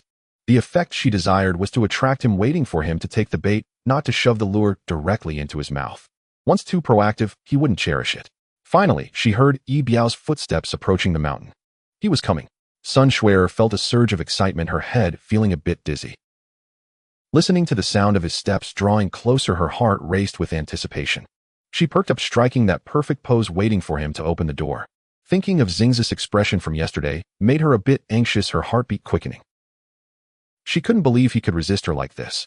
If he could, he truly wasn't a man. This time she was determined to reclaim what she had lost. As the footsteps grew nearer, her tension escalated. Sweat dripped from her body, and in her excitement, she felt even hotter and dizzier. Lying on the blanket, posing, her mind felt like a muddled mess. Ye Biao still hadn't entered the shelter, and Sun Shuer grew impatient, unable to suppress her complaints. "Beast, hurry up and come in. Discover me, come close, don't pity me for being a patient." Ye Biao had gone down the mountain in the morning with tools to chop wood, but as he worked, he suddenly realized his saw was missing. The saw was crucial for him. He recalled bringing it down the mountain in the morning, and now it was nowhere to be found, causing him some distress. He paused his work and set off to look for the saw. Following the path back down the mountain, his pace was slow. It wasn't until he reached the mountaintop that he found it lying not far from the shelter. Reclaiming the saw lifted Ye Biao's spirits. After picking it up, he headed back down to continue chopping wood. Inside the shelter, Sun Shuer was striking a seductive pose when she suddenly noticed the footsteps outside had lessened, and then they vanished altogether. She perked her ears to listen closely and realized it seemed to be truly over. She sprang up, eager to open the door and check the situation. However, as soon as she stood, a wave of nausea hit her, leaving her breathless and her vision darkening. Having held her breath for too long, she was about to faint from heat exhaustion. She burst open the shelter door, wanting to call for help. But as she opened her mouth, she found she had no strength left. Everything around her was growing increasingly dark. If she fainted now, exposed to the sun like this, it would be disastrous. Sun Shuer scanned the area and spotted a water bottle not far away. Ignoring everything else, she ran barefoot in her nightgown, stumbling towards it. She grabbed the water bottle, gulping down water thirstily. Water dribbled down the corners of her mouth, soaking her sun-kissed neck and chest. After finishing, she poured some onto her legs, then splashed her face with the rest. With her cane in hand, she slowly climbed to the top of the mountain, resting under the shade of the crooked tree where the little wild boar was tied up. After recovering for a while, as the wind blew gently, she finally felt a bit more comfortable, having avoided heat stroke. But she still felt awful, both physically and mentally. This preparation seemed to have been in vain. The little wild boar snorted and squeaked, appearing naive to the world. When it saw Sun Shuer approaching, it pouted and came over to nudge her. "Filthy creature, do you think you're worthy?" Sun Shuer exclaimed, swinging her cane down and sending the little pig squealing in distress. On the 23rd day on the deserted island, the rescue ship had yet to arrive. Sun Shuer had long recovered, and in a bid to leave a good impression on Ye Biao, she dedicated herself daily to the island's development. When running, she opted for minimal clothing, and while laboring, she maintained an attractive appearance. The daily routines of everyone had stabilized. After breakfast, the women would stretch their bodies before heading down the mountain to exercise, fetch water, and gather firewood. Ye Biao believed these women needed the training. After more than 10 days, their conditions had improved significantly, and lately the medicinal supplies had scarcely been depleted. While the women tirelessly collected resources and honed their skills, he spent his time in the coconut grove felling trees to prepare materials for the forthcoming construction of houses. Once the basic materials were gathered, he planned to rally everyone to join in the building effort. Before that, Ye Biao wanted to assess their recent training results, as he intended for them to help carry wood at the construction site. He gathered everyone together. The women quickly formed a line, standing tall and proud, their spirits visibly elevated. Xingzi stood among them, unsure of what antics this eccentric would pull next. "Number off," Ye Biao commanded. 1, 2, 3, 4, 5. He initiated his routine, and Xingzi pouted, feeling quite dissatisfied. Ye Biao had taken on the role of a general, while they were like soldiers who dared not voice their frustrations. Clearing his throat, Ye Biao began his address. "Everyone has performed admirably these past few days. The vegetables we've planted are thriving, and undoubtedly our lives are improving." He acknowledged the women's hard work, and Xingzi felt a swell of pride, as she had been the first to start planting in this patch of soil, with others gradually joining in. The land had expanded and the harvest had grown plentiful. "In a moment we will head to the beach for some physical tests. After that, I need everyone to help carry the wood to the water source. Starting today, we will begin constructing a new shelter together." He paused before adding, "Do well, and we'll celebrate with hot pot tonight." The women responded with excitement, clapping and cheering. The current shelter on the mountain was hastily built, cramped and excessively hot. They would often emerge from it drenched in sweat. On calm days, they preferred to sleep under blankets atop the mountain, just as before. Building a new shelter would require strength, and Ye Biao wanted to gauge how much energy they had now. Although the women initially resisted running, they had gradually adapted over the past weeks, their physical conditions improving. They could now climb the mountain and swim with noticeably increased strength. More importantly, after training, they had less energy to fret about when rescue would arrive. Anxiety resolved nothing. Ye Biao had taken on the role of an instructor, training the women daily. They had slowly grown accustomed to it. Training was simply part of the routine, and they would not die from it. Life on the island was a test of endurance. They would be grateful just to survive until rescue came. "How wonderful we've lived another day." Ye Biao's words had etched themselves in the hearts of these women. Meanwhile, Away had taken Wang Siming out on the canoe twice already. Today marked their third exploration. To avoid the sweltering heat, they set off before dawn. With no sign of the Wang family's rescue, everyone began seeking ways to fend for themselves. Away knew that relying on the canoe to escape was nearly impossible. He hesitated to venture too far from the island, with Wang Siming as life on the island, though challenging, provided food, water, and a cave for shelter, ensuring their safety. Away simply wanted to paddle a little farther from the island. A bit more distance might increase their chances of encountering a rescue ship. However, he feared losing sight of the island amid the vast ocean, so he and Wang Siming circled the waters around the small island. Unfortunately, their two outings yielded no sight of other vessels. This third attempt ended in disappointment as well. As the heat intensified, Wang Siming and Away drifted slowly back towards the island. Away, are we truly never getting out of here? Are we destined to remain forever? This was the question Wang Siming had asked most frequently over the past few days. He dreaded dying on this island. Each time they set out on the canoe, he longed to paddle forward relentlessly, yet Away always restrained him.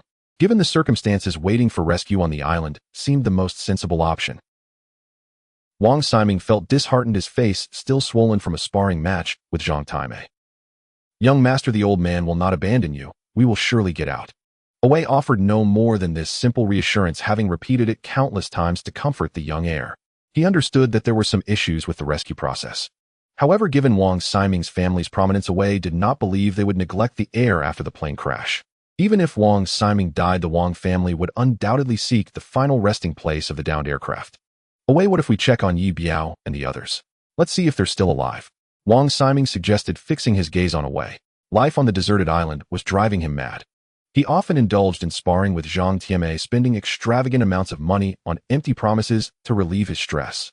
Away remained silent, neither agreeing nor rejecting the proposal. Wang Siming continued, "Away, we won't approach their island. We can just circle around nearby and tease them a bit." Wang Siming had his own motives. Their small island was not only larger, but also safer with better resources than Ye Biao's domain. Now he had a small boat and bananas. If that girl knew, she'd be envious beyond measure. Once she got wind of it, he planned to seize the opportunity to bring her over.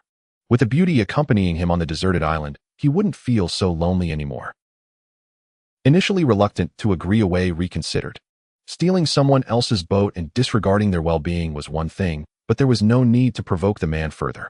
Yet he found himself curious about how Ye Biao had managed to survive and why he dared to light a fire at the mountain summit at night. Had they discovered a way to deal with the natives? He acquiesced to Wang Siming's request, and the two planned to quietly approach the small island by canoe. Under the condition of not attracting the natives' attention, he wanted to observe. Away and Wang Siming paddled their canoe towards the small island where Ye Biao was located. The two were unaware of the situation on the island and had no intention of landing. They first arrived at the northern shore of the island, where Ye Biao would light a fire every night on the mountaintop visible from the cave they occupied. They stopped their canoe at a distance, observing the mountaintop, but saw no one present. Away was hesitant to approach the island, knowing they had stolen the other party's boat, leaving Ye Biao stranded on that small island. His sole focus was to survive with Wang Siming and avoid provoking the other man further. The view from this side of the island was poor, and they saw no signs of life. They cautiously paddled along the western coast of the island, moving southward to evade detection by the natives. The rocky outcrops in the sea effectively concealed their small vessel's path. Isha Ben led the group in a light run along the beach, as Ye Biao had suggested they go to the southern beach of the island for a team-building activity. The women seemed puzzled about what kind of team building could occur on a deserted island. However, since Ye Biao had promised to build a new shelter today, followed by a hot pot dinner that evening, everyone's spirits remained high. After days of exercise, the women had become stronger, albeit with darker skin. Sun Shuer, having recovered from her injuries, was particularly enthusiastic, eager to showcase her abilities.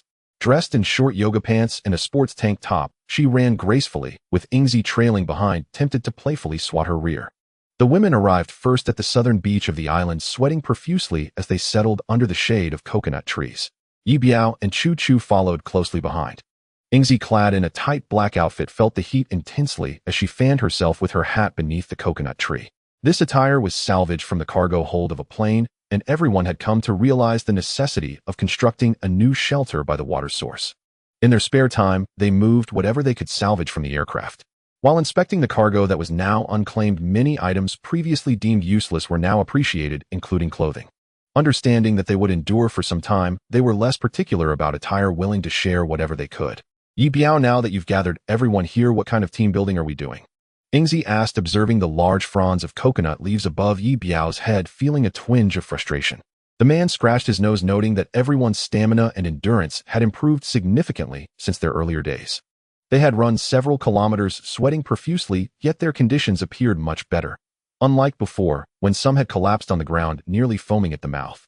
Just as he was about to speak, he noticed a canoe faintly emerging on the distant sea.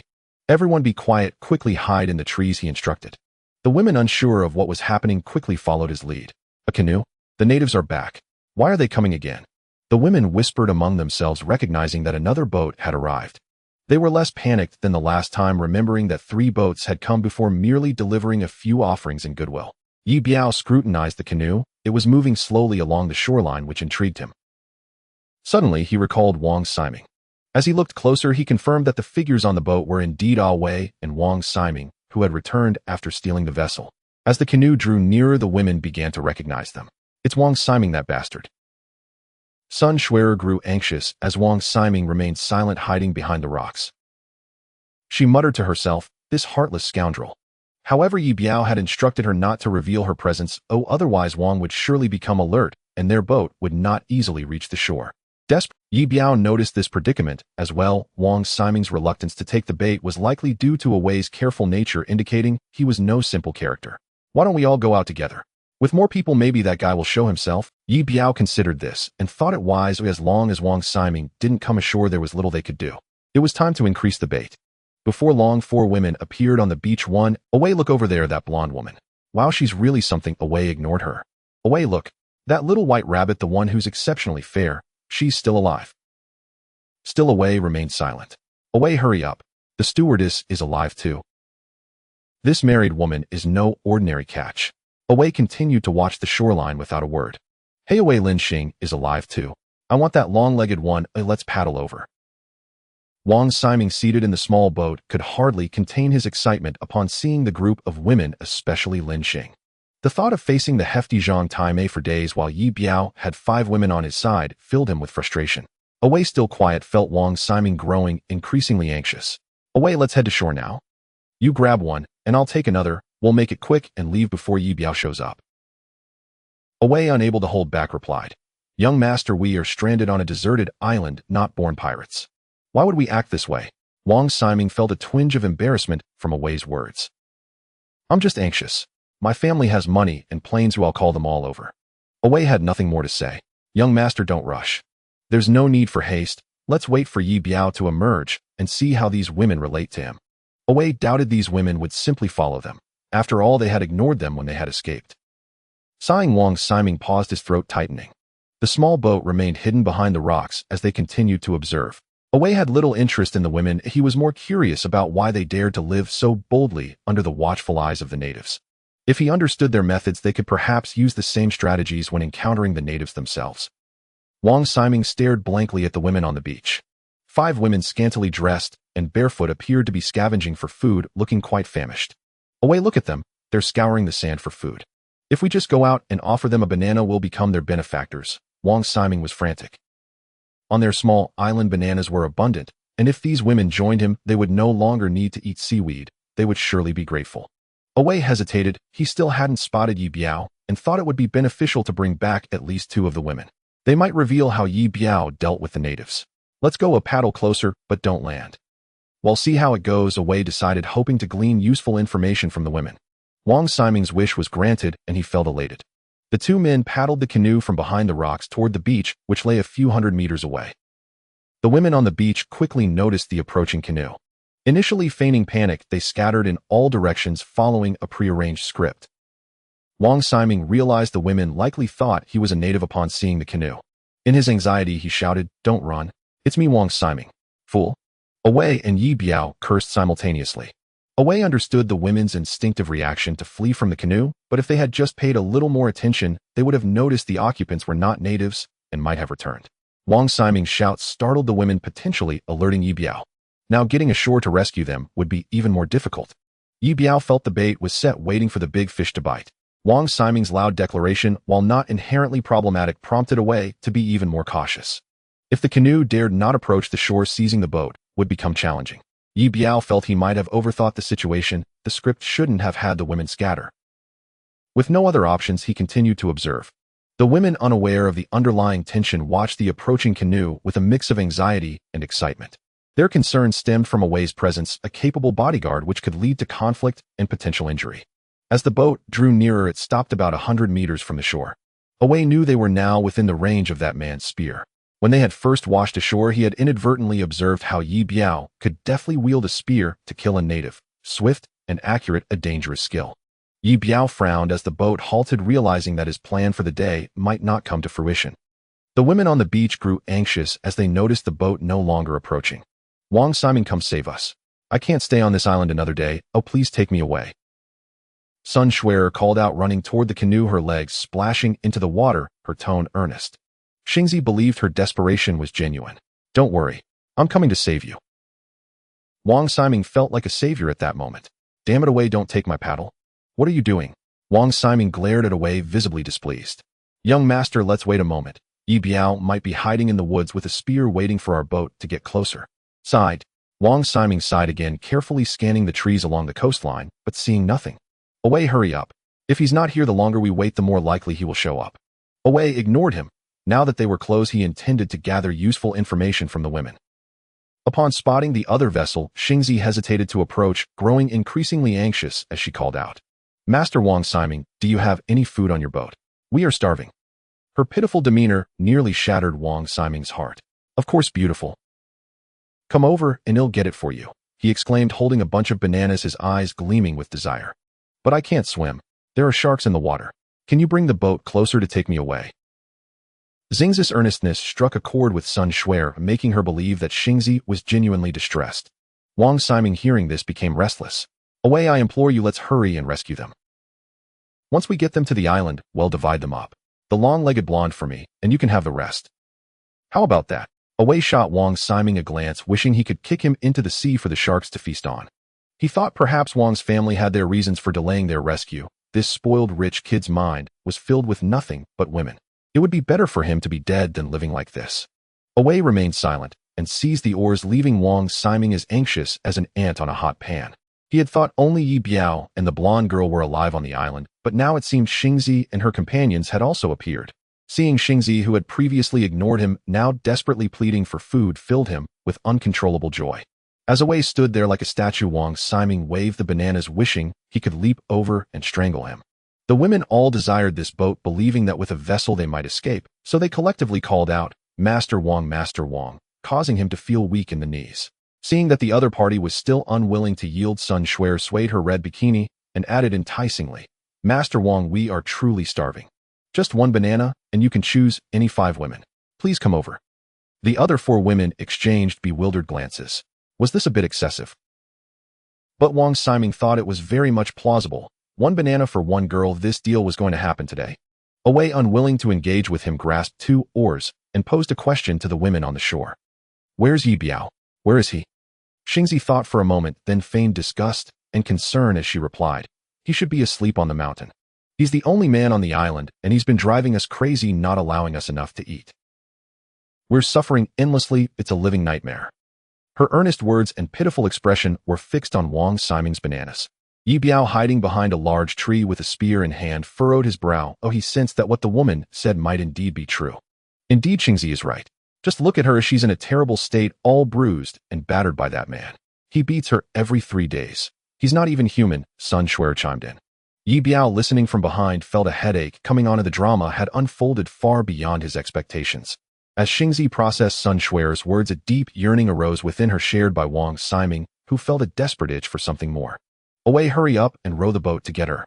I'm begging you. If you get this woman, I'll give you 1 billion. No, 3 billion. I swear on it.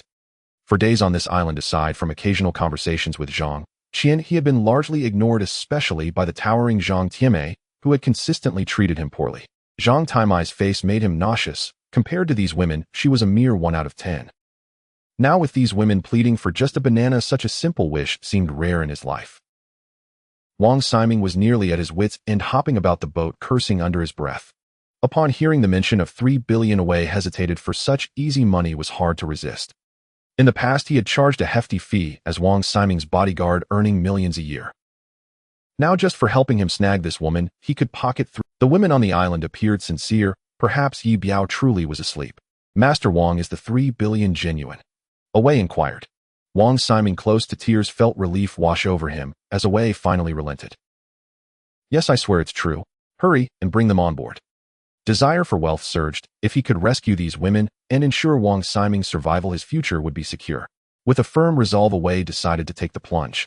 He tossed the oars back to Wang Siming. Row the boat.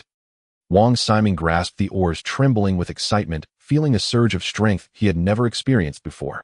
Without further ado, the two of them paddled with all their might. 100 meters. 90 meters. 80 meters. The boat inched closer, and the women began to grow anxious. The prospect of seizing the boat seemed straightforward, but the reality of a fight loomed ahead, leaving them uncertain of what would follow. Ye Biao gripped his spear, muscles taut. They were only a few dozen meters from the shore, and he was confident that once the boat reached shallow waters, he could charge forward and strike swiftly. As the boat drew near, tension filled the air. In stark contrast to the others, Wang Siming's eyes glowed with fervor. The exchange of a banana for a girl was an opportunity he had never imagined. Suddenly, a turkey sprinted onto the beach.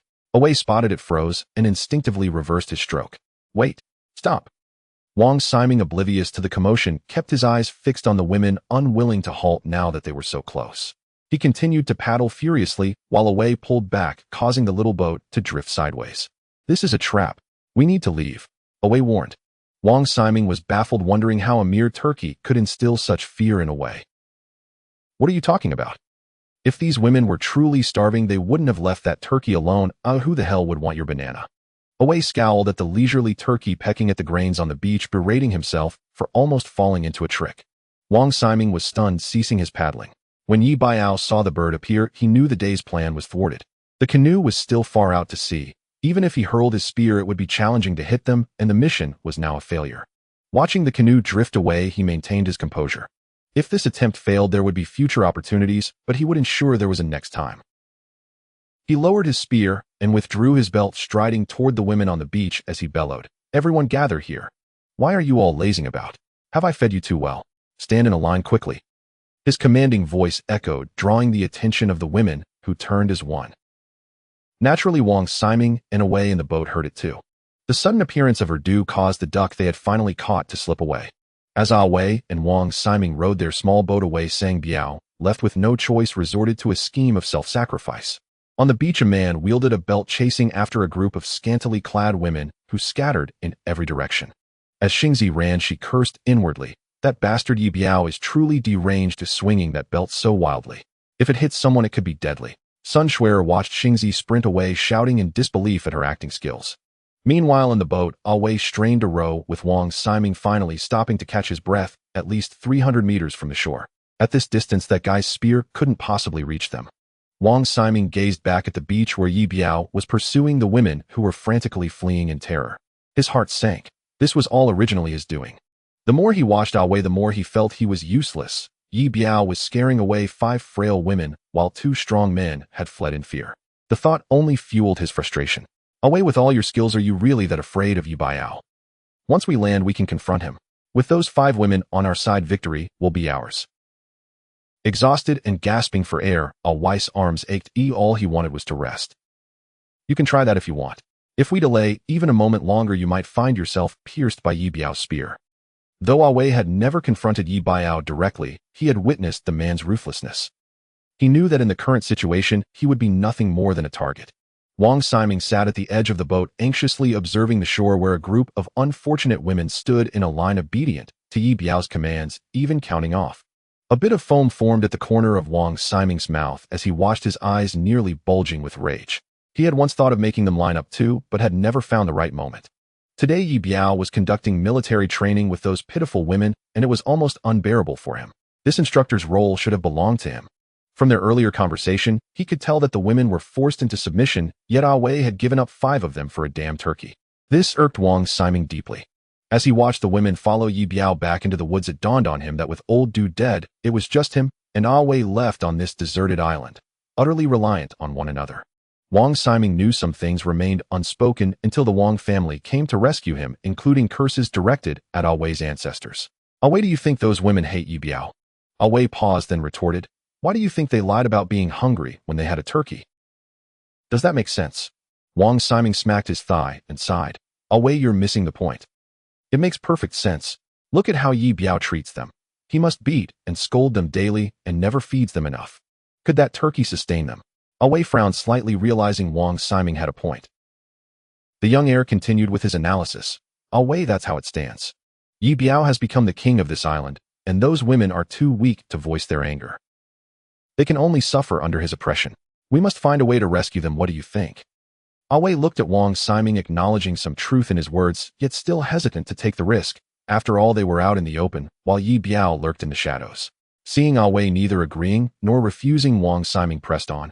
Wei, if we turn back now and fight once our raft is ashore, can't you handle Ye Biao with those 5 women?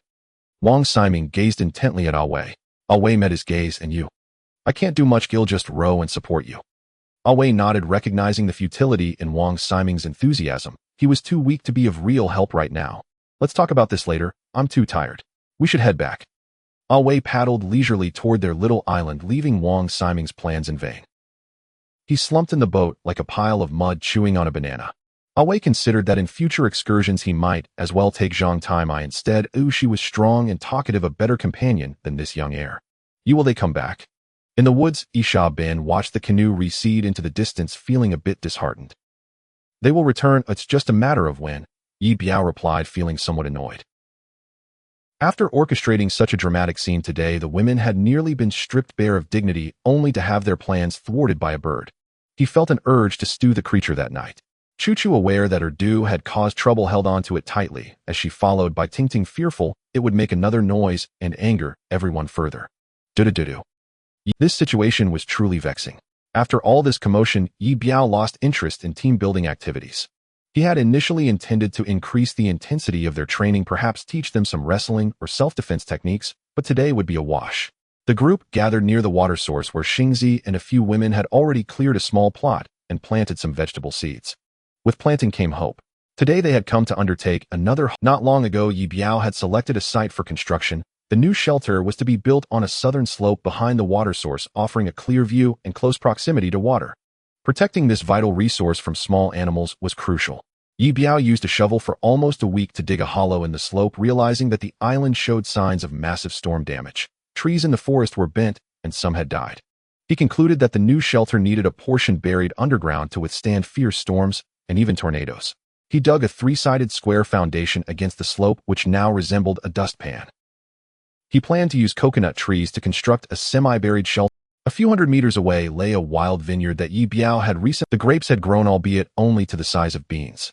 He built some trellises to cover the vines so that when the grapes ripened they wouldn't be ravaged by small creatures.